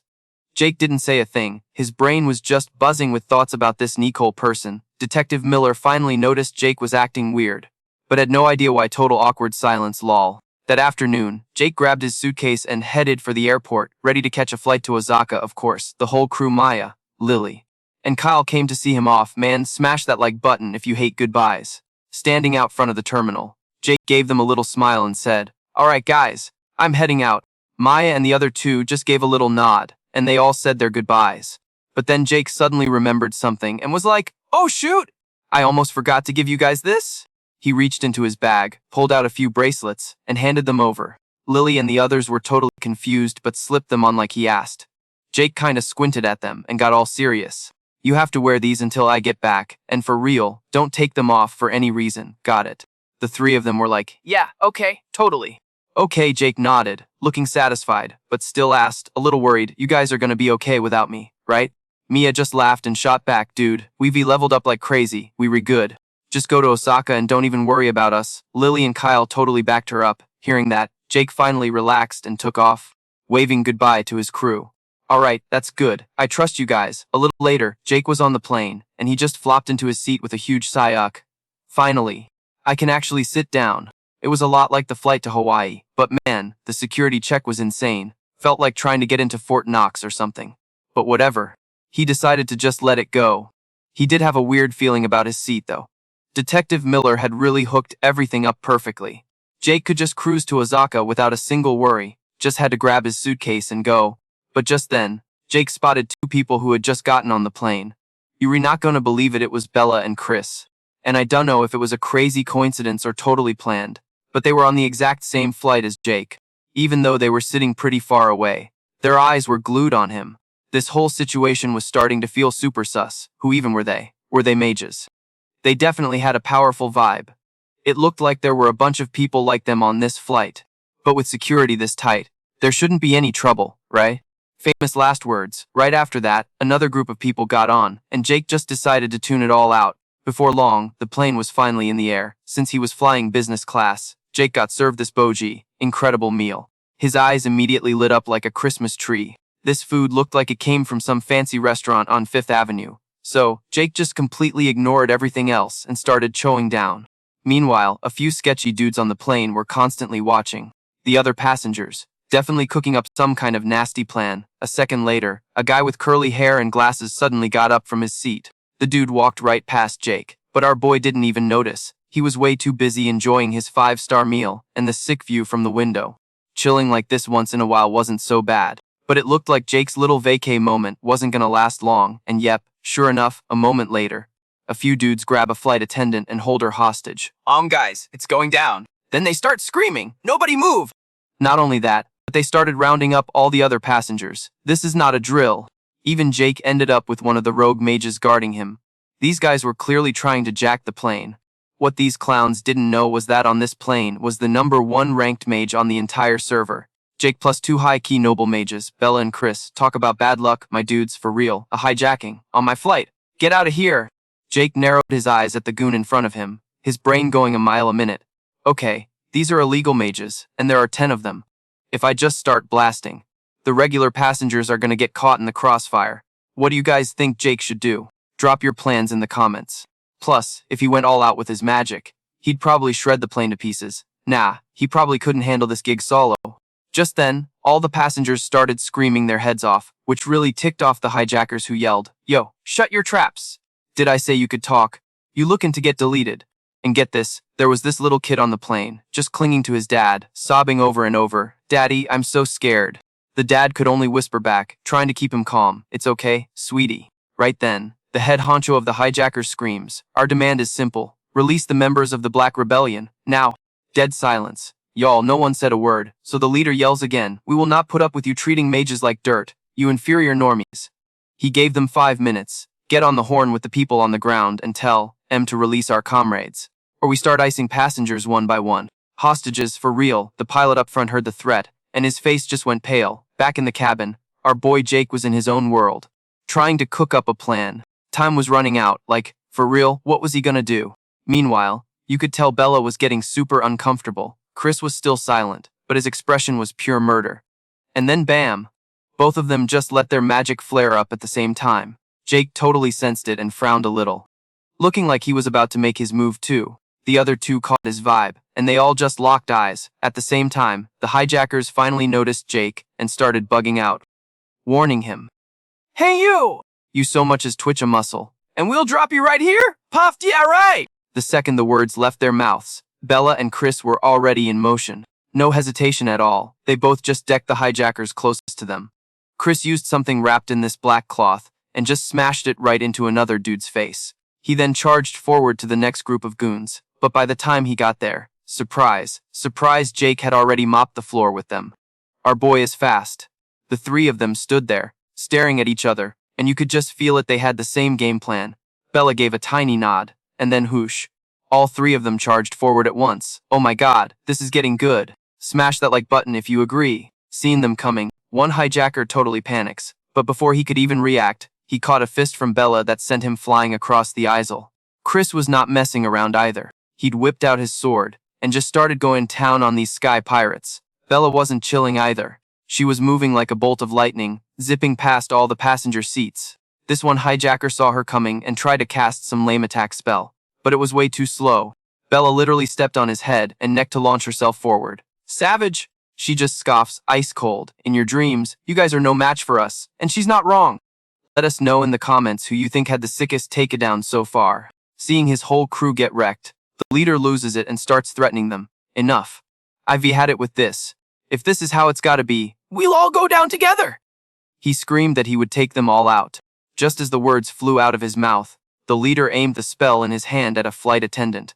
But before he could even let it fly, Jake charged forward like a freight train and sent the guy flying with a kick. He just sneered in disgust. Too slow. Over on the other side, Bella landed a punch on a hijacker, pouting as she said, "Too weak." Chris took down the last one, stating coldly, "Too knave." Talk about a coordinated clapback. In what felt like a second, the 3 of them had totally dismantled the entire group of sky pirates. The passengers who witnessed the whole thing were completely stunned. But then it hit them. They were safe. Everyone just started cheering like crazy. Bella, though, she didn't even pay them any attention. Totally ignoring them, she walked up to the leader and said coldly, "How pathetic. This will be over in an instant." But just then, Jake's face changed. He'd noticed something and suddenly shouted, But that's not all of them! which made Bella totally panic. What does that mean? But Jake didn't explain, and just started sprinting, heading straight for the cockpit. And yep, you called it. Inside, another hijacker was threatening the captain, holding a piece to his head. Seeing them rush in, the man immediately started shouting warnings. Don't come any closer! If you take one more step. Yeah, like any of the 3 were scared in the slightest. Bella was fuming, gritting her teeth. Shut up and die. She immediately launched herself at the hijacker and clocked him one. The trigger was pulled. But the captain was totally fine, because Jake had thrown up a protective shield. What a freaking legend. But at this moment, the look on Jake's face was not good at all. He frowned and muttered, "This ain't good." The moment Jake said that, the captain's controls started going haywire, and the whole plane began to shake like it was having a seizure. All three of them, including our boy Jake, stumbled and couldn't even keep their feet on the ground. So get this, the whole plane lurches and the passengers in the back are basically doing the wobble up in the cockpit. Bella's like, "Yo, what is going on?" And the captain's voice is literally shaking. The systems are ghosting us and the radio's dead too. If this keeps up, we were gonna make a new crater in Long Island." Hearing this, Bella totally freaks and yells, "Excuse me, what?" And if that wasn't bad enough, a freaking window shatters. The suction from outside is insane, making everyone fight to stay put. A second later, the co-pilot starts trembling. "Dude, it's so cold. We were gonna be human popsicles before this thing even hits the ground." Bella just cries out, completely panicked. "This is so not good, what the hell do we do now?" And Chris, Miss Sunshine over here, just goes, "I guess we all taking the L together." Bella just snaps at him, "Don't say messed up stuff like that, You idiot! Is there really nothing we can do?" Chris just gives her this little nod, his eyes full of despair. For real, the co-pilot is having a full-on meltdown, just bawling his eyes out. "It's impossible. We can't be saved. It's really over." We were all gonna get unalived." But just as everyone's giving up hope, our boy Jake finally speaks up. "It's gonna be okay." And the co-pilot looks at him, totally skeptical like, What do you mean it's okay? We were about to be a memory. Jake just smirks at him and says, "I'm gonna save everyone." The co-pilot just stares, completely floored. No way. That's not something a normal person can do.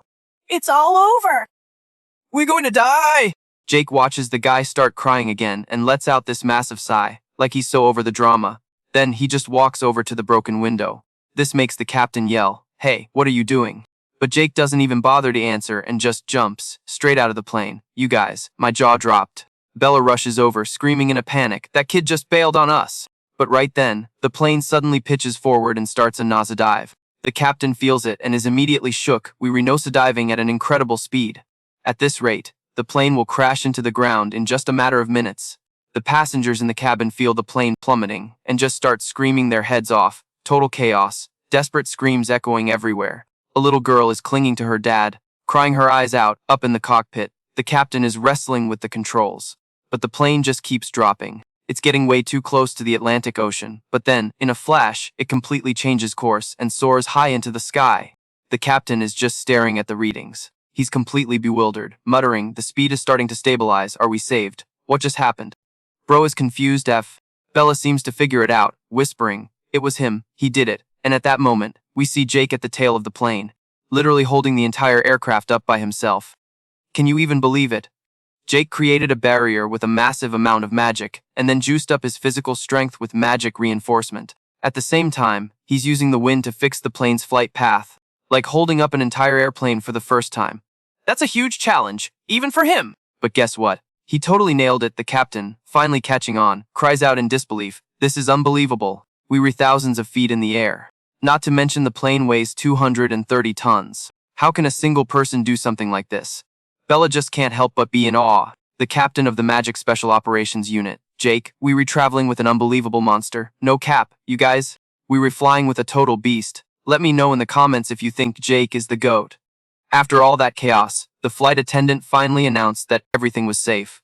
Everyone on the plane just let out this huge sigh of relief. We were finally saved. The little girl from before, still a bit shaky, naively asked, "Dad, are we safe now?" Her father immediately nodded, like, "You bet we are, sweetie. Yeah, don't worry anymore." But at that moment, the captain was still super worried, muttering to himself, "But we can't chill out just yet. The landing system is toast. A safe landing at Jeffgate now depends on him." And sure enough, Jake was single-handedly holding the plane up from behind as it got close to the ground. He throws up another barrier, finally letting the plane touch down. Jake's biting his lip, his whole body trembling as he skids a super long way down the runway. It was a massive struggle, but he did it safely. Jake just breathes this huge sigh of relief. It had finally landed. The passengers, who just totally cheated death, are all joyfully hugging each other. What a legend. Smash that like button for our boy Jake. Okay, so the pilot is totally bugging out, in a good way, you know. He's looking down from the cockpit, grinning like crazy. And is all like, "Yo, for real, thank you, Captain Jake. Meanwhile, Bella and Chris are just quietly watching Jake from their seats, low-key staring him down. And you have no idea what's going on in their heads, total poker faces. A little later, they at the gate at Jafk. And bam!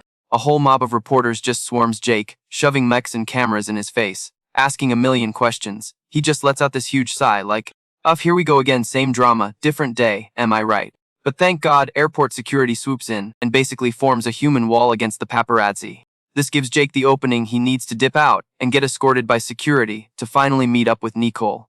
But plot twist, before he can even get to her, he gets totally intercepted, and guess who it is? Bella and Chris. Bella hits him with this super sassy eyebrow raise and a smirk, all like, well. She's like, not gonna lie, that stunt you just pulled. Pretty impressive. But Jake, trying to be all humble, just shrugs it off. It was nothing, bro, before he can even finish the sentence. Bella gets so annoyed and just scoffs. Are you trying to make fun of us or something? She snaps, but Chris, being the chill one for once, actually gives him props. Nah, dude, that was some seriously next level magic. So Jake, hearing this, tosses a compliment right back at M. You two weren't half bad yourselves. And then, lol. The whole vibe gets super formal and weird. And you can just see Bella getting impatient. She literally waves her hand like she's brushing him off and says, whatever, just keep doing your thing. Captain of the Magic Task Force, Jake. We'll be seeing. The shade is real, you guys. Then Bella just grabs Chris and bounces. Jake just watches them go, totally silent. Flash forward a few hours. And we in this ridiculously bougie mansion, like somewhere on Lake Shore Drive in Chicago. And this older woman is just staring out the window, completely lost in thought. She's looking at all these old photos on a shelf when there's a knock at the door, and a voice reports in. You have a visitor. The old woman is super calm, just sets the picture down and says, show him in. A second later, a butler leads Jake into the room. The tea is about to be spilled. Wall. The second she sees him, this tiny smile creeps onto her face. I've been waiting a long time for you, Jake. Oof, chills. After that, they both sit down at this fancy table to talk. The old woman starts talking, real slow and dramatic. The reason I wanted to meet you is simple. You've caught my interest. Duh. Jake's list of accomplishments is insane. But the real tea is that his magic has the exact same vibe as that one guy, her old teacher in Ride or Die, the Og Jake C. This void magic is like stupidly rare. It's the kind of magic the original Jake was a total god at. But it's crazy hard to control, like almost nobody can do it right. So everyone just writes it off as impractical. And yet, our boy Jake can use it. So she's basically grilling him like, who taught you? How is it even possible you can use the same magic as the first Jake? But right then, get this, Jake just starts cracking up out of nowhere. The old lady is completely thrown. He just looks at her with these narrowed eyes and lets out a chuckle. Oh my god, you really haven't changed one bit, have you, Nicole? The second something interesting pops up, you have to know everything, don't you? And bam! The reveal. This old woman is Nicole. She's the one Jake came all the way to Chicago to see. Nicole's just looking at him like he's grown a second head, asking all doubtful, have we met before? Jake gets this little smirk and casually drops. Oh yeah, more times than I can even count. It kinda makes sense, since I can use the Og Jake's magic. Right, the confidence is off the charts. He's not even trying to hide it.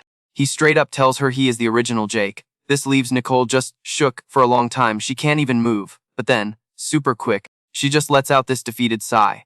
She starts talking all slow like she's so over it. This has happened a lot before. People claiming they have some connection to the original Jake, just trying to get close. Relatives, friends, lovers, even secret kids he never knew about, but Nicole's like, I never in a million years thought someone would have the nerve to claim they were him.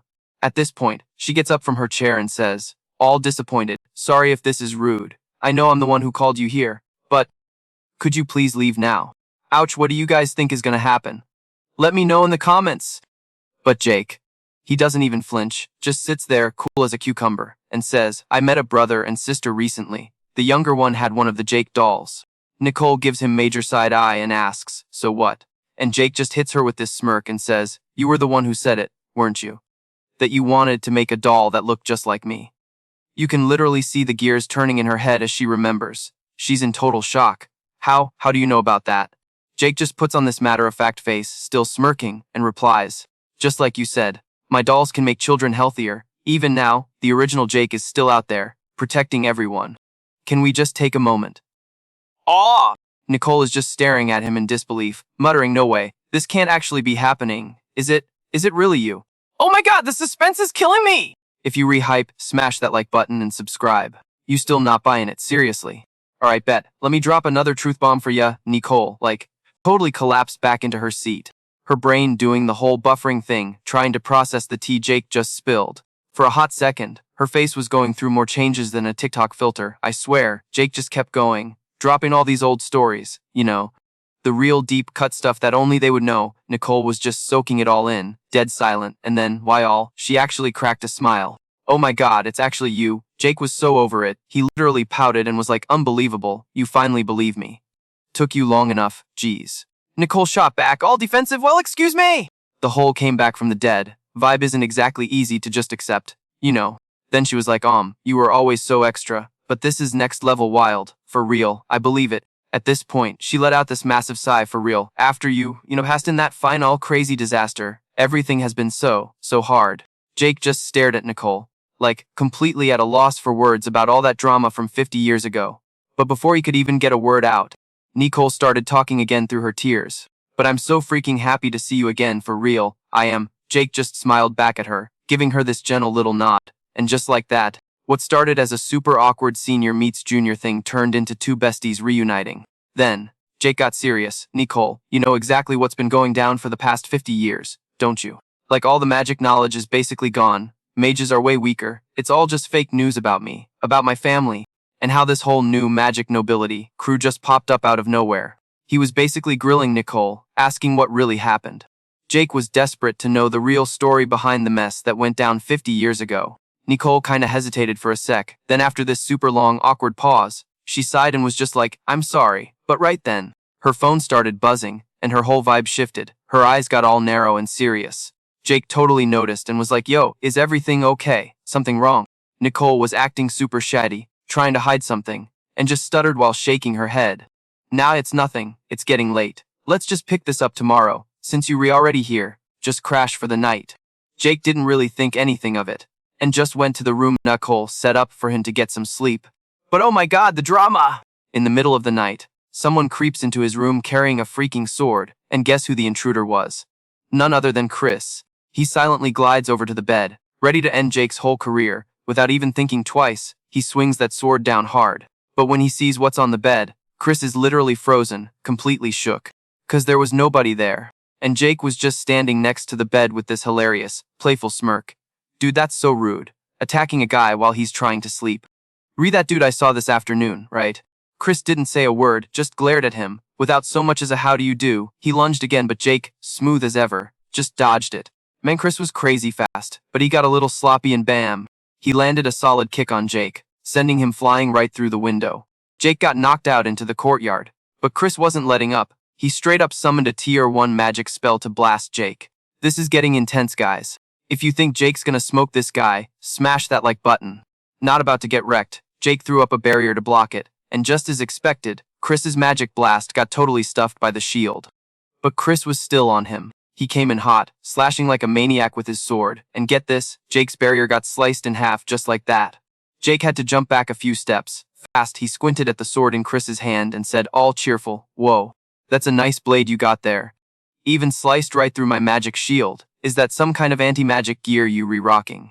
But Chris was giving him the silent treatment, not saying a single word. Jake just shrugged, totally unbothered, and smirked. Silence is golden, huh, is that it? Guess asking why you trying to turn me into a shish kebab is pointless too. Alright then, let's play. As he said that, he unleashed his own crazy magic power. Chris didn't even flinch, just gripped his sword tighter and charged straight at him. And in that moment, you could see this little spark of excitement in Jake's eyes. He finally found a worthy opponent he could have a little fun with. Drop a comment below if you've ever been this excited for a fight. But before he could even make a move, someone shouted, that's enough. And the voice belonged to Bella, who was just there, not even surprised. Jake said, totally calm. I knew you were mixed up in this. Bella narrowed her eyes at him and said with this ice-cold smile, don't even try to fight it, Jake. We've got hostages. You've got a lot of friends back in New York City, don't you? And as she spoke, Bella showed him a video on her phone. It was footage of Tyler's house and Jake's own place, probably somewhere in Brooklyn, where the two Ashley sisters were staying, and there were all these dudes in black suits standing guard outside. Seeing that, Jake's whole face tightened up and he asked, super suspicious, what do you want? Bella just smiled all calm and said first, let's do introductions. I'm a magic noble and the leader of the Homer clan, Bella Homer. So after she finishes her whole spiel, She gives Chris this little nudge, like, tag, you idiot. Dude, Ian Chris, getting the hint, slowly puffs out his chest and is like, I am Chris Kai, leader of the Kai clan, a magical noble. So dramatic! After all the totally awkward introductions were over, Bella just cuts right to the chase. She's like, look, we want you to join our crew. As a magic noble, obviously. She started listing off perks like a late-night infomercial. Jake would get famous, get clout, tons of cash, power, and literally any girl he wanted. And the best part, she says, is you can protect your friends. But here's the fine print, why all our orders are absolute. Yikes.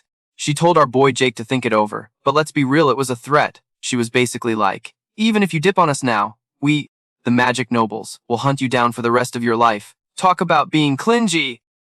And Jake, he just stands there, dead silent, letting her run her mouth, unbothered king. So Bella keeps going with her threats. You might be the strongest guy in the world, but what about when you re-eating, or sleeping, or in the shower? When you not with your friends, like right now, can you really protect them? Then she demands, answer me! And Jake, without even hesitating, just hits her with a cold, hard, I refuse. Hearing that, Bella didn't even flinch. She just got this icy look and was like, is that right? Well, sometimes you gotta make a little sacrifice for the greater good.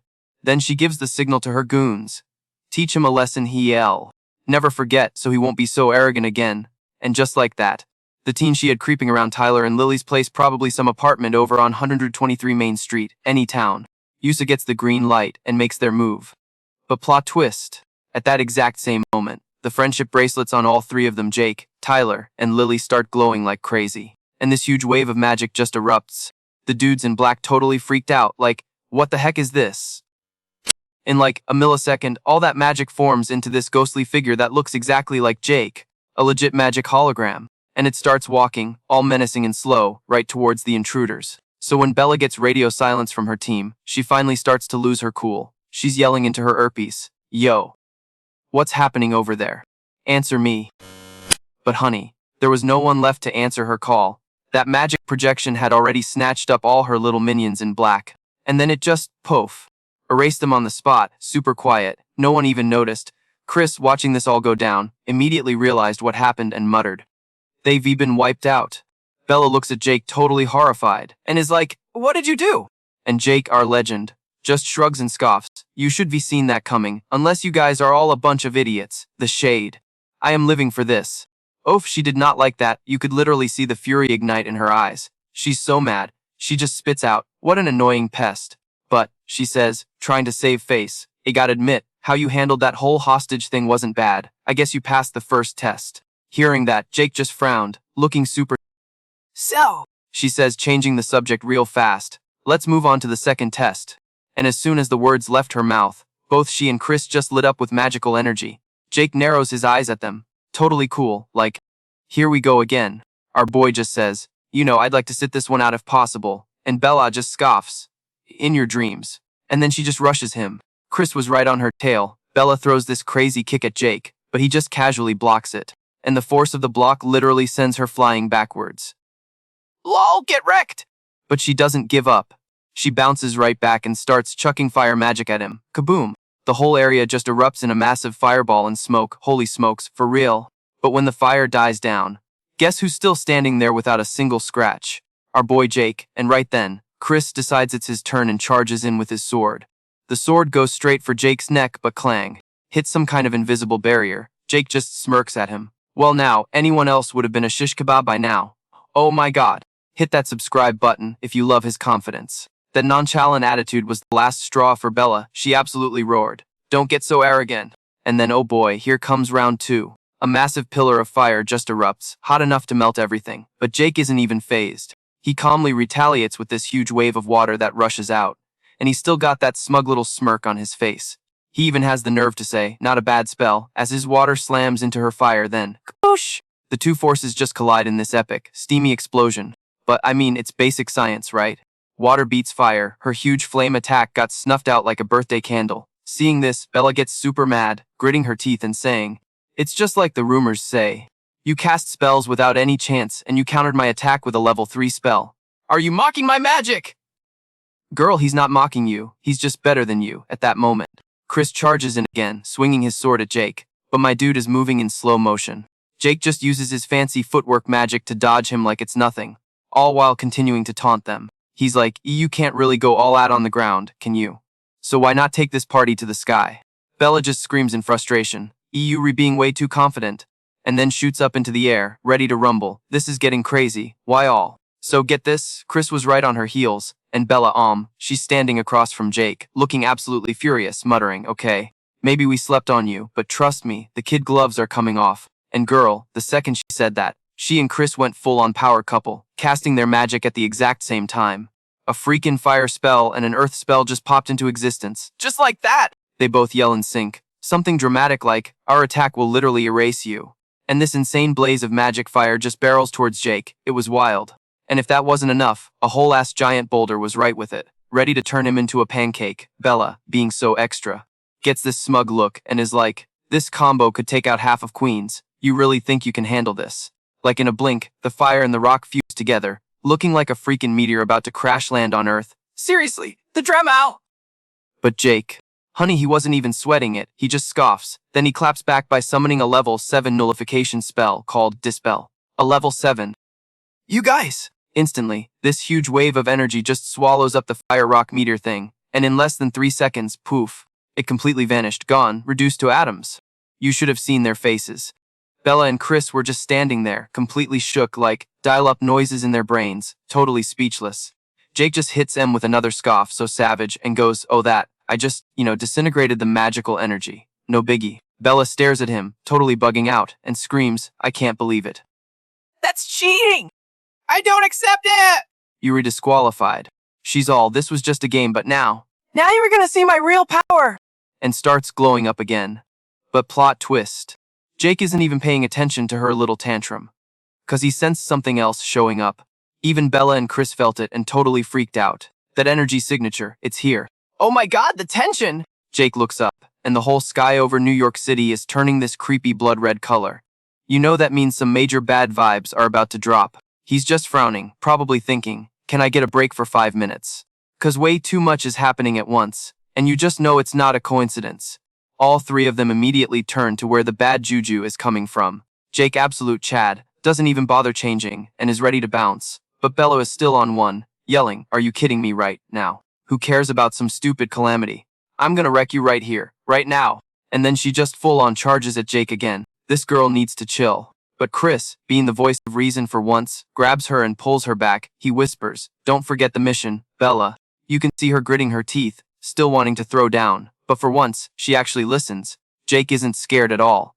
He just calmly tells them, sorry, but our little playdate is on hold. I'm gonna go deal with that apocalypse real quick. And with that, my boy Jake just looks off into the distance. It's coming from the Red Hook ruins. If he remembered right, that whole area's been a total wasteland since the big catastrophe 50 years ago. Total ghost town. Monsters crawling out of the woodwork even on a good day. Jake's thinking no one in their right mind would ever go there unless they had a serious death wish. He immediately takes off in that direction, using his magic to scan the area. And yikes, monsters are literally swarming out of the place. If they don't get it under control, they were gonna spill out into Brooklyn proper, and trying to handle that solo would be a nightmare. Just as he's stressing, Chris pops up next to him and is like, we'll give you a hand. Hearing this, Jake just gives a nod and says, thanks. I appreciate it, weren't you guys just trying to, unalive me a minute ago? Chris just shakes his head, all cool and mysterious. We were just testing you, you passed, that's all. Bella, on the other hand, was being super quiet, just trailing behind them like a pouty little storm cloud. Jake didn't really pay her any mind. He was just feeling so over it, like his problems had problems. A few minutes later, they get to the invasion spot, and it is absolute chaos. Bro, there were magic beasts, demon soldiers, the whole 9 yards. They were just pouring out and attacking everything.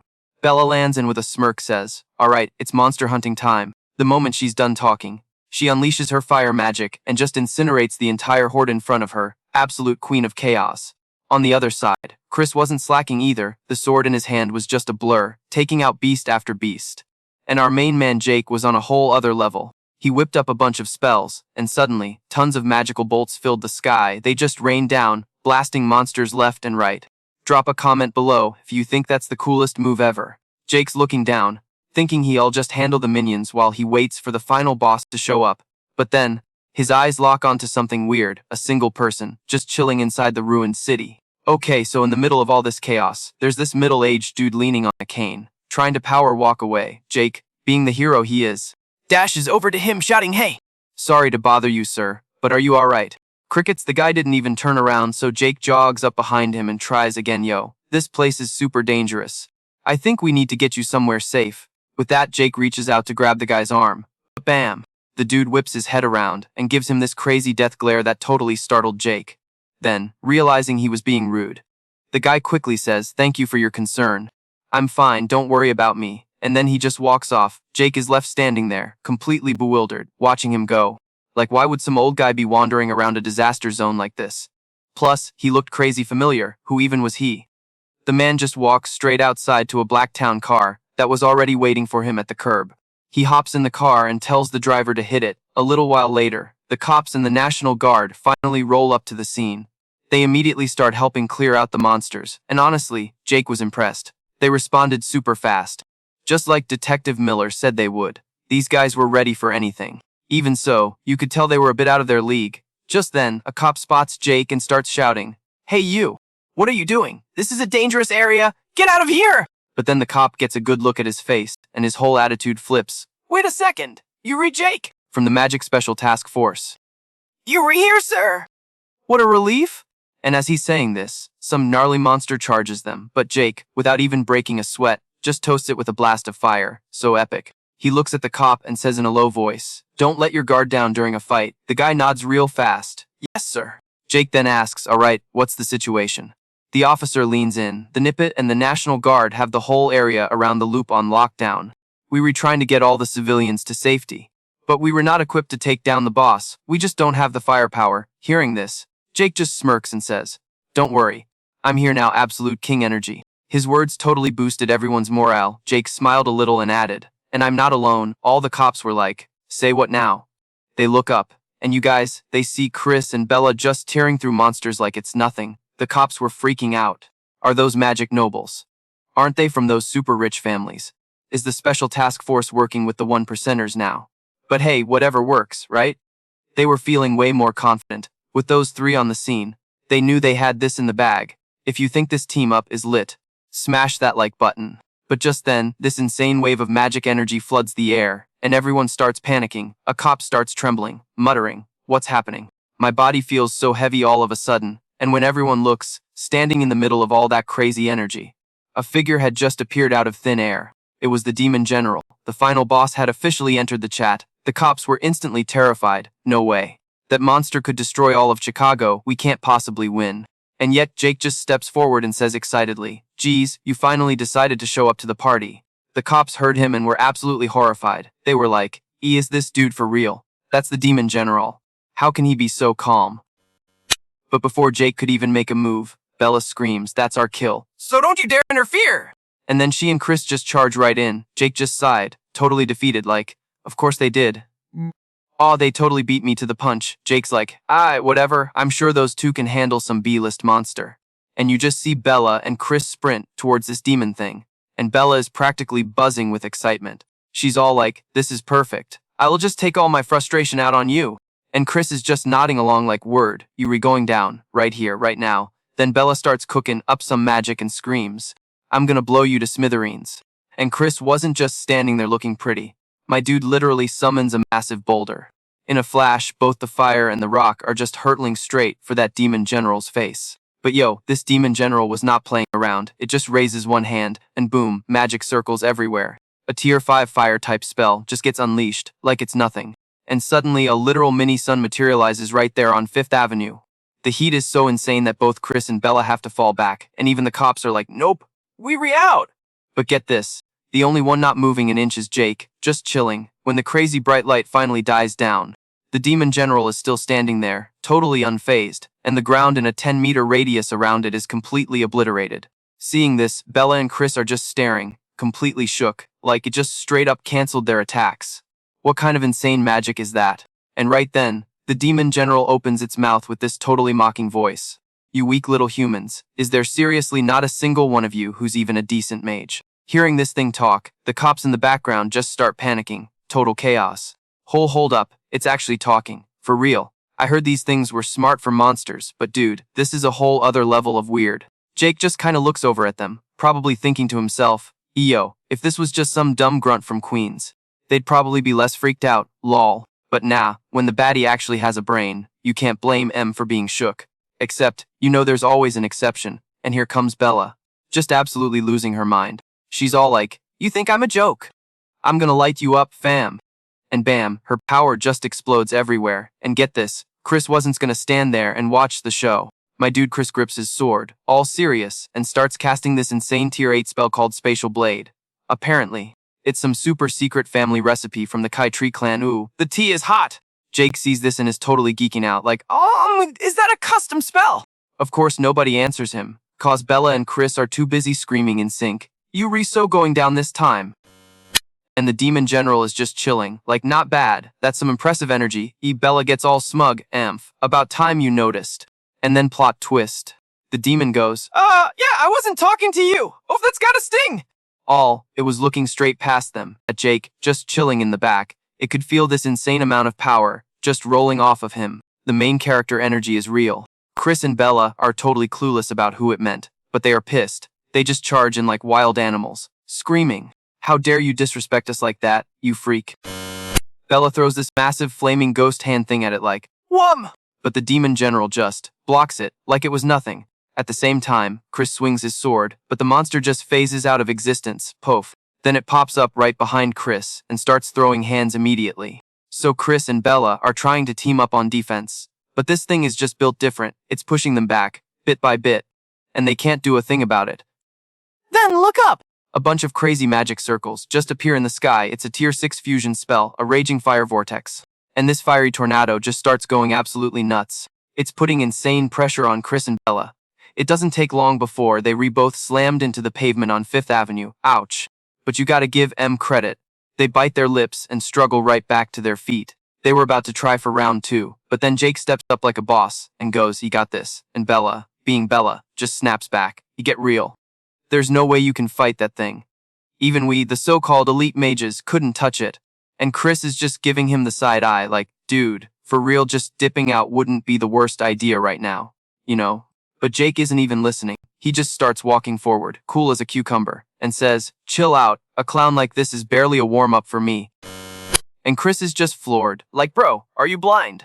Can't you feel that insane energy?" Meanwhile, Bella is just starting to have a complete meltdown. She's screaming, "No way! This can't be happening. I refuse to accept this." And then starts muttering about how she can't embarrass that person and needs to prove she's not useless. Oof. The drama! Chris is just watching her, looking totally lost, but Jake, he couldn't care less about their drama. He just walks right up to the demon general with this little smirk and goes, "Sorry to keep you waiting." The monster locks eyes with him, totally serious now. That energy, it's unreal. Who even are you? Jake just gives this little shrug, totally unbothered. And Jake just kinda pouts and says, "Do I really gotta tell you?" The demon general doesn't even flinch. "Probably not. Dealing with your type is usually a waste of our time. Anyway." Hearing that, Jake cracks a smile, his eyes just sparkling with excitement. The general isn't backing down either, and it slowly opens its mouth. "If that's how you feel, then let's go!" And just like that, it lunges right at Jake. But our boy doesn't even sweat it, just calmly lets his power flow. So the demon general starts going ham on him. Just a flurry of attacks, but its claws just keep hitting this invisible wall. It literally can't even touch Jake. But Bella, watching from the cheap seats over in Old Brooklyn, can't really see what's happening. She thinks Jake is getting wrecked and starts laughing. "See? I told you. You were useless. You can't beat it!" But literally the second she says that, she sees Jake move and just deck the demon general with one punch. Talk about bad timing. He's just standing there looking bored and goes, "Man, what a drag." Chris and Bella are just absolutely speechless. After all that, he doesn't have a single scratch on him, not one. But Chris snaps out of it fast, thinking, okay, blocking is one thing. But that's not gonna win the fight. That monster's defense is insane. How's he supposed to actually hurt it? Meanwhile, Jake's just over here thinking about his own problems. He's got this super cool new spell he wants to try out, but maybe this isn't the best time. He's like, yeah, whatever. Any old spell will do the trick. What spell do you guys think he's gonna use? Drop your theories in the comments below. And don't forget to smash that like button. With that thought, Jake's like, my turn, and casts a level 9 void magic called Flowing Light. Bella just loses it, screaming.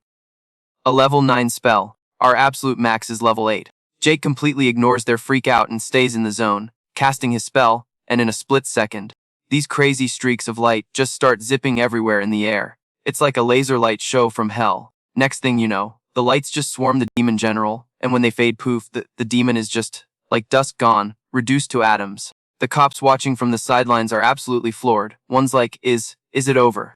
Another's like, he just one-shotted something the elite mages would have trouble with. Unfreaking believable. Right after, they all rush over to Jake, gassing him up like crazy, but Jake just walks right past them, straight up to Chris and Bella, and with this huge grin, he's like, see, easy peasy. Bella is literally biting her lips so hard, you can just see she's fuming, totally not wanting to admit she lost. Like he won, and he made it look so easy. They were completely outclassed, and now they were too wiped to do anything. Seeing them just standing there silent, Jake speaks up again. Sue, wanna pick up where we left off? Chris immediately shakes his head like, nah man, we lost, you passed the test. Jake just narrows his eyes and raises an eyebrow like, oh really? So you were gonna spill the beans now, right? Chris just gives a small nod. Yeah, of course, but for this, we need one more person. Hearing that, Jake glances over his shoulder and sees Nicole walking up. She looks at him, all skeptical, and asks, you knew everything from the very beginning, didn't you? Jake just nods, super calm. Duh, you know you can't hide squat from me. Then he gets serious. Alright, start talking. You need to explain why you tried to test me. And while you re-at it, explain why mages have been getting weaker for the last 50 years. And why you decided to team up with the fancy pants elite mages. Jake is just rapid firing questions, and you can see Nicole just deflate, like she's totally resigned. A moment later, she brings the three of them back to her place. Probably some sick apartment over in Soho. Jake sits down across from her, his voice all cold. Alright, spill it, the whole story. He looks at her. Nicole, you knew about these people, right? Nicole gives a little nod. Yes, I even knew beforehand that you were going to be attacked. Jake's brow furrows. Tell me why. When he asks that, Chris and Bella are just dead silent, not saying a thing. After a super awkward pause, Chris finally starts talking. We wanted to see if you would use your power for personal gain. To see if you were truly the real deal. After hearing that, Jake is still confused and super ticked off. And that's why you dragged my friends into this whole mess. Chris just shakes his head a little. That was just a threat. We had no intention of actually harming anyone. Jake just scoffs coldly. The draw! If you were loving this, smash that like button, guys. Then why even do it? Jake presses. Chris just slowly answers everything, one question at a time. Apparently, he and his team could become a huge problem for the magical nobility. It was a dangerous situation for the whole country, but Jake is not buying it, retorting, that's the result of your own irresponsibility. The special magic squad never wanted any beef with the magic nobility. You were the ones who interfered in our business. Hearing that, Bella looks like she's about to explode, ready to go off on him, but Chris quickly stops her. Stop. He's right. He knew deep down that when that first disaster hit, the nobility did absolutely nothing. He had to admit their whole response was a total joke. Yeah, but like, the world still needs the magical elite, right? Jake just gave Chris this intense side eye, not saying a word, not agreeing, not disagreeing. Talk about suspense! Then Nicole jumps in, cutting through the tension. Okay, hold up. This whole mess started 50 years ago. It all kicked off with your death, which totally wrecked the us, and led to these so-called magical nobles taking over. With a ton of mages getting wiped out, including our boy Jake, and most of the big bad demon generals just vanishing into thin air. The number of rogue mages in the US just exploded. During that whole disaster, regular folks, and even the National Guard were stretched so thin. It was pure chaos, basically turning the country into the Wild West.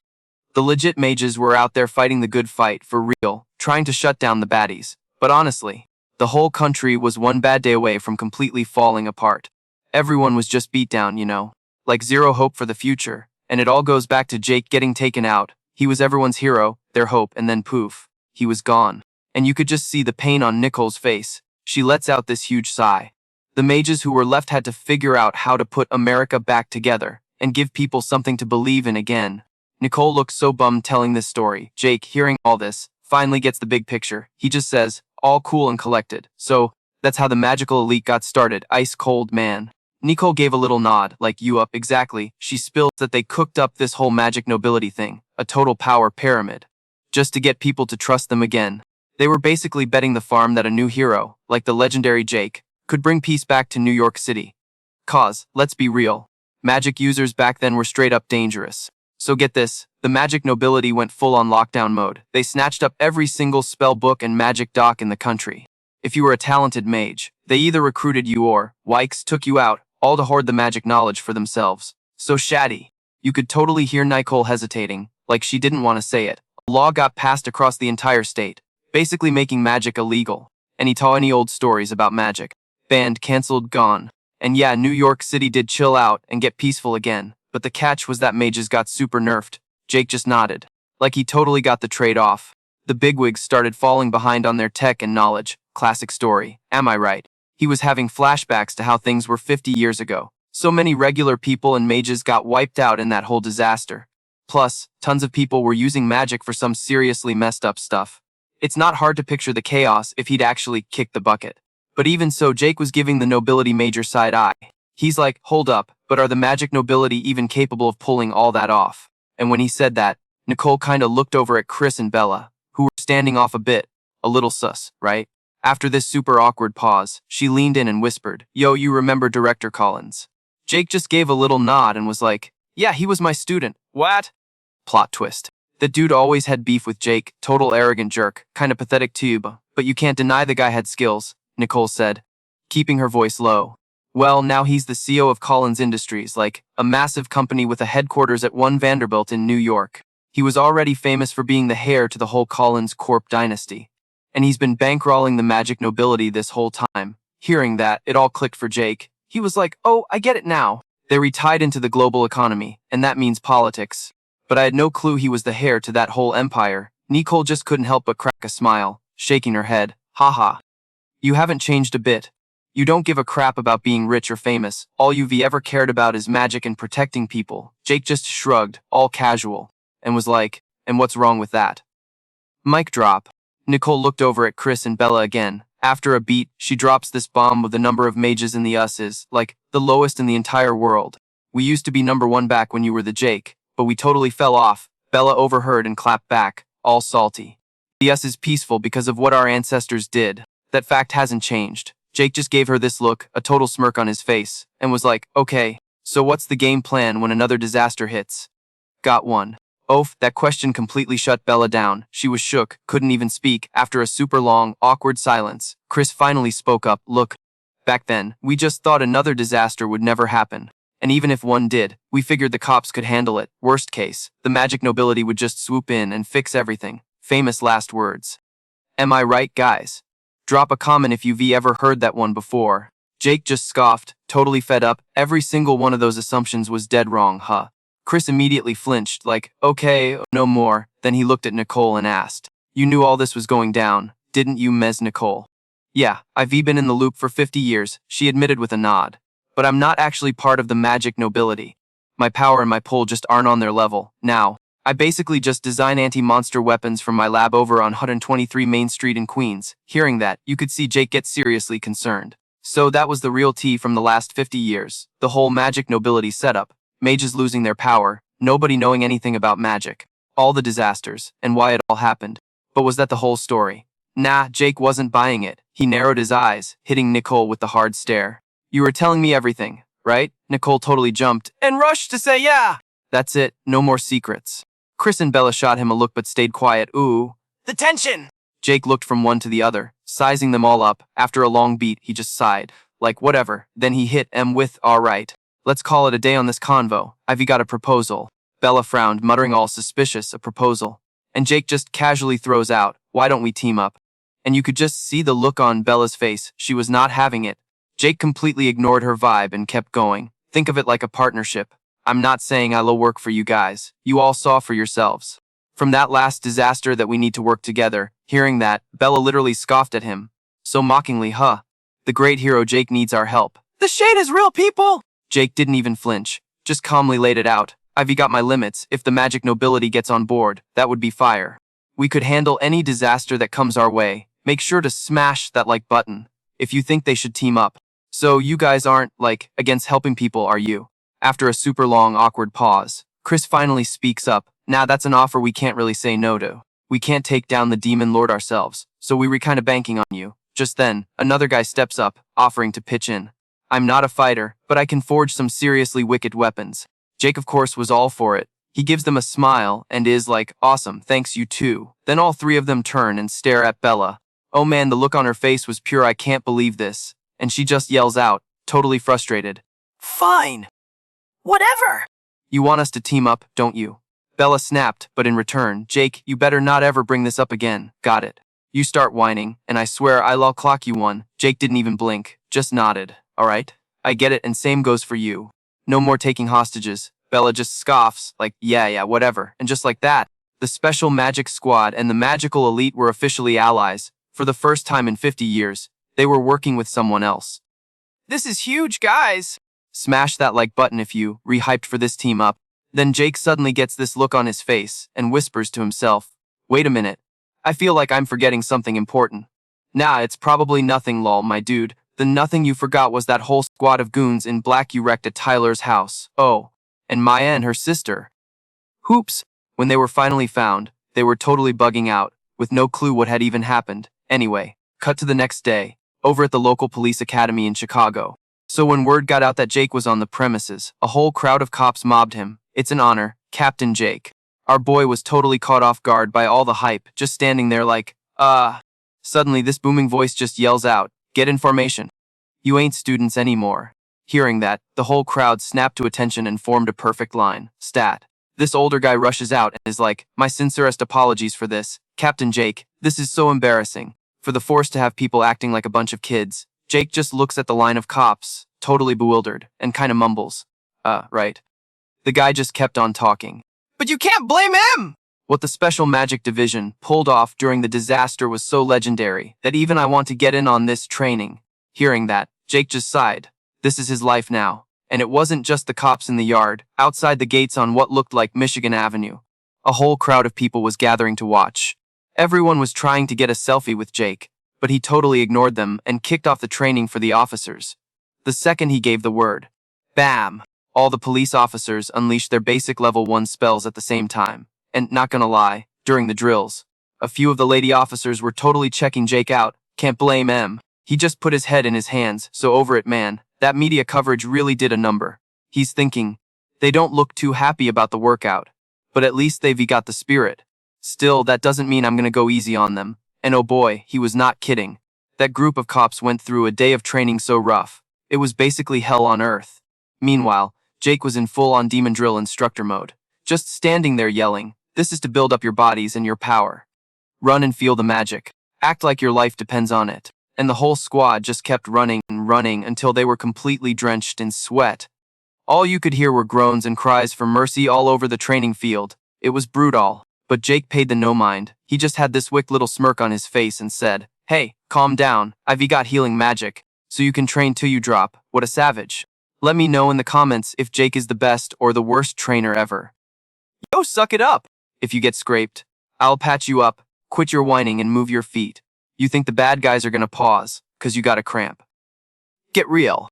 And you guys, they looked so defeated, but they totally kept pushing through. Okay, so fast forward 1 week and bam. Every single cop in that training program could feel their magic flowing. Like, for real. And Jake, he was just standing there, nodding like a proud dad. He was all like, aight, you guys crushed it. You a whole different squad than you were last week. Then he told them to keep grinding even when he's not around to babysit them. He's like, you the ones keeping Chicago safe now, and get this, these big, tough cops started bawling. Like, full-on waterworks! And Jeff, he didn't even blink, ice cold, I swear. And just like that, he pieced out, leaving them to it. The T is, after he left the Chicago PD Magic Squad got so buff they were basically on the same level as the New York City division. Talk about a glow up. Jake was thinking he needed to bounce back to New York City ASAP. The dude could not handle another press conference. Lol, so, a few days go by. And then, the news channels went absolutely nuts. They were all reporting that the Special Magic Division was teaming up with the super elite Homer and Keiichi families. The internet literally broke, you guys. Literally everyone was talking about it. The entire country was glued to their phones, trying to get the inside scoop. Even kids at Westbrook Academy were probably skipping class to gossip about it. But okay, here's the tea that got the media totally bugging out. Why was Ashley's dad, Mage Johnson, totally Maya at the press conference? Like, hello. And what's the deal with all these Boji magic families anyway? Seriously, since when did everyone in New York City hold hands and sing Kumbaya when disaster strikes?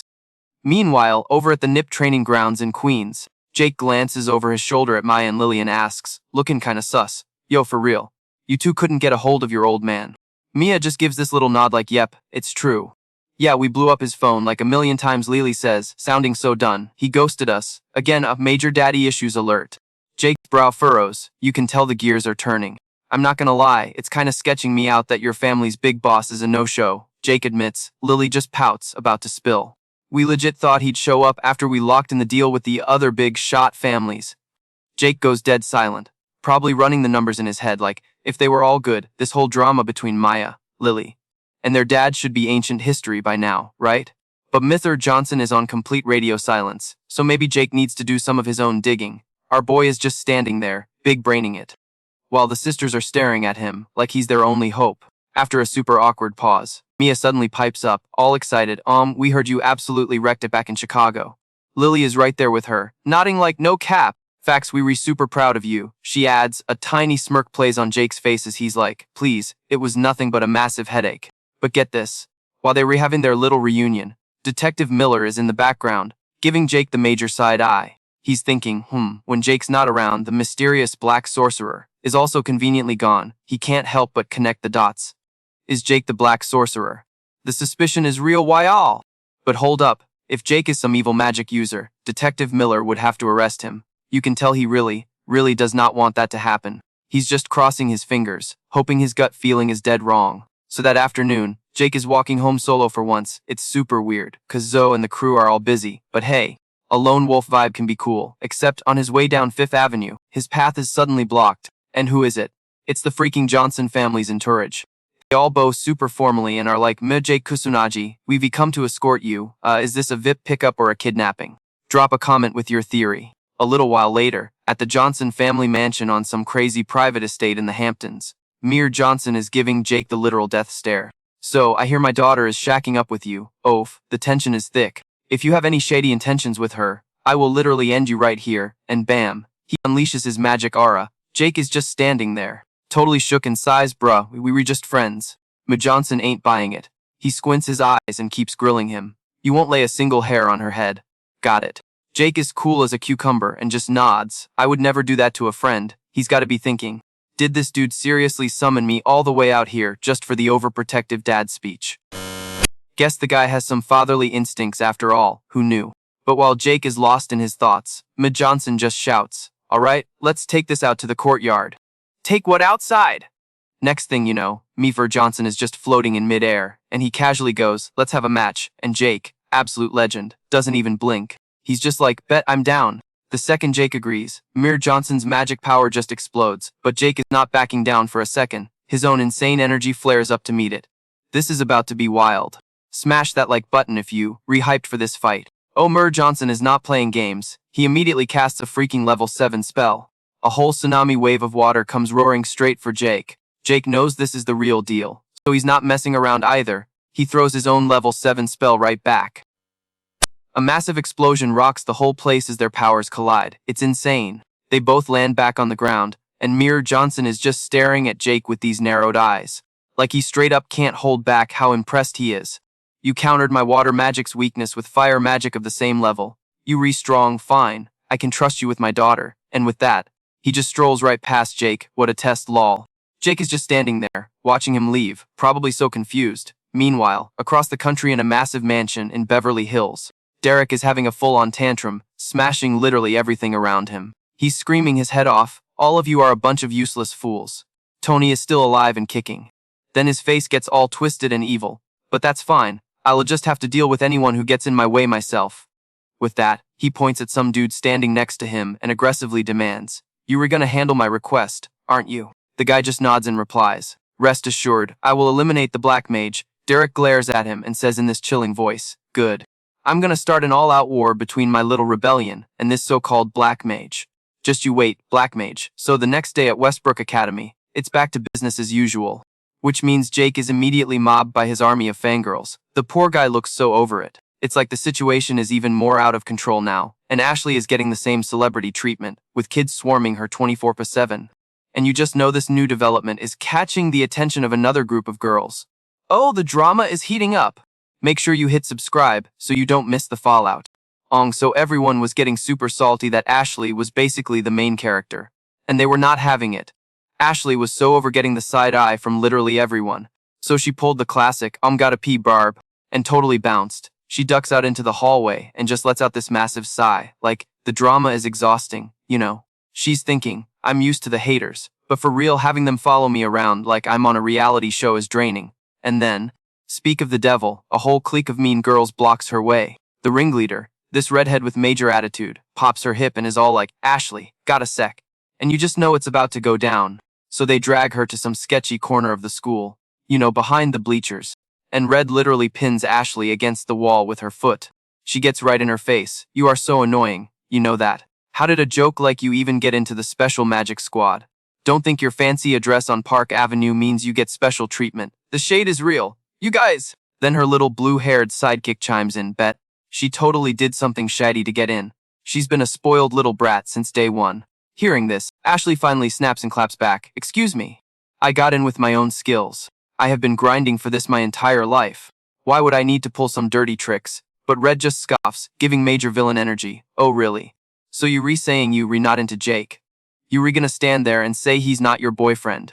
The magic high rollers don't lie, do they? Oof, that was a low blow, and Ashley just goes completely silent, totally shook. And then out of nowhere, Jake shows up. He straight up screams, "What is going on here?" The three girls literally jumped out of their skin. The redhead started talking a mile a minute, trying to explain. We just think it's, like, so unfair that Ashley gets the VIP treatment just 'cause she's rich. And her little blue-haired minion is nodding like a bobblehead. Yeah, she totally used her connections. Jake is just staring them down, dead silent, which only makes Red get cockier. She actually points at him and goes, "You probably helped her get in." 2. The absolute audacity. The whole situation is just so messed up, the girls are ganging up on her. Saying yeah for a guy as powerful as him. It's easy. So unfair. And poor Zoe, who saw the whole thing, couldn't even say a word to defend her. She always freezes up like that whenever people question her skills. Jake just frowned, looking at her, and stayed quiet for what felt like forever. It was so awkward. Seeing this, the three bullies get even more smug, laughing like, Paft, we could probably do a way better job if we were on the team. And that's when Jake lets out this ice-cold laugh. Oh, they messed up now. Then he looks at them with a stone-cold expression. I see you all so enthusiastic. Fine. I'll let you join the Special Magic Squad's training session. Jake told them if they completed the training, they'd be recruited, instantly. The three girls were totally ecstatic, promising over and over that they would pass, like, girl, you have no idea. Watching this, Ashley felt like she'd been dropped into an ice pit in the middle of a New York City winter. She had absolutely no idea what to do. That afternoon, down at the training ground, Jake brings the three girls over and announces to everyone. All right, listen up. These three will be joining training starting today. Tyler narrows his eyes at them, scoffs, and says, never seen these randos before in my life. Lily nods right along with him, looking totally unimpressed. They were not giving disciplined, and it's looking like they have zero power, she adds. Kyle, on the other hand, is just standing there completely bewildered, mouth wide open. Is Jake actually serious right now? But Lily just shakes it off, like, nope, gotta stay focused, not my problem. All she had to do was crush her own workout. The three new girls still had no clue what fresh heck was waiting for them. They were just over there chatting and giggling like they were at brunch. Let me tell you, Lily was giving them the ultimate stink eye. They think this is a game, she muttered. Tyler was also grumbling. What is wrong with them? But Jake knew what they were worried about and just said casually, don't even worry about it right now. Trust me, they need this training. Meanwhile, the redhead wasn't even thinking about training. She was just hyped to be near Jake. But her little fantasy was short-lived. The second the training started, Homa girl could barely breathe, let alone simp over Jake. It's hilarious, right? Smash that like button if you agree. And Jake, bless his heart, paid them zero attention. He just kept running ahead, yelling, run like your life depends on it! The enemy is not going to care if you retired. Imagine a monster is chasing you down Broadway. Lily's crew was already used to this level of insanity. They just kept pushing forward without a break, but the other three girls, not a chance. After running for maybe 5 minutes, they started whining then. After the run, Jake made them do push-ups. The three of them couldn't even hold out for a minute before they all collapsed. Drop a comment below if you think they deserved it. Alright, so next on the agenda was magic training, and by this point, the three mean girls were literally like, we gotta bounce or we are so dead. But like, they barely made it to 2 steps before an arm just yanks them back. It's Jake, and he's got this totally wicked smile, like, and where do you three think you re-going? We just getting started, besties. And that was the final straw. You guys, the waterworks started, and they were full on sobbing, screaming, no normal person can train like this. This is straight up torture. You're just trying to hurt us on purpose. But Jake, totally unbothered, he just points off somewhere and is like, real slow. You think they could handle this on day one? Nah, they grinded every single day to get as strong as they are now. And let me tell you, the look on those girls' faces. Instantly sore, like they just chugged some spoiled milk. But Jake just kept spitting facts, completely ignoring them. Zoe is always grinding, always pushing herself, and she still thinks she has zero talent. And this is where his voice gets sharp, and yet, some people out here really think she just waltzed in here. Let's be real. Her looks and who she knows have absolutely nothing to do with it. As he's saying this, he gets right up in the redhead's personal space, and dude, she is visibly shaking. Jake showed zero chill, his voice dropping to ice cold. Zoe is a super important friend to me, and I will not let anyone mess with her. The three of them literally shivered, and the tears started flowing all over again. Finally, they just broke. They turned and booked it out of there, begging him to stop. Jake just watches them go in size. Like, man, what a bunch of clowns, so pathetic. They literally could be kept up if they just put in the work. Then Tyler walks up, all confused, muttering, yo, what's their deal? Jake just shrugs, totally indifferent, like, don't even trip about them. They were just a bunch of haters. And right at that moment, Zoe finally gets it. She totally understood why Jake let those girls train with them. So later that day, walking home from practice, somewhere on 5th Avenue, Zoe thankfully speaks up. Hey, I heard what you said back there. Thanks for having my back. And as she says it, she gives him this super genuine, adorable smile. Jake just casually replies, I just figured a dose of reality would make them stop kissing up and cut the drama. But Zoe's still all smiley, laughing as she goes. But you literally just told me not to worry about it. Did I? Jake asks, pretending to be all confused. Oh yeah, I guess I did. And you guys, Zoe looked so genuinely happy, she just murmured softly. But you know, I think you're an important person to me too. Is that right? Jake replies, just raising an eyebrow a little, trying to act all cool and unfazed. Drop a comment if you ship these two. 'Cause I totally do. Okay, so Zoe knows his important is a different vibe from her important, but for now, that was totally enough for her. One day, when she's strong enough to stand right next to Jake as an equal, that's when Zoe would be truly powerful. And with that thought, she suddenly speeds up, her voice just full of this playful, flirty challenge. I'm gonna get strong enough to totally kick your butt. Jake, so you better be ready. And with that, Zoe turns back to him with this crazy radiant smile. Anyway, the next day, total disaster strikes again. Monsters start swarming out of nowhere, wrecking everything in their path, but then, instantly, a couple of figures just pop onto the scene. And it's Jake and Bella! They heard the citywide disaster alert over in Queens and rushed to the scene. Now they were teaming up to handle this mess. And Bella, you know her, with that fiery temper, just charges straight in, leaving Jake with no choice but to follow right behind her. The two of them just start dropping magic left and right, absolutely wiping the floor with these monsters. And all the people running for their lives see this and can't help but be like, whoa, no way! The special magic squad and the snooty noble mages are actually working together. And yeah, with this team up, the whole noble mage society's rep was slowly getting a glow up. The current vibe was that dark mages were taking out the rogue mages. So while the special squad handles disasters and monsters, this other magic squad is like this unique thing run mostly by students. Some people see them as basically a magical police force. And because they were always slow to show up, it's been making the actual cops look bad, too. Meanwhile, across town at a New York City hospital on 121st Street, there's this little kid, about 9 years old, just lying in a hospital bed with his eyes shut tight, and at that exact moment, the window to his room just slides open, and someone sneaks inside without a sound. It's Jake, and he's using his recovery magic on the little kid in the bed. In a flash, the kid's whole body is just glowing with magical energy. Here's the tea: recovery magic isn't supposed to work on coma's patients. But Jake was hoping it would still help the kid's body and mind somehow. What a hero! Smash that like button for our boy Jake. You guys, it's been forever and literally nothing has changed. Even though Jake's been throwing all his healing magic at the guy nonstop. It's like totally ghosting him. And get this, the only reason he's even trying is 'cause he can't forget the totally heartbroken look on Leona's face. Plot twist: this boy is her little brother.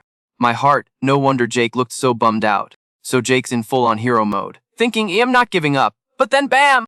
A noise from outside totally spooks him. Turns out, it's just Leona pushing the door open to come in. But hold up. She suddenly freezes and gets this weird look, muttering, wait, do I feel someone else in here? Or am I just bugging? Girl, you are not bugging! Jake was totally there, but he pulled a ninja move and yeeted himself out the window before she could even turn her head. So Leona walks over to her brother's bed and whispers, how are you feeling? But then she just kinda sighs like, then again, I don't even need to ask. I already know the answer. Ugh, so sad after that. She starts spilling all the tea to Kai about the Black Sorcerer. Liana's just gushing, saying the Black Sorcerer is this totally amazing person. His magic is, like, on another level. He gets stuff done and you can totally count on him. She's basically saying she's never met anyone like Jake before. But after hyping him up for a solid minute, she switches gears and starts complaining lol. But you know what? Sometimes he's a bit of a jerk, and it's because our boy Jake has been making her train for, like, a bajillion hours straight. Apparently, he's super strict and goes way too hard. As she's saying this, Leona just bursts out laughing, but it's not a happy laugh, you know. It's super tragic, and her hand resting on the bed is shaking like a leaf. The drama is real, why all? Leona bites her lip and mutters, I won't give up. I'm gonna make sure no one ever has to suffer like you again. She's making a vow to take down this Black Rebellion no matter what it takes. You go, girl! She just hangs her head, looking so completely broken. Then she reaches out and gently touches Kai's pale face as he's lying there in the hospital bed, after, like, a full minute of silence. She just whispers, I'm so sorry, Kai. And get this, Leona literally stays by Kai's side like that all night. Meanwhile, Jake bounced from the hospital super fast, probably heading for a secret hideout down on Canal Street. The next evening, Jake rolls up to this sketchy warehouse over in Red Hook, Brooklyn, for his meeting with Leona. But surprise, there's a whole crew of randos there. He's totally thrown. Like, who are all these people? Leona's all smiles, like they are our new squad. And Jake's face just drops. He is so not having it, the look on his face, priceless. He's like, where in the world did you even find these people? And Leona just shrugs, all casual with this little smirk. Oh, I didn't find them. They found us. I posted your pictures and videos online to see who'd slide into my DMs. Jake just nods, like the gears are turning in his head, so that's what's up. He goes quiet, and Leona's quick to jump in with, don't even worry about it. I already ran background checks and got their headshots from the Dumevi. They were trustworthy, and right on cue, the whole crowd just erupts, cheering like crazy guys. What do you think of her recruiting method? Drop a comment below. I gotta know. They were all fanboying like, no way. It's really Tony the Black Sorcerer in the flesh. Jake sees this and his face is just pure ice. He cuts them off cold. I'm here to train you. I'm not wasting any time. Get ready. And instead of getting scared, they all start screaming with excitement. We so ready! We might not look like much, but we've got confidence for days. Lol, famous last words. A tiny smirk plays on Jake's lips and he says, I'm looking forward to it. And, you guys, in less than 2 hours, every single one of them was wiped out on the floor. Mao. Jake's training regimen was straight up hellish. It was just too brutal. And he's still complaining, standing over them like, you guys are pathetic. Train like your life literally depends on it. But even though the new members started out as all hype, you could see they were seriously dedicated. And for real, under Jake's tough love guidance, they started leveling up like crazy. So they set up a new strategy team that specialized in stealing info and manipulation. Then you had the action team, who went out and just started wrecking the Black Rebellion's bases one by one. The Black Sorcerer started getting backup from all these shady underworld groups, and Jake's power just kept growing stronger and stronger. He's building an empire, y'all. Of course, word gets back to the NIPT. And you know the tea was being spilled during their coffee break at the precinct down on One Police Plaza. They were all gossiping about how the Black Rebellion's headouts are getting absolutely demolished. You think it's just like beef between rogue mages. Some people were even saying the Black Sorcerer was a neutral party in all this, and who's listening in? None other than Detective Miller. And when he hears this, his face gets darker than my ex's heart. Neutral. My butt. Those illegal mages are nothing but a bunch of criminals. He fumes, vowing he wouldn't let them keep running wild. Meanwhile, on the other side of New York City, Derek is also having a full-on meltdown, gritting his teeth and cursing. He dares to challenge us and look down on us like this again. I'm not the same as I was before. He's screaming, and right then, one of his minions pops in. Boss, everything is ready. Derek just grumbles, totally unimpressed, too slow, a bunch of useless fools. I'll close in on them and end them all with my own 2 hands. Just you wait, Jake or Tony, or whatever you call yourself. If you think Derek stands a chance, hit that like button. If you reteam Jake, smash that subscribe. Alright, so get this, while the whole of New York City is basically losing its mind over the news, everyone at the police department is just training like it's another Tuesday. And the whole time, Detective Miller is low-key staring daggers at our boy Jake.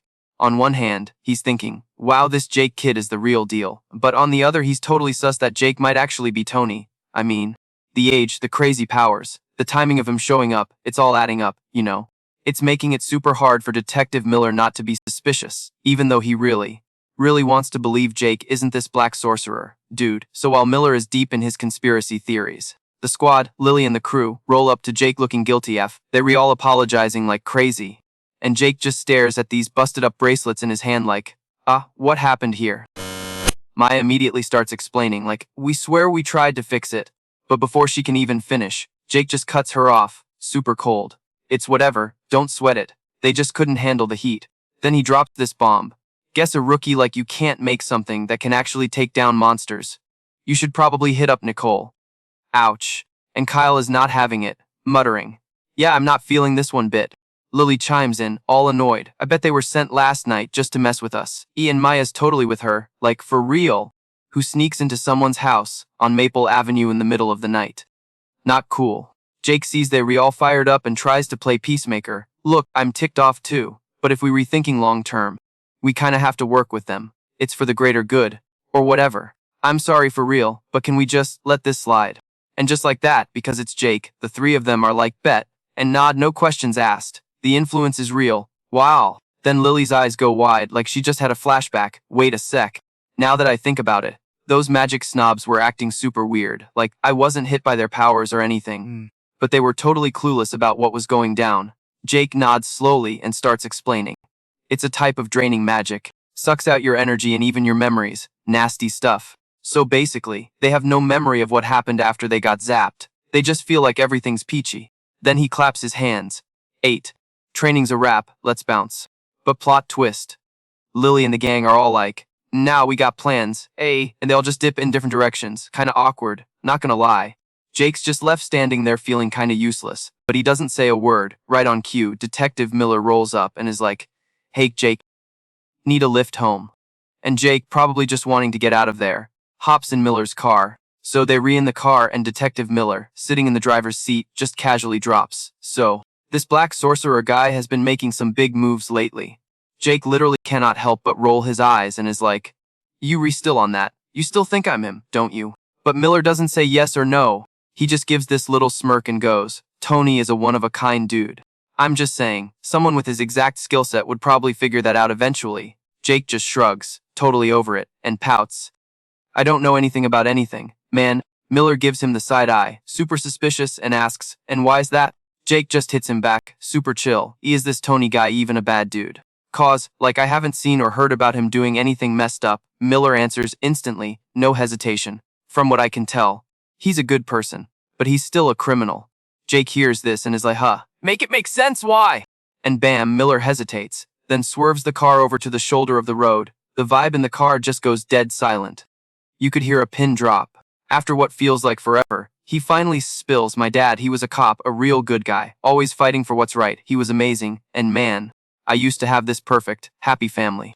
Detective Miller's dad always used to say that criminals are people too, that they have a conscience, that if you just level with them, they'll get it. And when Miller was a kid, he looked up to him so much for that. He wanted to be a cop just like his dad when he grew up. But Miller's dad was killed. He was trying to talk down some dude who had hostages, but the guy just used a magic spell on his dad, and since his pop couldn't use magic, he just went down instantly.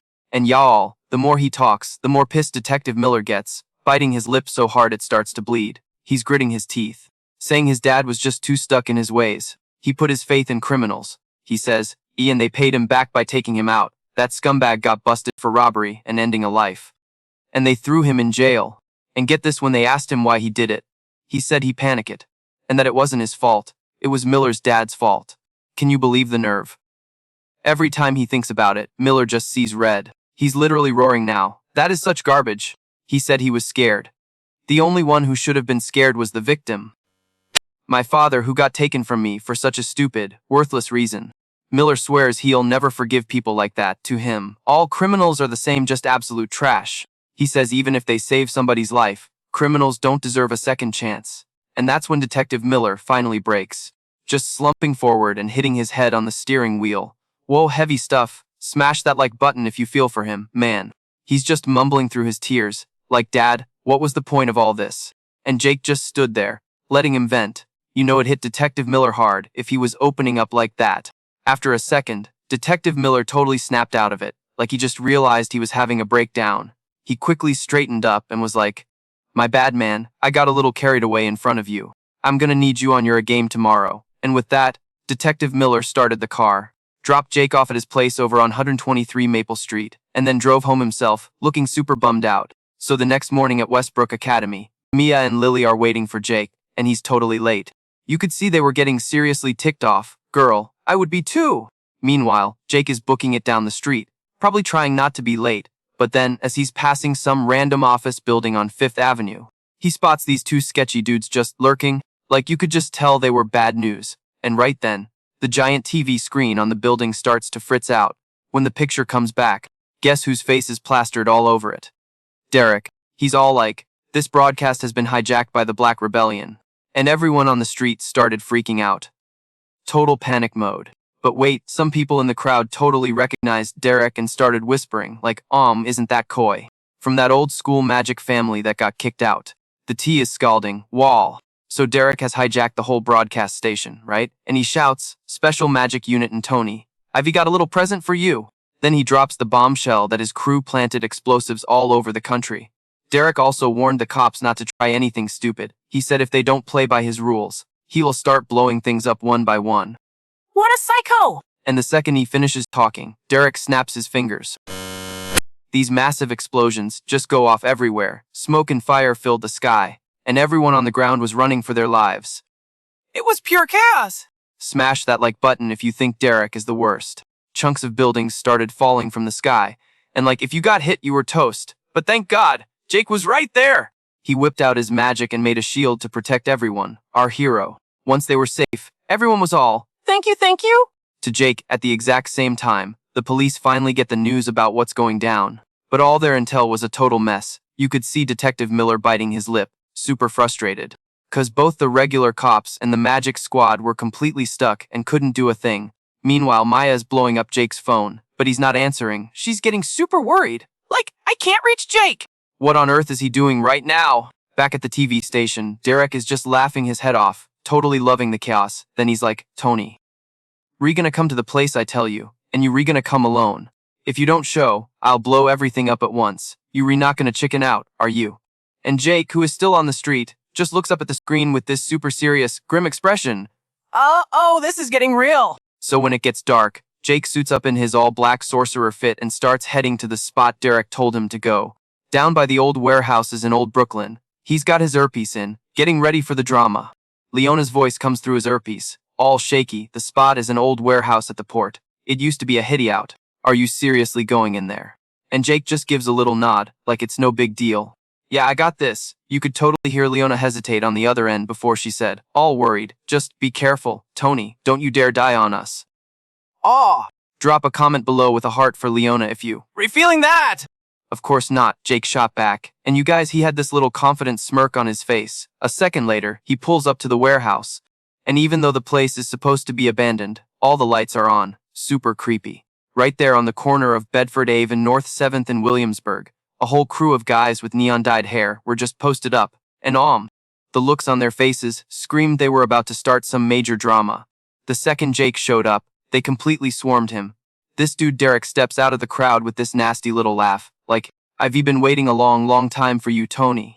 Then he throws his head back and just cackles. I have been dreaming of this day, the day I get to absolutely wreck you. He started gassing up his crew, saying they were all top-tier powerhouses.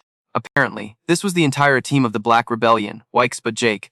He just let out a little scoff, his voice pure ice. So let me get this straight, he says, if I drop this whole crew right here, is the Black Rebellion officially over? Hearing that, Derek just lost it, laughing like Jake just told the funniest joke in the world. His little goons started chirping too. Like, is this dude for real? As if you could take us all by yourself. But Derek just bit his lip, radiating pure I'm gonna end you energy. He snarled through his teeth, shut your traps, you idiots. That's how clowns who underestimate people get clapped. But I'm not like that. I'm not holding back. I am gonna put Tony in the ground, no second thoughts. Jake just let out this cold little chuckle and was like, you really think you can do that? With that, Jake got ready to charge in. Seeing this, Derek just starts laughing his head off. You can't fight back, and you know it, otherwise.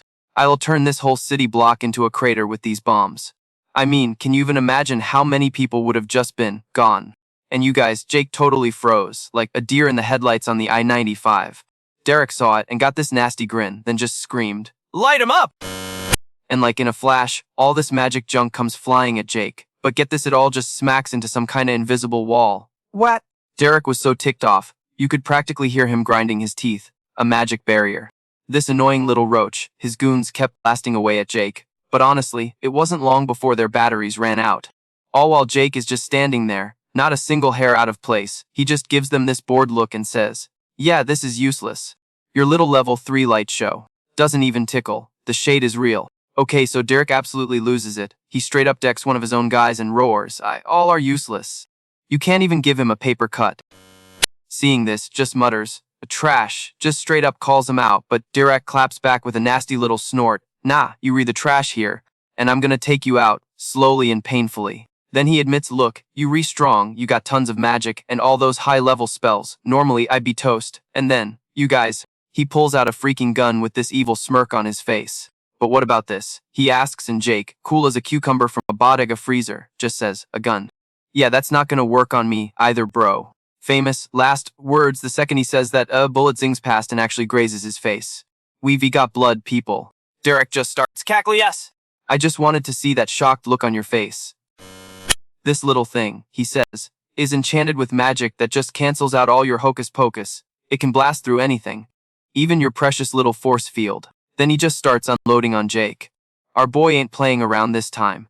He's dodging like he's trying to avoid tourists in Times Square, and Derek's just grumbling, all mad that Jake's so slippery. "Man, it's been a minute since I used a gun. My aim is so off," he whines. But then plot twist.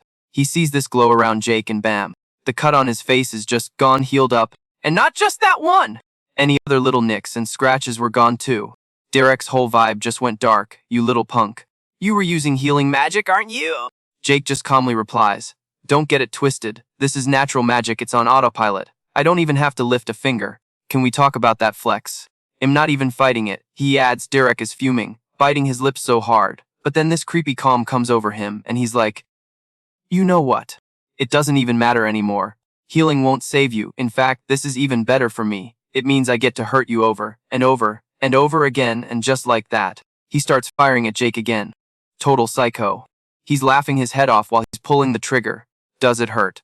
I bet it hurts a lot, right? Even if the cuts disappear, you still feel the pain. But here's the teat. Derek is so lost in the sauce. He doesn't even notice his own crew is starting to freak out because the hits on Jake, they just scratches, and with his Wolverine-style healing, they gone in like a second. The more Derek looks, the more the panic sets in. This is so weird. Not a single bullet has actually hit him dead on. Are you dodging them? No way! He's thinking, and right then a voice crackles in Jake's earpiece. He just nods and says, "Is that right? Okay, copy that." Derek absolutely explodes. "Are you seriously taking a call right now?" The disrespect. "That's it. I've had it with you." I'm ending you. But before he can even move, Jake hits him with a level 5 spell, and suddenly, this insane tornado just erupts inside the warehouse. It starts sucking up all of Derek's cronies and just eats them across the room. When the wind finally dies down, the whole crew is down for the count. Derek is just standing there, absolutely seething. He whips out his phone like it's his last lifeline and screams, "Detonate the bombs now." But whatever the person on the other end says makes his face go white. "Wait, what did you say?" Then Jake just chimes in, super casual, "Yeah, that's not gonna work. My allies already took care of all your little party favors." Derek is just speechless. Jake scoffs, totally unimpressed. "I'll admit, that really did sting," Jake says, "but I'm gonna pay you back for it 100 times over." Oh my god!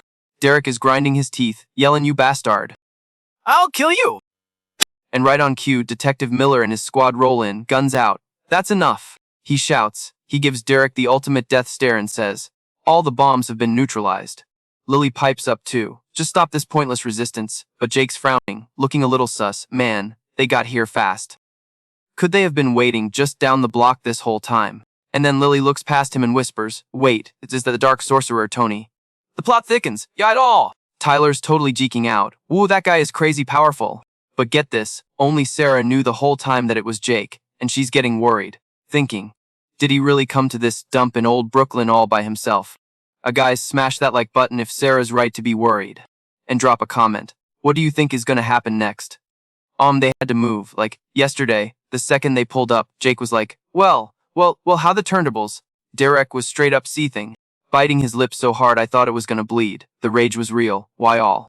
And just when you think it can't get crazier, This random dude steps out of the shadows, all like, looks like you guys are in a bit of a pickle. And when they saw who it was, the sisters were shook. It was Mir freaking Johnson. Maya immediately demanded, "What are you doing here?" And Lily was giving him the ultimate death glare, asking, "Why are you chilling with that guy?" The betrayal. Derek just smirked, looking so smug you want to punch him, duh. "'Cause we on the same team, obviously." Bro, Lily and Maya's jaws were on the floor. They could not believe what they were hearing. And they were like, Dad, what is going on? What does this even mean? But Meffer Johnson was ice cold. Man, he just hit M with the "don't owe you any explanations" savage. Like, even in that moment, the girls couldn't process it. Their own dad, the guy they looked up to their whole lives, was teaming up with some shady dude from the underground scene. Nah, that's wild. Meanwhile, Detective Miller is totally clueless to the family drama and starts charging at Jake to slap some cuffs on him. Jake just rolls his eyes. Like, bro, for real. Now is not the time to be treating me like the enemy. Sarah jumped in, being the voice of reason. Jake isn't the problem here. We need to work together. And Tyler's nodding along, like, facts, we ain't got time for this beef right now. Detective Miller is still chewing on his lip, super hesitant. But finally he's like, fine! We'll team up, but just this once. And then, out of nowhere, Jake screams, "Get down." And not even a second later, a bunch of those little spicy pineapples land right at Detective Miller's crew's feet. Yikes! The whole place just went up in smoke and fire, a real 4th of July special right there in some random lot in old Brooklyn. Luckily, Miller's squad had some quick feet and dove out of the way just in time. Lily is standing there, totally stunned, muttering, "Whoa, that was insane, those weren't your average party poppers." And Jake adds, "No cap. I didn't think they'd have anti-magic tech. That can totally shut down our powers on top of packing regular heat." But Derek just laughs this evil laugh like, "Oh, you ain't seen nothing yet." Then he flashes his jacket open, and dude is strapped with smoke bombs and a whole arsenal. This guy's a walking cheat code. Over on the side, Lily and Maya are just staring at their dad, totally heartbroken. It took Lily a hot minute before she could even say anything. "I can't believe we have to throw down with our own dad," she said, and Maya was like, "For real, how did we even get here?" They were so lost, just standing there totally confused. And while they're rehaving their sad moment, Johnson just goes for it. He unleashes this massive wave of water straight at them. Big sister instincts kicked in, and Lily jumped right in front of Maya to protect her. She throws up a counter spell at the same time, and the 2 water attacks smash into each other. But plot twist, Lily's power level just wasn't on her dad's level. He's totally op. Her wave just got bodied, and Mir Johnson's was still coming right for Lily and Maya. But then, Tyler swoops in like a hero and throws up a giant stone wall to block it. What a clutch play. After that close call, Lily looks at Tyler all grateful, like, "Thanks, you re a real one," and Maya chimes in, "Yeah, thank you so much." Meanwhile, their dad, Mage Johnson, is just standing there with zero chill, not even caring he almost turned his daughters into a puddle. He's just like, "UV definitely leveled up, and your teamwork is kinda cute, I guess. But next to me, you still total noobs. Ouch, talk about a parental burn." And right after he says that, Mir Johnson's power just explodes, like he went Super Saiyan or something. Lily started panicking, for real, like, what is that insane power level? Even Tyler was shook, whispering, "No way is he as strong as Jake." But then, Maya gets this look in her eye, steps up all confident, and is like, "Okay, bet. It's our turn now," she says, "Let's go." We were holding back before, but that's over. Lily just gives this little nod, like she's totally on board. Heck yeah, Lily agrees. We were way stronger now, no more hesitating. Tyler gets all hyped up too, yelling, "We went through some crazy training for this. Let's show him what's up." Maya squints at her dad, totally confident, and declares, "I'm gonna take you down, and then you were gonna spill all the tea."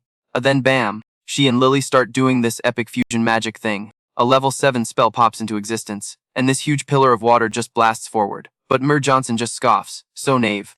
And then he flexes by casting a level 8 water spell. Level 8, guys? Smash that like button if you re-shocked. He unleashes a literal tsunami. The pillar of water and the tidal wave collide, and it's just this massive kaboom. Total chaos. The whole scene turns into this misty rain, soaking Lily and her friends to the bone, and Mir Johnson is just standing in the middle of it, totally unfazed, acting like it's just another Tuesday. He's like, "Okay, you managed to cancel out my magic. A little bit. You two still have a long way to go." Lily is just flat on the ground, staring up at him like she just saw a ghost. She's thinking, a level 8 spell. He's just on another planet. Of course, Derek sees this and starts laughing his head off, all smug. Lomo. This is a total blowout, isn't it? What a jerk. Let me know in the comments if you think Derek is the worst. Okay, so get this, why all, for both Lily's crew and our boys. Jake was literally staring down Derek, who was holding a piece, and this dude Derek. He's got this super smug look, talking smack like, yo, looks like the mighty Tony is totally useless against my anti-magic toys, huh? He's all like, aw, you never had to stare down a barrel before, have you? And on top of that, Derek had some old school, veteran warrior backing him up. Talk about an unfair fight. So this clown actually thinks Jake has zero chance and straight up tells him to start begging for his life. But our boy Jake, he's just standing there, cool as a cucumber, like he's waiting for the L train in Williamsburg. Derek is totally bugging out, like, bruh, why is he so chill right now? Jake literally pays him no mind, just glancing over his shoulder at Lily's squad. Seeing himself get straight up ignored, Derek flips out and screams, Don't get so cocky! So he starts blasting at Jake again, but plot twist. This time, Jake doesn't just stand there and take it, he goes full Neo from the Matrix and swiftly dodges everything. This scene has Derek's eyes bugging out of his head. He's like, You dodged all of that! Then he starts copping, telling himself, nah, that was just a fluke, no cap, a normal person can't dodge that. Alright, bet. How about this then? Seeing that the gun was doing jack squat, Mid Johnson casts a freaking level 8 spell. A whole ass tidal wave starts rushing right at Jake. At the exact same time, Derek makes his move. 2, he pulls out a knife, casts some edgy level 5 darkness magic called Night Strike, and jumps into the fray. In a flash, Derek is right behind Jake. Without even thinking, he slashes down with his knife, but Jake just sidesteps it like it's nothing. Not giving up, Derek starts popping off with his gun again. And again, Jake dodges like a pro. The bullets can't even touch him, but just as he dodges, he's face to face with Mir, Johnson's massive tidal wave. Not trying to get washed, Jake quickly throws up a barrier to block it. Mid Johnson doesn't let up, just pouring more juice into the spell. But Jake is just standing there, totally safe inside his magic bubble. The wave can't reach him at all. Watching these two go at it, Lily's group is completely shook. They're like, Are these guys monsters or what? Just watching this makes us feel pathetic. For real, they knew they'd never be able to handle Jake. Meanwhile, Detective Miller is over there, still looking for a sneaky way to capture our boy Jake. He knows if they fight him head on, it's a guaranteed L, but right now, he's thinking, he's not paying attention to us. If that dark mage gets the upper hand, we might have a chance to restrain him. Backup will be here soon, he thinks. Then Derek and Mara Johnson will both get cuffed. We'll never get a chance like this again if we miss it. The drama is so real right now. Thinking this, Detective Miller immediately looks over at Sarah. His voice is ice cold. Sarah, we are going to attack Tony. Sarah looks at him like he's grown a second head. But why? He's a criminal mage. Sure, but he's just fighting for himself. This is our chance to capture him. She's looking at him, totally hesitant. She was about to say something else, but Detective Miller just cuts her off cold. Please, this is our chance. Sarah frowns, her eyes darting around like she's deep in thought. What's she gonna do, guys? Drop your theories in the comments below. A second later, she suddenly stands up. Miller is so hyped, yelling, we're gonna do it, right? And sure enough, Sarah casts her spell. A massive blast of holy magic slams right into Jake, sending him flying while he's in the middle of his fight with Derek. Seeing this, Derek starts laughing triumphantly. Not surprising. Those cops are useless as always. And seeing this, Detective Miller gets a satisfied little smile. A good job, now it's my turn. But wait for it. When he looks closer, he sees Sarah is using her magic to heal Jake. Oh. Derek is screaming in frustration. Are these cops actually helping Tony, an illegal mage? Even Jake was a little surprised, not gonna lie. I mean, he could heal his own wounds with his passive magic, no problem. He didn't actually need Sarah's holy magic, unless... Was she trying to tell him something? Oh my god, do we ship it? Let me know. Detective Miller looks at Sarah in total disbelief and confronts her. Why are you healing him? Sarah just replies, dead cold, because he is fighting to protect us. When Miller heard this, he shouts back, totally frustrated. What the hell are you talking about? Sarah fiercely explains, can't you see? We can't even move, and yet we're still alive. Why do you think he hasn't moved from that spot? It's because he's trying to protect us! And she wasn't wrong. Jake really was trying to protect them, the feels, man. But she was scared. Miller still didn't get it. Sarah continued. If it weren't for him, we would have already become their targets. That's why we mustn't run away. But Miller stubbornly shakes his head in denial. That's impossible. He's an illegal mage. There's no way he'd try to save the police. So Sarah grabs him by the collar, talking fiercely. Have you forgotten why he's even here? He came to this dump in old Brooklyn all by himself to save everyone. He has always fought for other people. Hearing this, Miller finally goes silent and glances over at Jake. It was true. He hadn't been moving around much, that was why he was so covered in wounds. Wow, if you think Jake is a true hero, smash that like button and subscribe. So get this, was a dark mage seriously playing bodyguard for them? The more Detective Miller thought about it, the less sense it made. He was like, wait a minute, did I get this dude all wrong?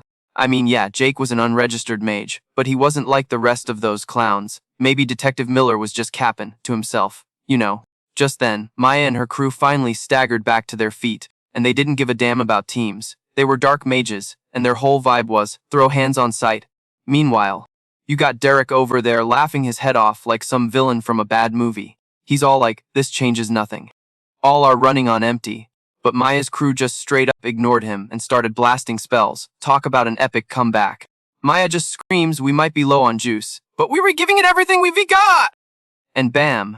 Ma Johnson, who was squaring up with Jake, suddenly sees this massive wave of water hurtling his way, and it's packed with these gnarly, shuriken-shaped rocks. Ma Johnson was totally shook but managed to dodge, already prepping a clap back. But before he could even blink, a freaking fire demon rushes him. Not taking any chances, Ma Johnson throws down a level 7 spell, making this huge water vortex to block it. He's thinking, that sneaky little trickster. Ma Johnson is just frowning, totally silent. He's realizing he can't get a clean shot at Jake. Even when he tried to go for the squad, Jake would just jump in the way like a human shield. Their teamwork was way too smooth to just be some random, on-the-fly decision, and while he's processing this, bam, Maya's crew launches another attack wave. Maya's yelling, at least we can keep you busy. And check this out, Sarah's in the back, using healing magic on Jake. My boy was not fighting alone, people. Let me know in the comments if you love a good team up. The only one just standing there like a statue was Detective Miller. He's having this whole internal debate. And then suddenly, his face gets all serious, and he charges right into the fight. Let's go! This totally set Derek off, who starts screaming, you disgusting bunch. Jake just frowns a little, thinking, okay, with this special magic squad in play, Ma Johnson's attacks are definitely weaker, which makes this whole mess a little easier to deal with. But Derek, oh, he was not about to let that slide. He starts wildly firing his piece in Jake's direction, just screaming his lungs out. He's yelling, all are so annoying! But as usual, Jake just matrix dodges every single bullet fired. Derek is just staring, completely bug-eyed, like he can't believe what he's seeing. You dodged all of them. What is this? Some kind of trick? Is it an illusion? What spell are you using? And Jake just hits him with the coldest reply ever, nah bro, I'm just dodging. Don't even need magic for this. Hearing that, Derek completely loses it. Just dodging. Don't play with me! This isn't some movie set on the streets of Philadelphia. Jake just shrugs, totally unbothered. Then Jake kinda pouts and goes, man, it's been a minute since I dealt with a long-range weapon that wasn't magic. I'm not even trying yet. Oh snap. In like a second, Derek's eyes go full on psycho mode. So he starts blasting away at Jake again. But nope, still missing every shot. Jake's voice is ice cold as he says, it's useless. I've already got your entire playbook figured out. But Derek ain't giving up. He pulls out this whole briefcase and yells, Oh yeah! if that's how you want to play, then how about this? And my guy pulls out an anti-magic rocket launcher. Everyone's gonna go boom! But before Derek can even aim the thing, Jake just teleports right behind him. He's got this super cold smile on his face. You guys, gotcha. Derek is just frozen, totally stunned, and stammers, you can flash step. But Jake doesn't even answer him. He just whispers 2 words, wicked karma. Instantly, this stream of dark magic just zaps into Derek's body, and he starts screaming like a maniac, yo. This was some next level dark arts stuff for real. So unlike other spells, this one was gonna make Derek feel that pain for 3 whole days and 3 nights. Jake just smiles, all sinister, and says, a fitting punishment for a clown like you. Derek's just writhing on the ground, looking up at him like he can't believe it, but Jake could not care less. He just glances over at Mir Johnson and goes, alright, you next. At the same time, Maya and her crew are totally gassed, just panning on the ground. Jake gives them a smile and is like, good job guys, I'll take it from here. Then he turns his attention back to Mir Johnson. Alright, ready to dance. Mir Johnson just squints at Jake for a hot minute, then slowly raises his hand. You think he's gonna fight, but then he opens his mouth. I surrender. Jake is literally like, well hold up, what? He's totally confused, and right then, a voice crackles in his earpiece. Tony, you copy. Leona's in deep. Cops and the Magic Elite are surrounding all of Black Rebellion spots in New York City. She's positive they are about to make a big move. Turns out, Mir Johnson was the one who leaked the info. Hearing that, everything clicked for Jake. He squints at Mir Johnson and asks, so you mole. You infiltrated Black Rebellion. Mac Johnson just nods, cold as ice, something like that. But just then, Jake gets this weird feeling and whips his head around to look behind him. Bruh. What's happening now? Smash that like button if you need to see what happens next. So get this, Derek somehow broke free of Jake's spell.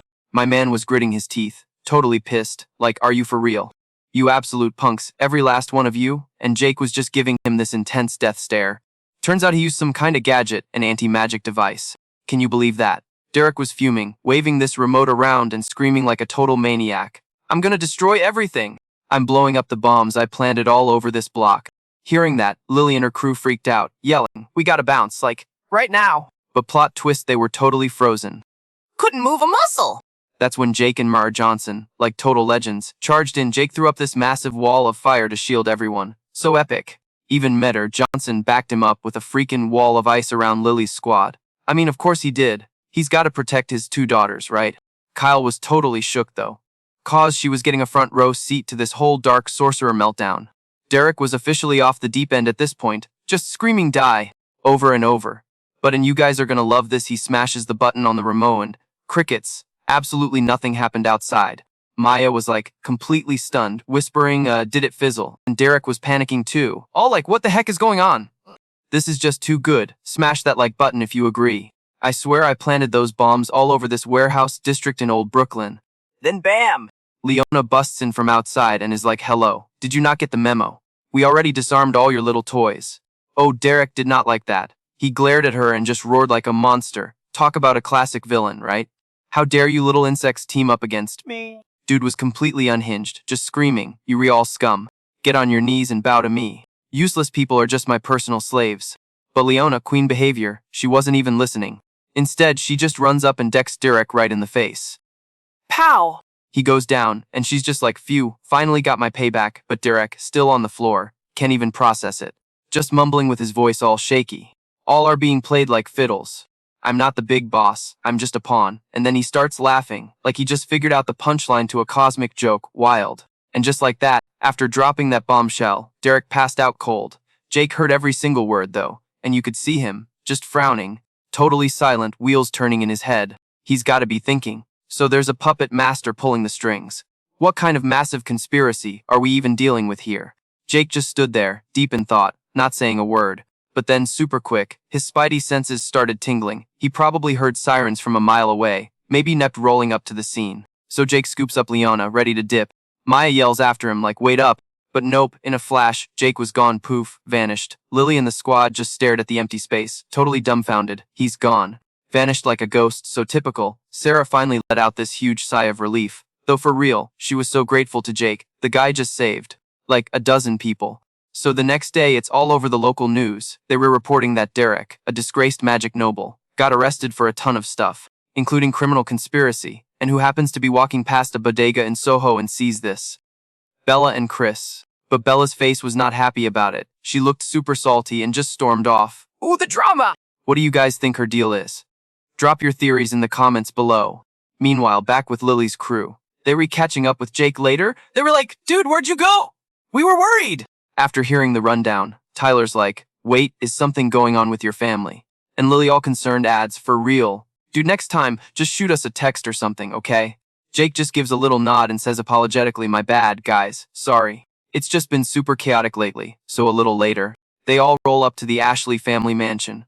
We were talking some serious Park Avenue real estate, and there are 2 maids waiting at the door. They see Lily and the crew coming up the driveway. And they were all proper, like, we've been expecting you, members of the Special Magic Task Force, inside. Maya gets straight to the point, and confronts her dad without hesitating. Dad, you need to explain what is going on. Right now, Moo Johnson was quiet for a sec, probably gathering his thoughts, before he slowly started to spill all the tea. To restore the honor of the magic nobility and stop these rogue mages from tearing up New York City, I had to go deep cover. I pretended to team up with Koi to infiltrate their whole rebellion. He goes on, Derek is an ex-noble who's into some seriously shady stuff, and his crew is getting bigger every day. He said he couldn't just sit back and watch Derek continue his evil schemes. After hearing all this, Maya got super suspicious. She's like, okay, but why pull this move now? And Miver Johnson explains that it was a direct order from the police. Apparently, Mivar Johnson got called into one police plaza by the commissioner, who asked him to be their inside man. Since Derek was already working with Fuka, they figured Moo Johnson, you know, being the head of a major magic family, could get close to him without raising suspicion. And what do you know, it worked. Derek totally trusted him. Jake's just listening to this whole story, frowning, not saying a word. And man, it was all clicking into place. Miv Johnson then adds, and even though I'm not officially on the police force, they were basically treating me as an operative. An exception, like he was a deep cover agent, so he wouldn't be on the hook for any crimes. Hearing the whole story, Mia and her sister could finally breathe again for real. Then they both immediately started dragging the cops for making someone go through all that, while they just sat on their hands the whole time. But Jake was still super suspicious. Like the Magic Special Task Force is just the tip of the iceberg. They'll probably screw up again. But why was Mud Johnson doing the absolute most? And the cops? They were always kissing up to the magic elite, but this time the tables were totally turned. For real though, why did the cops decide to make a move right now? The whole "we just couldn't ignore it anymore" excuse. Yeah, I'm not buying it. Plus, on the night of the whole showdown, right after they bounced from the warehouse, Jake hit up Leona like, yo, for real. The cops actually made the first move. Leona just nodded like, you know it. The cops, with their trash tier intel, actually beat us to the punch. Plus, get this, more than half the bombs were straight up fakes. Hearing that, Jake's face scrunched up as his mind started racing. So they didn't even have enough real bombs. Leona just shrugged, pouted, and was like, could be, but that's just sloppy. Not even a real threat, to be honest. The cops moved way too fast, almost like they had a cheat sheet or something. This whole case smells fishier than the Fulton fish market. While Jake was thinking, Mur Johnson kept talking, following Homer and Kai. I'm also gonna start working with you guys publicly. And I'm officially undisowning you too. I know I messed up, and I'm asking you to forgive me.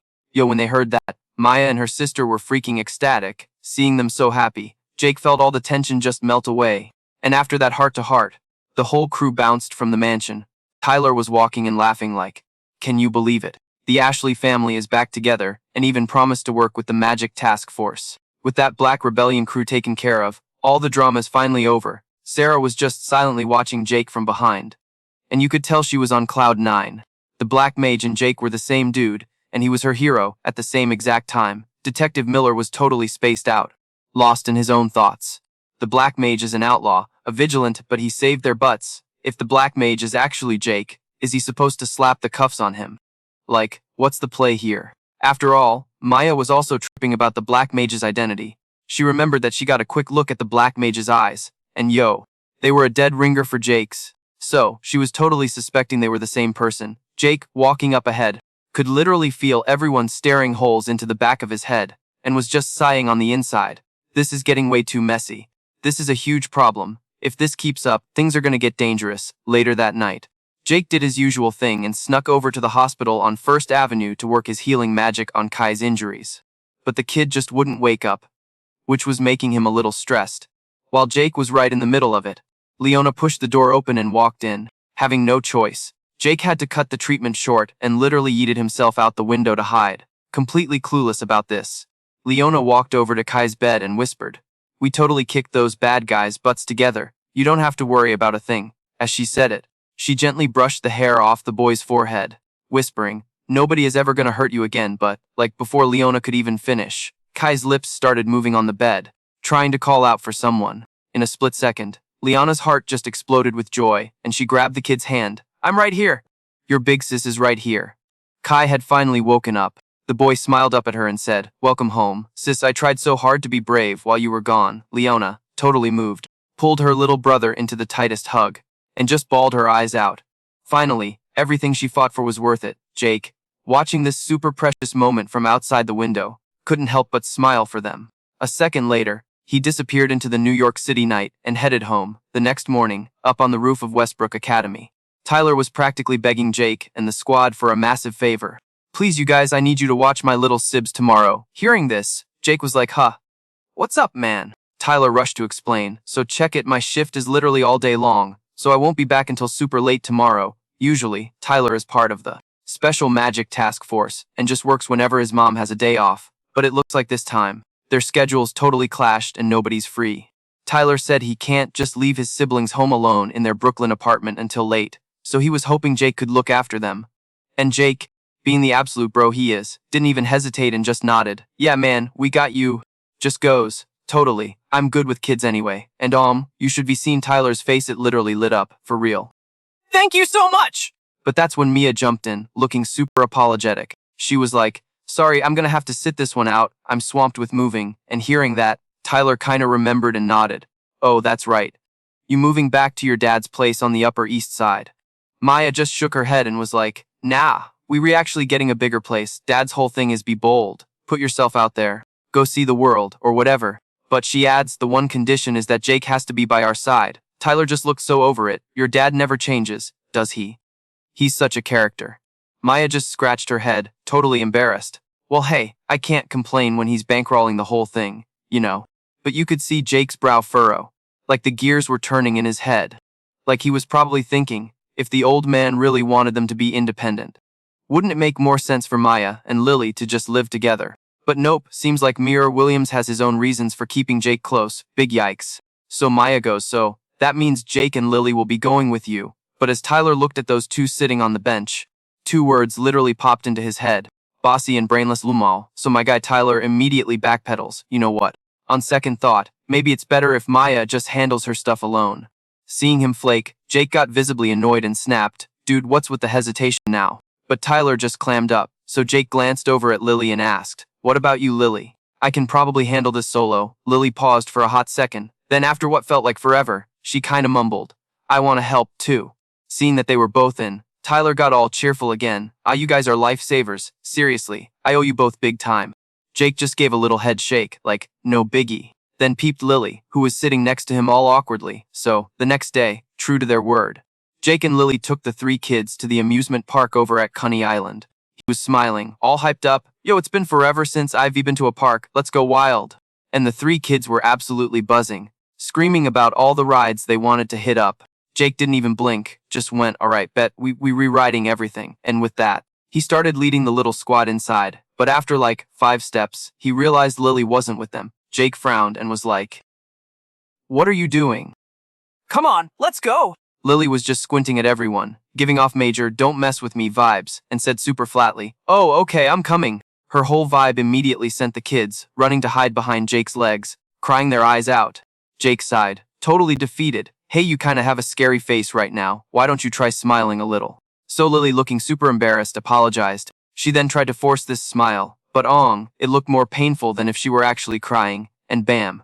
The waterworks started again from the kids. You look so scary. This left Jake just so done, trying to calm them down, and poor Lily felt totally helpless too. It was literally just her face, and even her happy look wasn't helping. What a mess, you guys. Drop a comment if you've ever been told you have a resting scary face. But, whatever, that little disaster was quickly forgotten. Jake got the kids on the carousel, and then they hit up the Ferris wheel. The kids were so happy, their eyes were all crinkly from smiling so hard. And that wasn't even it. Then took the kids on the freaking roller coaster. They were going hard, like this all day long. And the kids were just begging for more. The only one not on that energy level was Lily, who was just quietly trailing behind everyone. Jake had totally noticed. And when he looked back at her, all she could do was manage this super forced smile, trying to signal she was fine. Just then, 2 of the kids had to use the bathroom. Jake went into dad mode, telling them, alright, go on, but be careful not to run into anyone. So then Jake and Lily sat on a bench to wait. Jake let out a little sigh and said, seeing the kids this excited is honestly the best. Lily just gave a little nod, and after a super long pause, she said in this quiet voice, you amazing Jake, the kids are completely obsessed with you. Jake was quick to shut that down, like nah, it's nothing special. But Lily was not having it. She sighed and was like, as you can clearly see, I am terrible with children. It's not that I hate them. I'm just so bad at this. With a tiny smile, Jake replied super calmly. I know. The more she talked, the sadder Lily got. She mumbled, almost to herself, I'm sorry. I once told Maya she'd never be better than me. But that's not even true. She continued, I can't cook. I'm not observant like Maya is. I'm awful at getting along with people. And now I'm even falling behind in magic. Lily let out this super resigned sigh. I'm not perfect. I'm just a clumsy girl who can't do anything right. And Jake just sat there, listening in total silence, not saying a single word. And then, like she suddenly realized she was being a total downer, Lily quickly tried to switch it up, plastering on a cheerful face and saying, I'm not normally like this, I swear. My bad, just pretend I didn't say any of that. But Jake was totally silent, and right then, the kids came running back, but hold up. Cause at that exact moment, a bunch of clout-chasing wannabes were filming a video nearby, cussing up a storm. Ugh, these loud kids are so annoying. We were totally getting your dumb faces on camera, buckow. And right then, one of the kids running back to Jake accidentally bumped into one of the influencer bras. Seeing that, Jake's face went from 0 to 100 for real. But before he could even move, Lily shot out like a freaking superhero. In, like, a split second, she had the kid scooped up in her arms. They both slid across the pavement, like something out of a movie. As soon as they stopped, Lily held the kid out and was all concerned, like, hey, you good? You okay? The kid, finally realizing what just went down, just burst into tears. Aw, poor little guy. Seeing the kid wasn't actually hurt, Lily let out this huge sigh of relief. Oh, thank God, you were not even scraped. But just then, the drama starts. All. The dude and his girl from the influencer crew stomped up behind Lily, getting all up in her face. What the hell? Not cool, dude. Bumping into people and not even saying sorry. Like, how rude can you be? Lily heard all of it, and she just spun around, giving them the ultimate death stare. We didn't do anything wrong. You re the one who needs to apologize. You tell em, girl. This just sent the main jerk over the edge. He balled up his fist and lunged at her, screaming, "You little!" You think you can act all tough just 'cause you re-hot. But plot twist. Before his fist could even get close to Lily, it was just caught. Jake had grabbed the creep's hand and was squeezing it tight, saying with a total ice-cold voice, "Scumbags like you only know how to ruin everyone else's day. Don't you dare ruin a place like Central Park that's supposed to be happy." And as soon as he said that, he twisted the guy's arm back, totally ignoring him freaking out. Get wrecked, bro. Smash that like button if you love seeing Jake put bullies in their place. Jake just scoffed and let him go. The other wannabes immediately took off running with their tails between their legs. Total cowards. Jake didn't even give them a second look. He just turned to Lily and asked, "What about you two? You guys okay?" Lily just shook her head, but the kid was crying his eyes out, hugging her legs super tight. I was so scared! And then the other two kids joined in, leaving Lily totally overwhelmed. Like, what do I do? She gave Jake this look. You know, please help me eyes. But Jake just stood there smiling. What a troll! So, with no other choice, Lily had to hug all three little kids and try to calm them down. It's okay, you're all safe now. So, after all that drama, they took the children home. It wasn't until it was dark out that Tyler finally rushed back. Sorry I'm so late! Did the kids give you guys any trouble? But as soon as he said it, he just sighed in relief. 'Cause I guess they hadn't. Because right there, passed out on the floor, were Jake and Lily, sleeping soundly with the three kids. Seriously. They looked just like a little family from some cozy spot in Queens. Let me know in the comments if you ship them. So, the magician duo of New York City, Darkness and Light, were getting seriously famous. But on the flip side, the Nips' reputation was totally tanking. Like, yeah, they did okay during that whole Black Rebellion thing, but the Special Magic Task Force totally stole their thunder. So nobody really cared about the cops. Their rep barely went up. It got so bad they had to call a big meeting at one police plaza to figure out how to deal with these dark mages. They were basically like, we can't let our brand get ruined like this. The police commissioner stood up, all serious, and was like, we need to arrest these criminals pretending to be heroes like yesterday. Ooh. The plot thickens. Meanwhile, over at Chris's family dojo on the Upper East Side, Jake has been training with Chris ever since they started working together. He's always practicing his sword skills with Chris, and today was no different as he was getting ready for a sparring match. Chris, on the other side, looked like he was not playing around. He calmly drew his own sword and then whoosh. He lunged forward like he was teleporting. The sword in Chris's hand was a total blur, just coming at Jake from every angle. But Jake is fast as heck too, and he just calmly blocked every single strike. Chris didn't just go for the obvious hits. He switched it up, aiming for Jake's legs. But Jake was always one step ahead, dodging every move. First attack failed, so Chris just went at him again. The two were totally, epically deadlocked. They were stuck like that for a hot minute until suddenly, the tip of a sword stopped, like an inch from Jake's face, and the whole duel just paused. Chris narrowed his eyes at Jake and said calmly, "Match is over, it's a draw." And why's it a draw, you ask? 'Cause Jake's sword was also pointed right at Chris's stomach. Talk about a cliffhanger.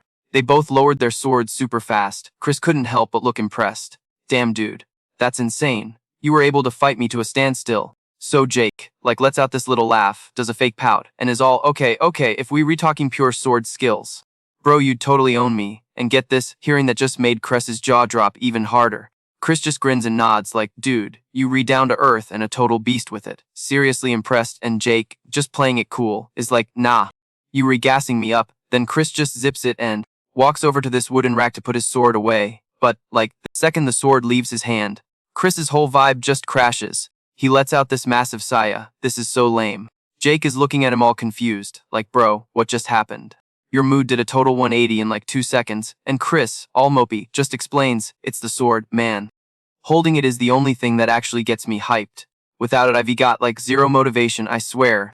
I just want to phase out of existence or become a ficus plant in some random apartment on 5th Avenue. So Jake walks over, ready to drop some serious big bro wisdom. Look man, let me drop a truth bomb on you, even if nobody's begging you to stay. Just stick around, you know? It's totally fine if you not doing anything epic. Just existing is a major W in my book. And if just being here makes you happy, then screw everything else, man. Nothing else matters. After hearing that, Chris just stares at him and goes, wow, you are a completely different breed. Dude. Chris admits he's always felt like he didn't fit in, and when he blew up for being a total sword god, it just made him feel even more like an outcast. But Jake just kinda shakes his head, ready to clap back. Nah bro, that's not being an outcast. That's just what makes you, it's your unique flavor. Hearing that, Chris is like, totally shook, and just kinda mumbles, my unique flavor. Like literally no one has ever said that to me before. Jake just sighs and lowers his voice. Dude, I've been there. I went through some seriously messed up stuff. Staring death right in the face. Drop a comment if you've ever felt like Chris. Are relatable. Okay, so, tea time. He's talking about his past life as Jake, back when this insane catastrophe went down, and he was just a totally normal dude. Not this powerhouse he is now. He had to fight for his life against these crazy magical creatures that were attacking. And boom, that's when his powers basically went Super Saiyan. Chris is listening to this with a total frown.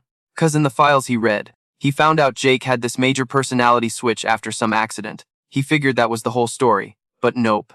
He never expected Jake was dropping tea about a completely different, even crazier backstory. So get this, from that day on, Jake literally learned magic by copying the moves of the freaking monsters he fought, and now, he's a total boss, cooking up his own unique spells. Talk about a glow up.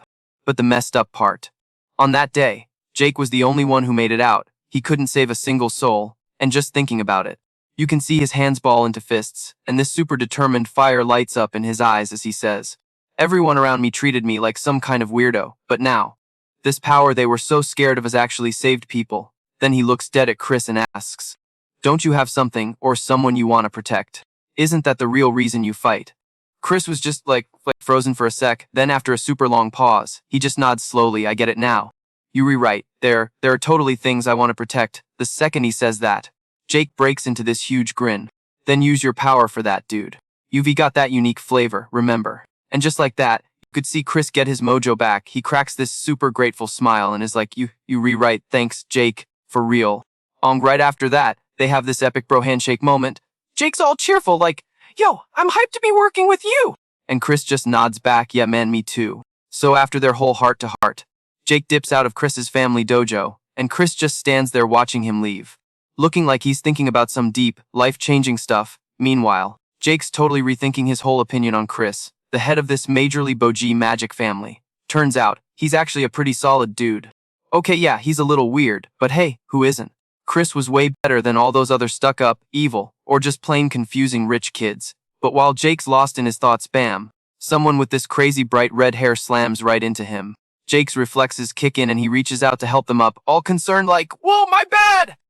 You good? But the person doesn't even answer. They just start complaining. Oh, that actually hurt. Yo, watch where you were going, newbie! Hearing that voice, Jake totally freezes. Oh no, it's Bella. And when she finally looks up and sees him, she's just as confused. Like, what are you doing here? Bella scrambles to her feet, totally annoyed, and grumbles, great, that makes 2 total pains I've run into today. Jake gives her a quick once-over, this super teasing smirk on his face. Whoa, what happened to your usual super extra battle outfit? Decided to dress like a normal person today. Extra! Bella shoots him a total death stare. Who do you think I am? Nobody wears that stuff 24/7. It's for missions, dude. It's got magic resistance, hello. And Jake just shrugs, totally chill, and goes, my bad, I just figured that was your whole vibe, you know. Bella just whips her head away and goes dead silent. Seeing her reaction, Jake mumbles, all confused, wait, so you actually do like it? Which makes Bella get even more ticked off, and she just screams, shut up. Look, it was my call, alright? She totally yelled it, and everyone in the coffee shop started staring. Bella instantly cringed and was like, crap, we remaking a scene. Then she spots this cute little calf, maybe on Bleecker Street or something, and just bolts inside, practically dragging Jake with her. Yo, what are you waiting for? Get in here! And Jake's just standing there, totally helpless. My man is thinking, she is so extra, always doing whatever she wants. But even with that thought, he still follows her in. They snag a table in the back corner, trying to be low-key, but, like it's Jake of course. People noticed him and the gossip train started immediately. Get this, someone even recognized Bella and started shipping them, thinking they were on a date. Oh, Bella was not having it. She hit them with a death stare so intense it probably gave frostbite. Jake's literally thinking she's a total wild card, always ready to throw down, and while he's lost in that thought, Bella just blurts out, "Hey, so you saw Chris today, right?" Jake looks up, kinda sketched out, like, "Wait, you already know." Bella just scoffs, giving him this pouty, sarcastic look. "Yeah, looked like you two were becoming besties. Must have been real fun." Jake, bless his heart, totally thinks she's jealous and immediately goes into apology mode. "Oh man, I should hit you up. My bad," and hearing that just makes Bella explode. "I'm not mad, 'cause you didn't invite me, you idiot.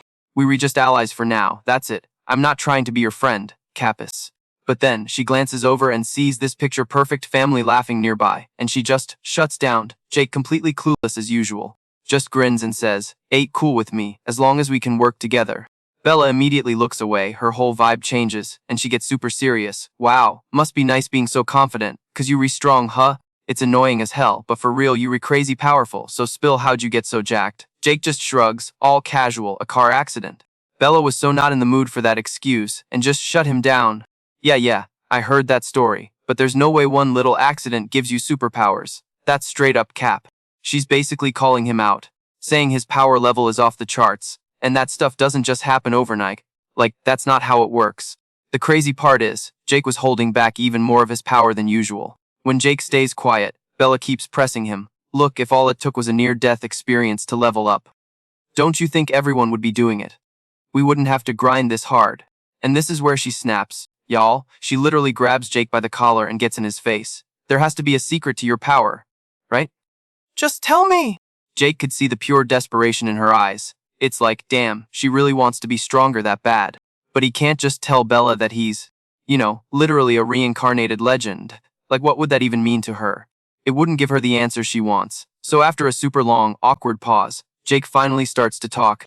"There's no secret. You want to get stronger. Just hit the gym, I guess." Bella shoves him away, totally frustrated, and just scoffs. "I seriously can't figure you out." Just then, the waiter comes over with their drinks, but then places this giant strawberry ice cream sundae right in front of Bella. And when she sees it, Jake's jaw hits the floor. What is that monstrosity? Bella's eyes light up like it's Christmas morning. She totally starts laughing. Yes, it's here. I've been dying to try this. Jake is now officially confused.com. Wait, what is happening? For a second there, Bella was like a golden retriever seeing its person come home all happy and excited. And then she realizes she's totally losing her cool in front of him. Her entire vibe shifts back, and she tries to act all casual. Ugh. Looks like they messed up the order.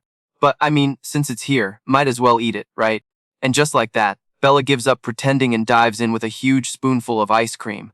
The way that ice cream hit the spot, you could just see the pure bliss on her face. Bella couldn't help it. She was like, "This is so good." And then she just went to town on it.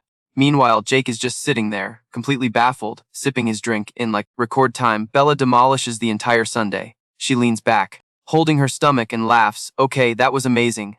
I am so full right now." It's only then that she seems to remember Jake is even there, and she gets all shy, scratching the back of her head. "Alright, look, I've wanted to try the parfait here forever, but it's kinda weird coming by yourself, So this actually worked out." Jake was just quiet, totally surprised by the confession. He seriously never would. He guessed this intense, fiery girl had a major sweet tooth. But the moment is cut short when he feels Bella's power suddenly spike. And it looks like she felt it too. She jumps up, ready to bounce. "Okay, we're done here. I have nothing else to say to you. I'm out." And Jake just lets her go. Watching her walk out, man, what a roller coaster. If you think Bella's mood swings are wild, smash that like button. Ooh, maybe she got a little too comfy and let her guard down, giving him a sneak peek of the power she was trying to hide, but, no cap. It was way stronger than when they last threw down. Jake was totally bugging, what in the world did Bella do to level up that hard? After thinking it over, Jake was 100% sure Bella was hiding something major. Meanwhile, over at the police station on One Police Plaza, Detective Miller was pretending to be all focused on his paperwork, but his mind just kept drifting back to the idea that Jake could be Tony. Whenever Tony was out causing chaos, Jake just happened to be nowhere to be found, making it ridiculously hard not to think he was Tony. For real. The police investigation was getting more intense every single day. The pressure was on. Catching Tony was just a matter of time, and Detective Miller was totally lost on what to do. He just kinda stared at the family photo on his desk and went completely quiet, awkward. So that night, up on some random rooftop in the city, probably somewhere with a sick view of the Empire State Building, Leona shows up to meet Jake and give him the rundown, the main headline. The cops were trying to completely take Tony off the board. Operations were popping off everywhere. Some of the crew had been captured, but right now they were just being interrogated. Jake's face totally dropped when he heard this. You could tell he was not happy. The Magic Task Force also got orders to hunt us down. They were pulling out all the stops for the capture. And Jake is just standing there thinking, should I tell Leona that I'm, Jake from the Magic Task Force? But if she got nabbed, knowing her, she would never say a single word about him. She's a real one. So telling her would just put a ton of pointless pressure on Leona. Besides, dropping that truth bomb right now wouldn't really help anything. Now is definitely not the time to spill those beans. Bad timing, dude. While Jake was deep in thought, Leona spoke up again. If things keep going this way, they might track us down. We need a game plan. Jake gave a small nod and said with total confidence, leave it to me, I have a plan. The very next day, Jake went to find Nicole. Hey, sorry for the last-minute ask, but I really need your help. And get this. Nicole agreed without even thinking twice. She's all like, if it's a request from Jake, then I have no reason to say no. Talk about loyal. Meanwhile, back at police headquarters, after days of searching with absolutely no news on Tony, the chief was furious, slamming his desk and yelling at his team. Still no sign of Tony! An officer, bless his heart, quickly tried to report. We were still interrogating the members of the Shadow Bearers organization, but they all keep insisting they don't know a thing. They were playing dumb, basically. The chief heard this and just screamed in frustration. The job of the police is to make them talk. But the officer hesitantly replied, we don't have enough evidence to actually charge them. It's very likely they didn't tell the low-ranking members anything. The more the chief heard, the angrier he got, slamming his fist on the table and yelling, the honor of the entire police force is at stake. I don't care if you have to get rough or not, at all costs, you must capture Tony.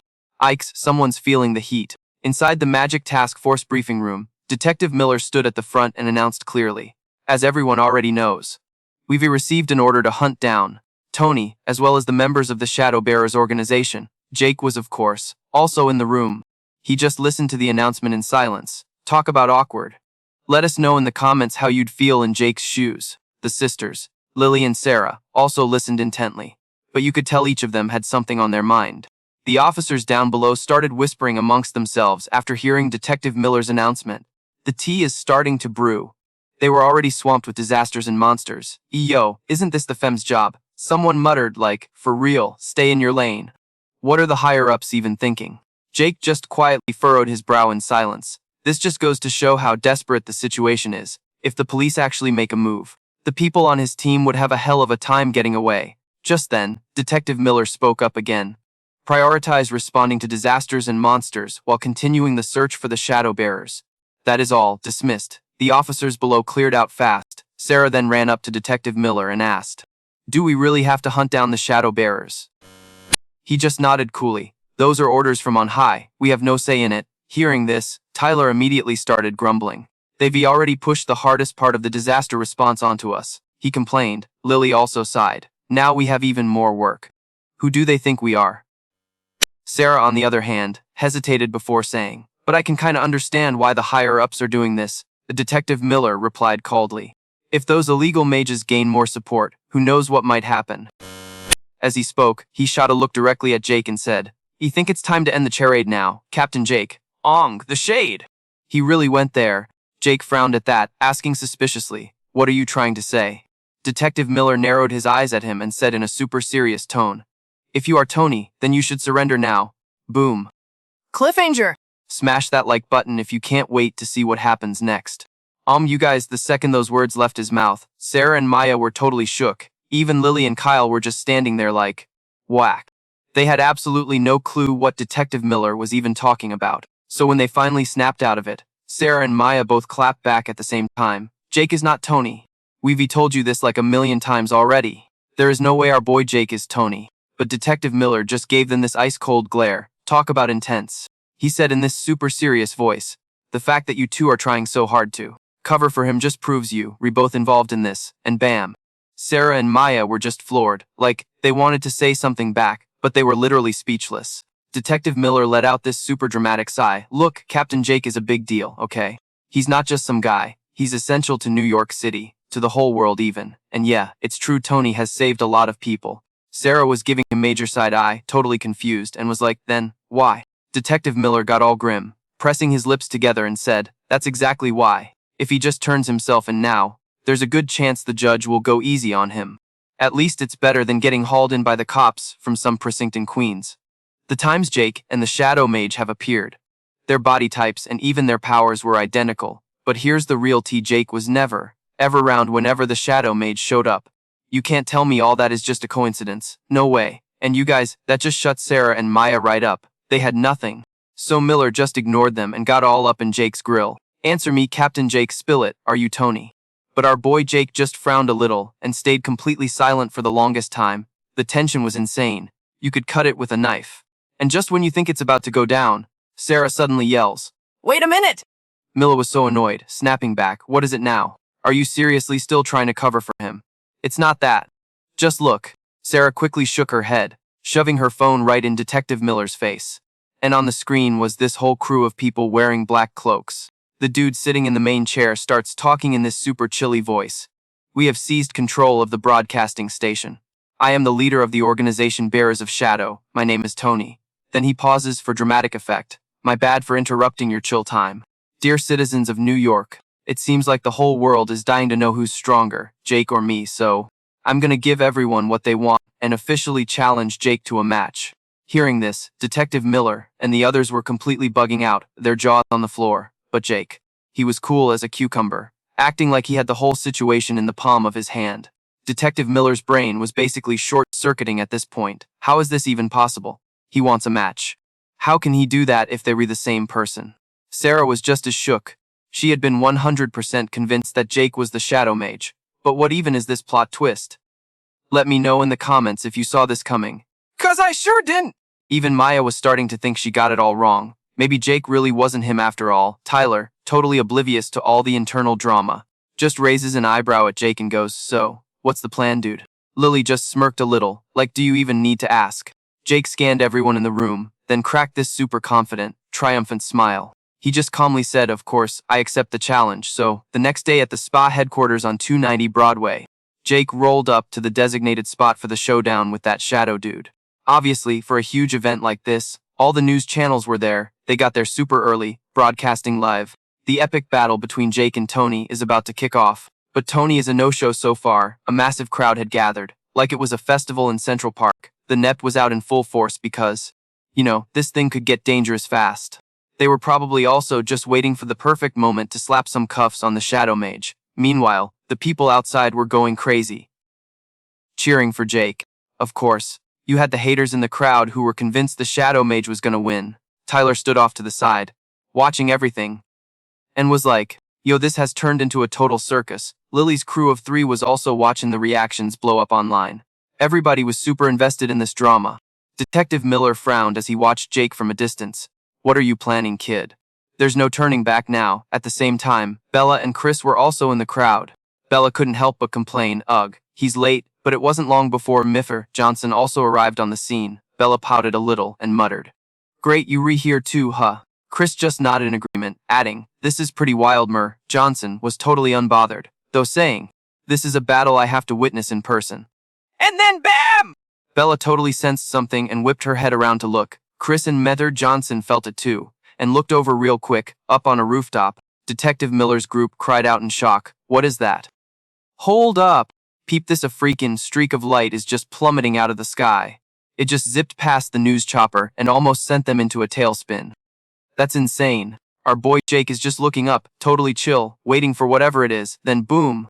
A massive crash as it slams into the ground right in front of him, and Jake, not even a flinch, the man is made of ice. But yo, everyone else was not the same. They got blasted back by the sheer force of the landing, and surprise, it's the big bad himself. The leader of that emo club. The Bringers of Darkness. As soon as the guy in the black cloak showed his face, the reporter started screaming into the mic, it's Tony. Tony has appeared! This is unbelievable. No cap, it's really him in the flesh. Detective Miller looks like he's about to have a heart attack. Sarah is shook too, yelling, wait, so Jake isn't Tony, Oh, they were really 2 different people! This whole time. Down on the street, Jake just casually scratches his head and mumbles, man, I don't usually like to be this extra, but I guess you leave me no choice. Tony on the other side, ain't saying a word, just gets into a fighting stance. Jake, what a legend, just raises an eyebrow and smirks. What's wrong? My dude. Cat got your tongue.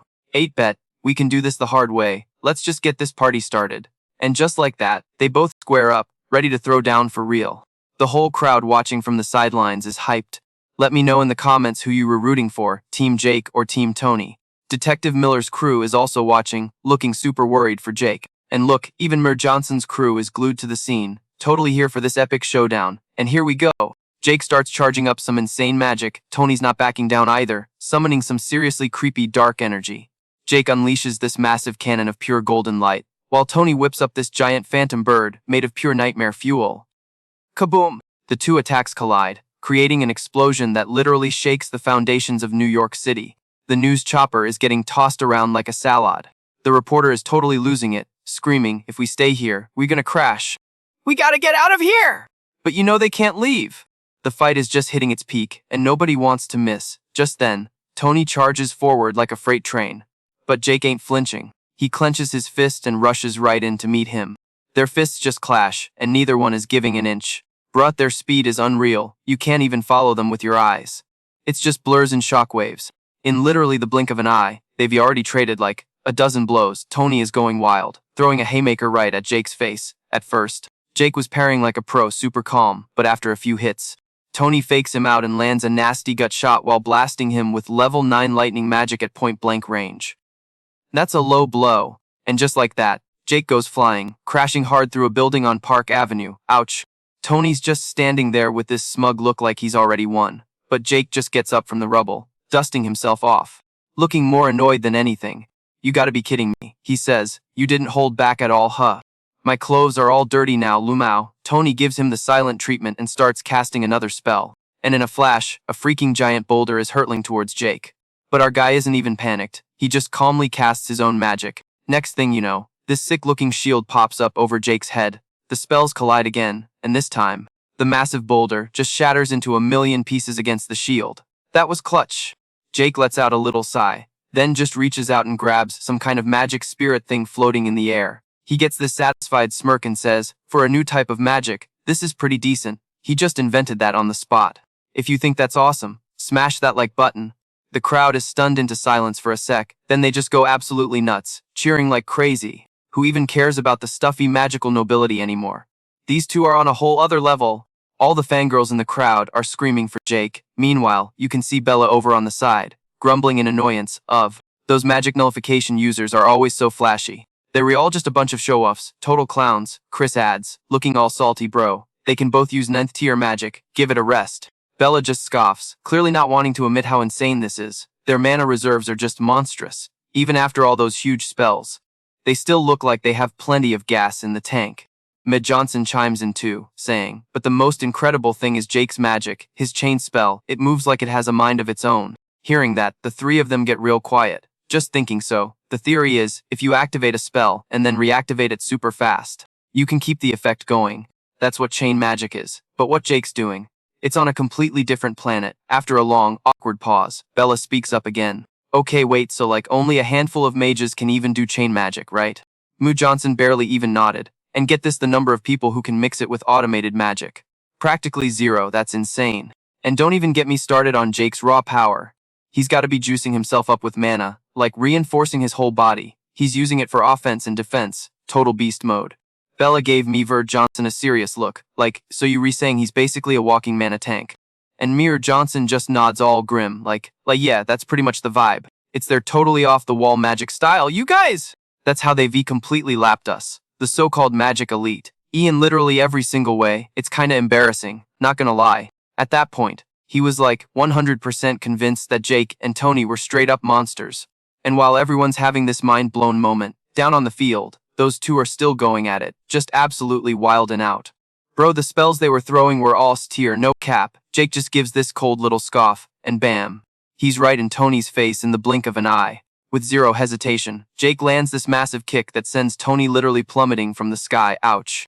But Tony's quick, he uses a spell to just launch himself right back up into the air. This is crazy! Meanwhile, Detective Miller's crew is watching from the sidelines, and their jaws are just on the floor, Maya couldn't even hold it in. She was like, yo, I knew they were strong, but I had no idea they were still holding back this much. Tyler was nodding along, like, for real, I totally get why everyone's so obsessed with them now. Then Sarah just yells, the hype is exploding. Twitch chat is going nuts, Twitter is on fire, and it's not just here. The whole world is watching this match, from Times Square in New York City to some rando's apartment in Miami. Seriously, this fight is pulling in Super Bowl level numbers. Everyone is just completely losing their minds over what these two are doing. Smash the like button if you rehyped too. It's global, fam. Even overseas, it's a total phenomenon. People are literally ditching dates to watch. I heard some poor girl was on a date, and her boyfriend was just glued to his phone. So she's muttering, who even cares about some random mages? But the second she said it, the whole restaurant just erupted chanting, Jake! Tony! Jake! Tony, talk about bad timing, girl. And just like that, one fight sent the entire planet into a frenzy. Back at the battle arena, Jake squares up with Tony and says with ice in his veins, you put up a good fight, but I think we were done here. Tony just stands there, dead silent, and then, out of nowhere, he whips out a tier 9 spell. The drama. This huge shadowy blade just appears out of thin air. Tony starts swinging it around like a madman, and these waves of dark energy start flying everywhere, just tearing up the place. But Jake?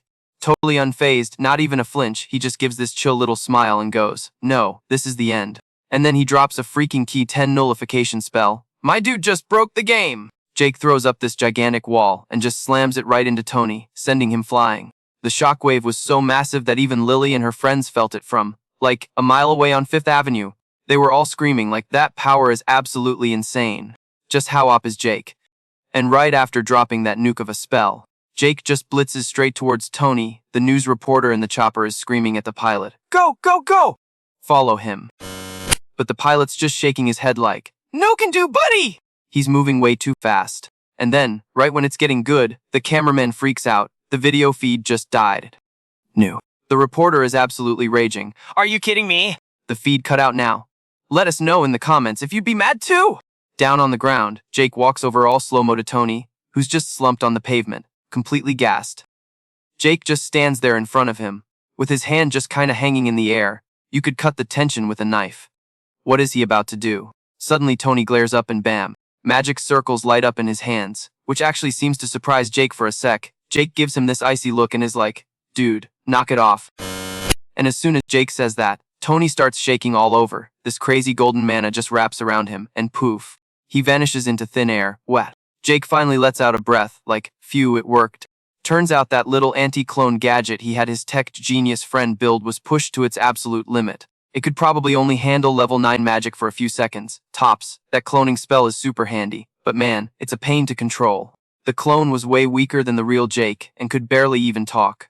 Meanwhile, a friend was watching the whole thing from her secret nerd cave, probably somewhere in a basement in old Brooklyn. Seeing it all go down smoothly, she finally relaxed and let out a sigh of relief. Thank goodness, that went off without a hitch. She was still shook from when she first heard that Jake was the reincarnation of the legendary Jake Ichikami, but finding out he was also posing as Tony. That was just too much, like, brain-melting stuff. That guy's always full of surprises. Since Jake can't cast 2 spells at once, bro, he was on a serious time crunch to get that magic clone back up, and that thing's battery life was already trash. He had to keep pumping it with maintenance magic like, non-stop. Jake was totally tapped out, couldn't cast anything else. That's why Mike hooked him up with this sick anti-monster gear that casts spells automatically. Talk about clutch. So with this auto-casting gear, Jake could theoretically be a one-man army, slinging all kinds of spells at once, but, like, the catch. It drained his mana like you wouldn't believe. Plus, he had to mentally pilot the clone the whole time. If he lost focus for a sec, that thing could go totally rogue and start blasting innocent bystanders on 5th Avenue. No pressure, right? So get this, Jake was burning through a wild amount of mana, micromanaging a clone, and putting on this insane, blockbuster-level fight. The multitasking is just chef's kiss. Honestly, no cap, only Jake could pull off a stunt like that. Just then, he hits up Chloe on his comms. Yo, this is Tony, Jake whispered. Chloe, you can kill the signal jammer now. She was right on it. Got it, is it done? And Jake's like, super chill. Yeah, it's all over. So she tells her crew to stop blocking the airwaves. Then she gets this little smirk and goes, so, I guess the city-wide manhunt for Tony is officially off, huh? Is that how it is, Captain Jake? And Jake's totally shook, like, wait, you knew? Chloe just laughs, like it's the most obvious thing in the world. Duh, she says. Don't sleep on my intel game, fam. I've known forever, just never had a reason to spill the tea, you know. After hearing that, Jake's like, super skeptical. So what, you've got a reason now? Chloe gives a little nod. Yeah, 'cause this is the last time we'll ever see Tony, isn't it? Oof, the drama. Jake can't help but crack a smile. Joking, guess you read me like a book, huh? Chloe doesn't even play along, she just gets real and says, thank you, Tony. You saved me, the whole crew, and like, countless other people. I'm just so glad you had our backs. The number of rogue magic users is way down. And the crime rate's actually dropping. The shadowy villains are gonna lay low for a while. Even without Tony, New York City will be fine. Then Chloe offers, with this little smile. But I can pick up Jake's slack, for a price obviously. Jake is just floored. You were gonna charge me. For real. Chloe's all casual, of course. But I'll give you the friends and family discount. Jake sighs, totally defeated. Fine, I'll hit you up when I need you. Chloe smiling, super smug bet. Jake just kinda grunts. 'Cause what else is there to say? Chloe pauses for a sec, then finally gets it out, goodbye, Tony. Jake doesn't say anything back, just clicks off his comm. He stares off at the skyline from some rooftop in Queens, smiling to himself and whispers, you too low, take care. Right then, Lily and her squad run up to Jake. Lily's freaking out, what happened to Tony? Are you okay? Jake plays it cool, looks like he got away, but he's messed up bad. I doubt we'll be seeing him around anytime soon. The second he says that, Detective Miller hangs his head and is like super apologetic. I'm so sorry. Kid, I totally thought you were Tony, my bad. Then Sarah chimes in, all flustered, me too. I was getting super sus of you, please forgive me. Seeing them, Maya jumps in and apologizes to Jake too, and poor Jake is just standing there like, what do I even do? He feels so guilty, but he had to lie to everyone, it was the only way. So Jake just has to play it off and wave his hand like it's no big deal. Yo, don't even trip, everyone messes up sometimes, we recool. Meanwhile, Bella, who's watching the whole throwdown, is absolutely livid. She's screaming, are you freaking kidding me? Dang. How are those dudes so op? After she pops off, she bites her lip hard and mutters to herself, all fired up, I gotta get way stronger. My regular training ain't gonna cut it if I want to catch up to them. Even Chris was shook, dude still has mana left after a fight like that. His power level is insane. And just like that, Jake managed to convince everyone that he and Tony are two different people. The whole Black Rebellion thing got shut down. The Shadowbearer's crew is basically obsolete now. But what Derek said is still living rent-free in Jake's head. But hey, he put out the biggest fire, right? For now, that's a view. So, in the next few days, Jake was literally all over New York City. What do you guys think of his master plan? Drop a comment below. My guy was doing commercials for soda, can you believe it?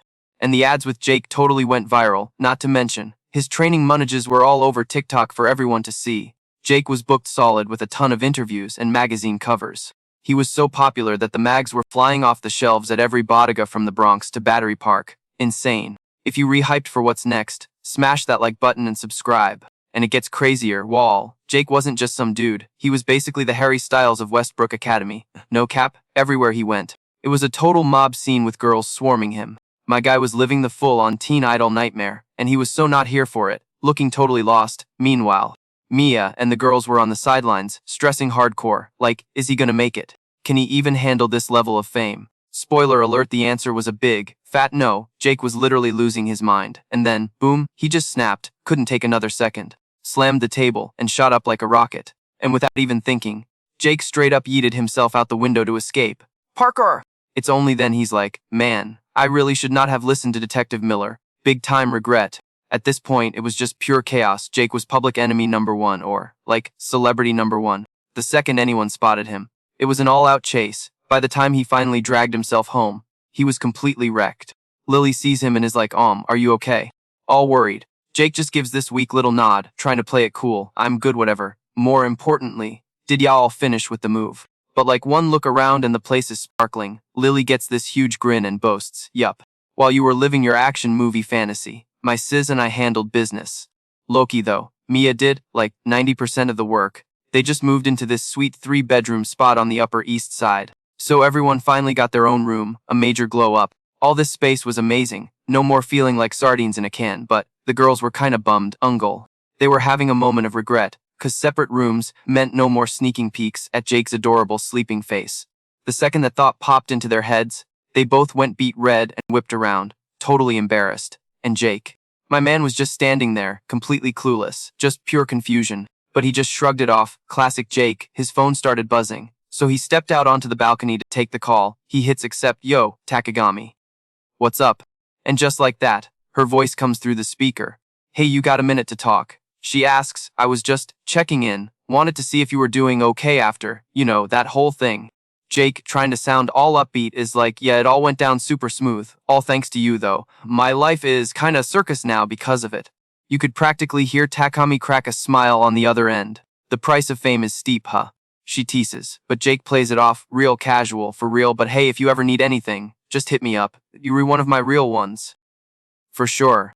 Plus, he adds, the only person who knows the real me. Takami pauses for a sec. You can feel the weight of that. Then she's like, okay, if something goes down, you'll be my first call. So they chat for a few more minutes. Then Takagami hangs up, and y'all, the second the call ends, she just collapses onto the floor, clutching a family photo like her life depends on it. The drama. She's just whispering, all heartbroken. Oh, Jake, what am I supposed to do? Cut to the next day?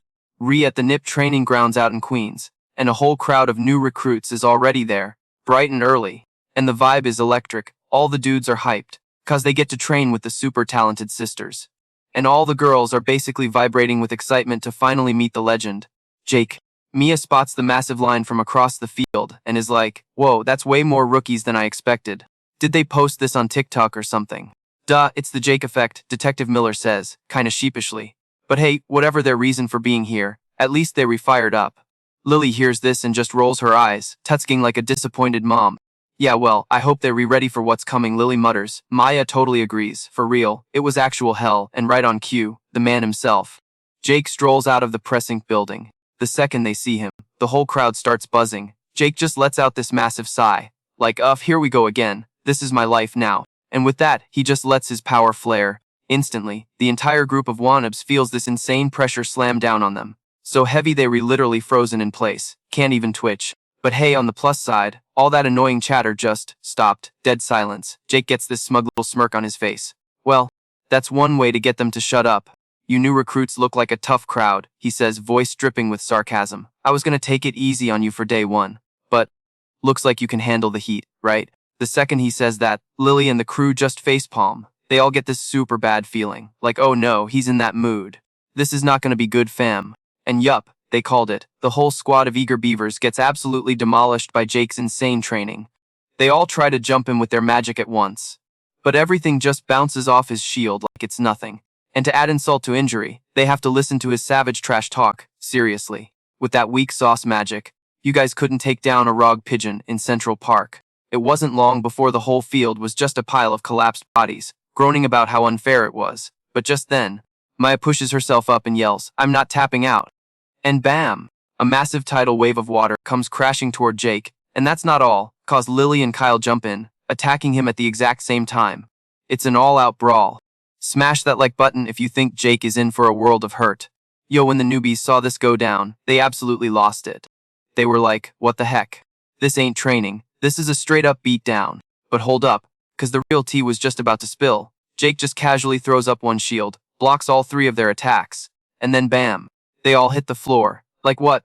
Jake just waves it off with this little smirk, all casual, like, alright, class dismissed for today. We'll check your power levels later, care. So nonchalant, I can't even.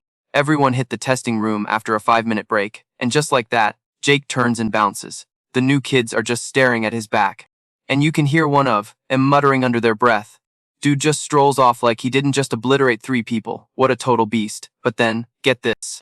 They eavesdrop on what Lily and the other 2 were saying, and the entire squad's jaws just hit the floor. They were completely shook. Fast forward a bit. They're in the power testing room. And Maya's level hits a whopping 120,000. Lily clocked in at 118,000, and Tyler was right there with 105,000. Sarah and Detective Miller weren't slacking either. Sarah hit a clean 100,000, and Miller pulled 112,000. The numbers are insane. Seeing these scores, the newbies in the back are freaking out. Over 100,000. That's like elite tier levels. Is everyone on the set's squad a total powerhouse? Jake just chimes in, super chill. Maya's power level used to be like 2,000, but she grinded her way up to this. And you see one of the new guys looking super skeptical. Yo, for real, can we get that strong too? And Jake, without even hesitating, just nods and goes of course, if you were actually serious about it. Hearing that, you could just see the fire light up in the eyes of all the rookies behind him. Suddenly, all that insane training felt totally worth it. Jake didn't say another word, just kinda zoned out, lost in his own world. He's thinking, okay, with her current stats, Mia could probably solo a low-level baddie. And if they team up, they could probably take on a mini-boss. Everyone's glow-up was real. But Jake knew it still wasn't enough to clutch the win. The big bosses were still lurking out there. And while he was deep in his strategy session, Detective Miller walks up, claps him on the shoulder, and says with this huge grin, "Hey, Jake, my man, got a sec."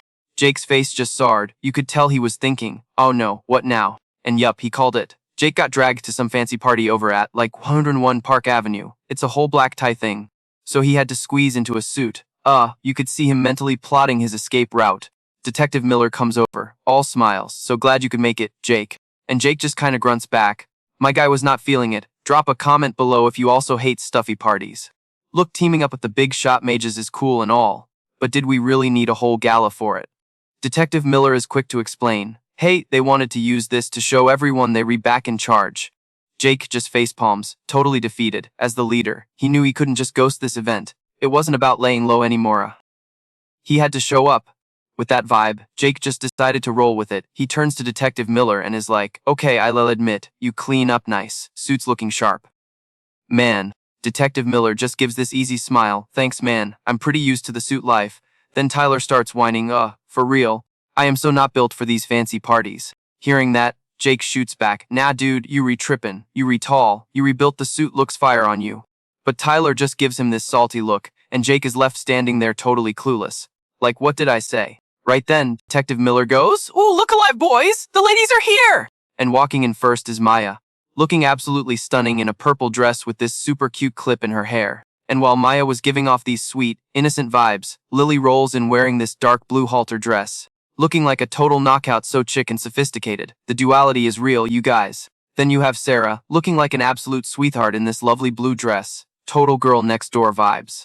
All three of them were serving completely different looks from their usual combat gear. Mia shyly walks over to Jake and asks him, "Is it, like, weird seeing me dressed up like this?"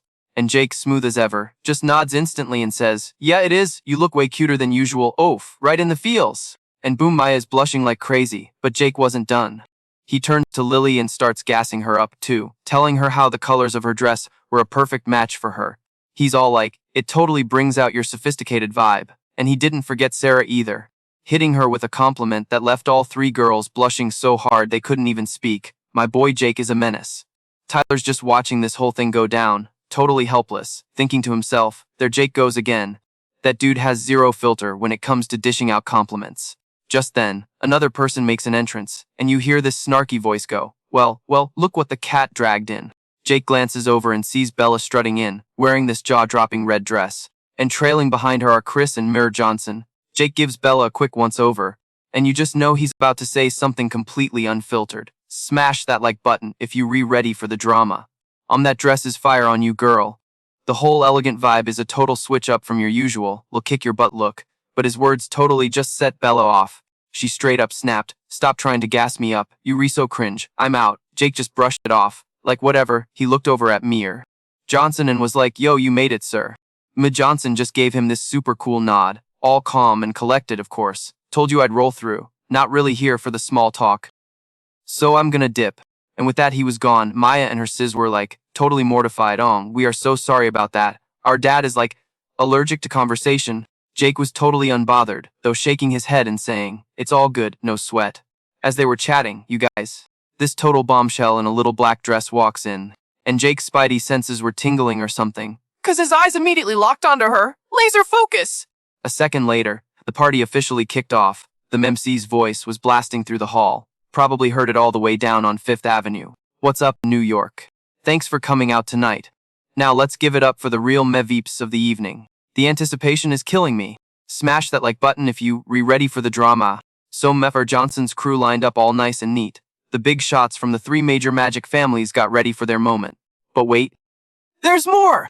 the Mai introduced two other people. First up was the head honcho of the Mage Association, Director Collins, and his daughter, Chloe, Dun Duan. The second Jake saw the guy, he was literally shook. This was the dude he saw back in that sketchy part of old Brooklyn. So it was him, and that mystery girl in the black dress Jake was checking out earlier. That's his daughter, Wild, right? Anyway, Director Collins strolled up to the podium, all smiles and charisma. Thanks for that intro, he started. I'm Director Collins.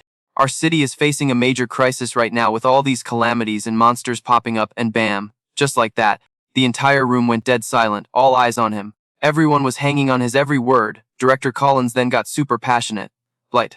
If the noble mages and the Semt squad up, these monsters won't stand a chance. We, the noble mages, swear on everything to use all our power to protect world peace. Okay, mech drop. Meanwhile, Midder Johnson and the other two bosses behind him looked totally unimpressed, like they'd heard it all before. But they kept their mouths shut. The crowd, though, they went absolutely wild, clapping like crazy for Director Collins' speech. Jake couldn't help but think, okay, props where props are due, straight to the point, no fluff. That was a killer speech. Totally different from those politicians who just waffle on and on. But while he was deep in thought, Chloe's eyes suddenly darted right over to him, and it totally caught him off guard. Busted! But get this, Chloe wasn't even embarrassed about catching him staring. Instead, she gave him this little smirk, like she knew exactly what he was thinking. Just then, Director Collins started talking again. From this day forward, we'll be working hand in hand with the Semt to keep New York City safe. With that, he turned right to Jake with a big ol' smile. It's an honor to be working with you, Captain Jake. Jake played it cool and returned the favor. For sure, sir. The pleasure's all mine. And then, the handshake moment. The second they touched, Jake could totally feel Director Collins' magic. He was like, whoa. This dude is seriously juiced up. He's got an insane amount of power. He's definitely been hitting the magic gym, Jake thought, and a little smirk crept onto his face. Yup, some things never change. Director Collins was still the same dude he remembered. Okay, flashback time. Let's rewind like 50 years ago to Westbrook Academy. Back when our boy Jake was the legendary Great Sage, he was a total troll, talking smack to all the newbies. He was all like, come on, hit me with your best shot. All of you at once. I dare ya. Back then Director Collins was just a freshman, a total rookie. And he was not having it. He muttered, don't you dare look down on me, you jerk. Of course, Ashley was there too, trying to be the voice of reason. She was like, dude, that's so disrespectful. You were talking to a literal living legend, the Great Sage. But you know how it is. Young Collins was all fired up and had a major competitive streak. He just scoffed and declared, you think I care who he is? I'm gonna wipe that smug look right off his face. And just like that, young Collins started blasting Jake with magic. Even though Ashley thought he was being a total tool, she still jumped into the fight. Seeing the two magic blasts flying at him, Jake just sneered, totally unimpressed. Seriously, that's the best you got? So basic, he muttered, then cast his own spell. Director Collins totally lost it, screaming, are you kidding me? A tier 1 spell? Don't you disrespect me like that. But Jake completely ignored his tantrum as little daggers made of earth just appeared out of nowhere. They zipped forward like lightning and just poof shattered both of their magic attacks instantly. Absolute ownage. Not only that, the daggers flew back and actually clipped the rookies standing behind them, injuring them. Takami couldn't help but gasp in total shock. He just bodied a tier 4 spell with a freaking tier 1 move. What is this dude's power level? Seeing them all on the ground, Jake let out this kinda reluctant sigh. I mean, he was already holding back a ton. So many people wash out after the first day of training. And he probably thought this time would be the same old story. But right then, Director Collins suddenly screams, I'm just getting warmed up, you bastard. And then, he actually staggers back to his feet. Jake was legit a little surprised. You can still stand. Director Collins just scoffed, his voice totally cold. Of course, this is nothing. And not long after, Takagami also wobbled back to his feet. I can keep going too. Jake looked at the two of them, and just cracked this satisfied smile. Okay, these two have potential. Looks like I finally found a good batch. It's that smile though. It only seemed to tick the other two off even more. They both yelled at the same time, wipe that arrogant smirk off your face. I'm going all out from now on. But in the end, yeah, they still got totally owned by Jake. Director Collins, who was not taking the L well, clenched his fists and just kept muttering, freaking monster, under his breath. Jake just looked at the two of them. All the other rookies had already pieced out. They were literally the last ones standing. He was honestly super impressed that they'd made it this far. With that in mind, he slowly said, alright, that's enough for today's lesson. Go home and get some rest. But literally, as Jake turned to leave, a bolt of dark magic came flying at him in a total sneak attack. But he still dodged it easily. The attacker was, of course, the super stubborn Director Collins. He gritted his teeth and muttered, it's not over. It's still not over. I will defeat you! But just as he said it, he completely collapsed and face-planted lol. Even so, Jake saw that insane determination in Director Collins' eyes right before he passed out. He was sure right then that Director Collins was going to be a total legend someday. And behind him, Takagami was also trying to hit Jake while he was distracted. It was looking like the Mage Association was about to get some seriously promising new talent back in those days. Director Collins was always swearing up and down he was going to surpass Jake. Hearing this, Jake would just smile and say, "For sure, I will be waiting for you." And now, that kid from back then has become such an outstanding guy. We love a character arc. Smash like if you agree. Jake thought maybe it was okay to tell Director Collins that he was, the Jake, but then he thought again and decided against it. Since Takagami had warned him to keep it a secret because it would just cause total chaos, a little later, the introduction ceremony started. After they introduced a bunch of important people, the host announced, "And with that, the introductions are over. Please use this time to socialize with one another." And at that moment, Jake finally let out a huge sigh of relief, thinking his job was finally over. But right then, Chloe suddenly walked up to him with a smile and said, "Excuse me, do you have a moment?" "I'm Chloe Mumel." She told him she'd had her eye on him for a long time and was hoping they could chat, and Jake, without even skipping a beat, answered her. "What do you think he's gonna say? Drop your predictions in the comments below.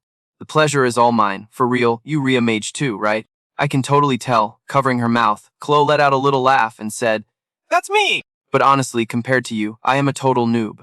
And just like Chloe said, her power level seemed kinda low-key, and she wasn't flexing a ton of different skills. But our boy Jake's spidey senses were tingling. Something about her just felt off. He's thinking, yo, what is this super weird vibe? And while he's trying to figure it out, Chloe hits him with another one of those perfect smiles and goes, "I really hope we can be good friends." She's like, my gut feeling is usually like 100% right about these things. At the exact same time, get this, the two sisters are hiding in the bushes, totally spying on Jake. And seeing him getting all chummy with Chloe has them seriously pressed. The drama! Meanwhile, Chloe, who has no idea she's being watched, just keeps chatting cheerfully with Jake, telling him she can't wait to work together. Jake, playing it cool, just replies, "Yeah, same here." Then they shake hands, and bam! The second they touch, it's like Chloe gets a psychic download or something. Her eyes got super intense for a split second, but then she was right back to her smiley self and said, "You re exactly how I imagined you'd be. I'm so glad you turned out to be a good person." And with that, she just bounces! Doesn't even wait for Jake to reply, just turns and leaves him hanging with that super cryptic line. "We'll be seeing each other again soon, Jake," but Jake just brushes it off. The only thing bugging him was that weird handshake. Fast forward to the next day in class, and it's business as usual. Jake is completely swarmed by his fan club, and you can tell he is so not feeling it. Right then, the teacher walks in and yells, "All right, everybody, back to your seats." All right, you guys, so our teacher is like, "Class, we were getting a new student today." And then bam, these super long, model-worthy legs just walk into the room, and who do they belong to? Freaking Chloe. So she gets up on the platform, acting all reserved and proper, and she's like, "It's a pleasure to meet you all. I've just transferred from Westbrook Academy. My name is Chloe Mule, and I look forward to learning from you." And y'all, Jake's face. He literally just froze, staring at her like he'd seen a ghost. The entire class immediately started whispering. The tea was officially brewing. Everyone instantly recognized her as Chloe Mule, from the Mule family that probably owns half of Fifth Avenue. And of course, the only empty seat in the entire classroom was right next to Jake, so the teacher points her right there. You can't make this stuff up.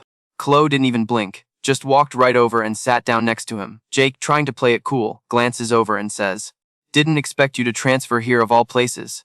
She just gives him this tiny smile and goes, all cheerful, "I told you we'd see each other again soon, didn't I?" Jake just had to look at her again, and you could practically see the gears turning in his head. So, the second the bell rings for break, all the guys in class swarm Chloe's desk, asking her a million questions, and the girls, oh, they were not having it. One of them was like, "Seriously, she's this popular already?" They were usually all over us. Even Lily had to chime in, completely baffled. "I actually cannot believe she transferred here." Tyler was just as confused, muttering, "What is that girl even thinking?" So the three of them, Lily, Tyler, and Maya, had a little emergency meeting to gossip about why Chloe would show up at their school. Jake just glanced over at them and kinda smirked. Meanwhile, Chloe was totally unfazed by her new fan club, just handling the crowd like a pro. She was so calm, with this little smile on her face the whole time. But after school, Lily's crew was in for an even bigger shock.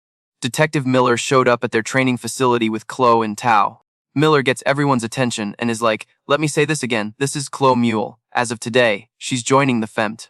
As soon as he said that, the whole place went silent. All the trainees were looking at each other like, "Wait, what? Isn't she the heiress to the Mule Corporation?" Why is some rich kid from the Upper East Side joining our squad? Detective Miller slowly explained, to strengthen our cooperative relationship with the noble magic users. We've decided Chloe will act as a bridge between our two sides. He basically said, those are my orders. Then Chloe steps up to introduce herself. My name is Chloe Mule. And even though I'm still a student and don't have a ton of magic experience, I hope you will all give me some guidance and encouragement. Maya's crew just stared at each other for a hot second before Maya stepped forward for all of them.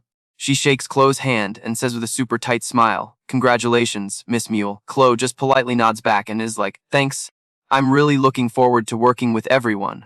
Detective Miller looked so guilty, you guys. He pulls Jake aside and mumbles, I'm so sorry, man. This was a last-minute order from the suits upstairs. Let me know in the comments, is Miller just following orders, or is there more to this? But Jake, cool as ever, just replies, they announced a major collaboration. I kinda figured something like this was going to happen. Hearing that, Detective Miller lets out this huge sigh of relief. I see, of course, you knew, always one step ahead, Jake. But just as he finished sucking up, Jake hit him with a stone-cold line. Yeah, but I still need to test her. Oh, it's on. A few minutes later, Jake starts the training session, and as usual, it kicked off with a brutal run. The main trio were already running like their lives depended on it. But before they could even catch their breath, Jake coldly announces, alright, I'm getting serious now. Keep up. And with that, he just blasted off like a freaking rocket. Maya's group was not about to get shown up, so they took off after him. The other trainees, though, they were already toast, just panting and wheezing on the side. But then out of nowhere, this figure just zooms past them, and guess who it was? Chloe. She caught up to Lily's crew in like 2 seconds. And not long after that, Chloe completely blows past them. She even gives them a little smirk and says, Excuse me, oh my god, the nerve! This totally lit a fire under Maya, who just started screaming. Like hell you will. And she just starts sprinting after her like a maniac. After that whole mess, Jake finally let them stop running and moved on to magic training. Just like before, Lily's crew was barely hanging on, and so was Chloe on her very first day. Next up were push-ups and weightlifting. And Jake did not hold back at all. He was like a drill sergeant from hell, screaming in their faces while they did push-ups, just pushing them to their absolute breaking point. He's yelling crazy stuff like, it only means something when you put your lives on the line! A little while later, when pretty much every single trainee had collapsed, Jake finally looked satisfied. Alright, take a break. Lily, Maya, and Tyler weren't doing much better, just sprawled out on the ground groaning that it's the same old torture. But it never gets any easier. Seriously, if you think Chloe's gonna survive this, smash that like button and subscribe. But get this, while Chloe was still standing, not even breaking a sweat, she strolls right up to Jake with this little smirk and goes, wait, we were taking a break already. I'm just getting warmed up. Like everyone else looked like they just ran a marathon through Times Square in July. But she was looking fresh to death. Maya was absolutely shook. Like, how is that even possible? We barely just got used to this crazy training schedule. Totally oblivious to Maya's mind being blown, just keeps talking. This is some seriously intense training, for real. Jake just gives her this look and asks if it's too, like, old school for her taste. And she just calmly shakes her head. Not a care in the world. Chloe's like, super chill. Nah, not at all. Low-key, it makes a ton of sense. She's like, by pushing our bodies, we all gonna get stronger and better in a scrap. Plus, when you're totally gassed and try to use your powers, it actually makes your skills sharper and boosts your power ceiling. You gotta redline your energy to level it up. And then, and this is the best part, Chloe glances over at all the students passed out on the ground. Then she gets this wicked grin and adds that all the Spartan-style yelling totally helps keep the vibes up. What a queen, honestly.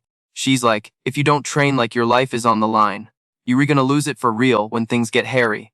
After hearing that, Jake just nods, super impressed. Exactly, that's the whole point. He's like, you actually get it, huh? Chloe just covers her mouth all cute and says, well, I am a Beaumont, after all. Maya could not believe Chloe was on this level and had to give her props. Maya's like, okay, you were legit incredible. I see you. Lily was nodding right along with her, like, for real, we need to take notes. A little smile even crept onto Jake's face. You guys. Chloe tries to play it cool, saying, nah, you guys were all great. I know the cement crew is super reliable. Then she turns to Jake and gets this look in her eye. By the way, Captain Jake, I have a question for you. Ooh, and the second she did that, Lily and Maya got this super uncomfortable look on their faces. I mean, Chloe is gorgeous. Everyone likes her. And now it looks like maybe Jake is falling for her too. The drama, wall. And you can't even hate, 'cause Chloe's skills are no joke. They were probably thinking if she's stronger than them, she's gonna be the one by Jake's side, helping him out. Just thinking about that made both of their faces totally curdle. like milk left out on a hot day in the Bronx, and poor Tyler, who was standing right there, was just looking at them completely lost. So what do? They casually shuffle closer to Jake and Chloe to totally eavesdrop on their convo. Anyway, so while that's going down, the Scent and the Mage Nobles have been teaming up, right? And even though crazy stuff was popping off all the time, they were able to handle it way faster than before. Because of that, the Simp was able to branch out and cover more ground. So, the number of people getting hurt went way down, which is awesome, but plot twist, the number of actual disasters was still going up. Yikes. Jake knew they couldn't chill for even a second, so boom, cut to right now. They were fighting some wild disaster with the nobles.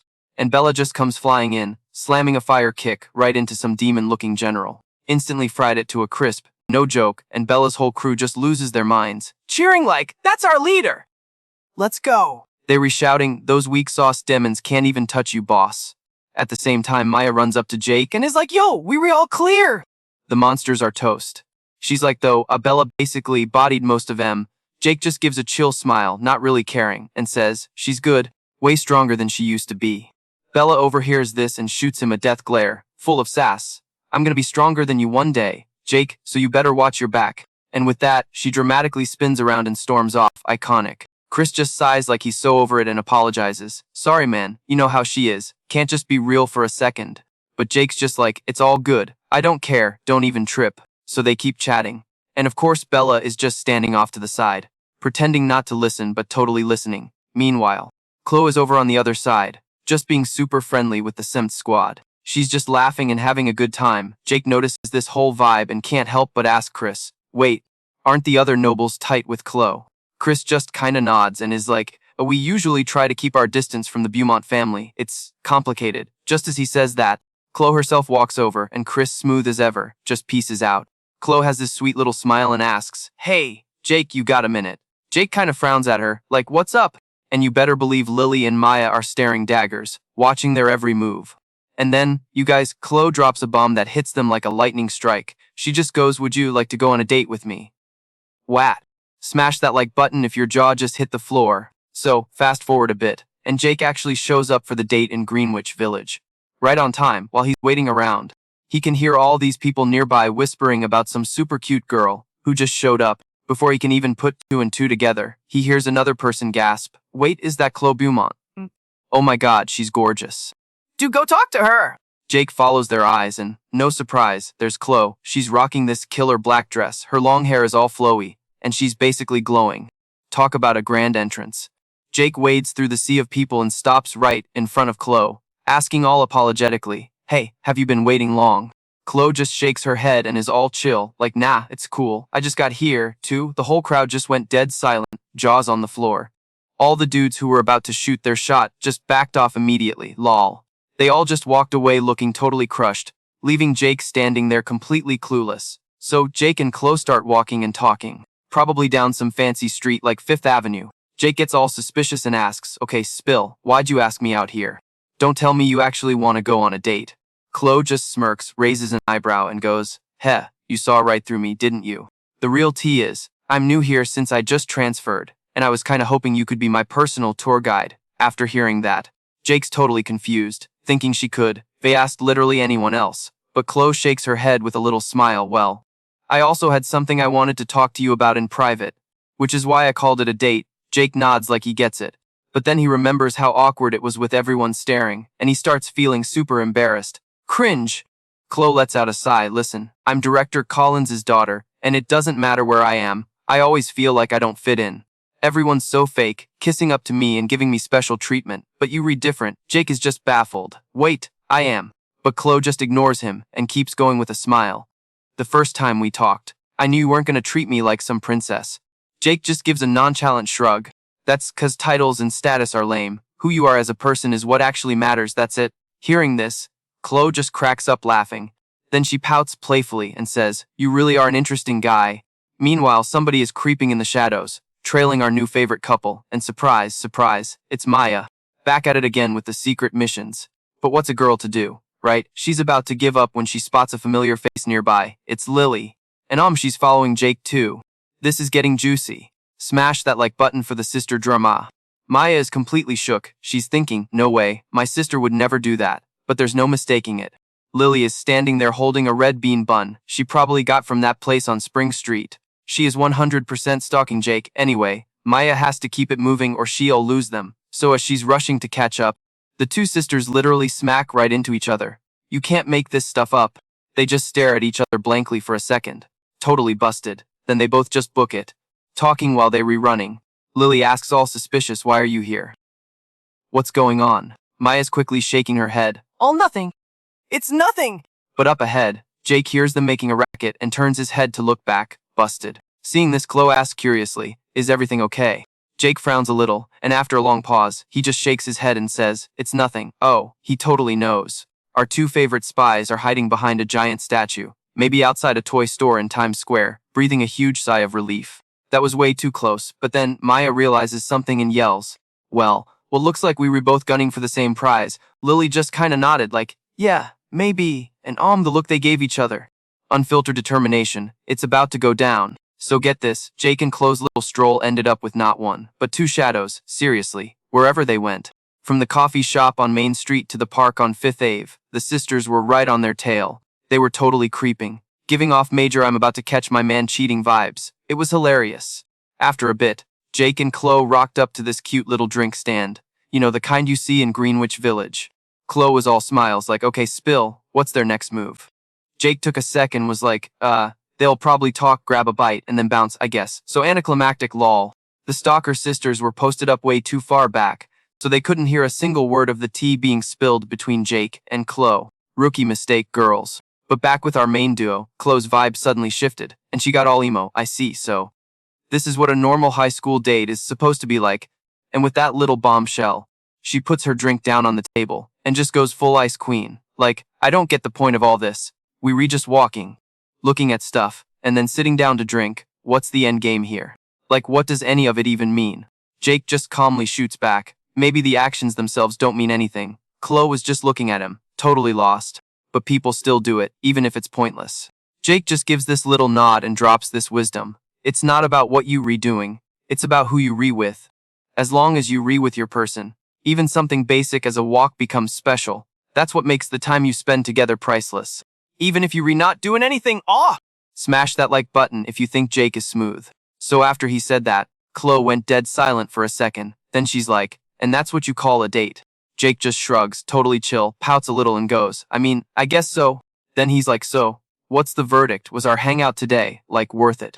And Chloe, she hesitates for a hot minute. You can practically see the wheels turning, before she finally nods and says, "Yeah, I think it was." Gets this little smirk, totally satisfied, and goes, "I'm happy to hear you say that." But then, get this, Chloe suddenly looks down at the ground and starts mumbling super quietly. She's like, "I usually surprise people with the things I say and do, but you don't even flinch." And then she called Jake a very lovely person. Oh, the tea is piping hot, you guys. And of all the things the sisters could have possibly overheard from their hiding spot, they hear that exact sentence. Why all? They were both shook to their core. Could Chloe actually be catching feelings for Jake? But our boy Jake, smooth as ever, is totally unfazed by the compliment. He just smiles and is like, "Wow, that's quite an honor." And right then, some random person in the cafe on Lafayette Street totally recognizes them. Busted. People start whispering and pointing. You know how it is. Jake, not trying to get into any drama, immediately stands up and is like, "We should probably dip." Chloe gives a little nod, like, "Good call." They bounce from the cafe and head back to the subway station. And she's looking at him, all happy, and says, "Today was seriously meaningful to me." Jake just plays it cool, all calm like, "Well, that's good then." And Chloe, after a beat, super cautiously asks, "So, can we, go out together again sometime?" Course, I'm totally down. Jake agrees without even a second of hesitation. He even says he wants to get to know Chloe better. Bro, what is you doing? From a distance, the sisters are having a full-on meltdown hearing this. Even Chloe looks a little surprised, but then she smiles and says, "You're super straightforward, but I think so too." "Alright then, I'll see you later," she says, then turns and heads out. Jake gives her a little wave goodbye. And Maya is just watching this whole thing go down, like she's watching a car crash in slow motion. Her heart is just a tangled mess of anxiety. She cannot believe Jake would say something like that, and Lily is right there with her, totally spiraling, wondering if Jake was being for real in that moment. Jake turns to leave too. They all walk off in different directions. But you can feel this crazy whirlwind of emotions swirling between all four of them. It is so messy, and I am here for it. The next day, day in the special ops classroom at Westbrook Academy, Kyle runs up to Jake, waggling his eyebrows with a huge grin, and asks, Sue, Spill the tea. how was your little date yesterday? Hearing this, Mia snaps, a little annoyed. Why are you even asking? Kyle pouts and goes, hey, I'm just curious about my friend. Jake just sighs, so over it already, it wasn't a date. I was just showing her around the neighborhood. All we did was walk around, window shop, and grab some boba tea. Kyle's just like, bro. Everything you just described is literally what people call a date. Meanwhile, the sisters are over in the corner looking like they just drank spoiled milk. But Chloe. Oh, she's over there laughing it up with Sarah, acting like yesterday was no big deal at all. The nerve! Kyle just lets out a huge sigh. Like, this is way too much drama. He's just hoping this doesn't blow up in their faces. With that thought, he pats Jake's shoulder and gives him a warning. Just be careful, okay? Jake looks at him completely confused like, what are you even talking about? A little later, once everyone's there, Detective Miller starts the briefing. All right, listen up. Let me give you the rundown on our current situation. Apparently, up to this point, they'd seen a huge drop in casualties from magical disasters and monster attacks within us territory. Ever since they shut down that whole Black Rebellion mess, there's also been a big decrease in the number of rogue mages causing trouble. Furthermore, there haven't been any appearances from the Shadowbearers or Tony. Sarah also nods in agreement. Yeah. It seems like nobody even really talks about the Shadowbearers these days. Jake is just sitting there silent, frowning a little. He's thinking, the regular cops can probably handle the rogue mage cases themselves now. Maybe the Shadowbearers aren't even needed anymore. And with that thought, he suddenly shouts out, all intense, but we can't get complacent. From now on, we're going to train even harder. Who talk about a 180?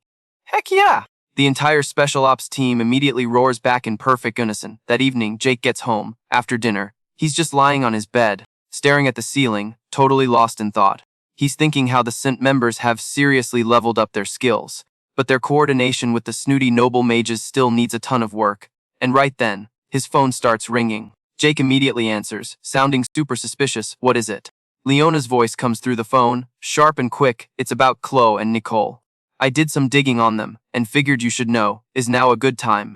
Jake gives a small nod to himself and says, yes, spill. Tell me what you found.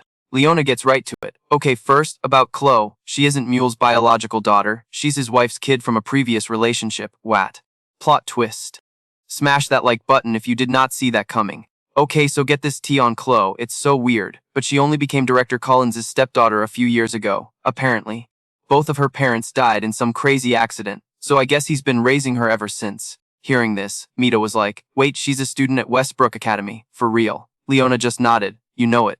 And get this, even though she just transferred when she joined the FEMT, her magic is next level, like way beyond what's considered average. Hearing this, Jake was shook. Dude, you can't just call that superior to average. Seeing Jake go quiet, Leona added, yeah, she has this super quiet, kinda mysterious vibe. But with her looks, she totally stands out. You can't miss her. She's in the middle of cooking, so she just puts her phone on the kitchen island. Then Leona yells out, Kai, get in here and help me set the table, dude. Kai immediately bolts in from the living room, and honestly, the little guy seems like he's doing a whole lot better. On the other end of the line, Jake can hear Leona giving him a hard time, but it's totally that loving, big sis kind of way, and he can't help but crack a smile listening to them. After getting Kai on chore duty, Leona gets back on the phone, all apologetic. My bad, let's keep this gossip train rolling. Next up, Nicole. So apparently she has a daughter and a young granddaughter, but plot twist, nobody's seen her around lately. Jake's brow furrows, like for real. Hold up, what do you mean? Leona says all low-key. Well, the word on the street is she bounced and went overseas. Just then there's a noise outside his door. Jake quickly says, you'll hold that thought. He pops the door open, and what do you know? His two sisters are back from their shopping trip down on 5th Avenue. So, he gives them a quick, what's up wave. After saying hi, Jake ducks back into his room to get the rest of the tea from Leona. Alright, I'm back, spill it. Leona nods on the other end. But, you know this is all unconfirmed, right? Anyway, this whole thing feels super sketchy to me. I'm gonna dig into it a little more. Jake had gotten so much juicy info. He was super grateful. For real, thanks for all the trouble. You're the best, I owe you one. Leona just brushes it off. All casual, please, it's nothing. You've had my back plenty of times. Okay, let's catch up later, and with that, she hangs up. The second she does, Kai runs over and asks all innocent like, was that Tony you were just talking to? Leona looks at him totally confused. Why would you think that? She says, trying not to laugh. Kai just shrugs. I dunno, you just looked really happy, busted. Her reply left Leona literally stunned. A second later, she just messes up Kai's hair and smiles, I see, so I looked happy, huh? Guys, if you ship Leona and Tony, smash that like button right now. Meanwhile, across town in the police chief's office, it looks like he's got company. He says all cool and serious. We need to get the full scoop on Jake. And I want you to be the one to do it. And who's the visitor? It's Nicole! She's just standing there, totally silent after hearing what the chief said. The tension is real. Why all? The chief doesn't even care that she's quiet and just keeps going. If we can't figure out the secret to his insane power, we're gonna be left completely helpless. After a super tense pause, Nicole finally nods and is like, I understand. The chief narrows his eyes, getting all suspicious. That guy seems to let his guard down around you. Is there a reason for that? You got some history. Nicole goes quiet again, and you can tell she is struggling. Finally, she comes up with, that's probably because I'm just an old lady and he's a really nice person, you know? Right. The chief doesn't seem to doubt her, which is wild, and gets up from his chair. He walks right up to Nicole and warns her in this ice-cold voice. Either way, there's no turning back for me now. And the same goes for you. We're in the same boat, yes, sir. You can totally see she does not want to do this. But she just nods and agrees. What do you think she's gonna do? Drop your theories in the comments below. Elsewhere, over at the police department's training facility, it's go time for Jake and the squad to practice. Seeing everyone's ready to roll, Jake yells, all right, let's get this training started. But before they can even get going, Detective Miller comes sprinting over. Excuse me! Wait a minute! Jake glances over at him like, what's the deal? Detective Miller is totally out of breath. The US Army's Mage Division is in New York City for a conference, and I just got word that they want to observe our SEM training session. The whole squad down below is just floored. Tyler mutters, completely confused. Wait, aren't they like one of the strongest elite units in the world? Lily just nods slightly and replies, no cap, they've got some of the absolute best mages on the planet. Tyler just shakes his head, looking totally clueless. Mito is also frowning, lost in thought. America's skill level wasn't this high-key 50 years ago. He was probably thinking they seriously glowed up in the current era. While everyone is just standing there bewildered, Detective Miller explains, word about the SEM has spread overseas, that insane fight with Tani. Yeah, that really put us on their radar, big time. Hearing that, Chloe just smirked, and let me tell you, it was a whole mood, Suyu. What they were really interested in is, she said, letting it hang in the air, girl, the drama. Everyone else was dead silent. Nobody wanted to guess what she was getting at. Jake was totally lost in his own world, just staring into space. Then Detective Miller drops another bomb. There's another reason they're revisiting the US, he said. Okay, so get this, all the crazy disasters happening all over the globe right now. They were giving major flashbacks to what went down 50 years ago. So, the Americans are probably here on a desperate hunt for a way to stop it. But right as he finished spilling the tea, this super aggressive voice just booms out of nowhere. Who needs a way to stop it? And literally everyone jumped out of their skin. Seriously, they were all so shook. When they spun around, there was this dude in a suit built like a brick house, strolling towards them. He was super muscular. Not your typical New Yorker vibe at all. And behind him, a whole squad of soldiers decked out in United States military uniforms. The cement crew was bugging out, whispering, no way. Is that the US Mage Division? They looked absolutely terrifying. Not gonna lie, the whole American squad just rolled up on Jake with this super intimidating energy. You could literally feel two insane currents of magical energy, just clashing in the air, no words needed. The pressure was so intense that everyone behind them had to scramble back, like they could barely even stand up straight. Then the muscle-bound dude suddenly squints at Jake, and right after that, he reaches out with both his hands. Seeing that, Lily and her sister started to freak out, low-key. But plot twist. The guy pulls Jake into this massive bear hug and starts laughing his head off. We finally meet, Jake. But as soon as he said it, you could see on his face he noticed something was off. Instantly, the guy starts curiously checking Jake out. First, he's literally squeezing his abs, then he's feeling his biceps. He's muttering like he can't believe it. Your body is toned, for sure. But dude, you're so lean. Can you really throw down with a build like this? He asked Jake, who's getting poked and prodded like a piece of meat at the deli on Broadway. Finally speaks up, totally annoyed. Could you please let me go? Only then did the guy realize how weird he was being and quickly let go, saying all sheepishly, my bad, that was super rude of me. He then properly introduced himself as Major Aaron Anderson from the 157th Mage Division of the US Army. And get this, the head researcher at the Institute of Magic.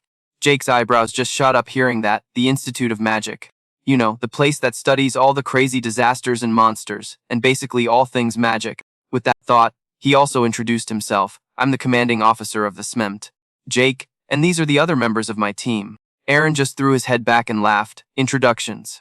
Nah, I already know everything about every single one of you in the scent. I hear you guys are seriously skilled. The scent members were instantly glowing from the praise. I mean, who wouldn't be? Jake, on the other hand, got all quiet and thoughtful again. The US has its own magical drama. Our research hasn't gone far because of the old guard mages. He was probably thinking, not to mention, my own knowledge is 50 years out of date, so I should definitely see this as a golden opportunity. With that thought, Jake cracked a smile and spoke up. You're an expert in magical research, right, Anderson? If you don't mind, I've got a few questions for you about the monsters and all this chaos. The second he finished his sentence, the US soldiers behind Aaron immediately fanned out and released this thick, murderous vibe. It was insane. In just a flash, it spread through the air. Jake sensed it and couldn't help but frown. In contrast, Lily's group behind him just completely collapsed to the ground. That killing intent was just way too strong, totally overwhelming their own magic. After a long, tense moment, Aaron finally shouted the order. Stand down.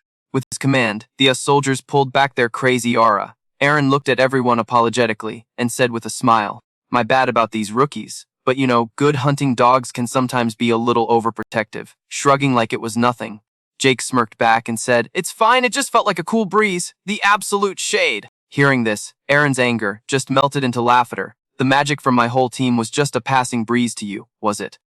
Let me tell you something.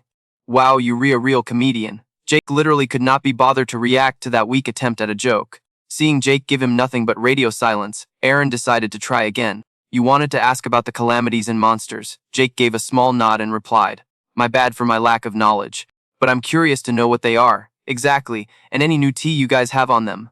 Aaron hesitated for a sec, then leaned in and spoke in a low voice after a moment. It's tough to sum up in just a few words. And we're still investigating, but I think that monsters are basically living magic, and calamities are the phenomenon that basically teleports them to Earth. Whoa! What do you guys think of that theory?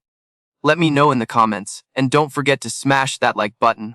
Okay, so get this, the latest tea from the labs is that when a calamity goes down, the whole area gets flooded with this wild magic that's totally different from the kind we humans have. I mean, it kinda makes sense, right? Everyone knows you can feel the energy crackle when the sky goes all blood red, but until now, we never had solid proof that this calamity magic was like the same stuff monsters are made of, you know. Monsters are basically just walking magic, and poof, they turn into glitter when they kick the bucket.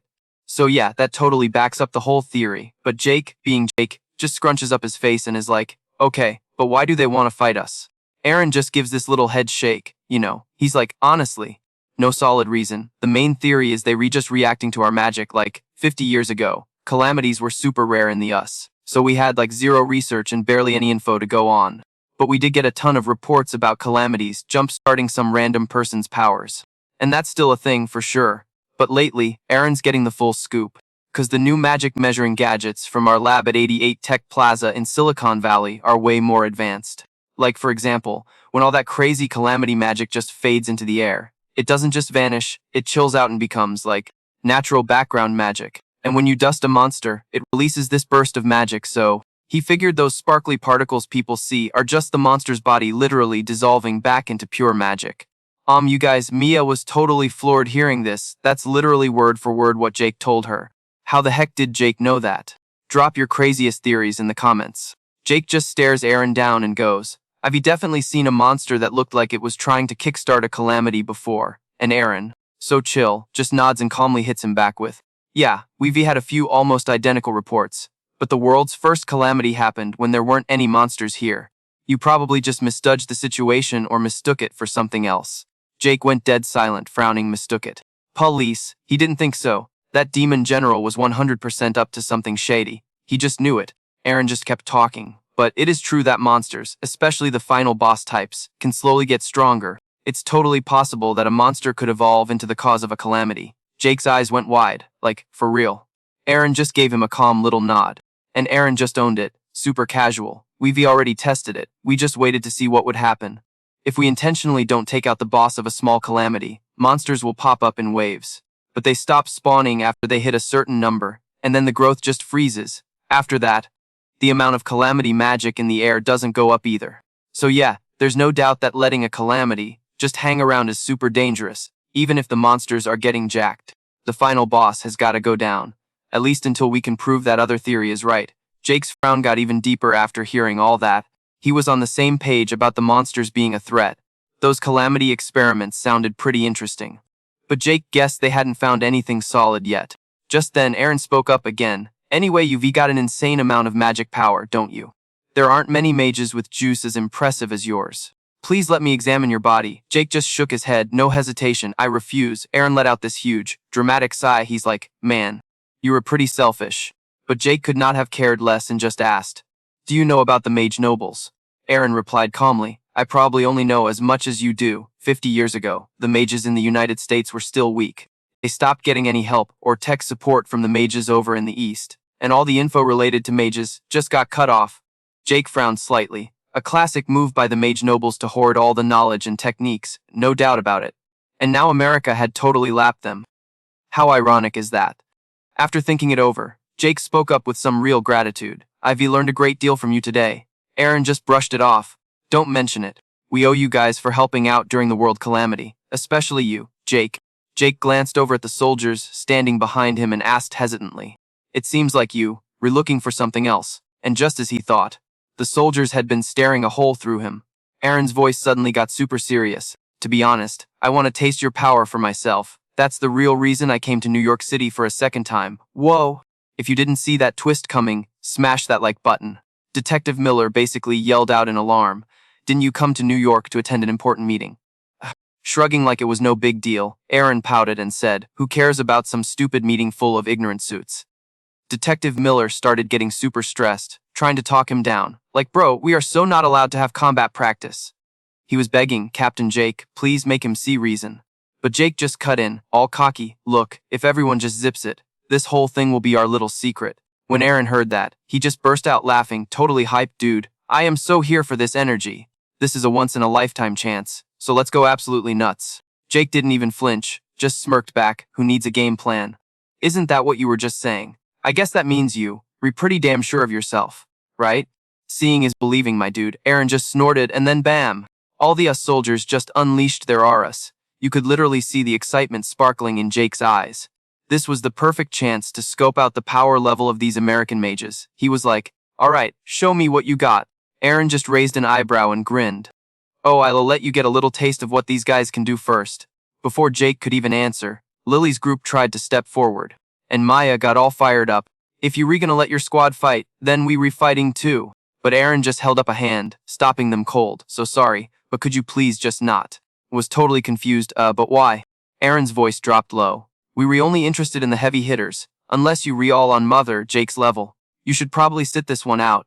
Oof, that line totally froze Maya solid. She couldn't say a word because, let's be real, nobody there was as strong as Jake. Seeing everyone hesitate, Jake immediately jumped in. Guys, this is a golden opportunity. You've all fought monsters a million times, but we haven't exactly had a class on how to fight other mages, right? Watch this fight and take notes. The whole crew responded instantly, yes, sir. Seeing that, Aaron was actually kind of impressed. He probably thought they were just a bunch of randoms from some dorm at 456 University Drive. But nope, they were super disciplined. Just then, Jake was like, alright, let's get this party started. The second he finished, Aaron's soldiers just exploded with power. Aaron yelled, all aggressive, alright, let's do this! Let the match begin. And the us soldiers all dropped into their fighting stances.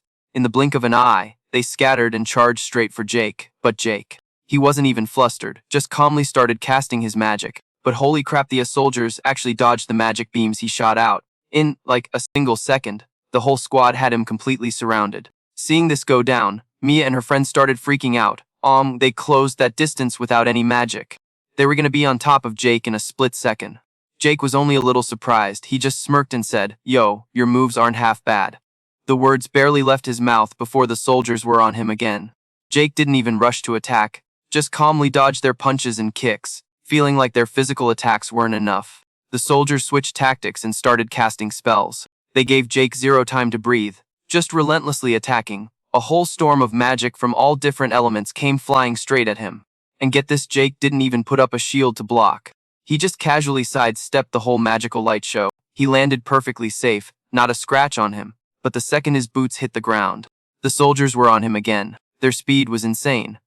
Jake was actually startled for a second and had to throw his hands up to block a hit. But before he could even get his breath back, the others started blasting him with magic.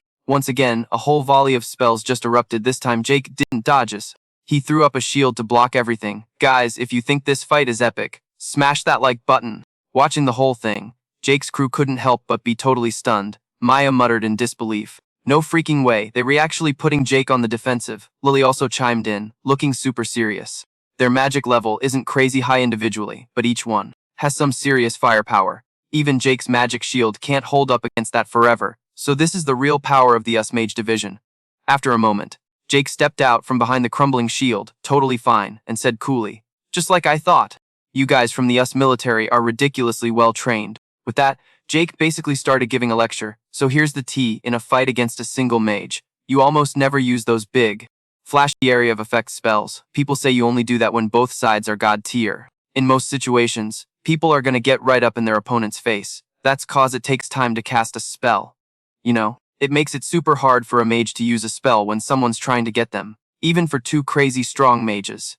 Getting into a brawl is totally normal for that reason. So get this, while Jake is in the middle of his big monologue, the American soldiers' cooldowns are up, and they just start blasting him again, like, zero chill. But Jake is literally Neo from the Matrix, dodging fire, water, everything. One dude even zaps him with a lightning bolt. But his shield just eats it for breakfast. Meanwhile, Aaron, watching from the sidelines, is totally scowling. He's thinking, is Jake really putting on a lecture just to flex on my guys? Cause if so, my guy, that's super lame, and he's not impressed. Aaron just wanted his soldiers to wrap this up, like 5 minutes ago. But then it hits him his squad is actually struggling. They literally can't even touch Jake. Our boy's speed is just off the charts. Aaron's just standing there, his frown getting deeper like he's trying to do complex math. He's like, wait, what's happening? Why is my elite team getting absolutely bodied by one dude? The more he watches, the more Aaron's face looks like he just bit into a lemon. For real, why can't his soldiers land a single scratch on Jake? They can't hit him at all. None of their attacks are doing anything. They've never seen an opponent this op before. And while the soldiers are just standing there, totally shook, Jake decides it's time to talk again. He's like, yo, I gotta give you props. Your techniques are on point from all that training, and your fighting skills are seriously awesome. The shade. As soon as he's done with that backhanded compliment, his own energy flares up, and he gives them this little smirk, as a thank you for the warm-up.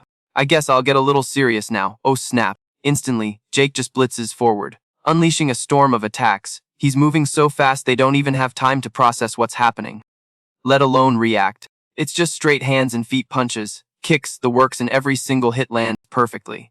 He's taking them down one by one without even using any magic. Jake gives them zero room to breathe. The last guy tries to cast a spell, but Jake hits him first. This completely one-sided beatdown leaves Lily's group in the back just speechless, with their jaws on the floor. Aaron's face goes from sour to straight up thundercloud. His entire squad was just wiped out by Jake. He's stunned for a hot minute before just sighing, man, What a scene! if you rehyped, smash that like button. He mutters, my elite unit, taken down just like that.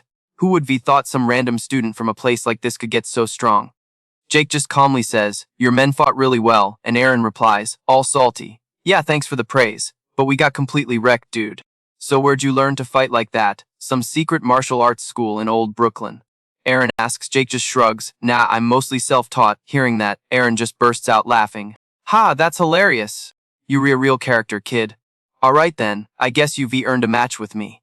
Let me show you what real power looks like. And just like that, he whips off his jacket, tossing it aside like a boss, and bam! Aaron is completely shredded underneath. The whole squad gets an eyeful of his ridiculously buff bod. He raises an eyebrow and smirks. I might not look it, but I live for a good fight. Jake is just deadpan, like bro. You 100% look the part. Aaron is practically buzzing with hype, saying excitedly, well then, shall we get this party started? Mirrored Jake. Jake just squints at him, and you can see a hint of not this again in his eyes. In a literal flash, Aaron unleashes his power. It's so intense that even Jake looks surprised, his eyes going wide like, whoa, okay. I was not expecting that level of juice. And while Jake's still processing, Aaron flash steps right in front of him. Jake is genuinely startled now, like, holy crap, that speed is insane. Aaron swings on Jake without a second thought, but our boy still manages to dodge when the punch whiffs. Aaron switches it up and blasts him with magic. A bolt of pure electricity shoots right for Jake. He pulls a sick matrix lean to dodge it, then flips backward, landing perfectly without a scratch, but before he can even catch his breath, poof. Aaron's already teleported behind him. Aaron sneers. Too slow. Jake actually flinches and has to scramble back, putting a few yards of space between them. This time it's Aaron who looks confused, muttering, "Urea slippery one. I really thought I had you." Jake just casually replies, "You were boosting your physical stats with magic, aren't you?" Aaron gets this super smug look, raising an eyebrow. "I'm glad you noticed. It's a little technique I invented myself." Then he starts bragging like he just won the lottery. "Thanks to all the new and improved magic sensing tech, we were basically creating a way to have, like, total control over our own power." He says this power is a heavy application of that method, and he calls it muscle magic, lol. But right then, Jake says another name at the exact same time: Mana Arts, the real name of the power. The moment he says it, the energy in Jake's body flares up to match Aaron's. Aaron's face instantly goes dark.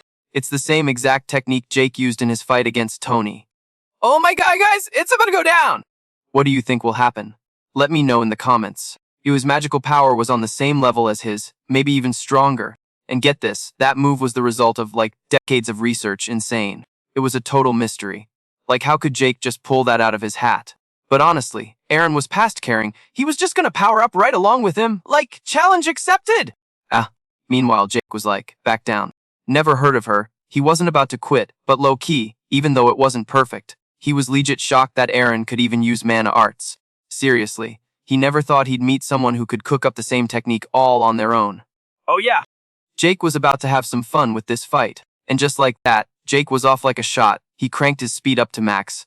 And before you could even blink, bam, Jake was right in Aaron's face. He threw a punch right at his dome, taking one back in return. They traded, like a dozen hits in a split second. Guys, their speed was so off the charts that Lily and the crew couldn't even track it. Drop a like if you think that's crazy! Tyler couldn't help himself. He just blurts out, "Dude, how strong is this guy?" I mean, Jake is still just a student, same as them. But his magic knowledge is on a whole other planet compared to this world. And he could literally drop any enemy without even breaking a sweat. Honestly, it was kinda terrifying to watch. The more Tyler talked, the more you could hear he was becoming a total fanboy. He's going toe-to-toe with one of the US military's top dogs. And Jake wasn't just holding his own, he was straight up dominating the guy. Not just with magic, but in a straight up brawl. So, like, what's his secret? Maya was just standing there frowning, totally lost in her thoughts, all this time. She'd been trying to ignore the obvious. Jake was just built different, on a whole other level. And that's when it finally hit Lily, like a ton of bricks. Yeah, they were getting stronger. That's why she always had this little hope that one day, as long as they grinded hard enough, they could stand next to Jake as equals. But now, was that even possible? Lily honestly couldn't picture a world where they ever caught up to him. The more the two sisters spiraled, the more they started to freak out. They just couldn't accept it. But while they were having their crisis, in the middle of the throwdown, Jake and Aaron were still going at it, and Jake was clearly winning. In the middle of a combo, he landed this vicious kick on Aaron. Aaron got knocked back, but he immediately swung back with a punch of his own, only for Jake to block it like it was nothing, not giving him an inch. Jake instantly fired back with another fist. Jake's speed was just unreal. Aaron couldn't even react in time and ate the whole punch. Ouch, Aaron bit his lip, ready to counter. But Jake was already gone, backing off in a flash. Seeing his chance, Aaron just collapsed to the ground, panting like crazy. But Jake, he was just standing there, cool as a cucumber, not even breathing hard. And that's when Aaron had to face facts. Jake was just too up. He was playing in the little leagues compared to this kid. Aaron was dead serious, wondering if Jake was even human. Is he some kind of monster? Jake kinda narrowed his eyes and was like, "You wanna go another round?" Aaron just shook his head and said, "Nah man, I'm done. You won. I got nothing. That wasn't even a fight." Jake walked over and gave him a hand up. Aaron sighed, looking totally defeated. "Dude, I have literally never met anyone as strong as you. I mean, we've got some heavy hitters back in the States, for sure." And then he made him an offer. "You should totally come visit my turf. Maybe swing by my place at 456 Park Avenue in New York City. You'll always be welcome, my friend." Jake just nodded, no hesitation at all. "For sure, man. If I get a chance, I'll be there." The second he said it, they shook hands on it. Total respect. After a killer fight, Aaron was totally satisfied. He grabbed his jacket and was like, "Catch you later, Jake, peace out, Simi crew." And once they were all gone, the Scent members swarmed Jake, gassing him up like crazy. "That was insane, Captain Jake. You made the US Magic Division look like amateurs." But Maya and her crew were dead silent, just standing there. You could tell they just made a life-changing decision. For the next few days, Maya was in the gym training like an absolute beast. She had to get stronger. Lily wanted to be able to stand next to Jake, and Tyler felt the exact same way. He was so over being the guy who always needed saving. He needed to figure out how to stand on his own 2 feet. So while they were all going full on beast mode with training, Jake was dealing with a whole different kind of crisis. He basically yelled, "Wait, hold up. We were selling merch for the Scent and Asian Mage Elite collab. Are you for real?" Detective Miller just gave a little nod and was like, "Well, you're getting a lot of screen time lately. People are lining up to join SEMT. Our budget's looking fat, so we gotta think about the next big play." Hearing that, Jake shot back, "Totally not happy, so that's why you want to sell merch. You just trying to cash in and get rich." Oof drama! What do you guys think? Is it a cash grab? Let me know down in the comments and don't forget to subscribe. Detective Miller was like, "Absolutely not, fam." He's all, "We need that Wall Street money to keep our operations running. I'm not feeling this idea one bit." Jake just lets out this super dramatic sigh. Off. What a total drag. Then he glances down at this doodle in his hand. Get this. It's a little plushy version of himself, and suddenly, a light bulb just goes off in his head. He's remembering that little Jake plushie the kid he saved the other day was holding, and he finally nods. Bet. I'll let you guys drop the merch." Hearing this, Detective Miller got so hyped. Like for real! But before he could even start celebrating, Jake hits him with this sly smirk and says, "Yeah, but on one condition. Oof, the drama!" So after Jake spills the tea, Miller gets all nervous, mumbling, "Dude, that's gonna eat up our whole budget. Is that even possible?" Jake just gives a little pout and is like, "That's not my problem. The preparations are already good to go." And just like that, the whole SEMT crew gets a surprise text alert. A joint training camp with the Westbrook Magic Elites was just proposed. Wild. A few days later, the squad rolls up to this spot somewhere in Queens, New York City. And it wasn't long before the magical high society types showed up, too. Bella, who was leading them, was complaining nonstop. "This is such a pain in the butt." A second later, Director Collins pops up with an assistant, rocking this permanent smile on her face. This might be a bit much for this old fake body of mine. Seeing him, Maya and Lily were totally shook. No way, even Director Collins is here. Isn't this just a regular training camp? Did we get the wrong address or something? Detective Miller seemed to connect the dots, whispering, "Looks like Director Collins is the one pulling the strings on this whole thing. Maybe she's trying to make up for all the messed up stuff the noble mages did in the past." Jake glances over at Chloe and asks, a little sus, "Hey, the Fiuca family isn't here." Shrugging like it was no big deal, Chloe pouted and shot back. They pretty much fell apart after their boss got locked up. The Fiuca family is never, ever getting back together. Jake, still not totally buying it, pressed, "But weren't there still members who weren't in on the whole conspiracy?" Chloe just casually replied, "I'm sure they're all out there living their best lives now." Hearing that, Jake's brow furrowed, and he went quiet. He'd heard some gossip about the Fiucas from Liana, and it sounded like that butler dude was still okay. After that, they all hopped on a bus to head upstate to the training grounds. The second he got off, Jake caught Bella staring daggers at him. Across the empty field, the other Westbrook mages were already waiting, and let me tell you, they looked seriously ticked off to see the Scent crew. Feeling all those nasty glares, Maya started to panic a little. Why are they all staring at us like that?" Lily frowned and muttered under her breath, "Even though we're supposed to be teaming up, they were definitely not vibing with the Scent." Seeing all this, Jake sighed, totally over it already. "Oh boy, I have a bad feeling about this. What do you guys think is gonna happen? Drop your predictions in the comments." A minute later, they re-in the storage area, and then gathering on the training field, Director Collins is up on a high platform, speaking loud and clear. "Thank you for taking your precious time to come here. I'm pretty sure we're all feeling mentally fried." Jake frowned a little. The police and the local SIMP units were temporarily picking up their slack while they were gone. It should be fine since major disasters are super rare this time of year, he thought. But he still couldn't shake this worried feeling. While Jake was lost in thought, Director Collins kept going. "However, I believe this joint training session is crazy important for us to overcome the great disaster. From here on out, our battles are only going to get more intense. That's why we have to improve the teamwork between the mages, the nobles, and the SIMT. It's crucial." Director Collins said there are, very few people who can actually lead everyone. This person has to be honest and smart, and most importantly, an absolutely insane mage. He said there was only one person fit for the job, and that person is none other than our boy, Jake. He's gonna be the instructor for this whole training camp. Plot twist. Hearing that, Bella just clicked her tongue, like she totally saw this coming, and just like she thought, the noble mages immediately started losing their minds, screaming and protesting. Director Collins totally expected this reaction though. She scanned the angry mob below and scoffed. "It seems some people aren't happy. Tell me," she challenged, "is there a single mage here who thinks they can actually beat Captain Jake?" And y'all, those words shut the whole crowd up, dead silence. Nobody dared to say another word. Director Collins was feeling pretty smug now. She looked down at Jake and said, "Well then, Captain Jake, please give them a little show." Jake just frowned, staying silent. Even though what Collins said was straight facts, he knew she was also playing her own game. The noble mages had hoarded all the magic knowledge and skills for themselves. But they still couldn't touch him. Smash that like button if you were ready for Jake to show them who's boss. They had finally realized they'd totally hit their limits. And you just know Director Collins was living for the drama, ready to take advantage of it. And Jake, oh my god, even after all this time, my man still hates to lose more than anything. But honestly, Jake was kinda feeling that about himself with that whole vibe. He hops up on the platform and announces loud and clear, "Alright, listen up. We're all gonna be training with me here for 2 whole weeks. I've only got one rule for you. Stick to me like your life depends on it. Got it?" And you guys, when Jake's gaze swept over everyone, not a single person dared to object. They were shook. So right after that, they all obediently start following Jake to train, only for him to immediately make them do push-ups. Lol.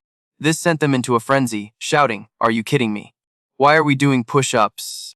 Jake paid them zero attention. Get this, on his back was a weight 10 times heavier than theirs. And my dude hadn't even broken a single drop of sweat. Then he just hits them with this ice-cold line. "Physical conditioning is the foundation of all magic. So push yourselves until you're about to pass out, savage." And get this. The heads of the 3 biggest noble magic families were right there doing push-ups with everyone else. They had these crazy heavy weights on their backs too. 'Cause I mean, you can't lose face when you're the big boss, right? After the push-up apocalypse, Jake had everyone running while pulling actual tires, constantly yelling at them, "Run with everything you've got. There's no point in slacking off." And so, the whole squad is pulling these super heavy tires, running like crazy after Jake. Bella and her 2 friends were glued to Jake's side. 'Cause there was no way they were gonna lose to him. Watching this whole circus, Maya was just floored. She was thinking, this is amazing. The stuck-up noble mages are actually listening to Jake. She seriously never thought she'd see the day. A little while later, the nightmare run finally ended. Jake casually announced, "Take a 5-minute break and remember to chug some water." But of course, somebody had to speak up, all ticked off. "Yo, what's even the point of all this? We were just training our butts off with no specific goal in sight." Before Jake could even answer, a member of his FIMP crew clapped back aggressively. "You've got it all wrong, dude. Captain Jake is an absolute legend." And just like that, an argument totally broke out. Neither side was backing down. Kyle just sighed, so over it like, "I knew this was gonna happen." Maya was also freaking out, crying, "We have to stop them. Not letting the drama drag on." Jake stepped in, "That's enough, both of you." The guy from the other team, still not convinced, wanted to say more, but Jake just held up a hand to shut him down. He looked at the other noble mage and said coldly, "I know you don't trust me. If I wasn't your instructor, I wouldn't care what you thought, but right now, I demand that you follow my orders." With that, Jake turned to his own guy and scolded him hard. "And as for you, if you trust me, just deal with it for now, understand?" They immediately nodded, "Understood. Captain Jake, we apologize." Captain, smash that like button if you think Jake handled that like a boss. Jake successfully shut down the argument, but he was still worried. He could tell they had some deep-seated beef. The fact that they were still finding reasons to argue was the real tea. In that case, he knew he had to do something about it. Jake suddenly flashed this wicked grin, causing Maya, who was standing nearby, to literally jump, and y'all, their personal hell had officially begun. Jake found a high spot and, without a word, started furiously blasting everyone with magic, causing them to panic and scatter like roaches. He shouted aggressively, "Come on. What's wrong?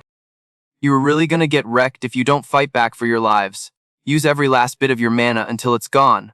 But like, for real, was Jake's magic something they could even dream of fighting back against? The answer was a hard no, and one by one, they got taken out by his magic. The guy who had just been complaining, still salty, shouted, "This isn't training. This is straight-up abuse." Hearing this, the FEMP members just snorted at that whole crew. "You noble mages are seriously pathetic." Oof, that comment wounded their pride. The noble mages all shot daggers at the FEMP members. "Don't you dare underestimate us. We'll show you what happens when noble mages get serious." The FEMP team refused to back down, retorting, "As if we'd ever lose to you." Seeing this, Jake smiled super satisfied. It looked like his words had totally ignited their competitive spirit. Mission accomplished. Then Jake took everyone down. He then announced, "That's all for today. Get some good rest and prep for tomorrow." With that, Jake turned to leave, but he was stopped after just 2 steps. Bella called out, "Wait, Jake." He turned slightly and asked with a frown, "Is there something you want?" Bella glared at him and demanded, full of resentment, "What do you think she's gonna say?" Drop your theories in the comments. Yo, for real, are you seriously gonna keep training us like this? Jake asked, totally thrown off, you complaining. The trainer shot back, but nope, she immediately shook her head. No way. Nah, but for real, there's gotta be another way, Jake replied, trying to play it cool. Look, I told you already, there ain't no other way. There's like, one method to jumpstart your ability to sense magic. And that's getting a super-powered mage to basically give you shock therapy to get the magic flowing. But that's for, like, total beginners. He basically said it wouldn't even work on Bella, and hearing that, Bella just snapped. She yelled back, then how did you get so strong? How do you have such an insane amount of power? Jake just calmly replied, besides juicing up your magic flow, you can either use your power until you completely gassed, or level up your magic skills through other stuff. Other than that, I don't know any other ways to get stronger, he said. Bella was so mad, she bit her lip and was just like, fine, whatever. Forget it. Sorry, and with that, she just stormed off, seeing the whole drama unfold. Chris felt super guilty and mumbled an apology to Jake before chasing after Bella. Jake just stood there, watching them go, totally silent. He was probably wondering how he even got so strong himself, like that first major catastrophe was what unlocked his powers, but for real, he'd never met another mage on his level. Why was he so stacked, and why did he have so much power? Bro didn't even know the answer himself, so, the next day, it was back to business as usual with Jake running the training. After literally wiping the floor with all of them, he announced, alright, that's a wrap on training for today, and y'all. The second he said that, all the boogie mages just flopped onto the ground and started groaning like zombies. One of them was grinding his teeth, muttering, is this insane training even doing anything? Like, we supposed to be the elite squad. This brutal workout is no different than something you'd see at West Point. A few days of this had already gone by. And honestly, they were starting to think Jake was all talk. But he totally overheard them complaining and was like, alright, we're going to the magic measurement room, follow me, ooh, snaps. So the whole crew of rich kids followed Jake to the measurement room, and their attitude was still totally dismissive. You could feel the shade from a mile away. They were whispering to each other like, I bet nothing has changed at all, but y'all, when they got to the magic measurement room, they were all completely shook. One of the mage's power levels had jumped to 40,000, and everyone else had similar results, leaving them totally speechless. No way it actually went up that much in such a short time. Seeing their jaws on the floor, Jake spoke up again, and that's not all. You're gonna get even stronger over the next 2 weeks. And when they heard that, the eyes of everyone in the room just lit up with this fire, this crazy determination. Smash that like button if you love a good training montage. Because in the days after, they were all in on Jake's insane training. Jake was super satisfied, seeing that nobody was complaining anymore. The pep talk was a total success. They finally got why this short-term boot camp was so valuable. I mean, if that's what happened after just a few days, can you imagine what would happen if they went balls to the wall for these 2 weeks? Their power levels would be through the roof. Jake saw that fire in their eyes and was, of course, totally pleased. After their run, which was probably like 10 miles around Central Park, Jake started training them on how to actually use their magic, and before long, the Sense Squad was totally wiped, just gasping for air. Their magic tanks were basically on empty, but just as they sat down to catch a break, the elite kids just zoomed past them, and even started talking smack. The Fem are just a bunch of weaklings, aren't they? You'll never be on our level, oof! Shots fired! But those words totally lit a fire under the Femt, and they just started running like their lives depended on it. Seeing this whole scene go down, Lily couldn't help but say, well, looks like they've officially started a competition. Mia just nodded, totally agreeing. Ungle, I was a little worried too, but now they're full of fighting spirit. But get this, just as they were chatting, a massive fireball came flying right at them. Lily and Maya immediately screamed and ran for it in a total panic. After booking it for a while, they sat on the ground trying to catch their breath. But after like 2 seconds, Jake just strolls up to them, and he had this evil little smirk on his face, saying, if you have time to be chit-chatting during training, then I guess this is too easy for you. Huh? In that case, I'll just have to crank up the difficulty, just for you too. Hearing that, Lily and Maya just cried out in total despair, lol. A little while later, over in the training area's cafeteria, the elite mages were all eating and chatting, super hyped. My magic has been flowing so smoothly lately. Not only has my power capacity gotten bigger, but even the level of my spells has improved. This had them all so stoked, everyone was buzzing, and the whole vibe at the dinner table was way more cheerful. Drop a comment below and let us know if you think Jake's training is totally brilliant or just plain evil. And someone finally cracked and just yelled, okay, I guess Captain Jake's power is seriously no joke, and hearing that, you could literally see the guilt wash over everyone else's faces. I mean, they were totally clowning on Jake before. While they were whispering, the SEM crew rolled up laughing. All like, see. Told ya so! Captain Jake is the GOAT.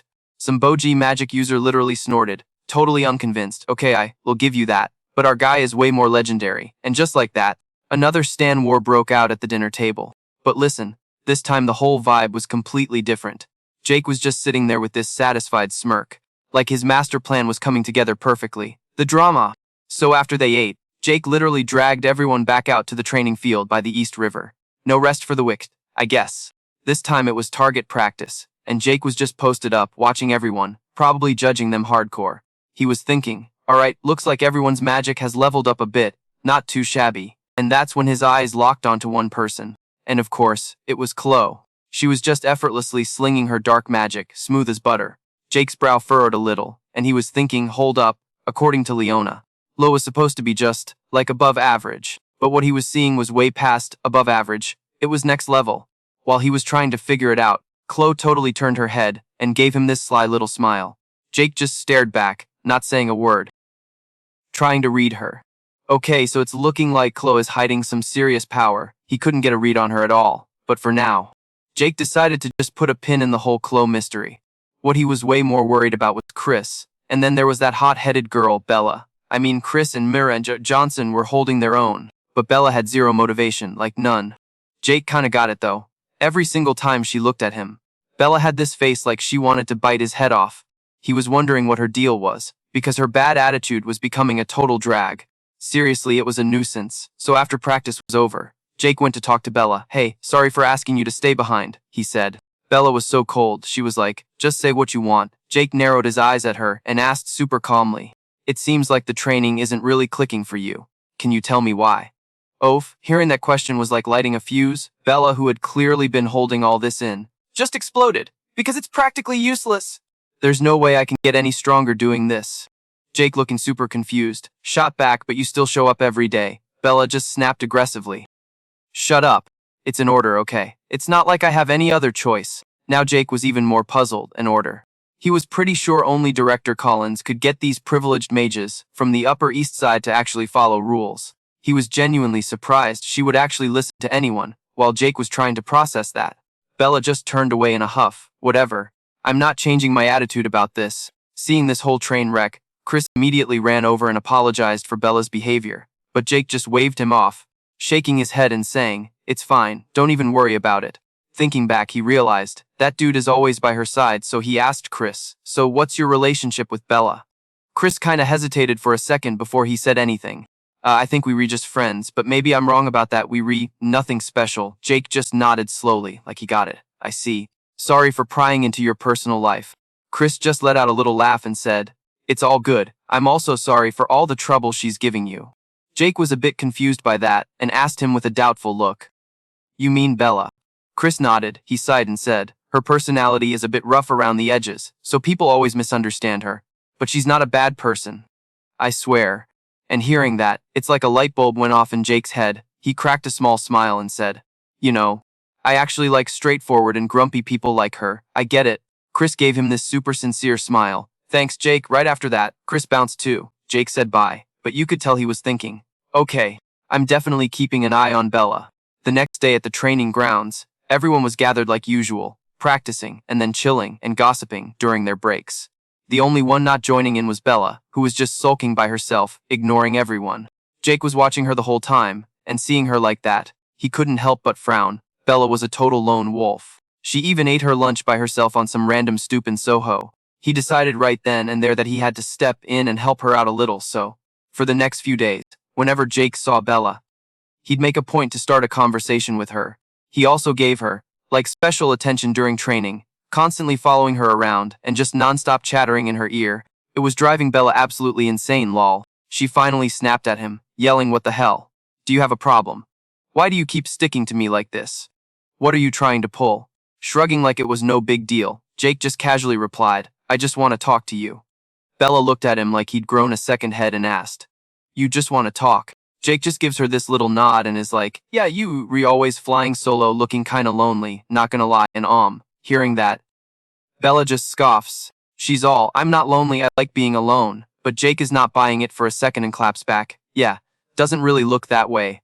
This makes Bella totally lose it, yelling, "What do you know about it?" Just lays it out, all slow and serious. Someone who actually likes being alone wouldn't put themselves in a spot where they have to be a team player. They just ghost everyone.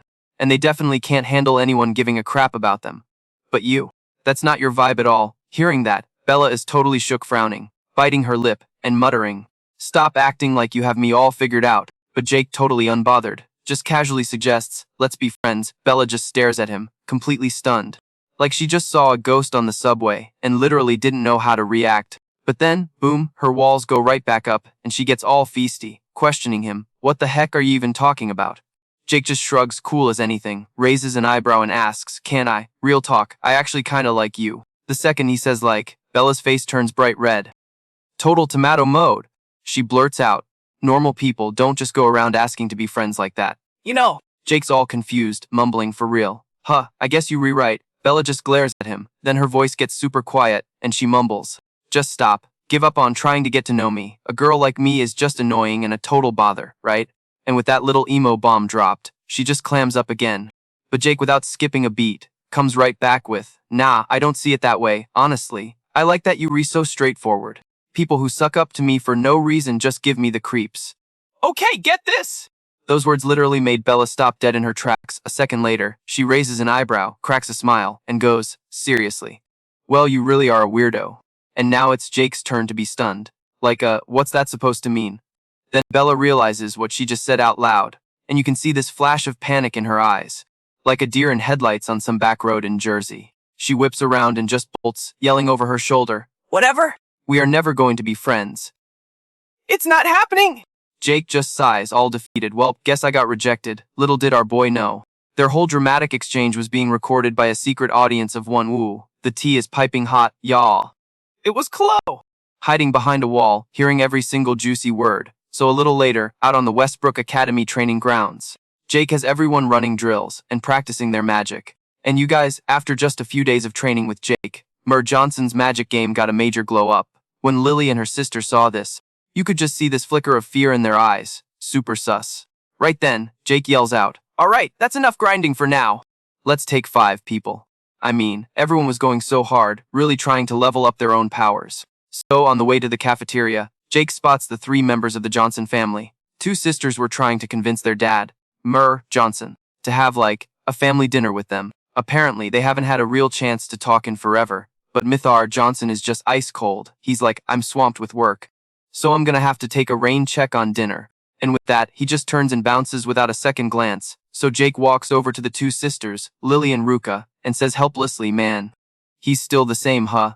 His whole vibe hasn't changed one bit, even after he decided not to totally disown you." Lily just shakes her head sadly and replies, "He wasn't like this before."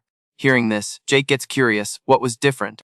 Lily's voice gets all melancholic. "He used to be, kinder, he would actually listen to what we had to say. But ever since their mom passed away, Johnson has never been the same. He barely talks to me and my sister anymore, and he's always away on business." Yeah, right, business. Then Lily mumbles, super quiet, "I think I get how our father feels. 'Cause I'm the same. When Mom died, I felt like I had to become stronger. While trying to protect Ruka, I got all strict and kind of lost myself." Hearing this, Ruka immediately squeezes Lily's hand to comfort her. "But you re still the same sweet big sister you've always been. Aw, sisterly love." Lily looks at her gratefully and cracks a smile. "Thanks, but I changed, and Dad didn't. Does he still even love us?" Oof, right in the feels. Smash that like button if you feel for these 2. Rika wasn't sure either, shaking her head and whispering, "I can't tell what he's thinking. He never tells us anything." Hearing all this family drama, Jake immediately puts on a reassuring smile. "Come on, if he didn't love you too, he wouldn't have seen me as some kind of threat and tested me, right?" He said, "That's definitely how a father acts towards any guy who tries to get near his daughters." But there was still something that was bugging Jake. Why was Johnson's magic energy fluctuating like crazy? It seemed like he was hesitating about something huge, and just then, Chloe suddenly walks up and calls out to him. She smiles and says, "Can I talk to you for a sec?" The plot thickens. What do you guys think she wants to talk about? Drop your theories in the comments. So Jake didn't even play hard to get. The 2 of them found this little spot over by the bleachers to talk. And get this, he's totally thinking, she's gonna ask me out again, isn't she?" While Jake's over there lost in his thoughts, Chloe finally starts talking. "Sue, I've been thinking a lot lately. And I really want to get to know you better. As she's saying this, she takes a step closer. And bam, she closes the distance until she is literally right up in his personal space. Chloe puts her hand on his chest and whispers, like, I want to understand the deepest parts of who you really are. I want to know what kind of person you are. She was basically saying Jake was on another level, with his looks and his whole vibe. Like he had this special kind of charm that was all his. Hearing all this, Jake barely even reacts, just gives this slow nod. I get it, it's a huge honor that you think so highly of me, bro. Read the room. Chloe was literally shook. She let out this tiny laugh and then was like, wow, you are one weird dude. You act so straightforward. But you always plotting something, aren't you? Sometimes you this total hero, other times you kinda clueless. But even the mysterious parts of you are captivating, and right here. She pauses for dramatic effect. Wall, get your popcorn ready. So would you consider dating me? She swore their relationship would be absolutely epic, and even though she looks all wild, she's actually a super loyal person. Chloe also threw in that if Jake wanted, she would do literally anything, and give him everything she had. And as she's laying this all out, she scoots even closer to him. Their faces were only like a few millimeters apart. She raises an eyebrow and asks with this little smirk, so, what do you say? You and me forever. Whoa. Seeing how close she was getting, Jake straight up dodged out of the way, shaking his head. I'm sorry. I'm just not looking to date anyone right now. Oof, rejection. But Chloe, total queen, wasn't even surprised by him saying no. She just gives this little smile and says, oh really? That's too bad. And just like that, she was back to her usual self. Smiling, she's like, welp, that's that then. I'm gonna bounce. Jake just watched her leave, probably thinking, what in the world just happened? Meanwhile, across the training grounds near some warehouse in Bushwick, Tyler suddenly throws an arm around Chris's shoulder, laughing his head off. Keep it up, man! Chris just frowns at him and mumbles, yeah, you too. You were not so bad yourself. Jake, who just walked back in, sees all this drama going down and is just like, whoa, what is happening? How did we even get here? Lily slowly explained that the two of them were arguing about their workout plans and decided to have a little challenge to see who was better. And the result. They both somehow finished 1,000 reps and then completely collapsed right after, and that, somehow, made them best buds. After hearing the story, Jake just sighed, totally defeated. So they were both just a couple of meth heads. Anyway, ignoring all that drama, Jake got everyone back on track with their magic training. After a while, the sim crew and the snooty mages had actually gotten way closer. On the very last day of training camp, Jake stood up on a platform and yelled, you guys have all trained your butts off. Today is the end of training camp. But this is really just the beginning. And you know the crowd below was hanging on every single word. Jake went on. A lot of people could be in serious danger with this disaster coming. But if you can all step up and do your part, we can beat whatever they throw at us. He told them they were all seriously strong, that not even a global catastrophe could stop them. You were not rivals anymore. He told them to get some rest before the mission and to get their heads in the game. Then, my dude raises his fist high in the air and screams at the top of his lungs. It all rests on your shoulders. We are definitely going to protect us and the entire world. The second he finished, everyone there just erupted in cheers, goosebumps. Smash that like button if you felt that. The two groups who walked in here, hating each other's guts, had finally become real teammates. Bella was watching all this from afar and was seriously impressed. Jake was truly something else. He didn't just train the scent. He whipped the fancy mages into shape too. And they had to be way stronger than they were before. Jake even managed to get everyone here to actually open up to each other. He was even, nice to her. The more Bella thought about it, the more she just found herself staring at Jake up on that platform, thinking about him offering to be her friend. She quickly shook her head. What am I even thinking? I don't need friends. Bella doesn't need that. Besides, it's all pointless for me anyway. A second later, Director Collins came up to Jake from across the field, totally hyping him up. The results are fantastic, Captain Jake. Jake just smiled politely and said, it's an honor, sir. But Director Collins just waved off the formalities and kept on talking. At first, it was pure drama, like they were beefing cause nobody vibed with each other. But now, they were all starting to trust each other. It's kinda sweet. Everything's moving along so smooth, it's wild. If this keeps up, the world might finally get some peace and quiet. And Director Collins, he's totally geeking out over it. You love to see it. Jake was like fingers crossed, giving Director Collins a firm handshake. And yo, the training camp was lit. Both the cement squad and the elite mages seriously powered up. Their synergy is off the charts now. Because of that, all the damage from disasters and those freaky demons around New York City has, totally nosedived. I mean, disasters are still a thing, but the damage. It's the lowest it's been in the last 50 years. No cap, everyone across the country is so hyped about it. We can finally go outside without stressing. Everyone's saying. All thanks to the scent and those high-class mages. For better or worse, the whole country was just chilling in peace. Well, except for the SEMT squad. Obvi, they were still stuck training every single day with their drill sergeant from hell. Jake, the grind never stops. He was basically teaching them on one hand and pushing them off a cliff with the other. It means nothing if you don't redline it. The closer you are to the edge, the more peaceful New York City gets. Talk about intense. During practice, Detective Miller sprints over, totally out of breath, to spill the tea. Captain Jake, it's a go. We're officially collaborating with mages from all over the country. Tons of mages are gonna roll through to help us out when the Great Cataclysm goes down. Jake nodded, totally satisfied. And then Sarah added, based on pinpointing the locations and the mess from the Great Cataclysms 50 years ago. We've figured out a deployment plan for every single member. Once the official briefing was over, things got interesting. Detective Miller leans in real close to Jake's ear and whispers, I handled that special delivery you asked for, did it all on the down low, ooh. The plot thickens? Jake just nods and is like, that's gonna be useful, we need an insurance policy. And he's talking about the world disaster. Guys, this is the main event, the biggest cataclysm that's gonna rock not just the US, but the entire globe. This isn't just one bad thing. It's like a dozen disasters hitting play all at once. 50 years ago, humanity totally wasn't ready for a disaster that was so off the charts unpredictable. But this time, nah, that's not happening. Jake was prepped for literally any scenario. With that in mind, Jake just straight up shouted to the whole crew, alright, you all know the deal in a few days. The apocalypse party is starting, so until then, go chill, spend a ton of time with your families. Hearing this, everyone started buzzing. The SEMT members immediately started whispering to each other. Like, is he for real? We literally have no clue how bad this great disaster is gonna be. The anxiety is real, why all? Jake overheard them and jumped in to calm them down. Look, we've done everything we could. You were all way stronger now, so just chill. We are absolutely going to win this. But even after he said that, you could tell everyone down below was still freaking out. Even Detective Miller's crew was looking super stressed. Seeing all their long faces, Jake looked a little helpless, not gonna lie. But right after, he just puffs out his chest and goes, let me say one last thing. When it gets tough, when the pain hits, when you're so scared you want to run for the hills, remember me. And let me tell you, when they heard that, everyone was just floored. Maya, Lily, Tyler, Detective Miller, Sarah, and even Chloe, all of them were speechless. After that epic declaration, their whole vibe shifted. They got way more confident. Smiles were back on their faces. And Jake kept the hype train rolling, yelling, no matter what goes down, I will save all of you in this world.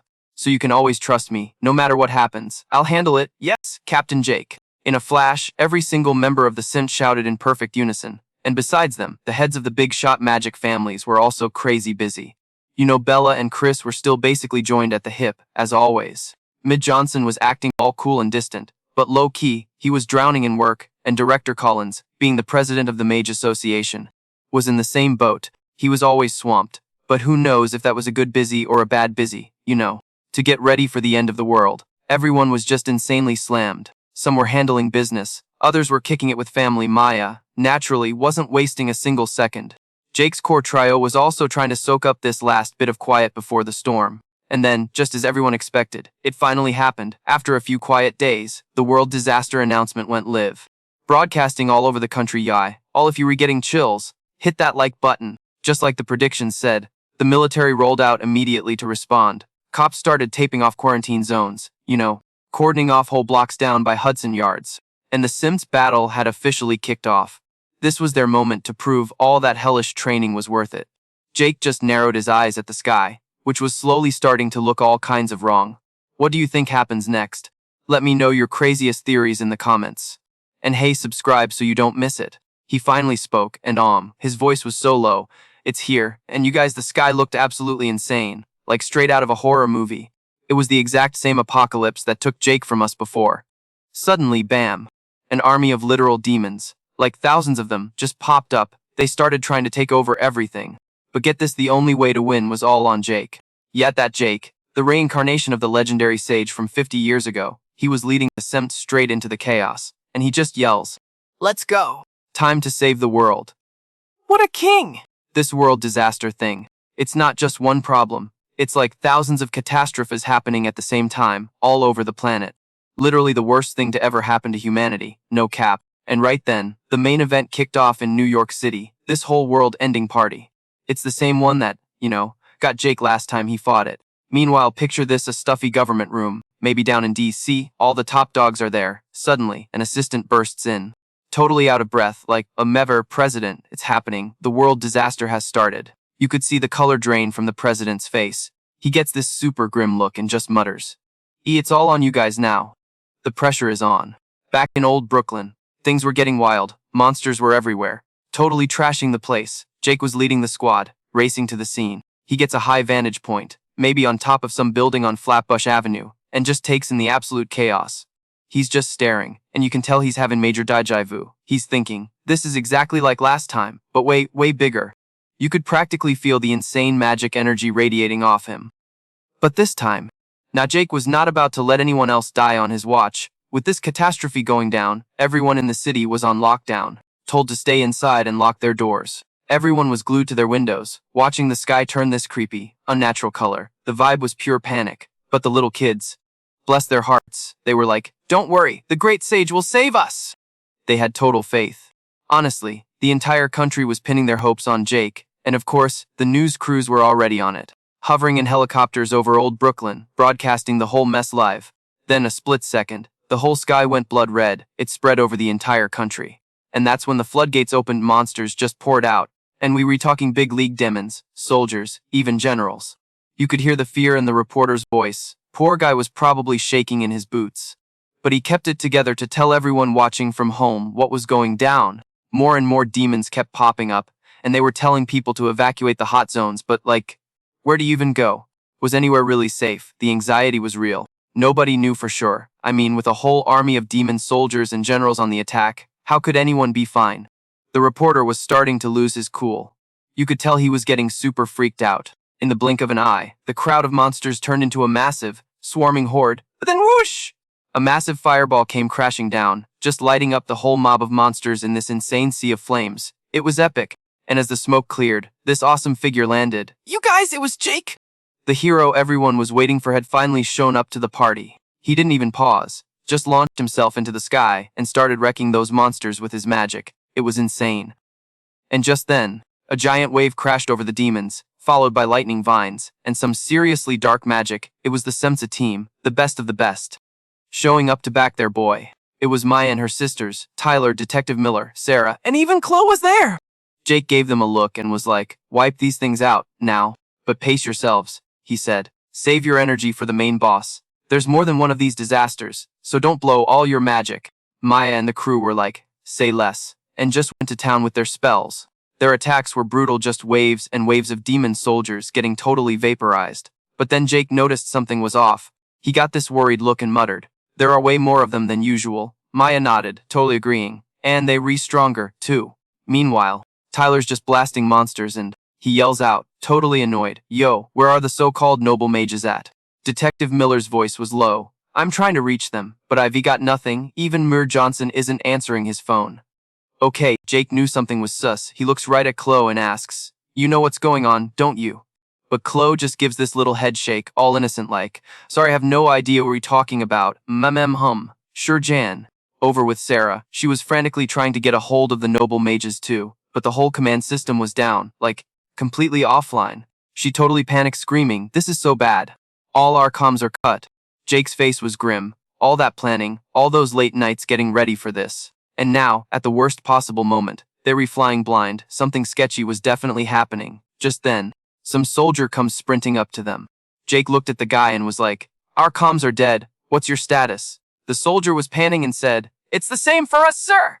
The police, the National Guard, everyone's been cut off. Oh man, this is getting juicy. Drop a comment below if you think someone sabotaged them. Yo, the whole scene is a hot mess. They can't get their act together, and everything is just spiraling, totally out of control. Mia was totally bugging out, shouting, we were so cooked without the elite mages. And Tyler was just fuming, dang it, what the heck are those guys even doing? Seeing them losing their chill, Jake stepped up and yelled, look, no matter what's going down, our job is still the same. So who cares if the fancy mages aren't here? We can still win this if we just pull together. Everyone just stared at him, and you could see them starting to calm down a bit. Seeing he had their attention, Jake went for it again, shouting loud and proud, I believe in you guys. And just like that, boom. Everyone's whole vibe changed. It's like they all thought, he's right, what were we even worried about? Just like Jake said, they just had to get it done. Lily had this little smile. That's my Jake, he was always so calm and clutch. With him around, there was no way they were gonna take an L. So yeah, they teamed up again and just started lighting up those monsters. It was a straight-up light show of powerful spells, just hammering them one after another. Seeing this unfold, the reporter on the scene was totally geeking out. Look at this, folks. The special tactics team is putting these demons on lockdown. That's Captain Jake for you. What a legend. With him in charge, New York City is definitely safe. All the people watching the news from their apartments on the Upper East Side were breathing a sigh of relief. Finally, someone they could count on. Someone to put their faith in. The demons were getting absolutely wrecked by Jake's crew. Tons of them were wiped out in no time. But this was just one of dozens of disasters popping off across the country during this whole world-ending catastrophe. This was going to be a rough fight without the top-tier mages helping out. But looking at the numbers, Jake figured they could probably handle it. He'd been prepping for this day, but right then, more demons started pouring out of these magic portals in the sky. Jake had to yell out a warning real quick. Don't get lazy! More of these things are spawning in. Lily's group got the message loud and clear and rushed forward. Jake led the charge, balling up his fist.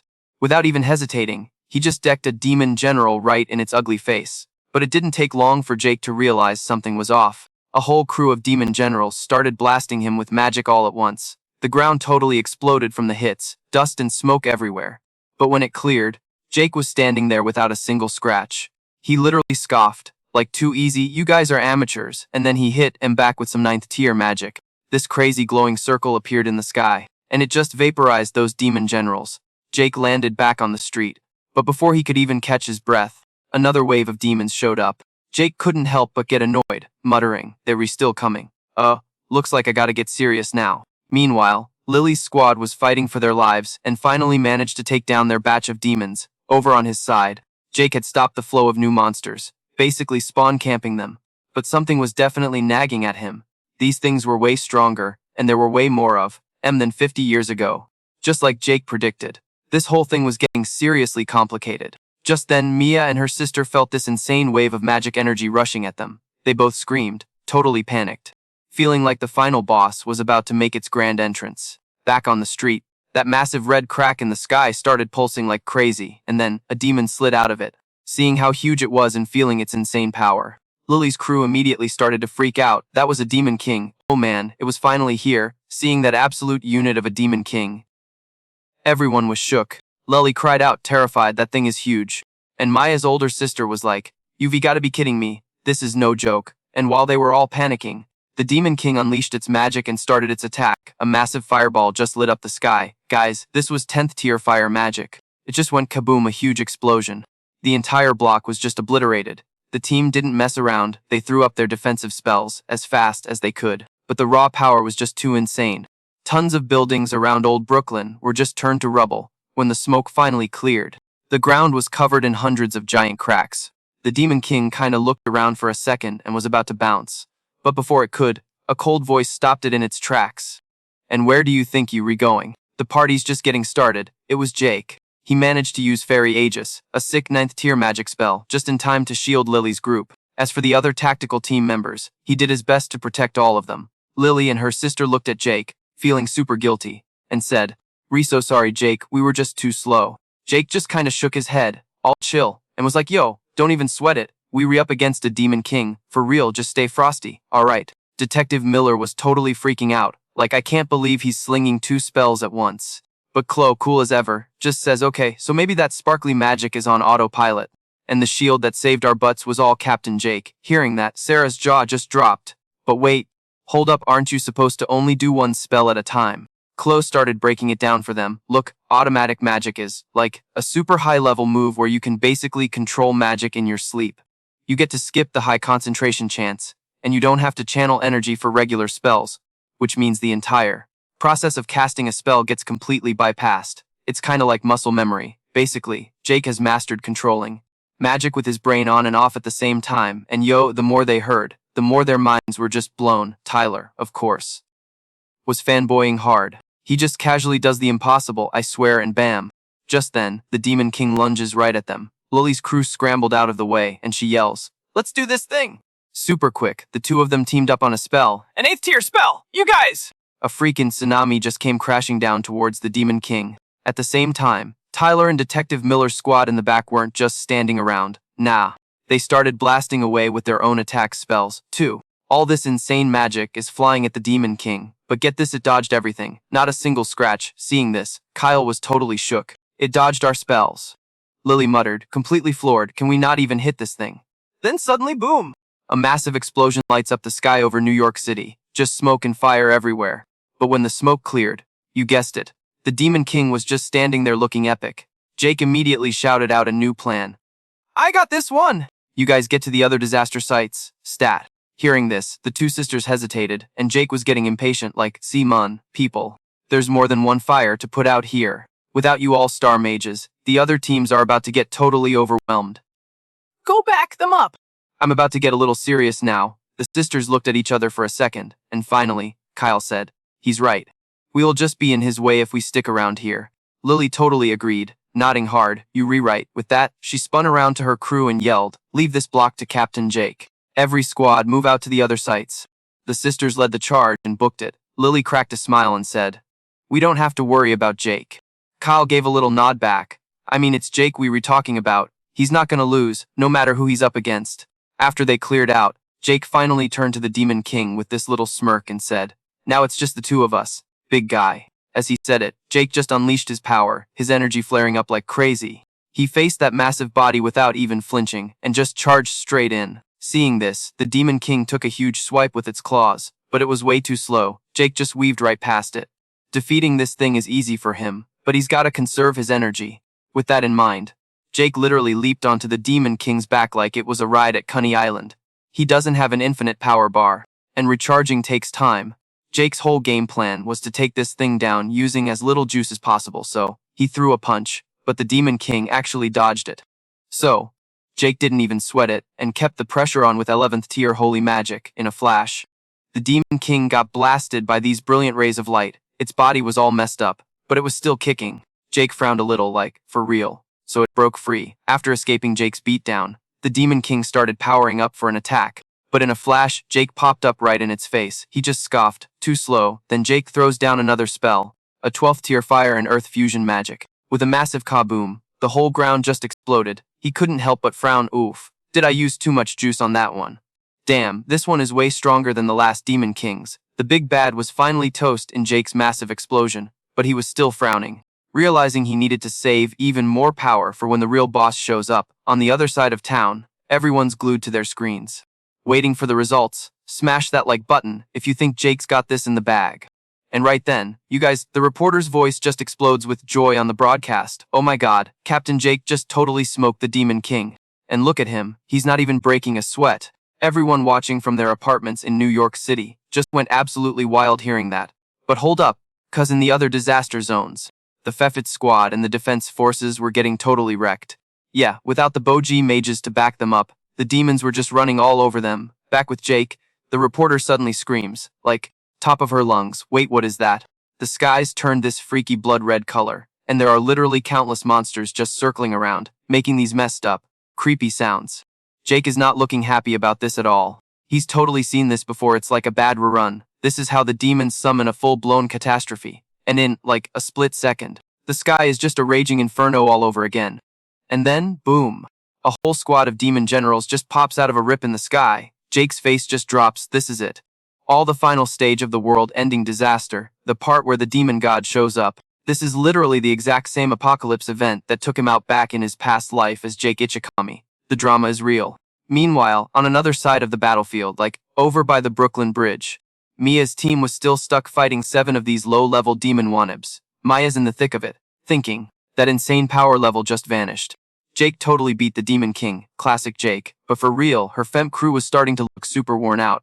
She was totally stressing, wondering if Lily was doing okay in her disaster zone. Then out of nowhere, this crackling sound comes through her earpiece. Maya literally shouts, No way! The wireless is back online. I'm getting a signal. Then this voice cuts in on her comms. We've got a major disaster popping off near the Empire State Building. All personnel, get over there on the double. Hearing this, some guy on the line totally panics. Are you kidding me right now? We can't even handle this little demon block party. without the fancy mages helping out. Maya frowned for, like, half a second, then just owned it. Alright, I'm heading to the main event. The rest of this is on you guys. And her team was just like, yes, ma'am! So after giving her orders, Maya bounced. Meanwhile, back with our boy Jake, he was just unleashing his power like a boss. He starts casting this insane 8th tier spell, Inorganic Magic, and it just surges forward, completely vaporizing the demon generals in front of him. Jake lands from the sky, looking epic.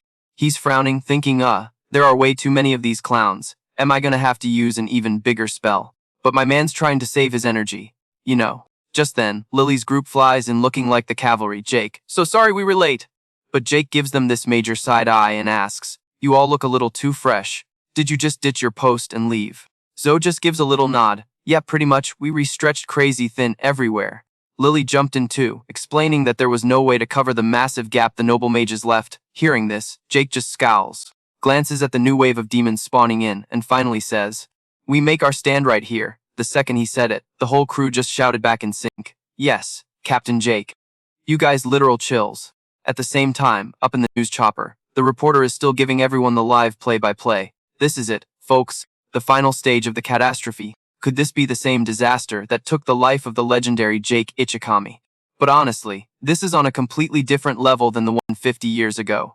All the citizens watching this from their couches couldn't help but freak out. Bro, it's literally hell on earth. Are we even in New York anymore? They were all thinking there's no way humanity could fight this. Their only hope was Jake. For real, if you reteam Jake, smash that like button and let us know. Back in the helicopter, the pilot was losing his cool. This is way too dangerous. The other news crews all evacuated. We gotta get out of here! But the reporter lady just yells back, no way. We have to show everyone what they were fighting for. Besides, she was all cocky, like this chopper has a special monster repellent device. The demons can't touch us. And of course, right as she says that, a demon soldier flies right at the helicopter, making her scream, but just in the nick of time, a shield pops up and protects them. Seeing this, the reporter got her confidence back instantly. See, did you see that? We were totally safe. But that party lasted about 2 seconds. The demon soldier just shredded through the shield like it was paper. And the terrified reporter just screamed, no, this can't be happening. And right as she's about to become demon food, zap. Zap. 2 beams of magic fly in and totally smoke the attacking demons. Jake flies up next to the chopper and cool as ever, asks, you okay? Okay, so get this. The reporter lady sees Jake and is immediately like, oh thank God, we're saved! The cameraman whips the camera around to him, and bam! Jake's face is on every screen from Times Square to some dude's phone in California. And he's like, yo, I know everyone is totally bugging out right now, but his voice is so chill, it literally calms everyone down instantly. For real. You could feel the anxiety across the whole city just drop. Jake stands there, cool as a cucumber, and says right to the camera, I know everyone's worried, wondering when these demon freaks are gonna pop off again, but chill out. I got this, I'm not gonna let anyone get hurt. And with that, my dude just swan dives off the building into the chaos below. The reporter is just staring, totally mesmerized, like he's so cool. Meanwhile, down on the street, Detective Miller's crew is already in the thick of it, just absolutely laying waste to these monsters. UV got high-level spells flying everywhere. It's a total light show, even clothes getting in on the action. Of course, Jake isn't just taking a smoke break. Nah, he's facing off against a demon king, a 7th tier magic user. He casts one spell, and the demon lord in front of him just gets deleted. Poof, gone. Jake doesn't even pause. He just teleports right next to another one. Then he hits this demon with a kick so gnarly it goes spiraling down to the street like a busted kite. Lily, who just showed up on the scene, sees this and her jaw just drops. She's like, whoa, was that a magic canceling spell? That's insane. Jake just kind of pouts and says, it's not all that. It only works on spells up to a certain power level. While they were just casually chatting, someone screams, They were still coming! Jake's gone in a flash, flying off and yelling back, don't get sloppy! Everyone else scrambles to keep up. The Lully sisters team up for a combo attack, unleashing this insane tidal wave that just smashes forward. Detective Miller's squad isn't slacking either. They were lighting up every demon in sight. Nearby, Jake starts powering up his own energy, and in a blink, this blinding beam of holy light just smites the earth. The explosions were crazy, taking out a whole bunch of monsters. Jake zips back to regroup with the squad. Tyler is bent over, panting, and just grumbles. There's still more of them. And he's right, more demon lords are literally spawning in, before Jake can even make a move. A desperate call comes over his earpiece from an Cement member. There are too many of them. We need backup like yesterday. Jake just frowns, all serious. It sounds like the other disaster sites, maybe over in Queens or the Bronx, are getting just as wrecked. So what's the play? I mean, what would you even do? Let us know in the comments. Cause in another part of the city, the Femt is getting totally overwhelmed. Everyone's running on empty. Just then, a whole crew of those snooty noble mages shows up. The Semp guys see them and start cheering like, Yes! the cavalry's finally here. Hurry up and help us fight. What were you waiting to make some grand entrance? But then get this, the noble mages straight up start attacking them. At the same time, a busted voice crackles over Jake's comms. The noble mages, they double-crossed us. Don't trust them.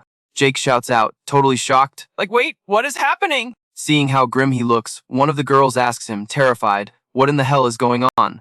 And then this deep, smug voice echoes out, my, what is all this noise? They look over, and it's their president, Director Collins. Yep, Director Collins himself, and he's got a whole squad of noble mages with him. Seeing them, Detective Miller steps right up to him, demanding answers. We got a report that the noble mages betrayed us. Is that for real? Director Collins gets this slimy little smirk on his face and says, us betray you, as if, for like half a second, Detective Miller looks relieved. But that didn't last long. Director Collins's face twists into a sneer, and he says, we never planned on working with you from the get-go, so you can't really call it betrayal, can you? The Scent members were absolutely floored, just completely confused. Someone else runs up to question him, aren't we on the same side? But she barely takes 2 steps before a magic blast shoots at her feet, forcing her to leap back. Bella just scoffs, cold as ice, don't get it twisted, we never, not once, saw you as our allies. And you can practically see the light bulb go on over Jake's head. He looks at Chris, eyes narrowed, and asks, Chris, are you in on this too? And with zero hesitation, no cap, Chris just nods, the absolute nerve. The noble mages have turned against the Femt, the police, the National Guard, and the entire United States of America. Hearing that, Claude just cries out in a panic, that's impossible. My father would never. And Director Collins just throws his head back and laughs like a maniac. The time has finally come, oh my god. Smash that like button if you can't wait to see what happens next. And you are not gonna believe this, but as soon as he flew up, he got all cocky and was like, after like a billion experiments, it's finally perfect. The second he said that, this gigantic magic circle just pops up in Director Collins's hand. Seeing this, Lily's whole crew started to freak out. For real, that's when Chloe just screams out, we gotta stop it before he fully powers it up. And bam, she immediately casts some insane, 4th tier spell. Shadow blades went flying at Director Collins. But before they even got close, Massive Claw just swats him away. All the monsters were literally surrounding Director Collins like he was their king, chilling at his mansion on 1010 5th Avenue. The whole scene had everyone totally shook. Just yells out, like she can't even process it, no way. Are those things actually protecting Director Collins? Detective Miller was still in denial, just shaking his head like, nah, that's cap, that can't be happening. But yo, no matter how much he denied it, facts are facts, Director Collins had teamed up with the monsters. Meanwhile, Jake was getting an earful from the comms in his earpiece. On the other side of town, these Boji mages were straight up working with the monsters and jumping the Scent members. The drama is off the charts, you guys! The Semp crew couldn't believe it. They were trembling, whispering like, why? Bro, I thought we were cool after that joint training sesh. Back on the main battlefield, Director Collins was just laughing his head off. He's like, with this calamity control magic, every monster in the country is gonna be on our team. Jake just looked up, completely speechless, like his brain just blue-screened. Magic that can control calamities and monsters. Jake was thinking, how the heck did he even figure that out? That's some next-level stuff. While he was trying to wrap his head around it, Director Collins starts laughing again. Oh, and one more thing. He says this little magic trick has a special bonus effect. The moment he finished talking, these insane streams of pure power started to surge everywhere. They were all rushing straight into Director Collins's body. Watching this, the crew down below was horrified. Chloe screamed, totally stunned. All that disaster energy is flowing into Father. Maya was panicking too, mumbling, what kind of messed up magic is this? I've never seen anything like it! Jake's expression got super serious too. This was bad. He was getting major déjà vu. It was just like that time he first got his magic. The whole vibe was identical to when Jake faced his very first calamity. Thinking about this, he slowly started to put it all together. A calamity is a phenomenon that brings power to this land, he said out loud, and at the same time, it also gives a power boost to anyone with magical talent. If you know how to tap into it, you can get a crazy amount of power. Director Collins just laughed coldly. Look at you, Jake, figuring it out. You catch on quick, I'll give you that. The energy from a calamity lets a person absorb a ton of it, but, of course, he added, that's totally useless if your own battery can't handle the charge. Jake narrowed his eyes at Bella, asking, so that's it? Is that why your power level kept skyrocketing? Bella just chuckled and was like, yup, that's right. We've been siphoning power from the calamities this entire time. We only pretended to be on your side to make sure the disasters happened without a hitch. She said it with a straight face, no shame at all. We just used the scent members so nobody would get sus about us noble mages, whether we were causing the problems or stealing the power. No one would ever figure it out. After hearing all this tea, Jake frowned and asked, so this was all for a monopoly on power? Bella replied, cold as ice, at first, the plan was just to get rid of you, but you were way more capable than we thought, so we decided you could be useful instead. If the calamities just ran wild, all the noble mages would get cancelled online and face a ton of backlash, and honestly, that's just a hassle. Plus, she went on, to kick off the world-ending catastrophe, you have to follow the flow of history. Jake was even more lost. What does history have to do with any of this? Bella just scoffed, you re so dense, disasters basically happen in the same spots, like there are magical hotspots all over, from old Brooklyn to the Upper East Side, and you can't unlock the next level until the last one is cleared. So, we used you, Jake, to beat each boss one by one. Drop a comment below. You guys, did you see this level of betrayal coming? Director Collins is absorbing the power of the huge catastrophe right now. The amount of energy he's gonna get is literally off the charts. This is the birth of the strongest mage ever. Jake went quiet for a long time after hearing that. Then he slowly asked, his voice low, so, were you planning to play me from the very beginning? Bella just snorted, hello, weren't you listening like 2 seconds ago? Obviously, Jake stared at her, and you could just feel the heartbreak when he asked, so there was never, even one real moment between us. And these words just made Bella snap. She screamed, shut up. Just shut up. Shut your stupid mouth. Stop saying such disgusting, cringy things to me. Wow, talk about a bombshell. Make sure to hit that subscribe button, cause you won't want to miss what happens next. She was like, nah, there's no Bond here. I don't need a sidekick like him. And Kyle, oh my god. He looked at Chris like he'd just seen a ghost, asking Chris, for real, are you seriously gonna betray us? Chris just froze up, totally busted. After what felt like forever, he finally opens his mouth, and get this. He starts talking about how war is popping off everywhere. He's all the mages, the elites, the demons, they all our enemies. It's only a matter of time before New York City crumbles. Then he gives Jake this nasty glare and says, get real, Jake. Even you can't protect all of the Big Apple, bro. Jake just stared him down, not saying a word. Meanwhile, the rest of the squad was in deep trouble. The enemies were swarming them, like something out of a zombie movie. They were barely holding on. And on another front, over by the Brooklyn Bridge, monsters were attacking civilians, and it was pure chaos. Back on the main battlefield, Detective Miller was losing his cool, muttering, this is so not good, we've got zero backup, if this keeps up. But before he could even finish, 2 super creepy voices cut in, everything's still going according to plan, right? Totally, Detective Miller whipped his head around and screamed, totally shook. How is this happening? Why are Chad, Derek, And wait, is that Nicole? You heard that right, fam. Chad and Derek just waltzed onto the battlefield, and Nicole was trailing right behind them like a lost puppy. Detective Miller was bugging out, like Nicole too. Even Jake couldn't believe his eyes, seeing Nicole pull a snake move like that. He whispered, his voice all shaky, Nicole, why? Derek, meanwhile, was soaking it all in, laughing his head off. Well, if it isn't Jake, so glad I finally get to meet you. He said it with this twisted grin. Now I can finally take you out with my own 2 hands. Detective Miller stared daggers at Derek and yelled, you were supposed to be locked up in Rikers. Derek just shrugged, totally unbothered, and smirked. The elite mages have friends in high places, you know, even in the NIP. Then Derek put his hand on Nicole's shoulder, raising an eyebrow like a total creep. And this little lady here, too, hearing that, Zoe yelled out. Just heartbroken. Even if you re some Boji mage, why would you do this? And Derek just laughed this cold, dead laugh, because we are the elite mages, we royalty, and they're just commoners. He was acting so high and mighty, convinced he was way better than all the weak regular people. With that, Derek started flexing, casting some crazy spell in his hand. A phantom made of pure dark energy just exploded forward. He cackled, with this magic, we could literally destroy half the city if we really felt like it. And bam! Derek's chaos magic turned the buildings right in front of them into a pile of dust. He scoffed, we could level an entire city, even a country, with just one of us. But for some reason, he whined, the elite mages are being bossed around by weak commoners, by total morons. Like, you could tell Derek thought this was the biggest injustice ever. He screamed, totally losing it, isn't that just messed up? The elite mages are supposed to be on top, then the regular mages, and way at the bottom is the weak, useless trash. That scum has gotten way too big for their britches. Then Chad, his little sidekick, added all cold like, from the jump. Our families became elite mages to rule over the incompetent. And yet those worthless peasants dare to use us. As soon as he said that, Derek threw his head back and started laughing like a maniac again. But that's all over now. We figured out that we get stronger from disasters. With this much power, nobody can touch us.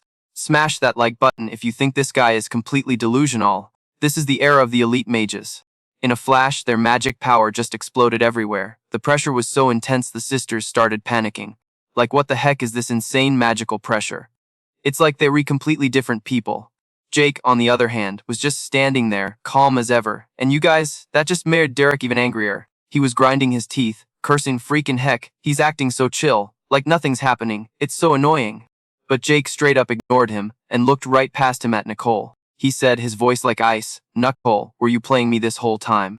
Derek, who has like zero chill, got so triggered by being ignored and screamed again, "Are you ignoring us?" The nerve! Before Nicole could even answer, he answered for her. That's right. She's been on our side from the start. She's the kind of trash who only knows how to lie and manipulate people to get what she wants. Hearing that, Nicole just hung her head, not saying a word. And it was the same for Bella and Chris. They were now standing on the other side of the line, with the despicable elite mages, against Jake. Derek then laughed. Okay, playtime's over. Enough with the chit-chat. Chad just gave a little nod. Yeah, it's starting with a final chilling smirk. Derek said, Now, let the slaughter begin. Oh my god, you guys! let me know in the comments who you think is the biggest traitor of them all. Okay, so while all that drama was popping off somewhere else, like maybe over in Queens, a whole mess of monsters just swarmed out of nowhere and started jumping the SEM crew. And it gets worse. They crashed into the city, right where all the regular folks were hiding out, and everyone started freaking out.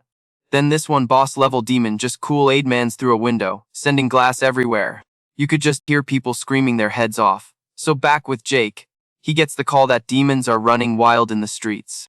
And his team is like, bro, what's the play? And you know who's loving this? Derek, he's over there laughing all smug like, what you gonna do now, Jakey boy? And Chad's right there with him, smirking like the biggest hater on the block. Even a big shot like you can't save him from all the way over here. I mean, the whole situation was going south, fast. Poor Chloe was literally shaking, whispering to herself. She's like, there's no way we will make it in time. Detective Miller is so stressed he's about to chew his own lip off, asking what the heck they're supposed to do. And seeing everyone panic, just gassed up Derek and Chad even more. They started laughing their butts off. You gonna get wrecked by your own weakness, and We're gonna be the ones to do it! get a taste of your own medicine. See how we felt? But right then, when things are looking totally bleak, Jake just randomly starts talking. He's like, so, there are 3 types of anti-magic gear. Derek is just staring, completely bug-eyed, like, dude, read the room. Why are you giving a lecture right now? But Jake is totally unbothered, just continues his little TED talk first. You've got the basic stuff mages use themselves. You know, standard magic. It lasts longer, lets you mess with elements you can't normally touch. Then there's the second kind, the type that interferes with magic or magic power itself. Our SEMP uniforms and the fancy suits you nobles wear. That's what I'm talking about. They can either juice up your power or nerf enemy spells. At this point, Chad is getting super annoyed and snaps. Have you completely lost it, dude? Jake just ignores him, cool as a cucumber, and goes on. And there's one more type, though it doesn't last very long. Even people with 0 magic can use it. It's the kind that only works if certain conditions are met. Ooh, certain conditions. The plot thickens. Wow! Derek is full on scowling now, totally pissed. What the hell are you even rambling about? And bam! Cut back to that shelter on, like, 125th Street, and a demon is about to pounce on some poor soul. When this anti-magic thingy just automatically pops a force field and blocks the attack. And you guys are not gonna believe what this item was. It was a freaking doll with Jake's face on it that they'd been selling. No cap. And it wasn't just the dolls. Anyone who had his merch was getting protected by his magic. Bracelets, keychains, you name it. If Jake's face was on it, it was now top-tier anti-magic equipment. And it was working flawlessly. He used Sim's massive popularity for this, to mass-produce all this merch and secretly loaded it up with defensive magic. It was a freaking nationwide insurance policy for exactly this kind of apocalypse-level disaster. My god, the big brain on this guy.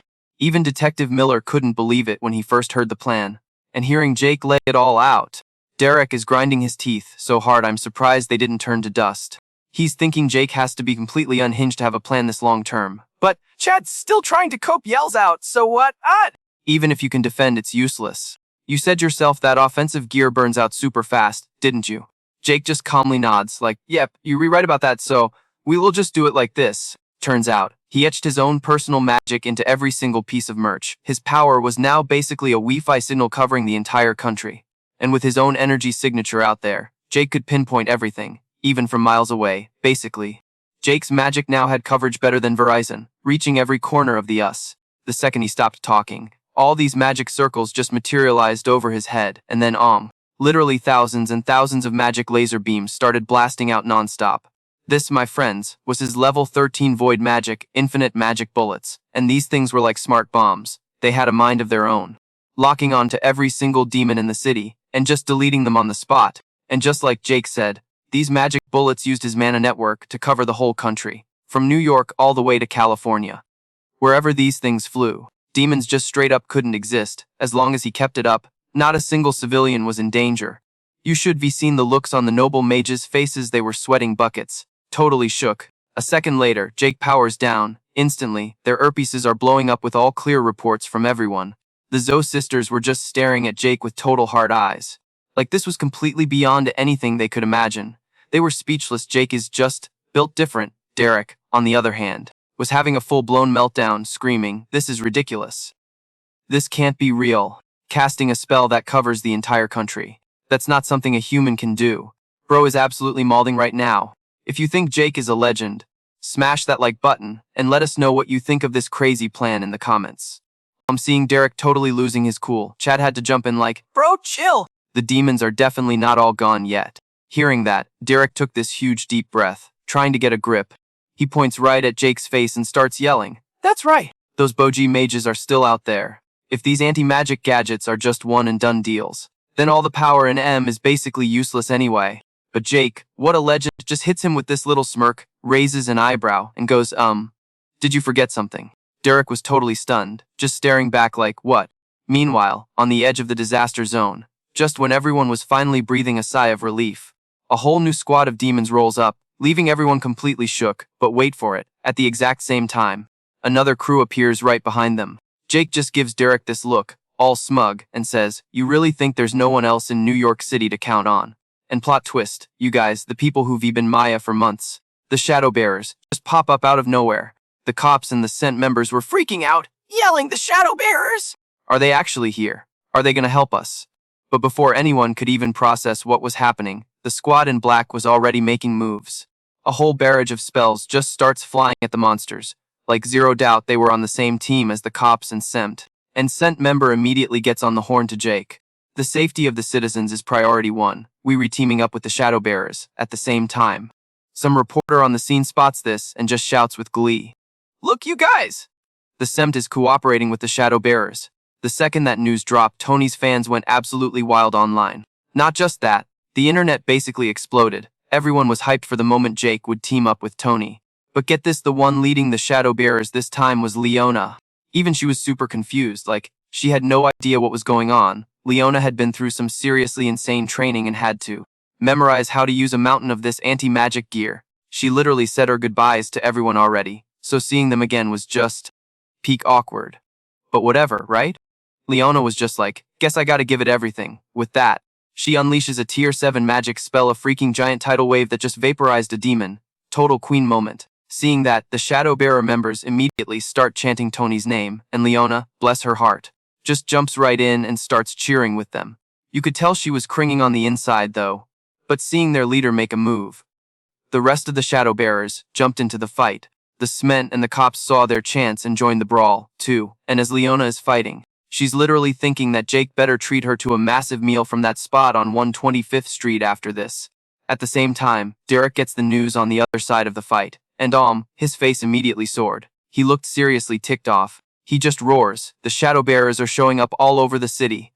You snake, if you were ready for this from the start, does that mean you already suspected the elite mages?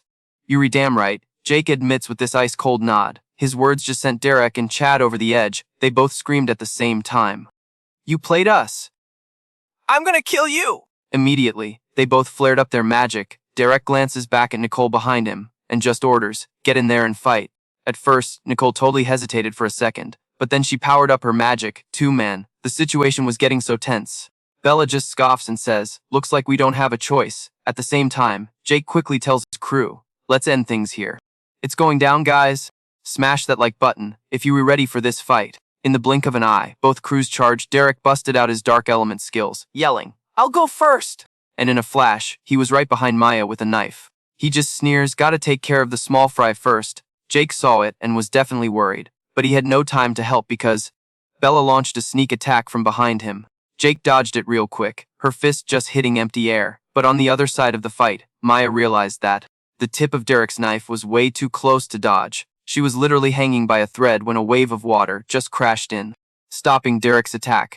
Maya glanced back and said gratefully, you saved me! Lily shot back, stay alert. It's not over yet. Back with Jake, he had just dodged Bella and was trying to get some distance. He narrowed his eyes, planning his escape, when Chris comes in slashing at him. Oh my god, Jake is totally trapped between Bella and Chris. What do you guys think he's going to do? Drop your best theories down in the comments. But nah, Jake wasn't even breaking a sweat. He was cool as a cucumber. He just whips his leg out for this sick sweeping kick, and bam, they both go flying. Jake like a superhero, totally unfazed. He was about to peace out, but then this massive ice wall just shoots up in front of him. Nicole, all dramatic, is like, you re not going anywhere. So get this, it turns into a 1 versus 3 fight for our boy Jake. Bella just scoffs, all high and mighty, and goes, oh, we've seen what you can do? You re not getting past us to help your little friends. And you can just see Jake get so annoyed, like, seriously. A divide and conquer strat. Classic, but such a pain, he's already running on fumes. His mana is totally drained. If he could, he'd take out Director Collins first. But the dude's surrounded by a whole army of monsters. Like if Jake went full power, he could totally clap them, no doubt, but it's a huge gamble. And while he's calculating the odds, Bella pipes up again with her Ice Queen voice. I'm not letting you lay a finger on President Mumu. Then Chris chimes in all tough. Yeah, you'll have to get through us first. Jake totally knows they were just stalling for time. He's like, 8 bet, let's dance. And then boom, he's off, going full on beast mode against the whole crew. He was moving so fast you literally couldn't even see him. Chris is just bug-eyed, screaming, he's so fast, what the heck. Bella, on the other hand, is just getting frustrated, yelling, Stop dodging and fight me! Meanwhile, across the courtyard, Derek and Chad are getting absolutely worked. They re-sweating buckets, and Derek is muttering under his breath. They re-so freaking stubborn. They just won't go down.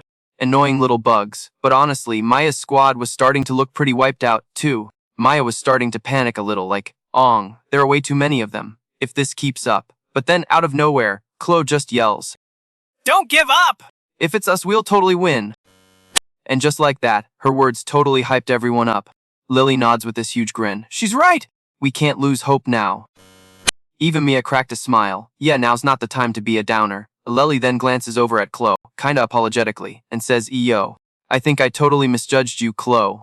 You've got that fighting spirit. For real, Chloe gets this little smirk, all confident. Maybe it's cause you guys are rubbing off on me. Squad goals. And right after that, the Simta elites just went all out on those Boji mages. Derek was getting super impatient, screaming, Don't get cocky. You pathetic weaklings. Then he unleashes some insane 8th tier magic. But the Lely sisters weren't backing down, hitting him with a massive tidal wave. They both scream at the same time, we won't lose. And then, kaboom! The wave and Derek's shadow attack slam into each other, and in this crazy flash of light, they just cancel each other out. A total draw. Seeing that, Derek was grinding his teeth so hard I'm surprised they didn't crack. Damn it, they neutralized it.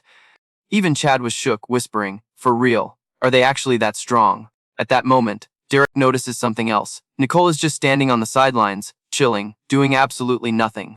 You could practically see the steam coming out of his ears as he cursed her out. Meanwhile, Jake is still in his own 3-on-1 brawl, but he's got a mental stopwatch going, counting down every single second. He knows time is almost up over there. Derek finally loses it completely and yells, Nicole, what the hell are you doing over there on 5th Avenue? Fight for real. End him. If you don't, you know exactly what's gonna happen.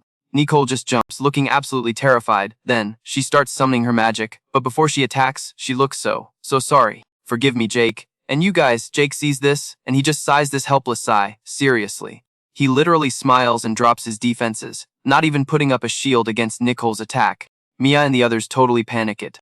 They were all shouting, he's not defending himself. That idiot! Is he trying to get deleted? Move! In that exact second, this crazy tornado of wind rushes right at Jake. And he just stands there, doesn't move, doesn't block, but weirdly, the wind just zips right past his face. Maya was just staring, totally shocked. It missed. Nicole lowered her head, shaking, and muttered, "You really can't do this, I can't attack him." Let's go, Nicole. Stand up to him, sent Derek into a rage. He roared, "You dare defy me!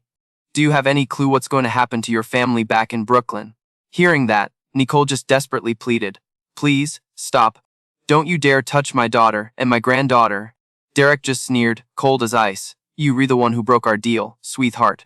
One phone call is all it takes for their world to end. Should I just break one of their arms? Or maybe both? Or, maybe it'd be cleaner to just have them disappear." Nicole looked horrified, her eyes just begging him, but Derek had zero pity, just sneering at her. "Your family is going to pay the price for this, and you deserve every second of it." But just then Jake gets a call. He just nods and says, Understand, right on time, good work." This completely infuriated Derek, who just started shouting, "Guys, what do you think that phone call was about? Drop your theories below and smash that like button. Are you for real? Taking a call in the middle of all this? That's it, I'm done. I'm about to go pay his daughter and granddaughter a little visit right now." But just as he said that, Jake just whips out his phone with a total smirk. "Yeah, that's not gonna work. Already got." And bam. Their faces are on the screen, safe and sound. Derek was completely floored. He's freaking out, yelling, "That's impossible." Only like a handful of people knew their location, and I had the cops on my payroll. But Jake just casually smiles back. "Yeah, they were careful, didn't leave a digital footprint or anything, super hard to track, but their own disaster evac plan. That was their biggest L. And that's how we pings their location. Looks like the Shadowbearers crew really came through. And get this, their cover is still totally intact." Derek is seething, biting his lip and asking through clenched teeth, "When did you figure it all out?" Jake just starts spelling it out for him, even with a family photo sitting right there. She never said a word about them. She was way too paranoid around the elite mages, so obviously, I had someone do a deep dive on her background. As he's talking, he shoots a look over at Nicole, raising an eyebrow with a little smirk. "You should know by now, girl. You can't hide anything from me." Hearing this, Nicole just couldn't hold it together anymore and burst into tears. She's stammering, her voice all shaky. "They were really safe. Oh my god, that's so wonderful." Meanwhile, Derek is absolutely losing his mind now that his plan is in the trash can. Again, he grabs Nicole's arm and snarls, all up in her face, "Damn it. You're always getting in my way. If this is how it's gonna be, I'll just take you hostage instead." But lol, Nicole is not the one to mess with. She straight up hits him with a whirlwind attack that sends him flying. Nicole just scoffs at him. "Don't you dare touch me, you filthy piece of trash," and seeing this, just starts laughing. "Whoa, look who finally decided to get serious, huh?" Nicole bows her head, all apologetic. "Jake, I'm so sorry, I totally deceived you." But Jake is super chill about it. "Don't even worry about it. It's what friends do, right? We help each other out." Nicole just stares at him, totally shocked. After a second, she smiles and says, "You were really one of a kind." While these two are having a moment, Derek stumbles back to his feet, screaming in frustration, "Ong, stop with the mushy stuff, damn it." Then he looks back at his little crew of elite mages and is like, "Alright, this time, let's get serious, no holding back, take them out for good." The lead goon just nods, looking grim, but says nothing. Meanwhile, Jake has walked over to Bella's side, and his voice is ice cold. "I told you, no more hostages. I'm really disappointed in you." Bella just turns her head, avoiding his eyes, but her tone is still pure defiance. "Shut up, you don't get to order me around." Elsewhere, the sisters Lily and Kyle had just taken down some huge demon general. Kyle frowns and mutters, "Looks like we've cleared out all the baddies around here." Lily nods, adding, "All the elite mages are down for the count, except for their leader," seeing that his entire squad got wiped. Derek's face immediately gets ugly. I had no idea they were this strong. At the same time, Jake and Nicole are now standing back to back, ready for round 2. Nicole says slowly, "Jake, from this moment on, I'm fighting with you." Jake just jokes back, "Phew, that's a relief." Just then, a figure shows up out of nowhere. It's Mur Johnson. He's acting all casual. "Yo, looks like the party's really heating up. Need a hand." The second they see him, Lily and Kyle start to panic. Derek, on the other hand, is thrilled. He throws an arm around me Johnson's shoulders, laughing. "There you are." "Took you long enough to show up, huh?" Seeing this, Lily and Kyle are furious, shouting, "What do you think you were doing? Get away from our father!" Shrugging like it's no big deal, Derek smirks and says, "What beautiful daughters, go on Pops. Tell them what team you're really playing for." You can see the terrible realization dawning on the sisters' faces. But they were still shaking their heads in denial. "No way, Dad, you on their side." "If you dare insult our father, we'll make you pay." But Mur Johnson was about to break their hearts. He takes a deep breath and says loud and clear, I am an ally of the elite mages. You could just see the hope drain from the sisters' eyes as they muttered, no, that's a lie, right? It can't be. Suddenly, Derek just bursts out laughing, totally gloating, this is hilarious. During that whole bombing incident down in old Brooklyn, I actually thought he betrayed us. But the real tea is something else entirely. Even after I got booted from the elite squad, the connection between him and me was never, ever cut. Wow. What a twist. Drop a comment below if you saw that betrayal coming. And hey, smash that like and subscribe button for more drama. So get this, Mid Johnson kept going, the fancy noble mages run everything topside, right from their penthouses on Park Avenue. But the Black Rebellion. They were supposed to be the kings of the underground. Also the nobles could stay in power. It's a whole conspiracy, fam. But then some dark mage, wannabe, comes along and completely wrecks the Black Rebellion. Next thing you know, all our secret info starts leaking like a busted fire hydrant in July. And I'm not just talking about the mages. Honey, we were talking the government, Wall Street, the NIP, everyone had their hands in the cookie jar. Derek just cackled, so they just decided to ghost the Black Rebellion. Ouch, talk about a savage move, am I right? Yeah, like a lizard dropping its tail to get away. Low-key thought I was about to get cut loose. Mid Johnson said, cool as a cucumber. And what happens? The cops suddenly look like heroes. And their whole shady deal with the Black Rebellion, poof, wiped clean. And just like that, the nobles and the Fed are suddenly besties. That's when Derek just lost it, laughing his head off. The whole country's been played by these so-called nobles. Chad, standing right there, just had to chime in. Figures. These clowns haven't changed one bit in all these years. Over time, a couple of clueless fools totally missed the point of what the nobles were really about. And then, bam. Jake has this flashback to that butler who was throwing shade at Chad earlier. After that truth bomb dropped, Lily and Maya were just shook. They started yelling, no way! You recapping. This can't be real. Tell us it's a lie, Dad. This is just another one of your secret ops from the old Brooklyn station. Right, Dad? But Mayor Johnson just slowly shook his head, his face like ice. I've never changed. I'm a pure noble mage, ride or die, and I don't betray my team. Oof, Maya bit her lip so hard, looking totally crushed as she muttered in despair. So, you've been the villain this whole time. And you could see it on Lily's face. Too, the fact that their own dad, their hero, was helping the enemy. They just could not process it. That's when Jake steps up, pure main character energy right there. His voice was straight up freezing. I don't get it. Why are you simping for these nobles? They were just bullies who only care about themselves. Do people like that even deserve a fancy title? To be called nobles? Johnson didn't even answer. Just hit him with two cold words, be silent. Talk about a mic drop. But Jake wasn't having any of it, and Mud Johnson just snapped. I am so done with your nonsense. I'm gonna take all of you out and bring back the world the nobles are supposed to have. Seeing this, Jake felt totally helpless, scoffing and cursing under his breath, this stubborn old man, and then, boom. Jake and his whole crew just power up, magic flaring everywhere. It's go time, people. A full-on confrontation between the Scent and the whole world of noble mages and demons. This is gonna be a crazy fight. Smash that like button if you re-hyped for this showdown. Meanwhile, way up in the sky, Director Collins is still just slurping up all that disaster magic like a slushie. And then out of nowhere, Bella just casts a massive attack spell. Crazy huge fireball just explodes, covering everything in sight. Jake had to use his teleport powers to get his butt out of there, stat. And Lily's group. Yeah, they bailed too. Nobody wants to end up extra crispy. But that whole fire natto split Jake off from the rest of the squad. He had no idea if they were okay, but honestly, he had zero time to worry about it. Because suddenly Bella, Chris, and a whole posse of demon lords had him surrounded. Chris gets all serious. Let's keep this party going. Round 2. Jake wasn't. The kid gloves are off, got it. At the exact same time, Derek and Chad were facing off against Detective Miller, Sarah, Tyler, and Nicole. Chad was already whining, seriously, we have to fight these in peaks. This is boring as hell, Derek just scoffed, looking totally unimpressed. You guys are a bunch of weaklings. Just hurry up and die already. You know that did not go over well. Detective Miller's crew went ballistic. We were the side characters here. You were gonna regret looking down on us. Don't be so arrogant. Chad just sneered at them, then blasted them with some level 8 wind magic, but Tyler was ready, shouting, too slow. Right before he started casting his own magic, a giant freaking boulder. It's my time to shine. Elsewhere, Nicole was getting a little worried. Oh, the amount of mana is terrifying. It's giving secret plan vibes. I better give them some backup, like, right now. And with that thought, Nicole yeeted the crystals she was holding. She was about to juice up their magic with this anti-magic gear. In like, the blink of an eye, the crystals just started glowing like crazy.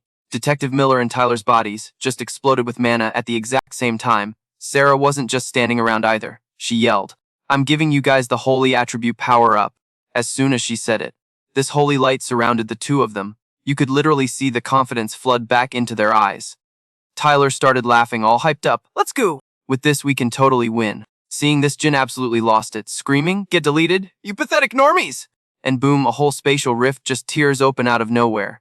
At the exact same second, Derek summons a bunch of freaking reapers. He just scoffs, all cold and edgy. "Have fun in the shadows, you weaklings." Tyler wasn't about to get caught slipping, though, and instantly threw up a magic shield to defend. Detective Miller wasn't just sitting around watching, either. He whips out this massive blade of light and brings it down. In a flash, the other guys' spatial rifts were just completely engulfed in lightning. And right after that, bam! The Reapers got straight up skewered and dusted by that blade of light. Game over for them. It was an insane four-way throwdown. Everyone was going all out, trying to take each other down. A second later, that light blade just sliced clean through the two spatial rifts, and then plunged straight down, shish bobbing one of the Reapers. Jin got caught in the blowback too, and let out this pain scream. I mean, he is the one who summoned them, so Derek took the full force of that lightning damage. You could literally hear it crackling all over his body. Ouch. At the same time, Detective Miller's crew was totally gassed. Tyler started whining, "Dude, I'm so done. I've officially hit my limit." Detective Miller sighed, "Too, my man is tapped." But before they could even breathe, Derek and Jin were already getting up from the wreckage. Jin's just standing there, looking ticked off, muttering, "Damn it, I can't believe they pushed us this far." Nicole saw them get up and was just completely horrified. Like, how is that even possible? Yuri's still moving. Sarah yelled out, totally in disbelief. "How are you guys even standing?" But even though Derek and his buddy were on their feet, they'd clearly burned through way too much mana. Plus, they were fresh out of magic resist gear. The damage they took was gnarly. So the best move was probably just to chill and see what Detective Miller's squad did next. Meanwhile, Nicole had also burned through all her protective gear and was running on fumes, mana-wise. Guess all that time she spent skipping training was finally coming back to bite her. Yikes. Only Sarah still had mana to spare, but she was saving it in case anyone needed a healer. Besides, throwing hands really wasn't her thing. So Sarah figured she'd just hang back and watch for now, and y'all, get this across town at another battle. Lily and her sister were fighting their own dad. Can we get an omg in the chat for that family drama? Was wild. Both sides were slinging water magic, with these huge waves just crashing into each other, and then poof, vanishing into thin air. A total aqua apocalypse. Mage Johnson was not playing around. He cooked up this massive sphere of water and just yeeted it at them. Kyle looked up at this giant water ball of doom flying her way, and you could just see the pure panic in her eyes. But at the last second, Chloe literally dives in and shoves her out of the way. And then bam, Chloe gets absolutely rocked by that water bubble, straight to the face. Her sisters just started screaming, running over in a total panic. Chloe was messed up bad, totally knocked out cold, but her sisters kind of breathed a sigh of relief, like, okay, at least she's just unconscious and not, you know. Meanwhile, Mage Johnson is just watching this all go down ice cold and mutters, "That's one. Can you believe that?" The sisters' eyes just lit up with fury and they screamed at him, "We don't care if you are dad. You hurt our friend, and we will never forgive you for that. Are you for real right now, dad?" But Mage Johnson just kept that same dead inside vibe, hitting them back with, "I told you how it was going to be from the jump." Yikes, talk about a heartbreaker. Those words just crushed the Lully sisters. You could see the despair on their faces, but they stood their ground, declaring, "Fine, then we getting serious too, and we gonna surpass you right here, right now. This new magic we cooked up, we about to unleash it with every last drop of mana we have." And just like that, they started combining their powers to cast some insane spell. An 11th tier magic spell just erupts into existence, and this storm of bone shards starts flying everywhere. But get this, Mage Johnson didn't even flinch. He just throws back his own 11th tier spell to counter. This is getting crazy. Smash that like button if you re-hyped. So his raging tide and their storm of bone shards just slam into each other. The sisters are literally biting their lips. You can tell they were struggling hard to keep their mana up. On the flip side, Mage Johnson wasn't having an easy time either. Like, yeah, he's got more gas in the tank, but he couldn't get the upper hand at all. The Lily sisters yelled out again, full of defiance, "Until we hear the truth from your own mouth, Dad. We can't lose." And right after that, their mana just exploded. The bone shards suddenly got supercharged, surging forward, and just shredding through his raging tide attack. They didn't stop. Either they went straight ahead and pierced Mage Johnson. He just collapsed, hitting the ground hard. Seeing that, Kyle finally let out a breath. Like, we won. Lily was shook too, just whispering, "We actually beat our father." But even though they won, You could tell they weren't happy about it at all. Not even a little bit. That celebration was short-lived though. Cause, Miar. Johnson started to shakily get back up. He just purses his lips and mutters, "Not yet." The sisters looked absolutely horrified, like, Are you kidding me? even after taking their strongest attack, he was still standing. No way. He's our dad. Alright. So while those two were just, staring in awe, Mayor Johnson starts casting another spell. Kyle sees this and he's totally trying to shut it down. He's like, "Dad, please stop." I don't want to fight anymore. And Lily jumps in too, trying to get him to see reason, hitting him with, "If we all just off each other, Mom would be heartbroken." And get this, the second he heard his wife's name, Moo Johnson totally hesitated for a sec and just let it go. Whoa. But hold up, cause just then, Derek freaking appears out of thin air, right in the middle of their battlefield. He sees Mir Johnson backing down and gets this look of pure rage. Then, his eyes lock onto the gun just chilling nearby. So Derek zips over like the Flash and scoops up the piece. He starts screaming like a total psycho, "Die, you weaklings!" And just like that, he opens fire on Lily and Maya. Instantly, blood splatters everywhere, all over the sisters. They were freaking out, obviously. But then they realize they don't feel any pain. Because the one who got shot was Mir Johnson, not them. The ultimate plot twist. Lily and Maya immediately rush over to hold him up, crying their eyes out like, Dad, why? "Why would you do that?" Man, this is more drama than a reality show reunion. Derek still had his weapon raised, saying all coldly, "You are all so annoyingly stubborn," and that was it for Nicole. She just couldn't take it anymore and screamed, "I am not letting you cause any more harm." In a flash, before Derek could even think about firing again, bam. Her magic blasts his hand, and the gun goes clattering to the floor. Yes, Queen! Derek's clutching his wrist, which is probably stinging like crazy, muttering about worthless weaklings. Meanwhile, Mayor Johnson, who just took a bullet, is starting to fade out, thinking about what he just tried to do. Like how he was literally about to make his own daughters cry from pure heartbreak. It's only in this moment he realizes how completely pointless this whole beef was. Okay, so here's the tea on Mir Johnson. He was born into this super elite mage family, like they probably live on Park Avenue, and was raised to believe they were the best thing since sliced bread. He thought regular humans just used mages to change the world for them. They were basically just waiting in the wings to rise up and take all the power. That was like the #1 rule in the Noble Mage Handbook. So after that whole great catastrophe went down, the Noble Mages actually did manage to take control of the country. But because of people using magic improperly, aka Jake's crew, and some shady schemes by other powerful people, the mages just couldn't hold on to power, and Mir Johnson had literally been training for this takeover his entire life. His whole mission was to rule over the foolish masses and be the guy at the top. He got picked to be the head of the clan. And then bam, they hit him with an arranged marriage to keep the noble bloodline pure. So extra, the clan leader literally picked out a wife for him. The day they met was their first introduction. He was just thinking it was a political move. You know, totally a business arrangement. At least, that's what Mir Johnson thought until he met Juji. She was different, not your typical uptight noble. She was super open with her feelings. You know, Juji was stubborn like a kid and always wanted Mir Johnson to hold her hand. At first he was probably weirded out, but it didn't take long for him to find it super comforting. For a dude like him, who was always obsessed with mage laws and duties. You'd think she'd be a distraction, but nope, Juji was the first person Mir Johnson ever truly fell in love with. And then his life got even better, cause he had his 2 daughters, Lily and Maya, but he was still a noble mage. And he knew some major wars were brewing on the horizon. So because of that, he was stressing hard, worrying about his wife and daughters. He kept wondering if he should really drag them into all this fighting. Like forcing them to carry the weight of saving people, his family, the people he loved most, could die. Just thinking about it absolutely terrified him. Smash that like button if you feel for the guy. And then that fear just morphed into something else entirely. Juji got sick with a terminal illness. Before she passed, she made him promise to take good care of their girls and to always love them. At the time, Mir Johnson totally agreed, and with those as her last words, Juji passed away peacefully, like she knew everything was gonna be okay. I'm not crying, you were crying. But here's the tragedy. You guys, Mir Johnson couldn't keep his promise. Without Juji, he had no clue how to show love to his daughters. He was the head of the mages, brought up to believe the law was everything. Inside his head, it was this massive conflict between the law and his love for his daughters, and then, to throw a wrench in everything, his daughters joined the literal enemies of the noble mages. The drama is insane. The noble mage blood in him and his feelings as a dad were in an all-out war, and for real, he had no idea which side to pick. Let me know in the comments what you would have done in his shoes.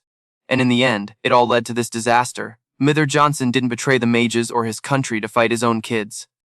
But when it came down to it, he took a bullet for them. And as he's lying there, flashing back through his past, and everything he's done, you can see this look of pure loss on his usually stoic face that we've never seen before. Just wow. He was totally breaking down, screaming like, I couldn't give you my whole heart. I'm so sorry. And you guys, seeing that just sent Lily and her sister into a full-on ugly cry fest. Mither Johnson just straight up passed out from blood loss. It was insane. The Zostas were panicking, shaking him like, wake up, wake up. Sarah saw the whole mess and sprinted over to start healing him, trying to tell the Maya sisters to chill out. She was all, he'll be fine, while he just fainted, and then bam, this insane holy light just wraps around Mither Johnson. And you could literally see the gash on his chest starting to close up, wild. The second the Maya sisters knew their dad was gonna make it, they went full on beast mode. They turned to their enemies and screamed, you dare touch our father.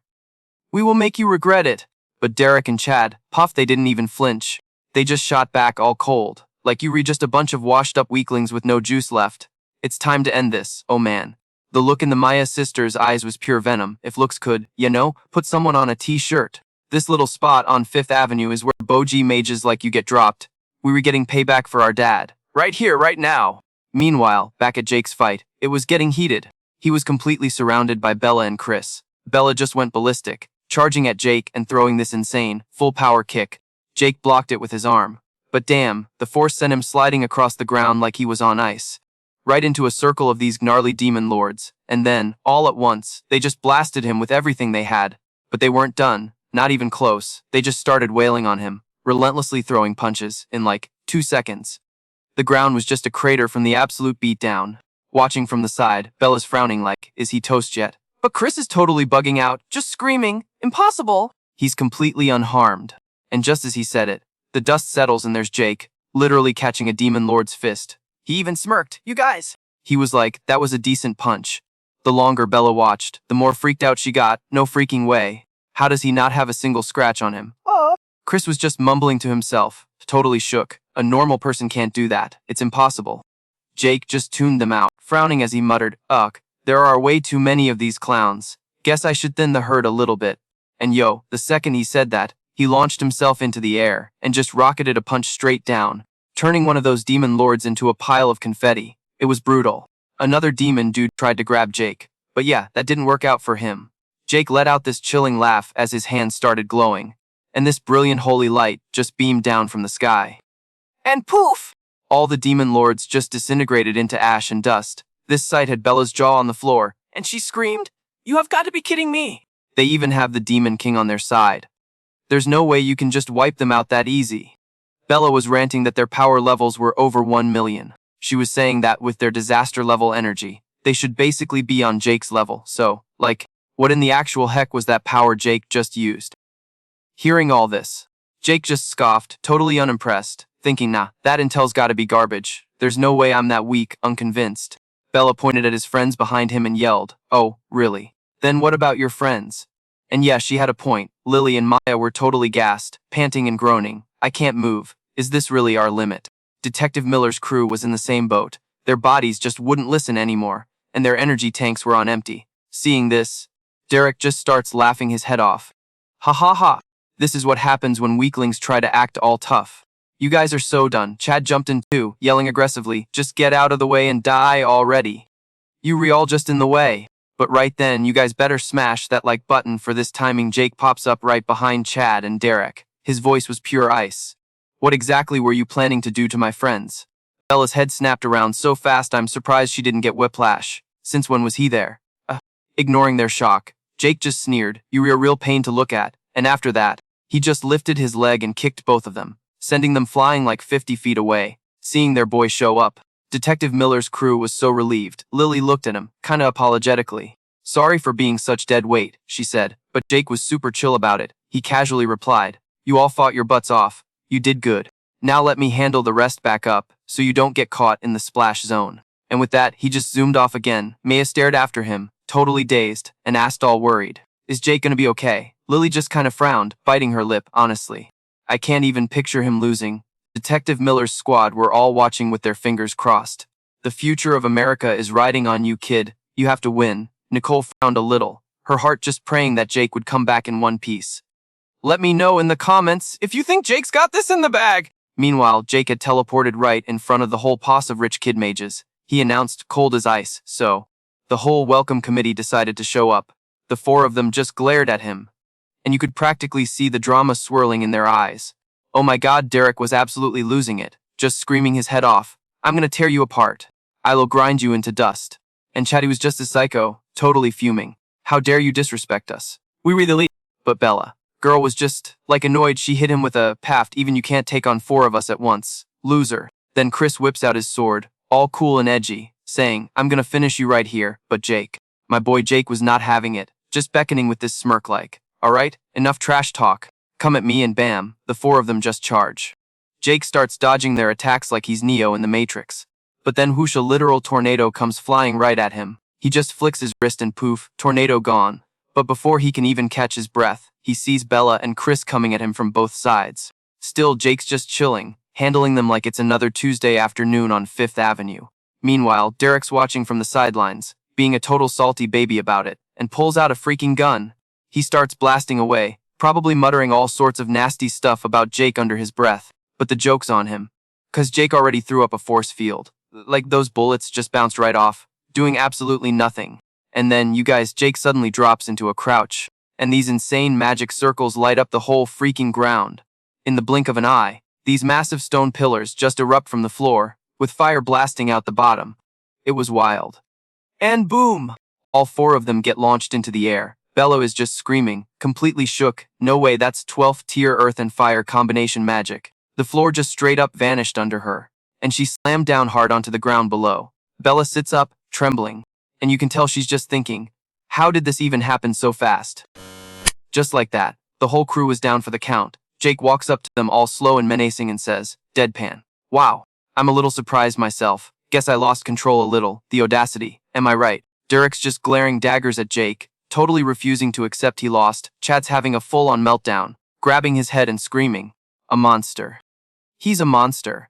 And Bella finally gives up, sighing like, we can't win. It's impossible. How are we supposed to beat a terrifying monster like Jake? Bella just hangs her head, too scared to even look at him. Yikes, talk about a reality check. Jake totally ignores her, though his eyes are locked on Director Collins up in the sky. The warm-up act is over. Now it's time for the main event. But just then, Collins starts laughing like a total maniac. It's too late. And then his whole body is just swallowed by this insane red energy. You could just hear this low, thrumming sound, so creepy. You guys, he's like, summoning the big bad takes a colossal amount of power. So what do you think happens when I just absorb all that power myself? And then not even a second later, these giant claws just rip out of that red energy cocoon. Then Director Collins' whole body emerges. And oh my god. Everyone on the ground was horrified. Maya and Lily just screamed, no way. What even is that? The look on Jake's face went from 0 to 100 real quick. Director Collins had these massive, monstrous hands now, and a pair of freaking wings just burst out of his back. Even Tyler was freaking out, muttering, he looks like a monster. What the heck is going on? Nicole was just as shook, just whispering in total disbelief. This can't be happening. Then Collins just floats down from the sky, cool as a cucumber. He lands and lets out this cold laugh. Gotta admit, I'm surprised myself, never expected I would turn into a monster. But this feeling is absolutely fantastic. You could tell Director Collins was loving it. Jake just narrowed his eyes at him, and his voice was pure ice when he asked, is this what you wanted? Were you so desperate to get stronger that you had to turn yourself into a monster? Collins just replied so nonchalantly, being human. Yeah, I'm over it. My power level has easily surpassed 10 million. I've even surpassed Jake, but just as he's monologuing, this trembling figure starts walking towards them. It was Bella. She was so beat up, but she was still trying to drag herself forward, constantly muttering, Dad. I tried my best, just like you told me to, even when you sent me away to that foster home at 123 Main Street in Old Brooklyn. Bella just keeps begging as she gets closer to Collins, and then she just collapses, hugging his leg and crying her eyes out. I even fought against Jake. I was so scared, but I did my best, so please praise me, Father. Please acknowledge me. And he just screams, shut up, and backhands her away like, what? Thank God. Jake moved like lightning and caught Bella before she hit the ground. She'd already passed out, but she was still whispering, Father, why? Why, my heart just broke into a million pieces. Jake just looks down at the poor girl in his arms, and you can see it on his face. He finally gets it. He quickly carries Bella and lands safely a few feet away. He hands her over to Maya, telling her to take care of Bella. At first, Maya's like, what? I mean, who wants to play nurse for the girl who was just trying to end them? But in the end, she nods and says, I understand. Jake, being a decent human being, totally ticked off Director Collins. He snorted, protecting the weak. What a hypocrite. Oh man, it is about to go down. Smash that like button if you re-team Jake. And let me know in the comments what you think his first move should be. Yo, why not just ditch the dead weight?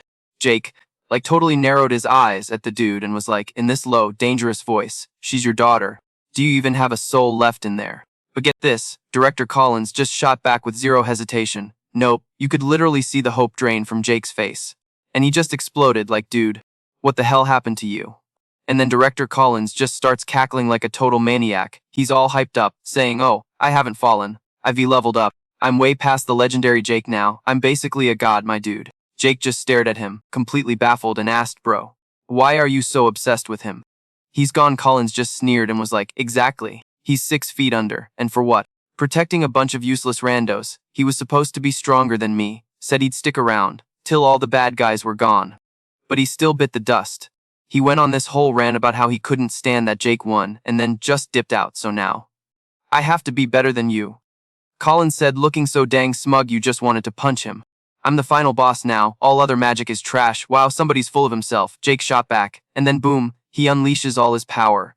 But Director Collins just stood there laughing his head off, totally unbothered. Hey, being arrogant is a perk of being the strongest, he said, and then just like that, he cast a spell. A whole swarm of creepy shadow ghosts started charging straight for Jake. Okay, so in the back, Lily and her crew were absolutely bugging out, tier 14 magic. That's impossible! And he didn't even say an incantation. But Jake, our boy, was cool as a cucumber. He just calmly whipped up his own tier 14 spell. Bam! A giant wall of ice appears out of nowhere. The shadow thingies just slammed right into it. But, like a second later, the ice wall cracks and then completely shatters, sending a million tiny ice daggers flying right at Director Collins. But this psycho just stands there, not even flinching. What a flex. And right before the shards hit him, this dark, swirling aura just pops up and blocks everything. Director Collins just scoffs, cute trick. A little basic, though. Hearing that, Jake just smirked. Oh, don't you worry, I've got plenty more tricks up my sleeve. Meanwhile, Detective Miller's crew in the back were watching this go down with their jaws on the floor. They were all muttering like, what even is this fight? This is like something out of a comic book. There's no way a regular person could win against that monster. But Lily and her sister were total believers. They were like, nah, it's Jake. He's got this. But then all of a sudden, Nicole just screams, It's impossible! that thing, it's unbeatable. Maya looked over at her, totally shocked, like, Nicole, what's wrong? Nicole just pointed with a shaky hand and whispered. And she was right. Jake was in the middle of it. And he was totally getting pushed back. He was on the defensive, just popping up shield after shield while Collins' attacks came at him non-stop. He wasn't messing around. He threw up a level 14 shield to block him, but Director Collins' assault was just relentless. Jake's shield was flickering. And then, oh no, it just shattered! Jake had to take the hit himself. Seeing that made Maya totally freak out. Lily couldn't believe her eyes either. Jake was actually losing ground, and even worse, his body was getting covered in cuts and bruises. This is getting intense. Guys, smash that like button if you on the edge of your seat. Luckily, Jake has that healing magic, so poof, the injuries just vanished. But Director Collins was just floating there, looking down at him like he was trash, so weak. Are you already running on empty after one little fight? Jake didn't even get a chance to clap back before Maya and her sister started shouting, Is Jake gonna lose? No way. That's impossible! All 3 of Detective Miller's people were on the same page, just overflowing with confidence. There is absolutely no way Jake is losing to this clown. Jake is gonna win, period. The only one who was still worried was Nicole. She was panicking, whispering, oh my god, how could I not see it before? We've been so unfair to him. Everyone just stared at her, confused. Nicole looked down and mumbled, he always acts so confident, you know. Always saying it's gonna be okay. He's always telling us to just leave it to him. He says stuff like that to make us feel safe. To make everyone feel safe. But Jake is just a person. Too, he's human, just like us. Her words just hit the group like a ton of bricks, and everyone went silent. You could see the sadness on Maya's face. They had leaned on Jake way too much.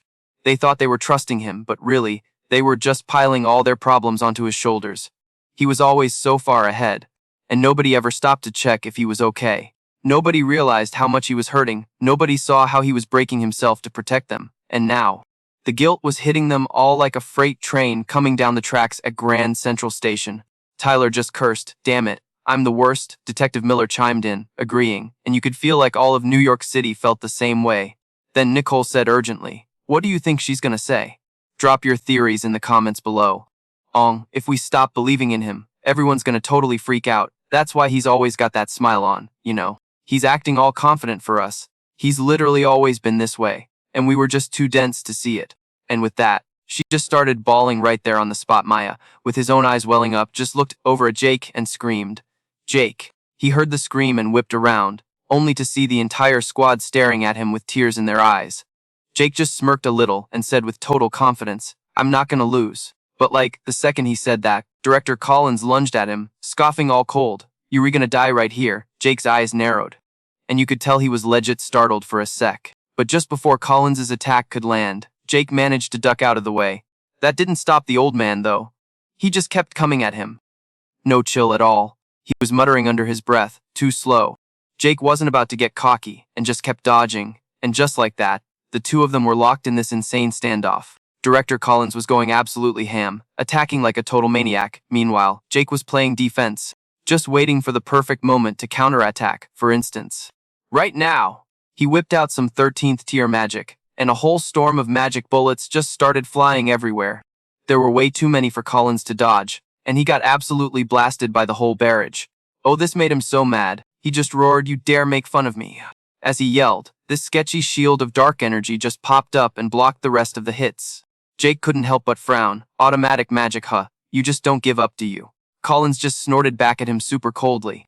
"I should be the one asking you that. But it's over now. Your magic is about to run out." Jake just gave him a death glare without saying a word. Seeing this, Director Collins just laughed right in his face. "The match ends here," but at the exact same time, Jake said, all cool and collected, "Yeah, I think it's about time."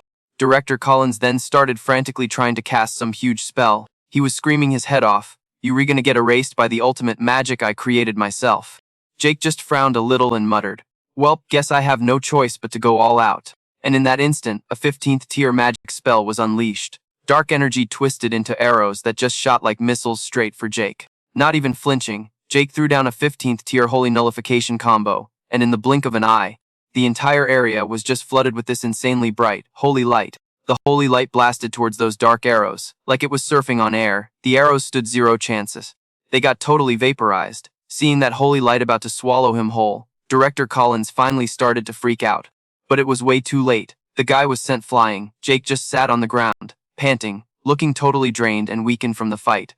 Lily, seeing this, muttered in total shock, "Wait, did we actually beat him?" But then Director Collins stood up from the wreckage, laughing like a psycho. "Not even close. I can still move." Even after a hit like that, Ivy still got plenty of strength left. Just look at this insane power." At that moment, Jake struggled to his feet and said coldly, "That's enough."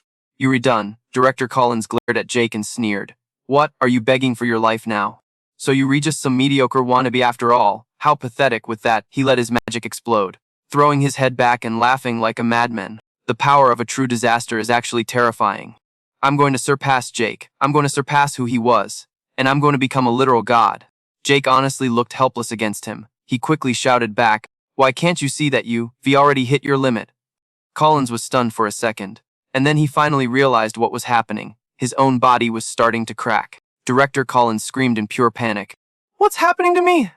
Not only that, but little fires were starting to burst all over his skin. Jake slowly explained, "If you force your power to grow that fast, the container your body is gonna shatter. It's just common sense." Collins looked at him, completely floored. "You knew this would happen from the start."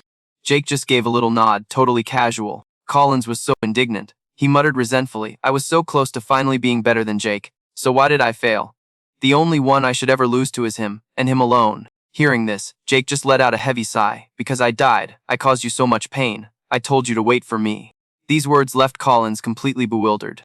He was trembling, stammering, "Well, what are you even talking about?" Jake lowered his head, his voice filled with regret. "I'm sorry." In that moment, Director Collins suddenly saw a face from the past reflected in Jake's eyes. He cried out, not wanting to believe it. "It can't be. No way." We flash back about 50 years ago. We re at a memorial hall for Jake, somewhere like Greenwood Cemetery in Brooklyn. There's this incredibly lonely figure there. It's a young Collins. And he can't believe his eyes, muttering with a shaky voice, Why did you have to die? Why do you get to look so peaceful? Okay, so this was way back then, after Jake had passed away during that huge catastrophe. Seeing how heartbroken Director Collins was, Nicole went over to try and comfort him. She was like, Jake fought so hard for everyone. Please, just let him rest now. But Director Collins totally refused to listen, aggressively swatting her hand away and just roaring with anger. Shut up! Don't bother me! Then he ran over to Jake's coffin and just started wailing. Jake is still alive! It's just those incompetent healers. He can still come back. Nicole, terrified that Director Collins was about to do something crazy in his grief, quickly pleaded with him. What are you doing? You're not allowed to use the sacred arts, and even if you did, Jake is already. But before she could even finish her sentence, the sacred arts had already appeared in Director Collins's hands. Nicole got even more freaked out. You can't use that. But Director Collins wasn't listening, just kept using the sacred arts on Jake's body, sobbing the whole time. Come back to life, Jake. It didn't take long for someone to stop him, though someone ran up and grabbed his hands to hold him back. But Director Collins wasn't giving up. He just kept struggling like a wild animal. I will never forgive any of you. You incompetent trash, you killed Jake. He just started cursing them all out, screaming like a total madman. All useless. Jake died because all of you are weak and incompetent fools. Only the best mages are necessary. I'm going to change this rotten world. I will surpass Jake. Watching all this, Nicole couldn't help but feel her heart break for him. Jake's death left this massive, gaping hole in Director Collins.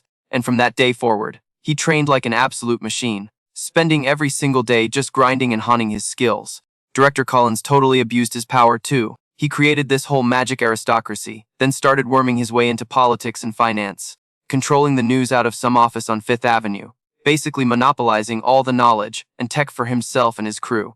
Director Collins trained nonstop, but he was still nowhere near Jake's level, so because of his stupid pride, he got even more twisted. He even faked information about Jake, turning his own shame into pure rage. He just kept training by himself. All because of that messed up promise he made that day. Seriously, what do you guys think of his motivation? Let me know in the comments. So get this, Director Collins basically dedicated his whole life to one-upping Jake. It was like his whole reason for being. No matter how many times he got knocked down, he'd just hop right back up. All because he was obsessed with being better than Jake. He wanted to be his equal, you know, to be on the same level so they could finally be bras. Poor guy was totally living in his own world until, plot twist, a hand reaches out to him.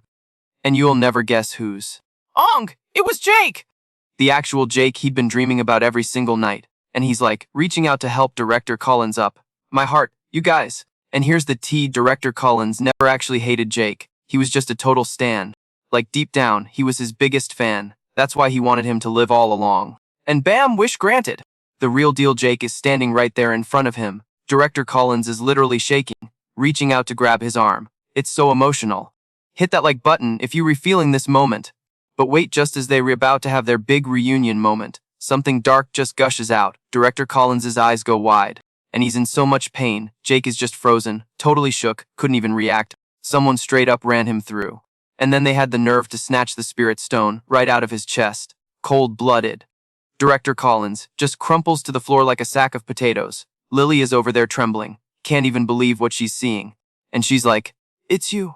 Bro, why is she so freaked out? Who is it? All brace yourselves, the attacker was Claw. Of all people. Lily would have never, ever seen that coming, not in a million years, the ultimate betrayal. Just then, Bella wakes up to this absolute nightmare scene. She just starts screaming stop, and runs over. Jake is losing his mind too, he just can't deal. So Jake finally snaps and lunges at Chloe, throwing a massive punch right at her face. But she just casually pops up a shield to block it, the audacity. And then she has the nerve to smirk and go, hitting a girl, Jake. Real classy. Meanwhile, Bella's freaking out over Director Collins. Jake just glares at Chloe like he's about to end her, asking, what is your game? Chloe just deadpans. It's what has to be done, and then whips out a level 14 spell. Like, casually. This death shadow thing starts going nuts. It was aimed right at Director Collins and his daughter. But Jake was like, not today, Satan! He throws up his own magic, creating this insane wall of bone ice right in front of him. These shadow things just slam into the wall and go boom, sending everyone flying! Jake's fine cause he's a beast, but Bella and Director Collins are in bad shape. So he whips out some more magic to catch them mid-air and shoves them back towards Lily's crew for safety. And while he's saving them, Chloe is just standing there laughing like a supervillain. The nerve! Alright y'all, this is the moment we've been waiting for. The second she said that, she just straight up swallowed the spirit stone, like gulp and bam. This insane wave of magic just exploded out of nowhere. It completely wrapped around Chloe's body, and then this crazy energy started spreading everywhere, like bad vibes at a party. Jake, being the quick thinker he is, immediately ducked out of the way like, nope, not catching that. A hot second later, something started coming out of all that glowy magic, and it was a whole new figure with the spirit stone literally stuck in its forehead. And in that exact instant, Lily and her whole crew started shaking like crazy, like they were getting squished by some invisible giant. Then Chloe's wicked voice just echoes out, all spooky and evil. She's like, it's been so long, for 50 frickin' years, I've waited and waited. You could tell this was her supervillain origin story moment. Detective Miller's face. He looked like he just saw his cat get run over. It was grim, dude. I mean, who could blame them? They were totally bugging out, cause Chloe had a major glow up, except, an evil one. She was huge. Her body was covered in these glowing purple stones, just pulsing with magic. Bella and Nicole were just standing there, jaws on the floor, whispering, no way, this can't be real. They were shook, absolutely shook. So, get this, Chloe's new form was basically a full-on demon god. And Jake, of course our boy Jake knew exactly what he was looking at. While everyone else was frozen and confused, Chloe just unleashed all her power, like 0 to 100, real quick. The sheer force was so insane that Lily and her squad just couldn't handle it. A second later, they all just crumpled to the ground. Even people miles away felt that terrifying pressure, like a bad trip hitting all at once. It wasn't as bad as it was for Lily's crew, but legit all over New York City, people in their apartments on like 5th Avenue were suddenly hit with this wave of pure despair. You could hear screaming and crying everywhere. It was wild, and the demon god. She just threw her head back and let out this psycho laugh. The whole country was basically getting swallowed by misery. And she's like, can you hear it? So creepy. The screams of humanity, she says, all dramatic. Then she looks right at our boy and calls him, Jake, just like that, and Jake completely freezes. You could see the shock on his face. The demon god just smirks and keeps going, the second I touched your hand, I knew it was you, Jake. She's like, that's why she went deep undercover and sent. She gathered all the intel, got everyone to trust her, and basically played them all for fools. Can you even believe the betrayal? Let me know in the comments who you think the biggest snake in this story is. Hearing all this, Jake's just fuming and starts grilling her. Director Colin's acting all weird. That insane magic disaster. That was all you, wasn't it? You were pulling the strings the whole time. She just shrugs, totally unbothered, and even pouts a little. Pulling strings sounds so mean. She says, I just brainwashed him. For over 50 years, you guys, she was slowly messing with his head. Dude, she's like a total demon, no scratch that. She is a demon, all those weird disasters, the other demons getting juiced up, and that giant burst of magic, it's all connected. So her master plan was to cause this huge catastrophe to funnel all that chaotic energy into one person. And by taking over that person's body, bam, demon god resurrection. The final item on her to-do list. Taking out Jake, the second she finished her monologue, she cast a level 15 spell. A whole storm of shadowy arrows just materialized and shot straight for him. Jake knew this was no joke and tried to throw up a defensive spell, but his arm was shaking so bad he couldn't even focus. Talk about performance anxiety. The spell completely fizzled out. The demon god just laughed her head off. Like, looks like you rerunning on empty, hero. Even the so-called great sage is useless with no juice in the tank. Since his magic was on the fritz, Jake had to go old school and just dodge everything. But there were so many arrows. And they were like heat-seeking missiles, chasing him all over the place. He couldn't keep it up for long, and finally, one of the arrows tagged him. He went flying and slammed into the ground hard. Oh man, he even coughed up some blood. This is not looking good, fam. But the arrows didn't stop there. They just kept coming, piling on and hitting Jake's body without any mercy. It was brutal to watch. He's just lying there, totally wrecked and bleeding all over. The demon god, of course, is loving it and starts gloating again. Just like 50 years ago, she says, always fighting for other people, always sacrificing yourself. You should be just let them die. But right as she's saying that, she sees it, Jake's arm starts to move, just a little bit. The demon god actually looks surprised, like, wait, what? Her face got all scrunched up, and sure enough, a second later, Jake starts pushing himself back up off the ground. He's not done yet. She clicks her tongue, so annoyed. Jake is a mess, covered in wounds. His mana is so low his auto heal isn't even working. But Jake, he did not care. He just roars full of rage, answer me. For the past 50 years, what have you been up to? Why did the demons go after innocent people? How did they even get here? And he demanded to know what the catastrophe really was. The demon god just lets out this little, mocking laugh. Seriously. You re in this mess, and you re still asking questions. What a cliffhanger! Smash that like button if you think Jake is gonna pull through, and don't forget to subscribe so you don't miss what happens next. Alright, fine, since I'm in a fab mood, I will spill the tea for you in your final moments. The secret of the catastrophe is dramatic pause psych. As she said this, the demon god totally stopped, a wicked little smirk on her face. Then she giggled and was like, come on, you guys had to have your theories. The whole calamity is basically just a massive transfer of demonic beasts and magic power. Duh. It's simple. Really, magic flows from my world to Earth, where it gets used up by all the demonic beasts. The more monsters that show up, the more magic power fills the air, and as the magic grows, we can summon even stronger, cooler demonic beasts. It's a whole vibe. And the grand finale. Yours truly is destined to descend upon the Earth, but since Earth was a total magic dead zone, we could only send in the lamest, low-level monsters at first, so basic. But plot twist, once the magic vibes hit their peak, you humans are all supposed to get a little monster makeover. After the first disaster, the planet should have been instantly flooded with monsters, but for some super weird reason, you guys didn't transform, and mages just started popping up everywhere, total buzzkill. And then the absolute worst thing happened. Mages literally drink magic power, and because they don't turn into monsters, the amount of magic needed for my big entrance dropped. So rude. Mages are nothing but a total obstacle. That's why the monsters are programmed to take them out. And they also started clearing out any humans who weren't turning into monsters. Hearing this, Jake's whole face went dark like, seriously stormy weather. The demon god couldn't care less and just kept talking. Originally like, the first disaster should have been enough, but to really amp up the magic, we had to roll it out in phases. Those super strong boss monsters you fight, they were basically just walking batteries of magic, giant, roaring containers of pure energy. Whether they live or die, their job is the same. That's the real tea on the calamity.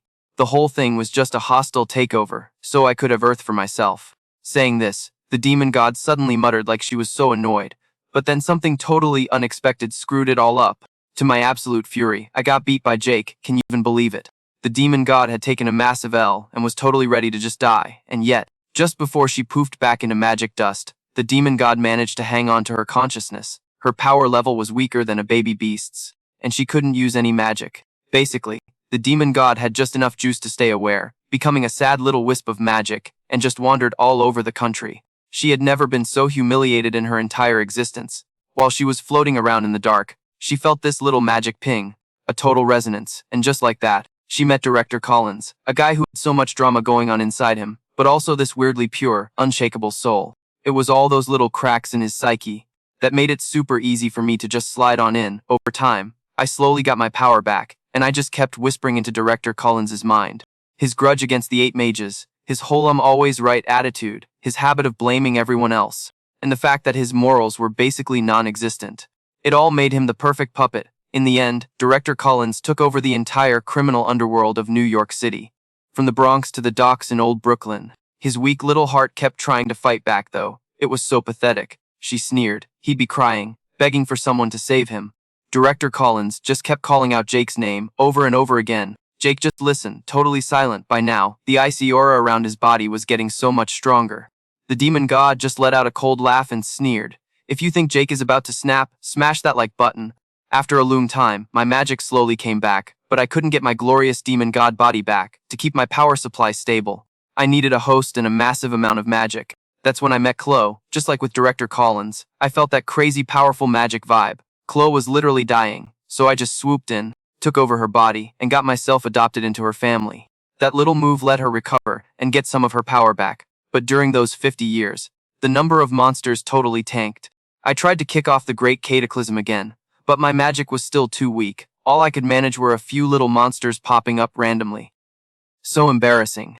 So I came up with a new plan. I started gathering all the monsters to force the Great Cataclysm to happen. Once the main event kicks off, all the smaller disasters will just happen naturally. The major disasters were all staged by me controlling the monsters. All of it was just to force the big one. The one that changes everything. What do you guys think of her master plan? Let me know in the comments. So get this, the whole planet was basically drowning in mana, right? But for the demon god, it was like meh, this is weak sauce. She needed that top shelf, pure concentrated stuff to get her glow up. Apparently, our bodies are like the perfect little magical batteries, so her twisted plan was to just pump someone full of mana, like a balloon, until they were about to go, pop, and from that, she could basically distill it into pure energy. That's the messed up reason they pushed Director Collins to the absolute brink. Also, she could slurp up that massive mana smoothie afterwards, yikes. And then y'all, the demon god starts cackling this super evil laugh. She's like, oh, and by the way, sweetie, let me spill the tea. The reason your life is totally wrecked right now. It was all part of my master plan. Bro, she went full on villain monologue, throwing her head back and laughing like a total maniac. Someone get this chick an Oscar. Okay, flashback 50 years ago, our boy Jake was a total hero, refusing to leave anyone behind. Fighting on the front lines, till he literally ran out of juice and passed out. He even beat this very same demon god. But yo, in pulling that move, he totally showed his hand. Here's the fatal flaw, even a powerhouse like Jake has a limited mana pool, and right now, he's running on fumes, not even got 10,000 mana points left. That's gotta be stressful. And the demon god is just eating this up, laughing her head off. So pathetic, right Jake? Uncle, when I heard you reincarnated, I was legit shook. But nah, you just walked right into the same old trap, classic you. She's saying Jake's mana level was so insane. He was basically a walking magical creature, just like a mana beast. So even after he kicked the bucket, his consciousness just chilled as pure energy until he found his new host, our current Jake. So basically, Jake pulled the same reincarnation trick as the demon god. Plot twist. But she's acting all high and mighty, like she doesn't even care. She just scoffs and is like, whatever, none of that matters now. I'm about to delete every last drop of your mana, and then I'm deleting your soul. You recancelled, honey. And Jake, who's been dead silent this whole time, finally speaks up, his voice all low and serious. He's like, so all of it, the past disasters. That first one that changed my entire life. The day I saw those beasts swarming the sky over Brooklyn, watching mages and regular people just drop, even kids, man. So many kids were lost in that mess. And all the disasters after that, I lost so many of my friends, the shady stuff with the magical elite, all the conspiracies. The monster attacks that took out countless innocent people. You retelling me that was all you? He's demanding she fess up, for real. The demon god just smirks, laughs this evil little laugh and goes, and what if it was? Oh snap, that was the wrong thing to say. Jake just lets out this massive, primal scream. Guys, if you think this is about to pop off, smash that like button. His body just gets coated in this insane layer of mana. And then boom, it explodes outwards in the blink of an eye, like a fireworks show over the Hudson. The demon god is totally freaking out, shouting, what is this magic? Why is your power level going Super Saiyan? You were supposed to be on empty. Ah, Jake doesn't even say a word, he just bites his lip, looking determined and starts weaving a spell, and he starts with a silent, tier holy magic spell, 15th tier fam. A whole flood of holy light just wraps around Jake, but then, get this, the light starts literally eating mana from the air. The demon god is watching this, totally horrified, and whispers, parallel subconscious magic. She's like a full heal that also steals mana. What kind of broken up ability is that? But hold up while, cause the real shocker was still coming. She's watching Jake's power level just skyrocket. In like a second, it hits 30 million, then 50 million, and it's still climbing. It's not stopping! The demon god is literally bugging out, can't believe her eyes, muttering impossible, and then, bam, in an instant. Jake's mana hits just 1 point shy of 100 million. And Jake just says, super cold, you really messed up, you made me angry now, demon god. And she can't even process this. She's scrambling. No way. The only thing that absorbs all energy is destruction magic, and he's doing it subconsciously. Plus, the recovery speed is even faster than that. It's not just sucking up mana, it's recharging his stamina too. It's a total package recovery move, and it's basically perfected to its absolute max. This is insane. The whole block is just flooded with infinite mana now. At the same time outside, the two sisters, Maya and Lily, finally wake up, and Lily is freaking out. What the heck is going on? Maya chimes in, like, you feel that crazy pressure from the demon god's energy, and something else, but before she can even finish her sentence, they see this solid figure just standing there in the middle of that swirling storm of mana. Lily is completely stunned. It's Jake! What is happening? Drop a comment below with your theories, guys. This is getting wild. In the middle of all this chaos, the demon god is screaming, you absolute psycho! How are you even doing that? But Jake doesn't say a word, he just starts walking towards her, slow and menacing, total boss move. Then he finally speaks, and his voice is pure ice. If you think what went down 50 years ago is gonna happen again, you read dead wrong. I'm not letting that slide a second time. See, 50 years ago, there were hardly any mages, and they got completely blindsided by that disaster, so this time, Jake made sure to level up the playing field and recruit way more mages. He trained them up, taught them the playbook on how to handle monster attacks, and for himself, to fix that whole running out of juice problem. Jake got into some seriously sketchy research on absorption magic. He was running all kinds of experiments. The problem was, if he tried it out on monsters, the demon god would have sniffed him out instantly. Too risky. So he tested it on humans. Making it work on a subconscious level was crazy hard, but all his rage. That was the secret sauce that made it work. The demon god is literally biting her lip in frustration, screaming, Stop talking nonsense, Jake! "You reacting like you had this all planned out? Are you trying to say you knew I was here?" And Jake just smirks, cool as a cucumber from a deli on 5th Avenue. "When I came back, I wasn't 100% sure," he says, "but I definitely thought it was a possibility. So yeah, I prepped for everything."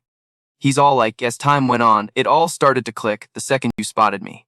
"Oh honey, I spotted you right back." Hearing this, the demon god absolutely loses it, just roars. So you just let me run wild? "That was your plan." Jake just smirks again and mocks her. "Your acting is trash, oh snap." She has gone full on rage mode now, guys. And she just charges at Jake like a freight train. But Jake, he's not flinching. He charges right back at her. This is gonna be epic. Smash that subscribe button if you're ready for this. And kaboom! Their powers clash in this massive explosion of energy. Jake is just spamming magic circles, blasting away at the demon god. The beams are moving so fast, like light speed. She can't even dodge M. And Jake isn't letting up for a second. He just keeps pushing forward. In a flash, he's right up in her face. What do you think is gonna happen next? Drop your predictions in the comments below. And then, he totally landed a kick on her. But get this, the second he did, this freaky beam of dark light just shot out, zooming straight for Jake. I was like, no way! But psych. It smacked into some kinda invisible wall, and just fizzled into nothing. Didn't even mess up a single hair on Jake's head. And you guys, the demon god totally lost it. She was shaking and bugging out like, "What did you do? For real, what was that?" And Jake, being the absolute savage he is, just shrugs and is all like, "Nothing much, I'm literally just standing here." Hearing that just sent her over the edge. She starts screaming, "Spill it. It's a barrier, right? I will not accept this." "Girl, it literally just happened. What do you mean you don't accept it? I'm the queen of all demons. How dare some random dude from like 555 Broadway in New York City outplay me?" She was having a full-on meltdown, just shaking her head, and then she just threw her head back and shrieked at the sky. She let out this massive roll like, "I will not accept this." And right on cue, her whole squad of demon kings just pops up and circles Jake. Talk about needing backup. But our boy Jake, not even breaking a sweat, just standing there cool as a cucumber. He knew his shield was up, so whatever, and right then, her goons start winding up their magic. Like a millisecond, a whole light show of magic beams comes flying at Jake's spot. But lol, they did absolutely nothing to him. Epic fail. So then Jake unleashes his infinite magic bullets, and bam. One by one, all the demon kings just get dropped. In a flash, there wasn't a single one left standing near him. It was a total wipeout. The demon god finally pulls herself together and just shrieks, her face going totally pale. Then bam, these dark arrows start flying everywhere. And Jake is just dodging them like a pro. So then, the demon god starts whipping up these huge magic circles. All of a sudden, a whole stack of them appear over her head. And you could feel this insane power just erupting from them. It all squished together into this 5-colored death ball that came crashing down. That's when Jake finally decided to get serious. He cast a level 15 ultimate magic spell called World-Ending Explosion. The name alone is terrifying. Instantly, this gigantic statue just appears out of nowhere. It literally reaches up, catches the 5-colored orb like it's a softball, and just crushes it into dust. What a flex. Jake lands back on the ground, totally fine, not a scratch on him. The demon god was completely shook, couldn't even believe what she saw. He blocked her 9-layer divine art thingy that easily. Let me know in the comments if you think Jake is the most OP character ever. She's probably thinking, is this dude even human? And the more she thought, the saltier she got. The demon god screamed, "You dare to be stronger than me, a demon god? This is so bogus. If you were gonna top me, Then I'm just gonna go even crazier than you!" And as soon as she said that, she started sucking up all the leftover disaster magic in the air. And you guys, in an instant, all this crazy power just poured into her body. Before you knew it, she was literally overflowing with magic. Like she just chugged 1,000 energy drinks. So this demon chick doesn't even flinch, just starts cooking up some crazy magic. She's laughing her head off, like, poffed. Jake's best is level 15, but watch me hit level 16, easy. And bam! She drops a level 16 dark magic spell, and this spooky, nasty aura just starts swallowing the sky over New York City. But our boy Jake, he's just chilling, totally unfazed. He hits her with this icy smirk and is all like, "Oh, that's cute. I'll see your 16 and raise you to level 17. Thank you very much." Then, get this, Jake starts casting and this insane golden spear of light just pops into existence, like pure boss mode. The spear just yeets itself right into that dark cloud. The boom was so loud, it probably rattled windows down on Wall Street. An explosion that shook the whole freaking city, and poof. The darkness is just gone, totally wiped out. But wait, it gets better. The spear wasn't done. It just keeps going, straight for the demon god, and skewers her right through the chest. She's screaming, totally losing it. Like you! But like, what's she gonna do? This divine spear is just wrecking her day. No chill, next thing you know her body is just flopping down from the sky like a busted kite in a hurricane, ouch. And you'd think that would be it, but nope. She's still trying to throw another spell and rushes Jake for a cheap shot. Big mistake, huge. Jake was already 10 steps ahead of her. Jake greets her with a 1-2 combo so fast she probably didn't even see it coming, bam. She's on the ground. Jake just looks down at her, scoffs, and goes, "So that's your disaster magic." He's like, "Girl, your spell is a hot mess. It's got more holes than Swiss cheese, and it powers up way too slow. Bet you only pull that stunt on rookies, huh?" She's literally shaking, staring up at him, totally bewildered. She's whispering, How do you know all that? What in the world even are you?" Jake just gives this chill little smile, so casual, and says, "I'm the great sage, my dude. I know everything. The demon god is absolutely triggered." Screaming her head off, "Great sage. What's that even mean?" So she lunges at him again, but Jake is just bored at this point. He's like, I'm so over these Monster of the Week episodes. Just be gone." And just as he says it, a beam of pure energy blasts right through her. Game over, man. Even as she's fading into nothing, you can tell she's just baffled. Like, how did she lose to a human? How could a guy handle that much magic and not, turn into some crazy monster himself? Why didn't the world just crumble? She had a million questions and zero answers. You almost feel bad for her, almost, lol. Then it clicks for her. It's all because of Jake. He's a walking magic container, way more powerful than she is.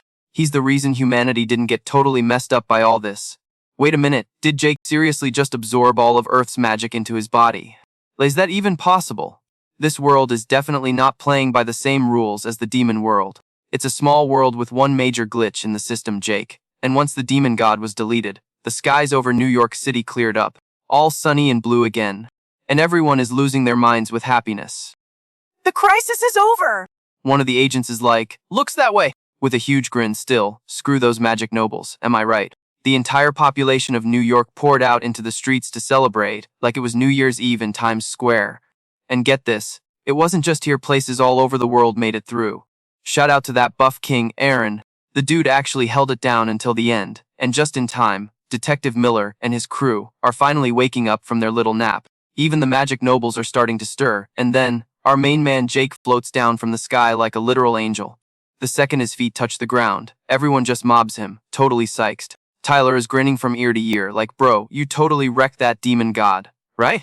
And Detective Miller is just overjoyed, saying if that's true, the world can finally chill out. The sisters are looking at Jake with literal hard eyes, all smiles. "Thank you so much. We seriously couldn't have beaten that monster without you." But Jake, being the humble king he is, just shakes his head. "Nah, it wasn't just me. This was a team effort, for real. So thank you guys." What a guy! Let's get off for Jake in the comments, people. He's so right, this win belongs to everyone.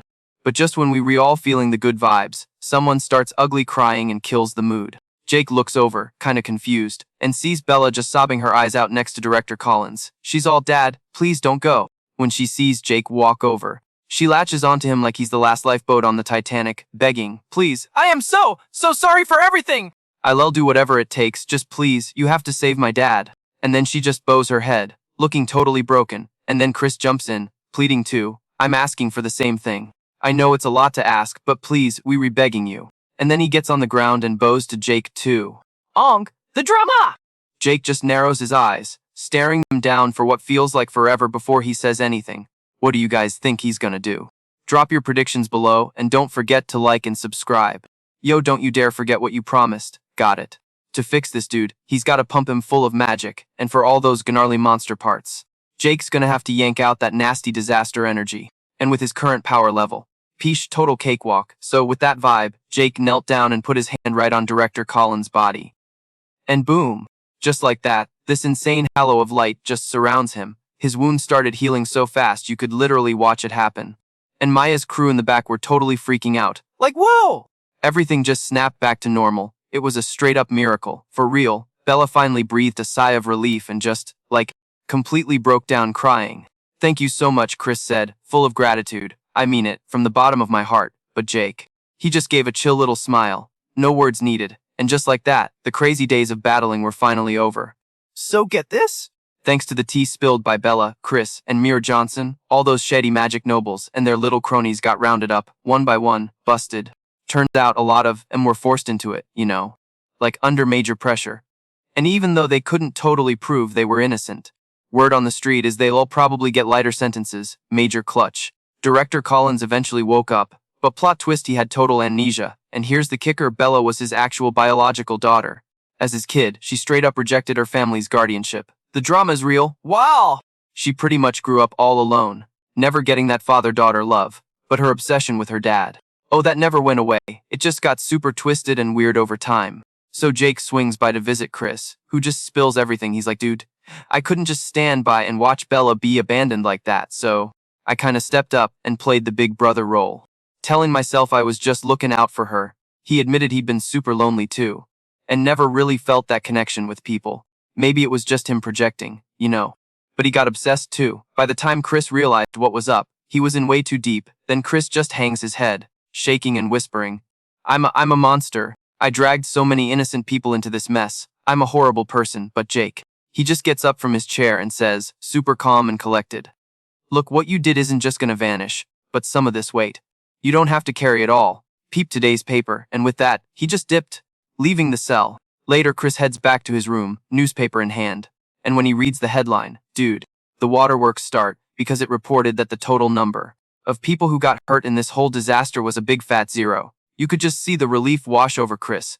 Meanwhile, over at Mount Sinai Hospital, Mage Johnson, who's looking way better, glances over apologetically at Mia and her sister. He's like, in this really quiet voice, it's all my fault. I was so weak and I made you guys worry so much, I'm so sorry. But Maya wasn't having any of that sad sack stuff. She just laughed it off, all cheerful, like, hey! From now on, it's just the three of us. We gonna do everything together, like a real family. And Lily totally nodded along. That's right, 'cause we were family! But Johnson was just floored. Then out of nowhere, he swears he hears his late wife's voice on the wind. She's smiling at him, gently saying, don't make our girls cry ever again, alright? Instantly, man, tears are just streaming down Mir Johnson's face. He just bows his head and whispers, yeah, you rewrite. Okay, fast forward 1 month. Everything's settled, nice and smooth. Everyone gets their happy ending, except for our boy Jake, who is stressed. The moment he gets back to Westbrook Academy, he's right back to being swarmed by all the girls. I'm not just talking in class. I mean in the hallways, the quad, everywhere! He couldn't even walk to his locker at Hun 23 main hall without getting mobbed. Finally, Jake just couldn't take it anymore and literally yeeted himself out a window to escape, lol. But get this, he wasn't the only one making a break for it. So were Maya and Lily. The three of them just look at each other, totally defeated. After a minute, they finally find a quiet spot to hide out by the old oak tree. Jake just lets out this huge sigh of frustration. Seriously, can I get a break? But Maya just looks up at the sky and laughs. Well, I guess this means things are finally peaceful again, and Lily totally agrees. Yeah, feels like all those nasty creatures are totally gone, but hearing that word, peace, it got Jake thinking, sure. The big bad demon god was toast and no new monsters were popping up. But is it really peace? He had no clue. Meanwhile, you guys, Zoe and her sister were secretly spying on Jake from a distance. Ooh, the plot thickens. Smash that like button if you think something is about to go down. See, back during the big fight, they totally heard the demon god call Jake by his full name, and his whole vibe back then. It was a dead ringer for that legendary great sage they saw in an old picture. This basically means that the Jake they know is actually the legendary great sage, the same one who supposedly kicked the bucket 50 years ago. What? So as they rehaving this mind-blowing realization, Jake speaks up. Alright, I'm gonna bounce to the training grounds, Jake says. I can't chill until Mir Johnson learns to be a little more considerate. Lily and her sister immediately snapped out of it and hustled to catch up with him. What do you think they were gonna ask him? Drop your theories in the comments below. Meanwhile, in some sketchy back alley, like somewhere deep in the Bronx, something gnarly was hatching. Total bad news bears, for real. So like a few months after the whole world almost ended, things actually started to chill out. No more monsters, no more craziness. People were finally vibing again, getting back to their normal lives. Everyone was just doing their thing, you know, not stressing 24/7. And then bam! Detective Miller drops this bomb on everyone out of nowhere. Maya was like, what? They were shutting us down. But Detective Miller, all calm and collected, was like, well, our whole gig was fighting monsters and disasters. And since they were gone, it kinda makes sense to pack it up. Maya just pouted, muttering, I guess that tracks. But like, she was totally speechless after that. You could hear everyone in the squad start whispering, like, is this for real? They were all like, we worked our butts off for this and now we just done. Seeing the whole vibe tank, Jake stepped up to calm everyone down. Yo, chill out, guys. This ain't a bad thing. For real, we should be stoked that we finally got some peace and quiet. He told them that just 'cause the squad's over doesn't mean what they built is gone. Like, everyone leveled up big time and did some epic stuff. I all have been through it and came out on top. You can crush it anywhere you go. You just gotta believe in yourselves. And everyone just lit up, shouting yes sir. In sync, so, for their last hurrah, they all just hung out, chopping it up and saying their goodbyes. Kinda sad, kinda sweet, right? After that, the squad officially peaced out, heading their separate ways. Jake and his crew were all smiles, waving em off, but Maya couldn't help but get a little emo about it. Like, damn, so that's really it for the Magic Task Force. Lily just kinda nodded and was like, I guess we just regular students again. But Tyler was not having it. He was like, heck no, ain't no way. He's just imagining getting mobbed by fans in the hallways, and even outside the school on West 4th Street. Tyler knew he'd literally never survive a packed classroom at Westbrook Academy, now that they basically celebs. And speaking of school, Jake's whole vibe just deflated. He shook his head, like, dude, I am so not ready to go back either. Seeing this, Tyler couldn't help but click his tongue. He was thinking, man, this is hitting him harder than I thought. Then out of nowhere, Detective Miller chimes in with, hey, what if you guys became like influencers or something? I mean, all are getting followed, right? Bro, he didn't even get the words out before Jake hit him with the iciest death stare. Jake growled through his teeth. Are you for real right now? Detective Miller started sweating bullets, immediately backpedaling. No, my bad. I just heard you guys could probably finish your classes online. And even get hooked up with recommendations for colleges like Columbia or NYU. Every company from here to Silicon Valley is going to be throwing offers at you. Why all save the world? Now it's time to think about your own bag. Jake's crew was just shook. Like, dang, Detective Miller's got a point. Walking home through their neighborhood in Queens. Tyler was still chewing on it. My future, huh? Jake looked over at him and was like, you got any plans for after we graduate? Tyler just said it straight up. Nah man, college ain't in the budget. You just want to make sure my mom's set up and living comfy. So I'm probably just gonna get a job. Jake's face fell a little. That's a heavy load, man. But Tyler just shrugged it off, super chill about it. This gig with the task force has been a lifesaver. For real, that paycheck made things way easier. My mom even got to switch off the night shift at the diner. You drop a heart in the comments if you respect the hustle. Jake couldn't help but smile at that. Bet your little bro is stoked about that. Too. Tyler's face totally lit up. Oh yeah dude, it's been awesome. Every day is a good vibe now. You should totally swing by my place on Linden Boulevard again. Then he looked over at Lily. You too, Lily. The kids keep asking about you. They miss you a ton. Lily looked a little surprised but then nodded, like, for sure. Yeah, I'll definitely come visit soon. And then Jake turned to Maya and her brother, asking them what their plan was. Mia answered all chipper. I'm thinking about studying abroad, like at some fancy magic university. Lily was right there with her. Same. I want to go deeper with this magic stuff. Seeing the two of them on the same page, Jake was just beaming. I mean, can you even imagine? Their own dad got arrested! That had to be so rough on them. Smash that like button for their resilience. It's a good thing they've got each other's backs. So they were all walking home, laughing and joking. But you could totally tell something was bugging Lily. She still hadn't asked the million-dollar question, was Jake really that Jake? The legendary one. She used to think that whole reincarnation thing was a load of crap. But after everything she's seen, girl, anything is possible. What do you think? Let us know in the comments, and don't forget to subscribe for more of this tea. And get this, Maya was thinking the exact same thing, like with his insane knowledge, his skills, his whole vibe, and his power level. If Jake was the Jake, it would all just click into place, you know. As they were walking, Tyler suddenly stops and is like, oh shoot! I totally forgot to ask, how's Mrs. Kagami holding up? And Jake, all chill, just goes, I actually swung by to see her the other day. She's actually doing pretty good, he said, since Nicole was basically forced into doing all that crazy stuff. It looks like she's just gonna get a slap on the wrist. Like probation or something. Tyler let out this huge sigh of relief. But then, like his whole mood just crashed. He got all quiet and mumbled, man. Chris is probably gonna get the book thrown at him, though. But Jake just kind of frowned and was like, I don't know about that. Then he starts explaining, the whole Noble Mage's crew messed up, big time. They were so obsessed with their whole elitist country club vibe. And that's exactly what blew up in their faces. Tyler looked so defeated. You guys, like, he knew Jake was right, but that didn't make it suck any less. Lily and her brother just stared at their shoes, not saying a word.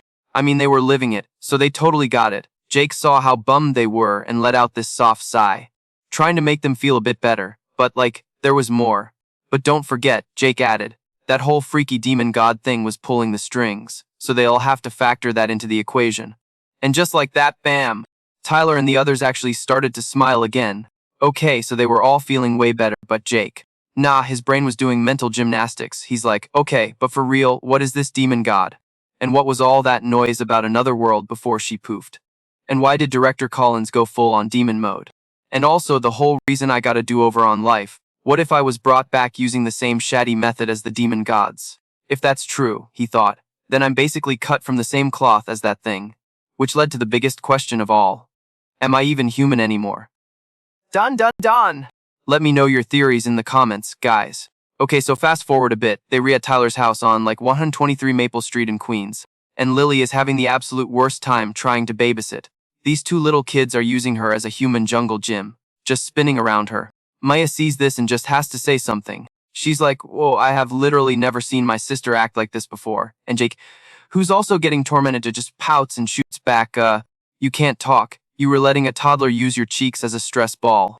Tyler sees the chaos and jumps in, all apologetic. Guys, I am so sorry. I think he's just super hyped that you all here. He's way more hyper than usual. And right on cue, the landline on the desk starts ringing. Jake grabs it real quick, but lol, his face is still being squished by the kid. So when he answers, his voice is all high and weird, and Detective Miller on the other end is totally confused. He's like, Jake, you sound really weird, dude. Seeing this hot mess, finally rescues Jake from the kid. He can finally talk normally and asks, what's up? Why the call? Miller gets straight to the point, and tells him the paperwork for their international mage qualification exam just came in. Like it literally just hit his desk. Jake's eyes go wide, and he immediately slams the phone on speaker so Lily and the whole crew can hear what's up. So Detective Miller keeps talking, explaining, okay, so this isn't like the lame local test. This certification lets you operate on a global scale. But listen, the difficulty level is insane. But, he says, it looks like all your heroics during that whole world-ending disaster got you noticed. A ton of new mages popped up during the chaos. And honestly, their skills aren't being properly rated. So the higher-ups decided to retest everyone. Maya chimes in, looking totally confused. Wait, so you're saying we basically considered temps? Like we have a mage learner's permit or something? Lily just casually drops this bomb. Well, you a minor, so you can't even get a license anyway. Duh. Jake just looks around at everyone with this huge grin and says, guys, this is the perfect opportunity. Let's totally do it. And instantly Maya is all fired up shouting, Paf, for us. This is gonna be a total cakewalk. Lily's nodding along like, for real, compared to the apocalypse we just stopped, a test is nothing. Even Tyler is hyped. Yeah, let's do it. You can practically hear Detective Miller smiling through the phone. Then he's like, alright, I'll email you guys the deets. Do your best, Jake. You might even have a shot at making it into the Sage class. Jake gets this totally confused puppy dog look on his face, glancing at the others like, what the heck is a Sage class? Maya immediately jumps in to explain, dude, it's like the highest rank a mage can get. There are only 6 of them in the entire world. Then Lily gives him a little wink and a smirk. To put it simply, they look a little something like this. If you think Jake has what it takes, smash that like button right now. Okay, so rewind a few days. We re at the International Mage Association headquarters in the US. Probably somewhere fancy like their 5th Avenue office in New York. Aaron strolls in, looking at this long table of super important people, and gives them a respectful nod. He's like, thanks for showing up, esteemed members of the Council of the 6 Great Sages. But dude, the second the words left his mouth, one of the sages just went off. This dude, Andrew Grondon, starts screaming, how dare you drag me all the way out here? Are you trying to diss me or something? And then another sage, this guy Victor Butler, chimes in.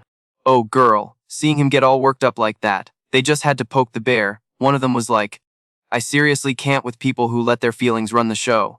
Like have some dignity, my dude. Then Vivama, this total queen of a magic sage, had to get her 2 cents in. It's always the less intellectually gifted ones who are ruled by their emotions. Guess being a sage doesn't fix that. Oof, the shade is real. And you guys, those words totally set Andrew off. He went full Super Saiyan, magic flaring up, screaming, you dare look down on me? The drama. Smash that like button if you think Andrew is being way too extra right now! But before he could even throw down, a hand just snatches his arm. It was Mafiran, another one of these mystic sages, and he's all cool and collected. Just like, chill out. Andrew was not having it, glaring at Mafiran like he was gonna end him. You snake! Are you seriously trying to get a rise out of me? I've had it. And everyone was starting to make a scene. Then, this super deep, commanding voice just cuts through all the noise. It's Leonard Forder, the head honcho of the 6 great sages. And let me tell you, he sounded so over it. He's basically like, we supposed to be sages, not toddlers on a playground, Andrew. Can you get it together for like 2 seconds? And just hearing it from Leonard totally changed the vibe. Andrew just huffs, yanks his arm back, and pouts like a little kid, muttering, yeah, whatever, I get it, so awkward. Anyway, ignoring all that tea. Cardinal Chrisman was like, weren't we supposed to be doing this on Zoom? Like, are we really allowed to be meeting up in person like this at some swanky place on 5th Avenue? And Aaron just calmly explains, look, the 6 sages don't have to meet face to face. But this time, I really felt like we needed an in-person vibe check. Leonard gets this super suspicious look on his face and asks, this is about the International Mage Tournament, isn't it? Dan Mac just nods, and Aaron, smooth as ever, is like, yep, the whole world-ending catastrophe has pretty much blown over. But now there's this whole movement demanding we fact-check all the fake news that's been flying around about Magic Vidya, who's clearly sharp, totally caught on, asking, so, this tournament is basically just a big stunt for that, right? Bet. Aaron gives a little nod and says, there's one more reason, and that reason is Jake, ooh, honey. The second Leonard heard that name, his whole face went dark. You could literally feel the temperature drop. He gets this super tight-lipped look and goes, he's the one who stopped the catastrophe. So what, you want us to, like, give him a report card or something? And Aaron, bless his heart, is completely clueless about the bad vibes. He just replies, all calm, I mean, he's probably got the potential to be on our level, a full-on sage. Dude, the second those words left his mouth, the magical pressure in the room went from 0 to 100. The other sages were vibing. They were used to it, but Aaron. This was a whole different ball game for him. He was literally getting pushed back, step by step, just by the sheer power. After a beat, Leonard speaks, real slow and scary, potential to be a sage. You say. You think taking out one big baddie is all it takes to sit with us? Aaron's face is all scrunched up, and he forces out, maybe it's just a theory, but Leonard just scoffs, giving him this nasty sneer. I can't believe you'd even say something that dumb. Then he just waves his hand, all dramatic, and goes, alright, but if you so sure, prove it. Show me what this Jake kid has really got. So now all 6 of these big shot sages are totally zeroed in on our boy Jake, and speaking of Jake, he and his crew just touched down in the good ol' Tyler was looking at the insane New York City streets and was just like, whoa, so this is America! The streets were jam-packed, people everywhere, and plot twist everyone was speaking English, shocker. Tyler couldn't understand a single word, bless his heart, he just looked at everyone like a lost puppy, yelling, that's English. They were speaking English. Maul. Maya just sighed like she was dealing with a toddler. Yeah. Tyler, we in the United States, that's kinda the whole deal. But Tyler was not having their chill vibe, protesting, Mun, get hyped you guys. We in a whole other country. But Lily just potted and shut him down with, yeah well, this isn't my first rodeo. And you could just see Tyler's little heart break. Drop a comment below if you've ever felt like Tyler on vacation. He was so bummed, thinking, these guys just don't get it, they'd all been chatting in English on the way over. But he was hoping he wasn't the only one lost. Just then, some girls walk up to Jake to shoot their shot. But Jake smoothly turns them down, in flawless English. Seeing that, Tyler's whole mood flipped. He ran up to Jake, totally revitalized, like, you speak English too? And just casually replies, I get by. Tyler's mind was blown. What is with this guy? He's got perfect grades, he's a total jock, and his magic is completely broken. Is he even human? Seriously, save some talent for the rest of us. Right then, Maya chimed in. Alright, I'm beat, I'm heading back to the hotel to crash. Lily totally agreed, nodding her head. That flight was brutal, I'm wiped. Let's just chill today. A few days later, they were at the headquarters of the International Magicians Association, probably some slick building in downtown Manhattan. Jake's crew went inside to get registered, but Jake, who's apparently allergic to technology, sees the facial scanner and just freezes up like a deer in headlights. It was hilarious. Maya literally had to hold his hand and walk him through it. A second later, this fresh nude card with Jake's face on it just pops out of the machine. Dope. Then the 4 of them pile into an elevator to head on up. Not even a minute later, the elevator dings and the doors slide open. They step out and whoa, the place is packed with other mages. The second Jake's crew walks in, like every single eye in the room snaps right to them. Total main character moment, am I right? You could literally hear the whispers ripple through the crowd, like a wave of pure gossip. Hundreds of eyes are just locked on them. This made Tyler start fidgeting, and he muttered, "Yo, this is seriously weirding me out. Seriously, what's at the staring contest?" Lily grumbles, totally over it. "It's probably cause of that whole world-ending disaster we just handled. Duh. But get this, why all at the same time, the whole squad is being secretly spied on by the 6 top dogs, the great sages E and one of them, Leonard. Just couldn't help but chime in, like, not bad.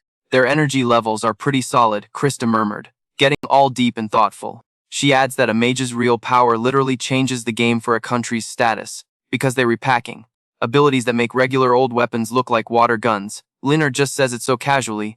These kids right here. They were gonna be the A-team, the ones protecting this country's future. So basically, this exam isn't just about getting a good grade for yourself. Nah, this is about national pride.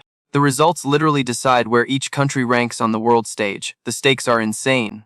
Victor couldn't help but jump in, looking all worried, so we can't just ignore the chance that a full-on war could break out, can we? But Leonard, he just gives this little smirk, totally calm. Yeah, but usually, countries that aren't Japan have always kept magic on a super tight leash. Victor frowns, sounding legit confused. And yet they're rethrowing this massive, public exam now. Shouldn't they be locking down all the tea about magic even harder?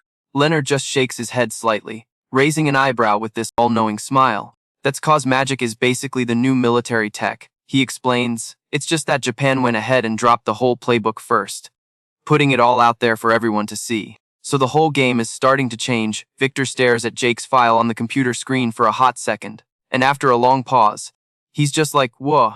This theory on mage education from Jake, it's insider knowledge that the developing nations have had for a while.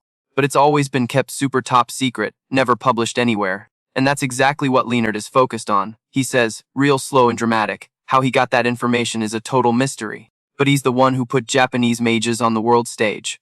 And he concluded that this Jake kid is anything but simple. Okay, pause. Meanwhile, back in the waiting hall of the International Mage Association, probably somewhere fancy like a skyscraper near Central Park, our crew is just trying to chill. Then out of nowhere, these 3 wannabe bullies roll up on them, getting all up in their space. Yo, are you that Jake guy? One of them sneers, hearing his name. Jake turns his head to look, and the ringleader just starts screaming, dripping with jealousy, "You beat a demon god. What kind of joke is that? What shady stuff did you pull?" The guy keeps going off, asking if Jake's got some powerful person backing him, or if he's blackmailing a politician down in DC.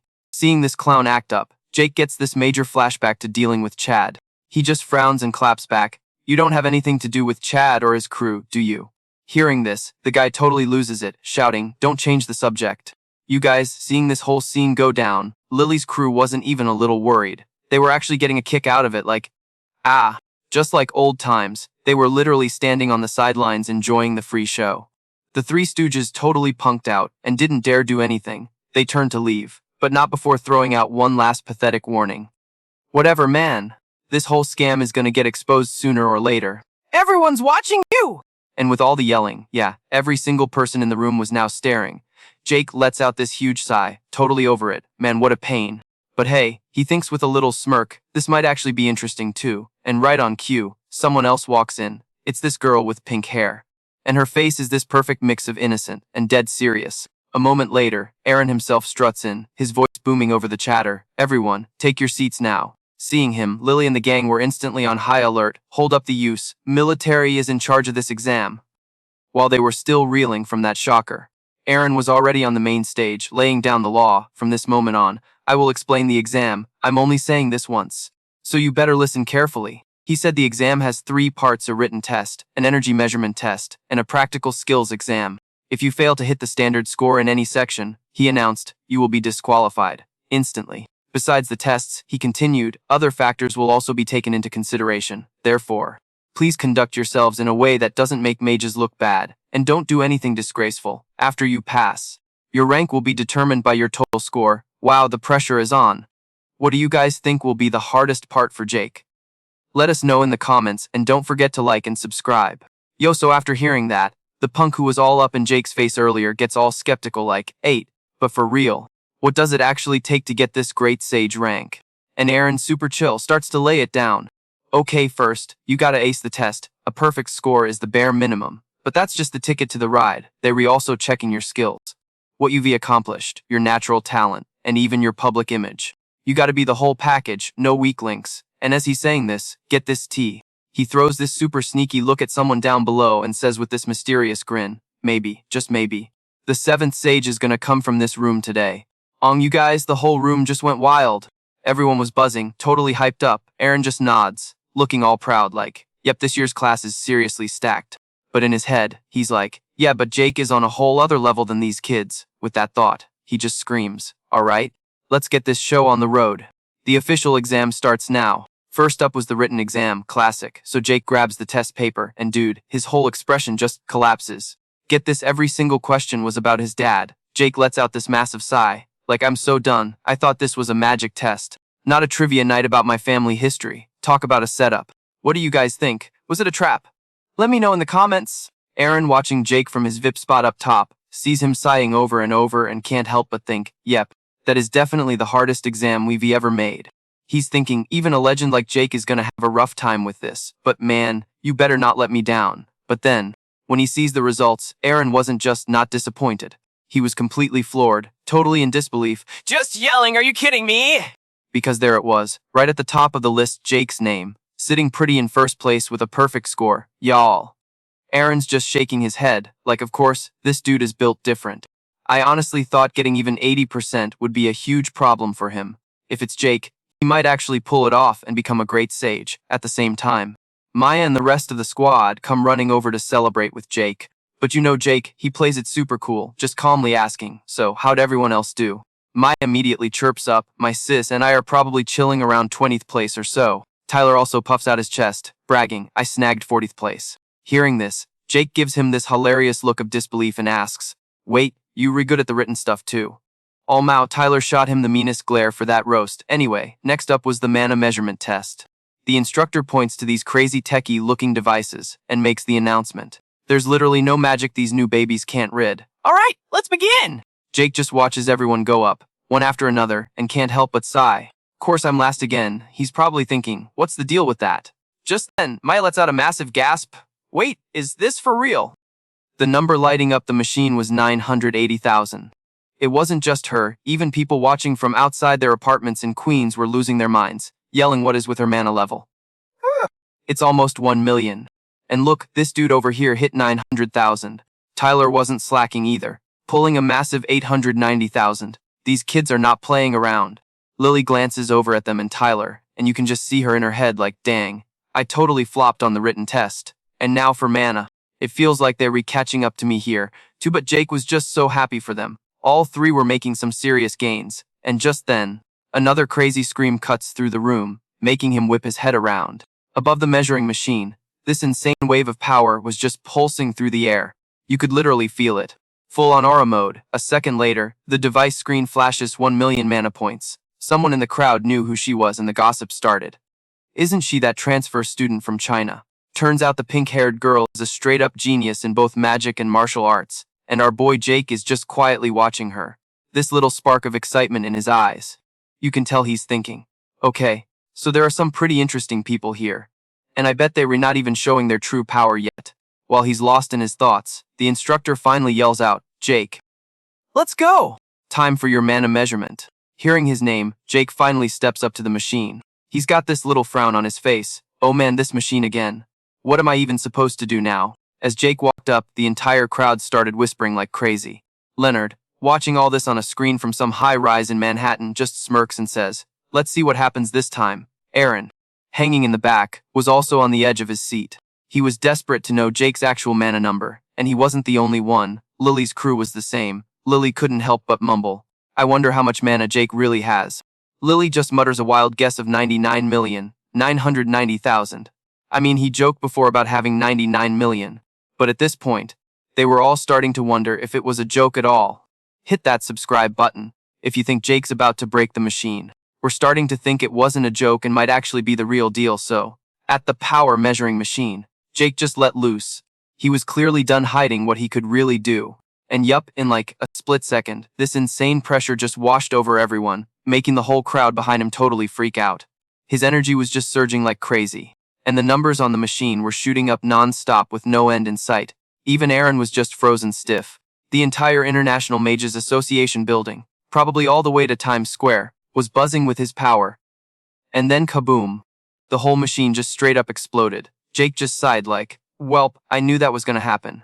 That thing was definitely broken. Watching the whole thing on a monitor, Leonard was like, whoa, totally unexpected. But Krista, of course, had to be a hater, pouting and saying, Paft, that was nothing special. That little machine can't measure my power either, you know. But Leonard wasn't having it and clapped back. You missing the point. It means there's a chance he's as strong as us. Krista just scoffed. No way. Just then, Scene chimed in. Okay, that kid is kinda interesting. So, with the power test literally blown to bits, it was time for the one-on-one combat trials. So Jake gets decked out in this special uniform. He's probably thinking it's super comfy. And hey, who doesn't love getting free drip? His opponent sees Jake crack a little smile and gets all salty, like, you smiling before we even fight. Are you looking down on me or something? Jake was kinda taken aback and was like, oh my bad dude, I'll get serious now. Seeing that they were ready to throw down, the ref yelled, alright, let the first match begin.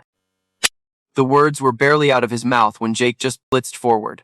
And in less than 3 seconds, his opponent was kissing the floor. The ref immediately shouted, the winner is Jake. The crowd was absolutely stunned, just dead silent. Oh, what even just happened? I couldn't even see him move! Aaron, who was watching from the sidelines, just had this huge grin. So many people were sleeping on Jake, but after this, the whole world was about to know how much of a beast he is. But Jake himself, he didn't even care about the crowd's reaction. He just casually walked over to help the guy he just bodied get back up. Total class act. Leonard, watching from his screen, was also impressed. Amazing. Scene couldn't help but yell, I didn't see a single thing! What did he even do? Leonard slowly broke it down for him. He closed the distance in less than 1 second from the start. And then Jake just dropped some magic on him. Hearing this, Scene's mind was blown all over again. He's incredible. Leonard just nodded a little and said, and get this, he's not even going all out yet. That little comment made Krista big mad. You could practically see the steam coming out of her ears. The other 3 big shots didn't seem to care. But who knows what they were plotting behind the scenes. And it wasn't just Jake popping off. Lily, Mai, and Tyler were all absolutely wrecking shop and winning their matches. After her victory, Lily was so hyped, yelling yes! I'm totally getting stronger. Tyler was like, for real, who would have thought all this training would actually work against other people? Lily just nodded like, right? Jake's crazy training regimen is really paying off. Jake watched the 3 of them and gave them a proud nod. You guys did an awesome job. Maya, all excited, winked and said with a smirk, hey, I bet I could take you now. You'd have to use your full power to beat me. Jake just smiled and raised an eyebrow, asking, oh really? You want to try that out right now?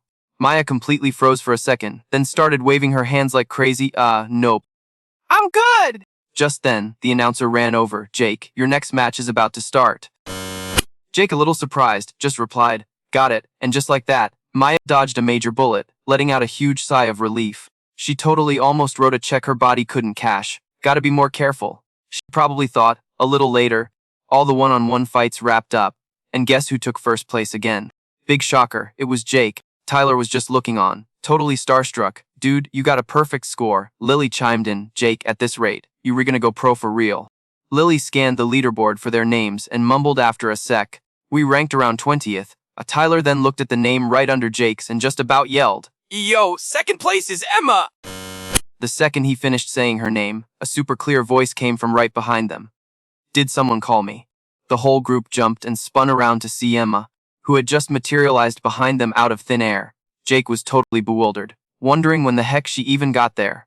While he was spacing out, Emma spoke up. Jake, I am so looking forward to the next test. Jake just frowned, completely lost, and muttered the next test. Oh man, cliffhanger. What do you think the next test is? Drop your wild theories in the comments and smash that subscribe button. Alright, so Maya, being the MVP she is, hopped in to give him the lowdown. Okay, picture this, it's a full-on survival test in the forest. Battle Royale style, everyone gets a certain number of points right off the bat, based on their skills. And here's the juicy part, you can totally swipe points from your opponents, but, like if you get wiped out, you fail, period. The whole thing lasts a week, and your final point count gets added to your total score. After hearing all that, Jake was like, hold up, what's the max score you can even get? And Maya, cool as a cucumber, just shrugs and says, 2,000 points. Well, at least 2,000. It's a major glow-up chance for anyone who bombed the last round, and hey, once you've stacked enough points, you can literally just find a good hiding spot somewhere in the woods outside New York City and chill. Jake's over here looking all serious, brow furrowed like he's solving world hunger. Meanwhile, Maya's practically bouncing off the walls. Like, ong. And you can totally form teams. Basically anything goes except, unaliving someone. If you go too far and seriously mess someone up, you redisqualified. No questions asked. Then she, looks around all confused and goes, wait, where did Emma dip to? Tyler lets out this huge, dramatic sigh, dude. She bounced a while ago, and right on, Aaron strolls up looking all smug and announces, oh, by the way, I'm crashing this party. I'll be participating too. He drops this bomb that there's a fat reward for taking down an instructor. So, you better all get ready. Then, Aaron locks eyes with Jake. His gaze all intense, basically throwing down the gauntlet. Let's have a real fight. Jake, my man, doesn't even blink, just gives a sharp nod and says, bet. Aaron cracks this satisfied smirk, like he got exactly what he wanted. Catch some sleep before it kicks off. Later, and with that, he's out. The second he's gone, Lily, Maya, and Tyler are all huddled up, whispering like they were plotting something major. Lily's got this worried look on her face. Guys, the instructors are playing too. This is serious. Then Maya, who's been quiet for a sec, finally chimes in, we gotta team up, join us. But Jake, totally icing them out, just goes, I'm rolling solo, good luck, wall, and just like that, he turns and walks off. Lily and the crew just stand there, completely silent, watching him go, awkward. After a beat, Lily finally breaks the silence. We can't just depend on him forever. You guys, Maya nods, totally on the same page. You rewrite. Then Tyler gets all pumped up and yells, we were not just gonna sit here and be side characters. Meanwhile, up in the observation deck, Krista is so over it. She literally jumps out of her chair and starts complaining. Are you serious? We have to watch this for a whole week. Leonard gives her this look and asks, what, you disappointed? Krista just shakes her head real fast and says, no. Leonard just gives this little smirk. Honestly, he was totally hyped for this. He couldn't wait to see what kind of chaos Jake was gonna unleash in this survival game. Alright, break's over, and it's time for the main event, the forest survival test. The announcer comes on, making it super clear this whole thing is being broadcast worldwide. So, try not to do anything too crazy, guys. Y'all smash that like button if you're ready for this. And here we go, the 3-second countdown starts. The energy is electric, you can just feel it. Everyone's got their own goals, their own drama, Lily, Maya, and Tyler. They were gunning to make it into the top 20, no matter what. But Jake, he's just standing there, cool as ever. Seriously, what is this guy's deal? Meanwhile, Emma is looking like she's ready for the popcorn, totally hyped for this match. Oh, and you can't forget those 3Js. They just death staring Jake, like total haters. And then there's Aaron, the big shot instructor, who's basically running this whole show as an examiner. And he's just itching for a final showdown with Jake. The 3-second countdown is over in a flash. Beep. The competition is on, and everyone just bolts into the forest like their lives depend on it. Lily's crew is right there with them, booking it into the trees, their game plan. Lay low and avoid drama for now. Splitting up this early would be a rookie mistake. But Jake, my dude, is just standing there, doing absolutely nothing. Of course, the 3 haters see this and start running their mouths. What is that idiot doing? One of them sneers. It's like he's got a giant kick me sign on his back, literally asking for a fight. Jake just watches everyone scatter, looking kinda lost, like he missed the memo or something. Bro, did you forget the rules? He just stays planted right there, not moving a muscle. And boom, just like clockwork, someone takes the bait. The 3 stooges roll up with their whole crew. The one with the green hair gets this nasty grin and says, well, look what we have here, all alone, you arrogant punk. No one's coming to save you now. And to top it off, he sticks his tongue out to try and get a reaction. So lame. But Jake, completely unbothered, just gives him a blank stare and asks, sorry, who are you? Oof, that's gotta burn. Oh, Greenie did not like that. He totally loses it and starts screaming. Don't you even think about fighting back. You were not getting away from us. You were done for. Instantly, the whole gang starts powering up their magic, getting ready to jump him. And the cameras are catching every single second of this. This is being broadcast live from Central Park to California for the whole world to see. Drop a comment below, who do you think is gonna win this? You can practically hear the chat blowing up. Someone's probably typing, they re-jumping him. That's so messed up. But all of Jake's fans are keeping the faith. One girl in the crowd just smirks, totally confident. Don't even sweat it, Jake's got this in the bag. And right after she says that, the whole place erupts chanting his name, Jake. Jake. Jake. And not only that, the live chat was going off, absolutely roasting these clowns. But of course, these dudes were totally clueless. Still high on their own supply, They were all up in his face like, what's up? You scared or something? But you don't want this smoke. The second they said that, bam, a whole mess of magic beams just flew straight at Jake. The green-haired dude thought he landed a hit and got all cocky, talking trash like, so weak, didn't even try to fight back. But hold up. A second later, Jake's voice just cuts through the smoke cloud, cool as a cucumber. Wow, that's kinda pathetic, not gonna lie. And you should have seen their faces? The whole crew started freaking out, screaming, no way he's still standing after all that. After a hot second of pure panic, the green-haired leader just yells, Go all out! hit him with everything you've got. But oh spoiler alert, everything they've got was basically nothing. They couldn't even scratch him. Every single one of their attacks just hit Jake's shield and bounced right back at him like a game of magical Pong. This scene had these wannabe tough guys shook, whispering like, he blocked all that with just one little shield.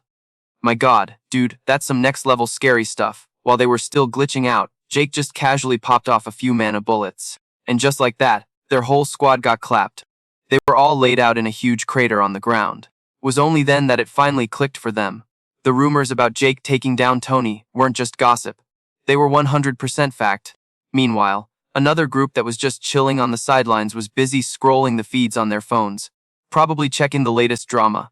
They were scheming, thinking if they could just take out Jake, they'd instantly blow up and be famous, not to mention all the points they'd bank. So yeah, Jake had another target painted on his back. Seeing him just standing there, they tried to rush him for a cheap shot. Too bad for them. You can't sneak up on the main character, bro. With like 3 little zaps of magic, he had them all eating dirt. Jake just sighed like, bruh, this is the 5th ambush today, somewhere else. The sisters Maya and Lily were also throwing down with some other players. They whipped up this insane tsunami spell that just washed their competition away. Mia was finally like, phew, we did it. We totally did it. But Lily was like, I can't believe we had to use our ultimate move for that. Right then, they overheard some other players gossiping. For real, you do not want to mess with that Jake dude. No one's even trying anymore. You guys just got unlucky. Maya immediately ran over, like, wait, hold up, you guys actually fought him. One of the guys was like, It wasn't just us. a whole bunch of crews have already gotten wiped out by him. Another dude was literally shaking, muttering, that guy, he's built different. He's a straight up monster. Hearing all this, Lily wasn't even surprised. She just casually said, yeah, no cap. Jake is the strongest. Mia sighed too, like there's no way we can beat him. But then, you could see the gears turning in Lily's head, and she mumbled, Jake is definitely off, but what if we just avoided him? The other 2 guys totally agreed. I mean, it was pretty much their only play at this point. But was that even gonna work? In another part of the battlefield, this absolute legend from China, Emma, was in a corner of the forest, just calmly training like it was another Tuesday. It was just her vibe. Emma's talent was insane from the jump.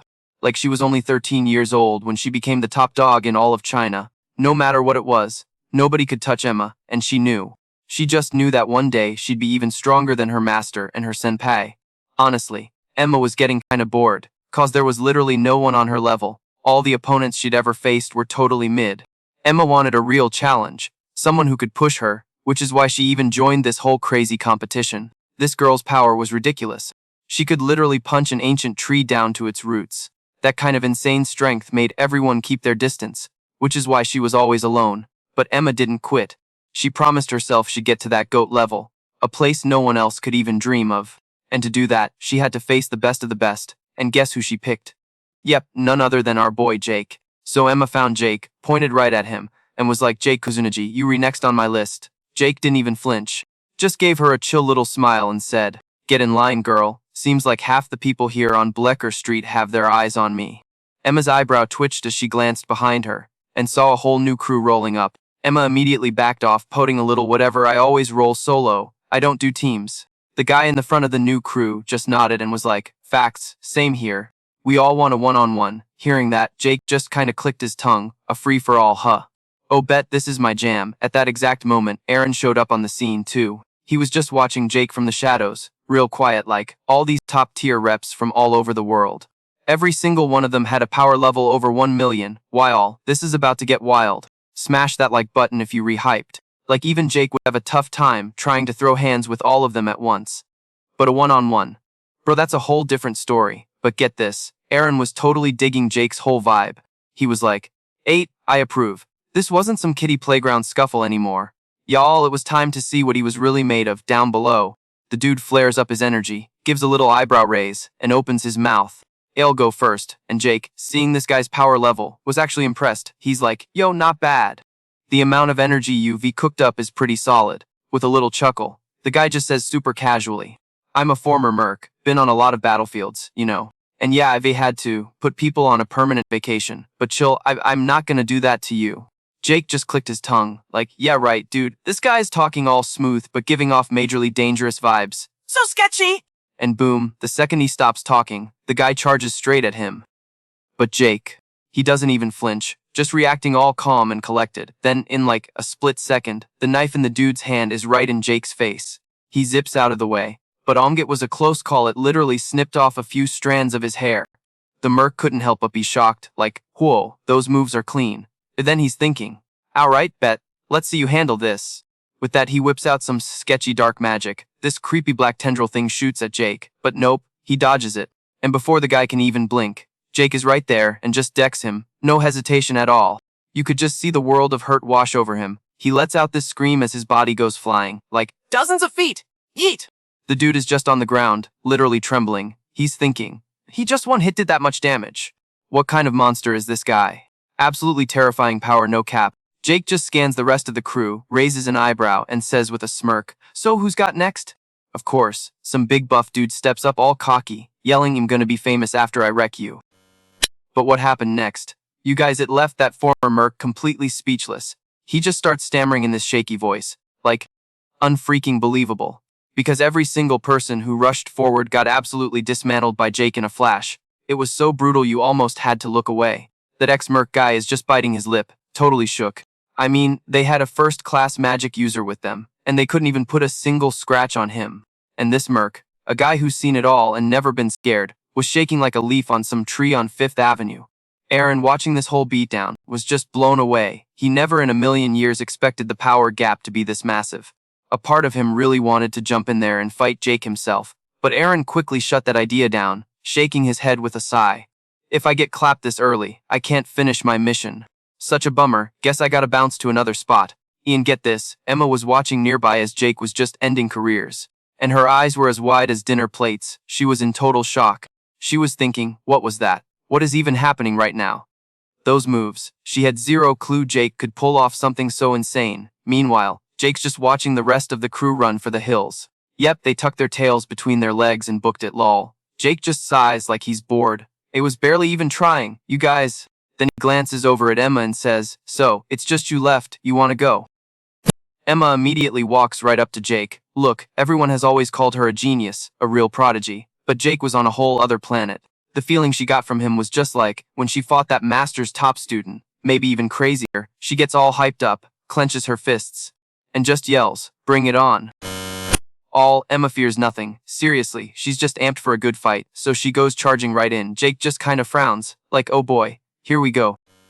He calmly watches Emma's moves. She dashes forward like a gust of wind, and poof, she's right in front of him. Jake clicks his tongue, throws a punch. But plot twist, Emma actually catches it. Smash that like button if you did not see that coming. At the exact same time, she's casting a spell, but Jake is just too slick. He's already dodged it before she could even launch the attack. The man's got insane reflexes. But wait, there's more! Another spell suddenly appears in Emma's hand. She aims it right at Jake's chest, and a massive wave of water just blasts out. She frowns a little, thinking to herself, maybe I actually got a direct hit. Psych. Jake is already standing behind her. He raises an eyebrow and says with a little smile, that's a pretty interesting way to fight.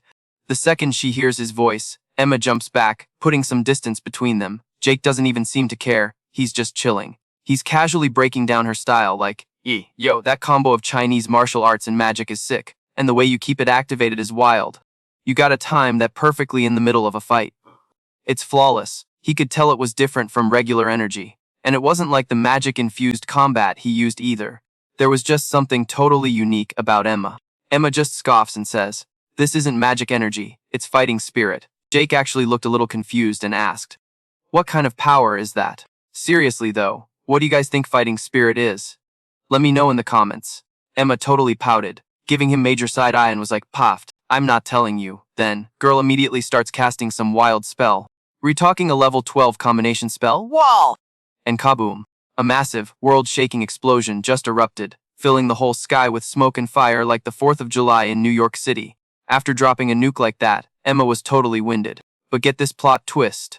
Jake was completely fine. Not a single scratch on him. One little barrier was all it took to block it. He even had the nerve to smirk and go, wow. What an impressive spell. The shade is real. Seeing that Emma was instantly so frustrated, she just went for it, lunging at him like a wild cat. She decided to fight Jake with straight-up martial arts, but surprise! Our boy Jake knows how to throw hands too. He was like, effortlessly parrying all her attacks. Emma's eyes went wide with pure shock. How are you so good at magic and fighting? He was literally a master of everything. None of her moves were working. Jake kinda squinted down at Emma, who was now just crouched on the ground, and mumbled, all confused, is it over already? Emma was just trembling where she sat, looking totally wrecked. I mean, she really thought she was all that, but going up against a total beast like Jake, she was basically a toddler. After a super long, awkward silence, Emma finally muttered something in a low voice. This is my L, it's time to end it. Hearing this, Jake was just bewildered. He was probably thinking, for real, this girl is a strange one. But then, Emma looks up at him, and she gives him this super innocent smile. That was really fun, she said. Jake was even more stunned. He's like, why is she smiling? Shouldn't she be bawling her eyes out right now? He just couldn't figure her out, so he decided to turn around and dip. Emma just watched his back as he left, totally silent. This guy was just overwhelmingly stronger than her. He was on the same level as the 4 great masters, no cap. She needed to find someone just like that. Emma wanted to know more, to get the tea on what Jake knew that she didn't. So what does she do? Emma starts running after Jake. She kept peeking from behind him like a little lost puppy dog, relentlessly sticking to him. Emma was convinced Jake was only going to get stronger, so she decided, yep, I'm following this guy. Jake, of course, totally noticed his new shadow. He felt a little helpless about it, but didn't really do anything. That evening, Jake stopped to chill out by a stream. He caught a couple of fish. Then he got a fire gonna grill them up. A whole survivalist vibe. Hiding behind a bush like a total creep. Emma's stomach started rumbling so loud, you could probably hear it from across the Hudson River. She had been so focused on stalking Jake that she totally forgot to eat. While he was grilling the fish, Jake heard the noise from behind him and just felt so done with the situation. He sighed and said, You can come out now. Emma was stunned, not expecting to get caught red-handed. She peeked her head out from behind a tree, looking at Jake with total confusion on her face. After hesitating for what felt like forever, Emma timidly walked toward him. Jake saw her and just offered her one of the fish he'd cooked, asking, want some? Emma's eyes immediately lit up like Times Square on New Year's Eve. Her face just screamed Jim. And oh my god, she snatched that fish so fast and started devouring it. Jake couldn't help but smile at the sight. In just a second, Emma had eaten until her belly was totally full. Jake had finished his meal, too. She was secretly watching him. You know, when he was fighting, his whole aura was different. But normally he was super calm and kinda gentle. Still, Emma was low-key terrified of him. And just like that, full and sleepy, she just drowsily drifted off to sleep.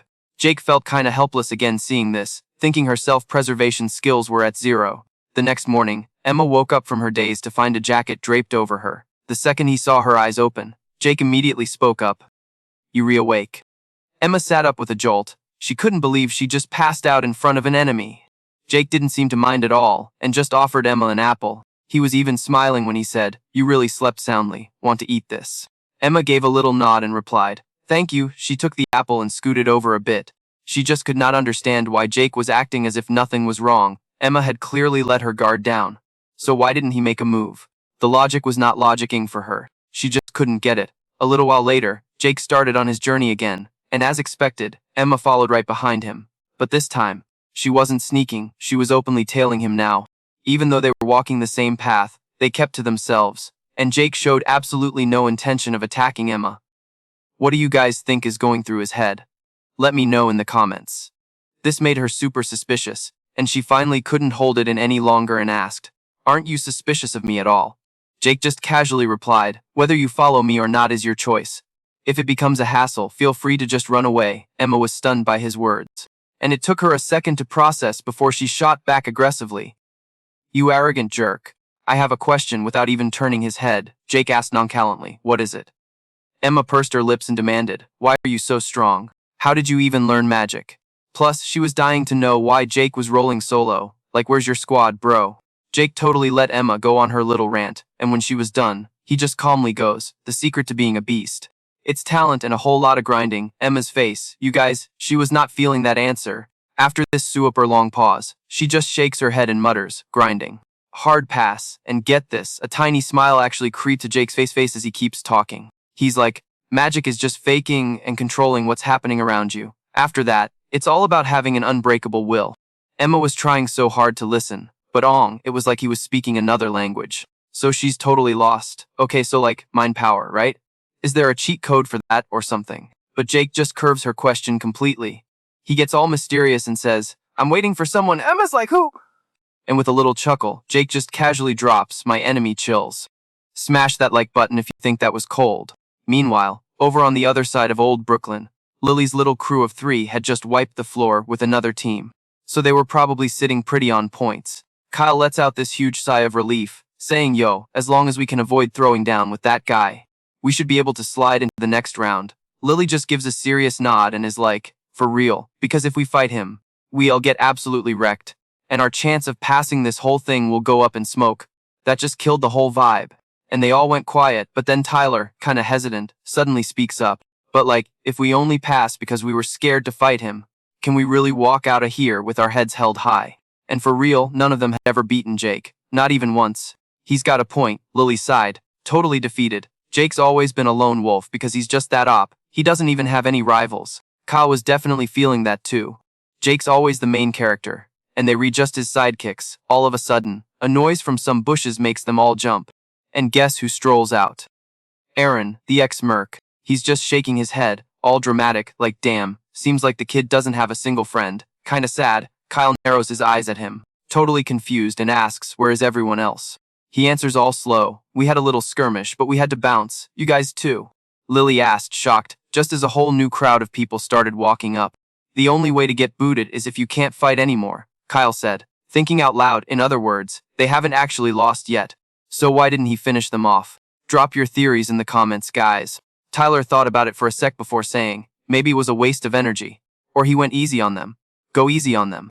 Kyle shot back, shaking his head. Maybe he's playing 5D chess and has some master plan we can't even see. That idea totally freaked out Lily and Tyler. And right then, Aaron jumps in, so what's the move?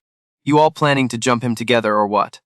Kyle gives a little nod and goes, there are probably about 100 of us still in the game.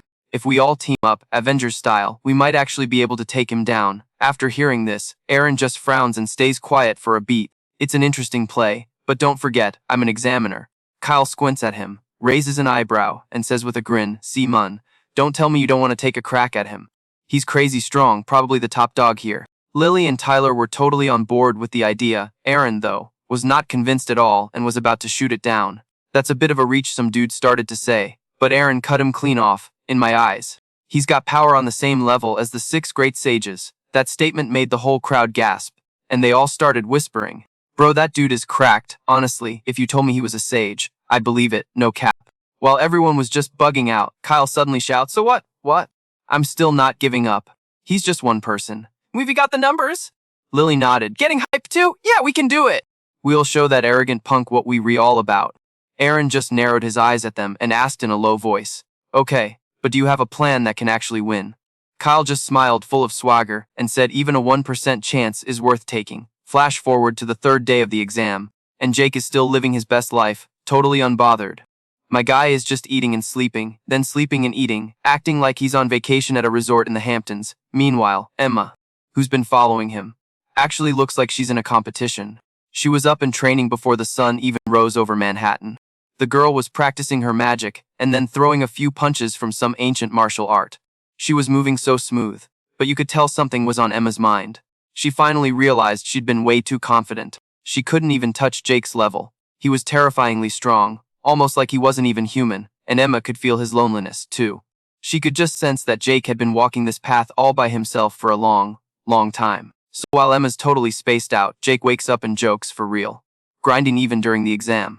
Emma just throws him some side-eye and deadpans. It's my daily routine, dude. Jake just checks her out for a hot minute before saying, so, martial arts with a totally different energy than magic. Low-key interesting. Hearing this, Emma gets all annoyed and has to correct him. It's called fighting spirit, dummy, she explained, saying it lets her crank her physical power up like 1,000 times her normal strength. And when I use a staff, that power goes straight up beast mode. After hearing this, Jake is just muttering to himself, totally lost, fighting spirit. And a staff. So Emma has to, super patiently break it down for him. Okay, first, you gotta really focus on dialing in your internal energy. Guide that combat aura so it flows through your whole body. Then just relax and let it wrap around you. And as she's talking, Homegirl puts on a whole show, pulling all this power into herself, and then bam. Lets it loose. Jake, watching from the side, can't help himself and starts clapping, hyping her up. Whew, that was fire. But Emma isn't even feeling the praise. She just sighs, it's whatever. I still can't beat you, so who cares? Jake just smiles at her and pouts. Well yeah, your magic is still pretty janky, isn't it? Emma is so not having it and scoffs. I'm self-taught, okay? Never even stepped foot in Westbrook Academy. So it's, like, totally understandable that my magic isn't perfect, that's it. Jake just gives a little nod and starts explaining things to her nice and slow. Look, fighting spirit and magic might seem similar, but deep down, they're on completely different wavelengths. You can't use the same mindset to control both, it's just not gonna work. You're naturally bad at feeling out and controlling mana, which is why your spells are so unstable. Hearing this, Emma looks totally skeptical. Okay, mid-expert, so what do I need to do? Jake calmly replies, I'm gonna transfer a super high-density stream of mana into you. Your job is to focus and feel it with your entire body. Bro never in a million years thought he'd be giving a mana transfusion to some low-level mage, but for real, Emma got this far just on raw talent alone. What a hustle! He's thinking, this girl is seriously interesting, and as he thinks that, Jake puts his hand on Emma's back and starts pumping that mana right into her. It wasn't even 2 seconds before she shouts, whoa. I can feel it. I've never felt a mana source this intense before. Jake slowly says, this is the real deal, burn the difference between this and combat aura into your brain. Emma is just geeking out, watching the mana flow inside her with this huge happy smile. So, this is what real mana feels like. I totally get it now. It feels so real, like I can almost touch it. Jake calmly explained that since she could use both combat aura and mana, she probably never even realized they were two different things. Emma looked like her whole world just changed. Her eyes lit up, and she just busted out laughing. Jake, you are an absolute monster. The problem that's been bugging me for so long, you solved it in the blink of an eye. Thank you. Jake doesn't say anything, just shakes his head with a little smile. It's nothing. But y'all, while they were having this moment, some randos were hiding in the bushes, totally spying on them from their little hideout at, like 123 Fake Street, Brooklyn. A second later, these clowns jump out of the bushes to ambush them, but their skills were so pathetic. Emma sent one flying with a single kick before they could even get close. Talk about an epic fail. Jake landed a solid punch on another one. He couldn't help but click his tongue, like, are you kidding me? An ambush this early. Lame. Just then, the rest of the crew started flinging magic at them, but their spells just fizzled out on Jake's shield. He casually fired back a single mana bullet, causing a massive explosion right in their faces. Before he could even take a breath, another dude comes charging at them with a knife. Big mistake. Our duo already knew he was coming, so they both spin around at the exact same time to counter him, all while more spells are frantically flying at them from all over the place. Unfortunately for the attackers, they were way too slow. Jake and Emma dodged everything like it was nothing. Then, they both cast a counter spell at the same time, and let me tell you, it was loud boom! The ground got totally wrecked by an inorganic cannon, and a massive wave of energy. The whole group of chumps got taken down just like that. The ones hiding in the distance just grabbed their buddies and bounced. Seeing this, Emma was just completely bewildered. Wait, they were actually running away. Jake just sighed, totally over it. They were fast, I will give them that. Emma, on the other hand, was pissed. She yelled after them. Running away like that? What a bunch of cowards. Letting out a little smirk, Jake said mysteriously, I'm not so sure about that. Emma was super confused and asked, what do you mean? And then Jake started to spill the tea. Guys, if you want to know the secret, smash that like button and subscribe. Yo, these dudes are on a whole different level, not like the chumps we've been dealing with, no cap. Someone's gotta be pulling the strings behind the scenes. And who is it? Obviously those troublemaking clowns. So, get this, a few minutes before, they were all huddled up in a field. Lily gets all intense, basically yelling that nobody can take down Jake. She's like, he's dropping level 17 magic with a nearly infinite mana bar. Her little speech left everyone shook, like completely silent, seeing them all looking clueless. Maya steps up again. But even a legend like Jake has a weakness. And the big secret is, he's still human. Plot twist. Even though his crazy magic can patch up wounds and fight off exhaustion, it can't recharge a fried brain. My guy still needs to sleep and eat. You know? So their master plan is to just keep jumping him whenever he tries to rest. Savage. Meanwhile, Emma, who just got done chasing off another crew, is so annoyed as she takes off Jake's coat and starts complaining, like, of such dirty tricks. Why can't they just fight fair and square? Exploiting a weakness like that is just low-key pathetic, for real. But Jake just cracks a smile and is all like, I don't know, I see it differently. As long as I get the do. I don't care how it happens, that's a win in my book. That's actually my kind of style. Hearing that just blew Emma's mind. Wait a minute. She's supposed to be the battle junkie. But right now she's just been following Jake around like a lost puppy. The enemies were literally risking it all just to try and beat him, and her. What was she even doing? The thought made Emma clench her fists so hard her knuckles turned white. Hanging with Jake was fun, for sure, but that wasn't her mission.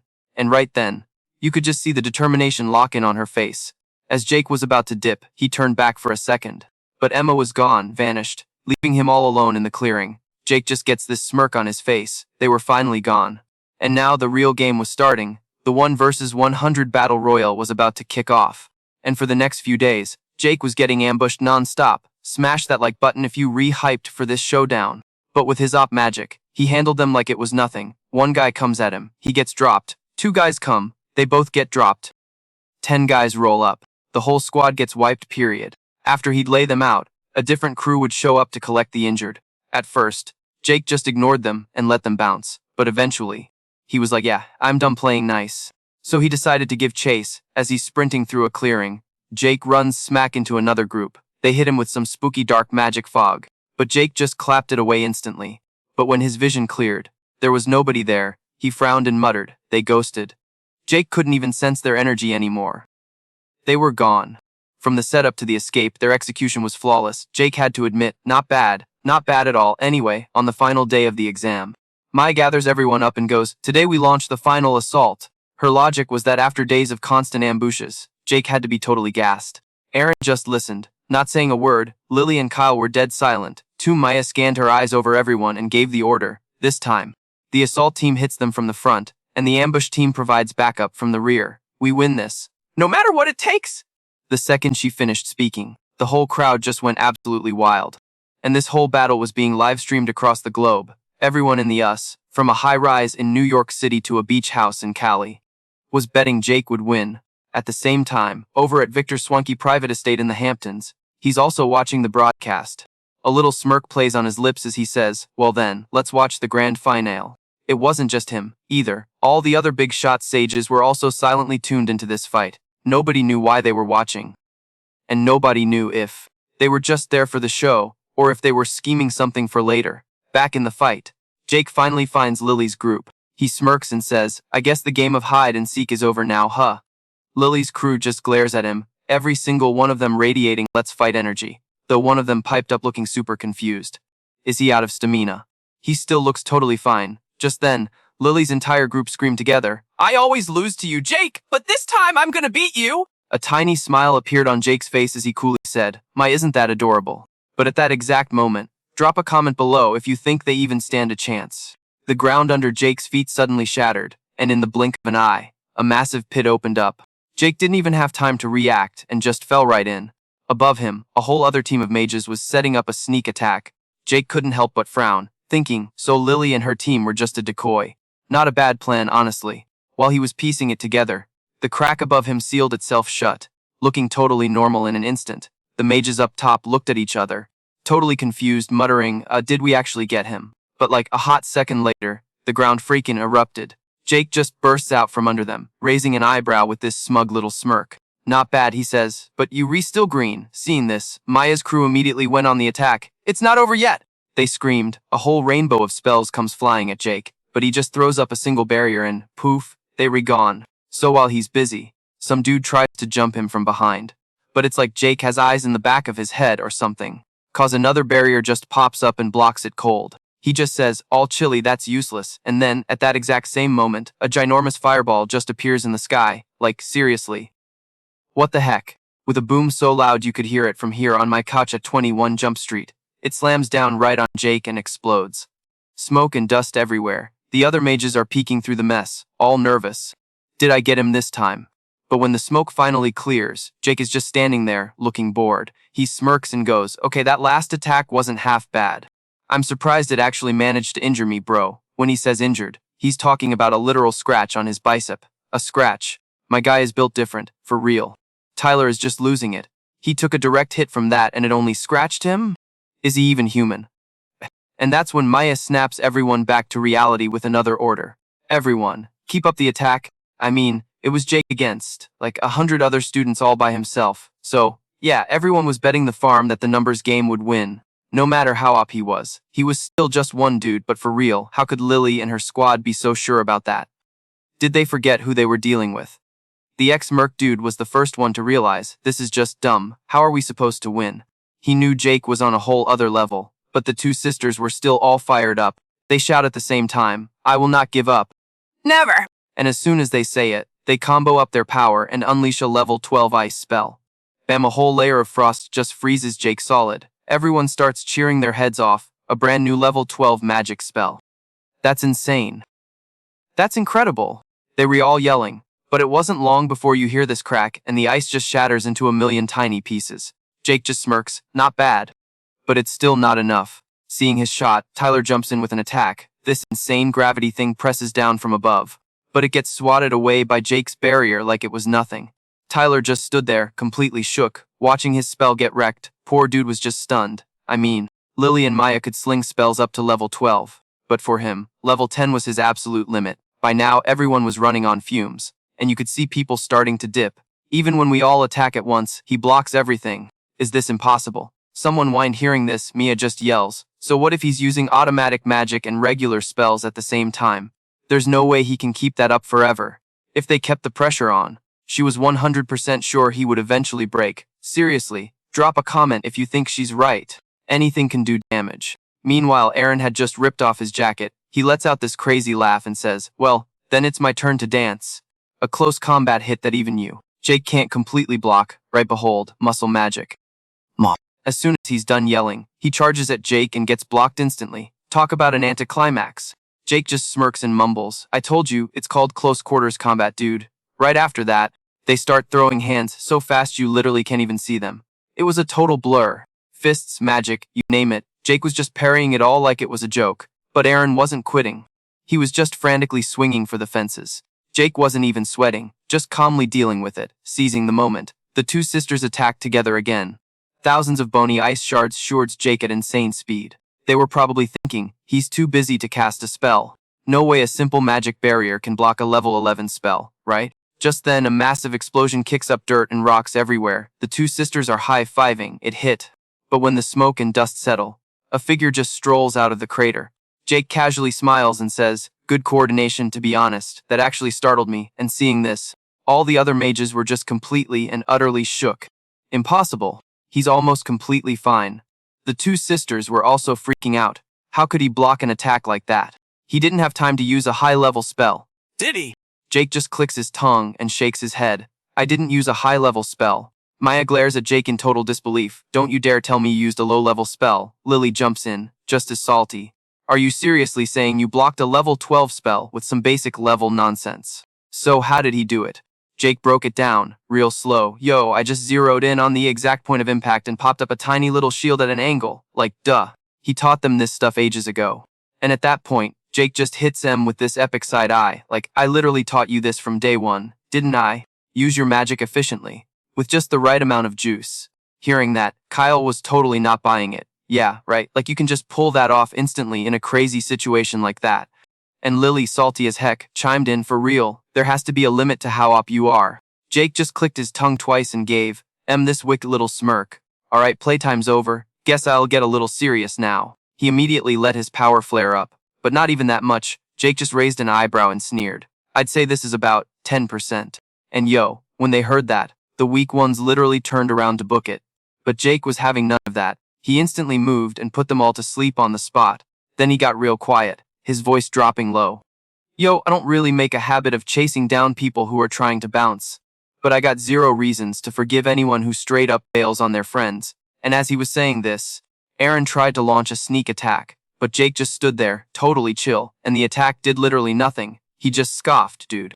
Your training is seriously lacking, and right after that, Jake threw a single punch, just one, and sent Aaron flying across the field. The guy slammed into the ground hard. I bet his last thought was something like, okay, so I can't beat Jake, maybe I need to watch more workout vlogs. And with that brilliant thought, Aaron passed out. Maya saw this and immediately started panicking. Aaron was their only heavy hitter for close-up fights. What are we gonna do these? But Jake had already moved on. He whipped up some magic bullets and basically started playing a live-action arcade game, just tagging everyone below. In like a hot second, almost all of them were down for the count. I mean, they were trying to fight back, but their bodies were shaking uncontrollably. Jake narrowed his eyes at them and sneered, completely unimpressed. Is that all you got? Lily bit her lip so hard, probably thinking, we were so stupid to think we could win this. His power level, his skills, his fighting, everything was just on a whole other level. But just then, Lily suddenly yelled out, "It's not over yet," which made Kyle look at her like she was absolutely insane. But Lily didn't care, screaming back with everything she had, "I can't just give up." That's all I've got. Tyler just looked on, totally helpless like, "Girl, why are you being so stubborn?" Even Jake had to say something. "Hey, I respect the fighting spirit for real, but you can barely stand, can you? And looks like your whole team bailed on you." But literally as soon as he said that, a small figure appeared on the cliff above them, and her voice just boomed with authority. I am here. Oh my god, you guys, smash that like button if you just got chills. The person who showed up was Emma, who had been totally Maya for days. Lily and her crew were just staring, completely shook. Emma didn't even give them a glance, just leaped down to the ground to face off against Jake. Jake squinted at her, and after a second, he looked genuinely surprised. "Whoa, your ability to sense and control your power has gotten way better. You've been training, haven't you?" he asked. Emma just went and replied super coldly, "Not telling you." And you guys, Jake couldn't help but smile. He lives for this drama. His power started to surge like crazy, and then boom. They both charged at each other at the same time. Their speed was insane. They exchanged like dozens of blows in the blink of an eye. Emma was mixing it up, using hand-to-hand combat with her fire magic. And then this insane spectral fire dragon just materialized and lunged right at Jake. But Jake wasn't even flustered. He just calmly let it pass right through him. He smirked, interesting. The second he said that, he threw out his own spell, and when she saw it, Emma froze solid, totally shocked, because a spectral water dragon had just appeared in front of her. It roared and charged her fire dragon. And in a flash, both of them just poofed into smoke. Jake landed back on the ground, looking so arrogant. It was kinda hot. He actually shouted with excitement. The combination of martial arts techniques and magic.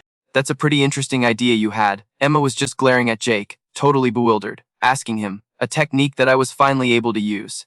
How can you use it so easily?" With a little smile, Jake just answered casually, "Because I just saw it once." This only made Emma more pumped. She smirked and said, "Just as I thought. You were not some ordinary dude." But that's what makes this fun. Let's keep this going, Jake.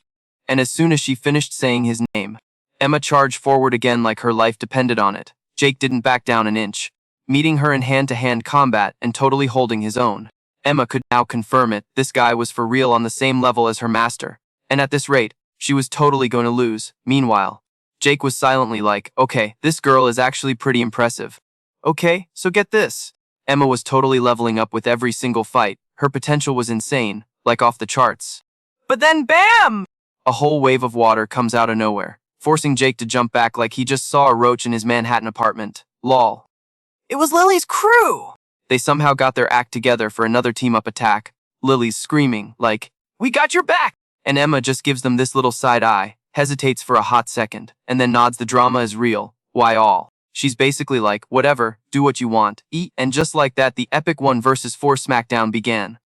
Lily's team was too gassed for a head-on fight though, so they were basically on cheerleader duty, just backing Emma up, and honestly, Emma was kinda shook. First time ever teaming up with these guys. But the teamwork was surprisingly on point.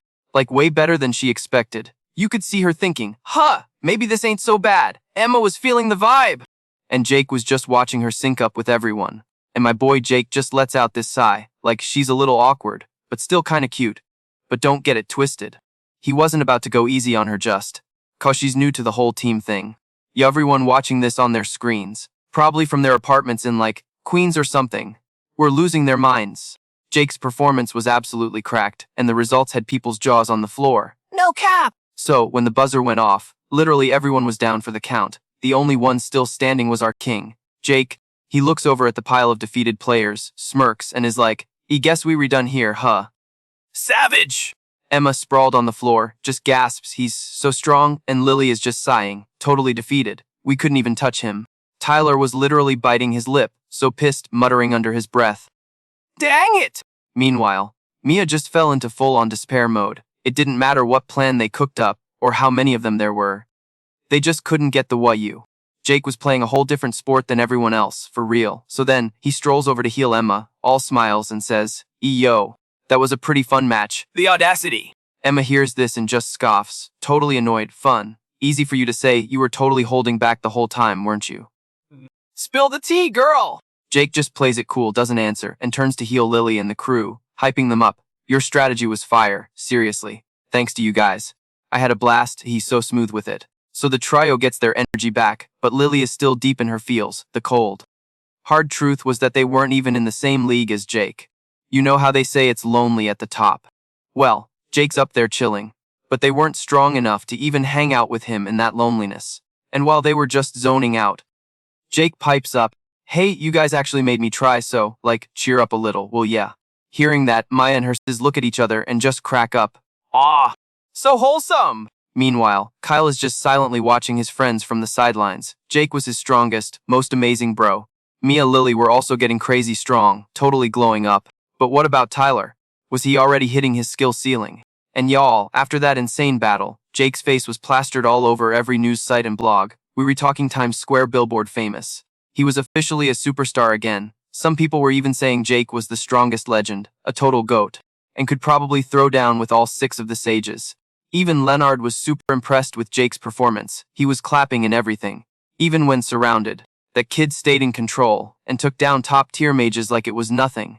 He's the closest thing to perfect I've ever seen. Leonard wasn't sure if any of the 6 sages would actually give Jake the nod, cause you need at least 4 of them to say yes. Meanwhile, after watching the fight, Andrew looked like he just ate a whole lemon. So Sar. Via, though. She was living for the drama. As for Victor, he just ghosted from the coffee shop on 5th Avenue, and nobody knows what he was thinking. And Scene just silently took off his headphones, giving nothing away. The suspense is killing me. Krista was originally complaining about having to watch Jake's fight, but you know she watched the whole dang thing. Secret fan. Maybe. Drop a comment if you think Krista has a crush. Okay, fast forward a few days. Aaron is up on this huge stage at the High Rank Mage Association headquarters and announces, alright, people. It's time to spill the tea, I mean the results. We were about to drop the scores and rankings for everyone who passed the exam. And let me tell you, the crowd went dead silent. You could hear a pin drop in that hall. All eyes were glued on him. Then bam! Aaron throws the results up on the big screen. Maya is in 19th place with 1,601 points. Lily's in 20th with 1,591 points. And Tyler is 21st with 1,589 points, just 2 points behind Lily. Oof, that's gotta sting. The sisters immediately start screaming, all hyped up. We passed. We actually did it! But then Tyler suddenly points at the screen, totally bugging out. Look. I knew it! Jake is rank 1 with a perfect 2,000 points and is now a freaking great sage. And Emma is rank 2 with 1,789 points, classified as supreme rank. Seeing Jake's score, Maya and Lily were completely shook. The sage rank. Wait, is Jake about to join the 6 sages? You guys, smash that like button if you think he's gonna make it! This is getting good. And then Aaron, he gets up on stage and announces super loud. Okay everyone, listen up. By unanimous vote from the 6 sages and the whole Magic Association, Jake is officially being promoted to the rank of Great Sage. And from this day on, the 6 sages are now the 7 sages, with Jake being the newest member. Can you even? Hearing this, the whole crowd down below just absolutely lost their minds with hype. I mean, his skills were undeniable. For real, Mia and her sister immediately sprinted over to give him a massive congratulations hug. Emma and Kyle were right there too, and seriously, everyone was just so stoked for Jake. Like half a second, the whole room at 101 Park Avenue was exploding with applause. But get this, Maya was squinting up at Jake on the stage. And you could tell her wheels were turning. She was thinking he was getting way ahead of them. And in that moment, even Lily couldn't help but sigh.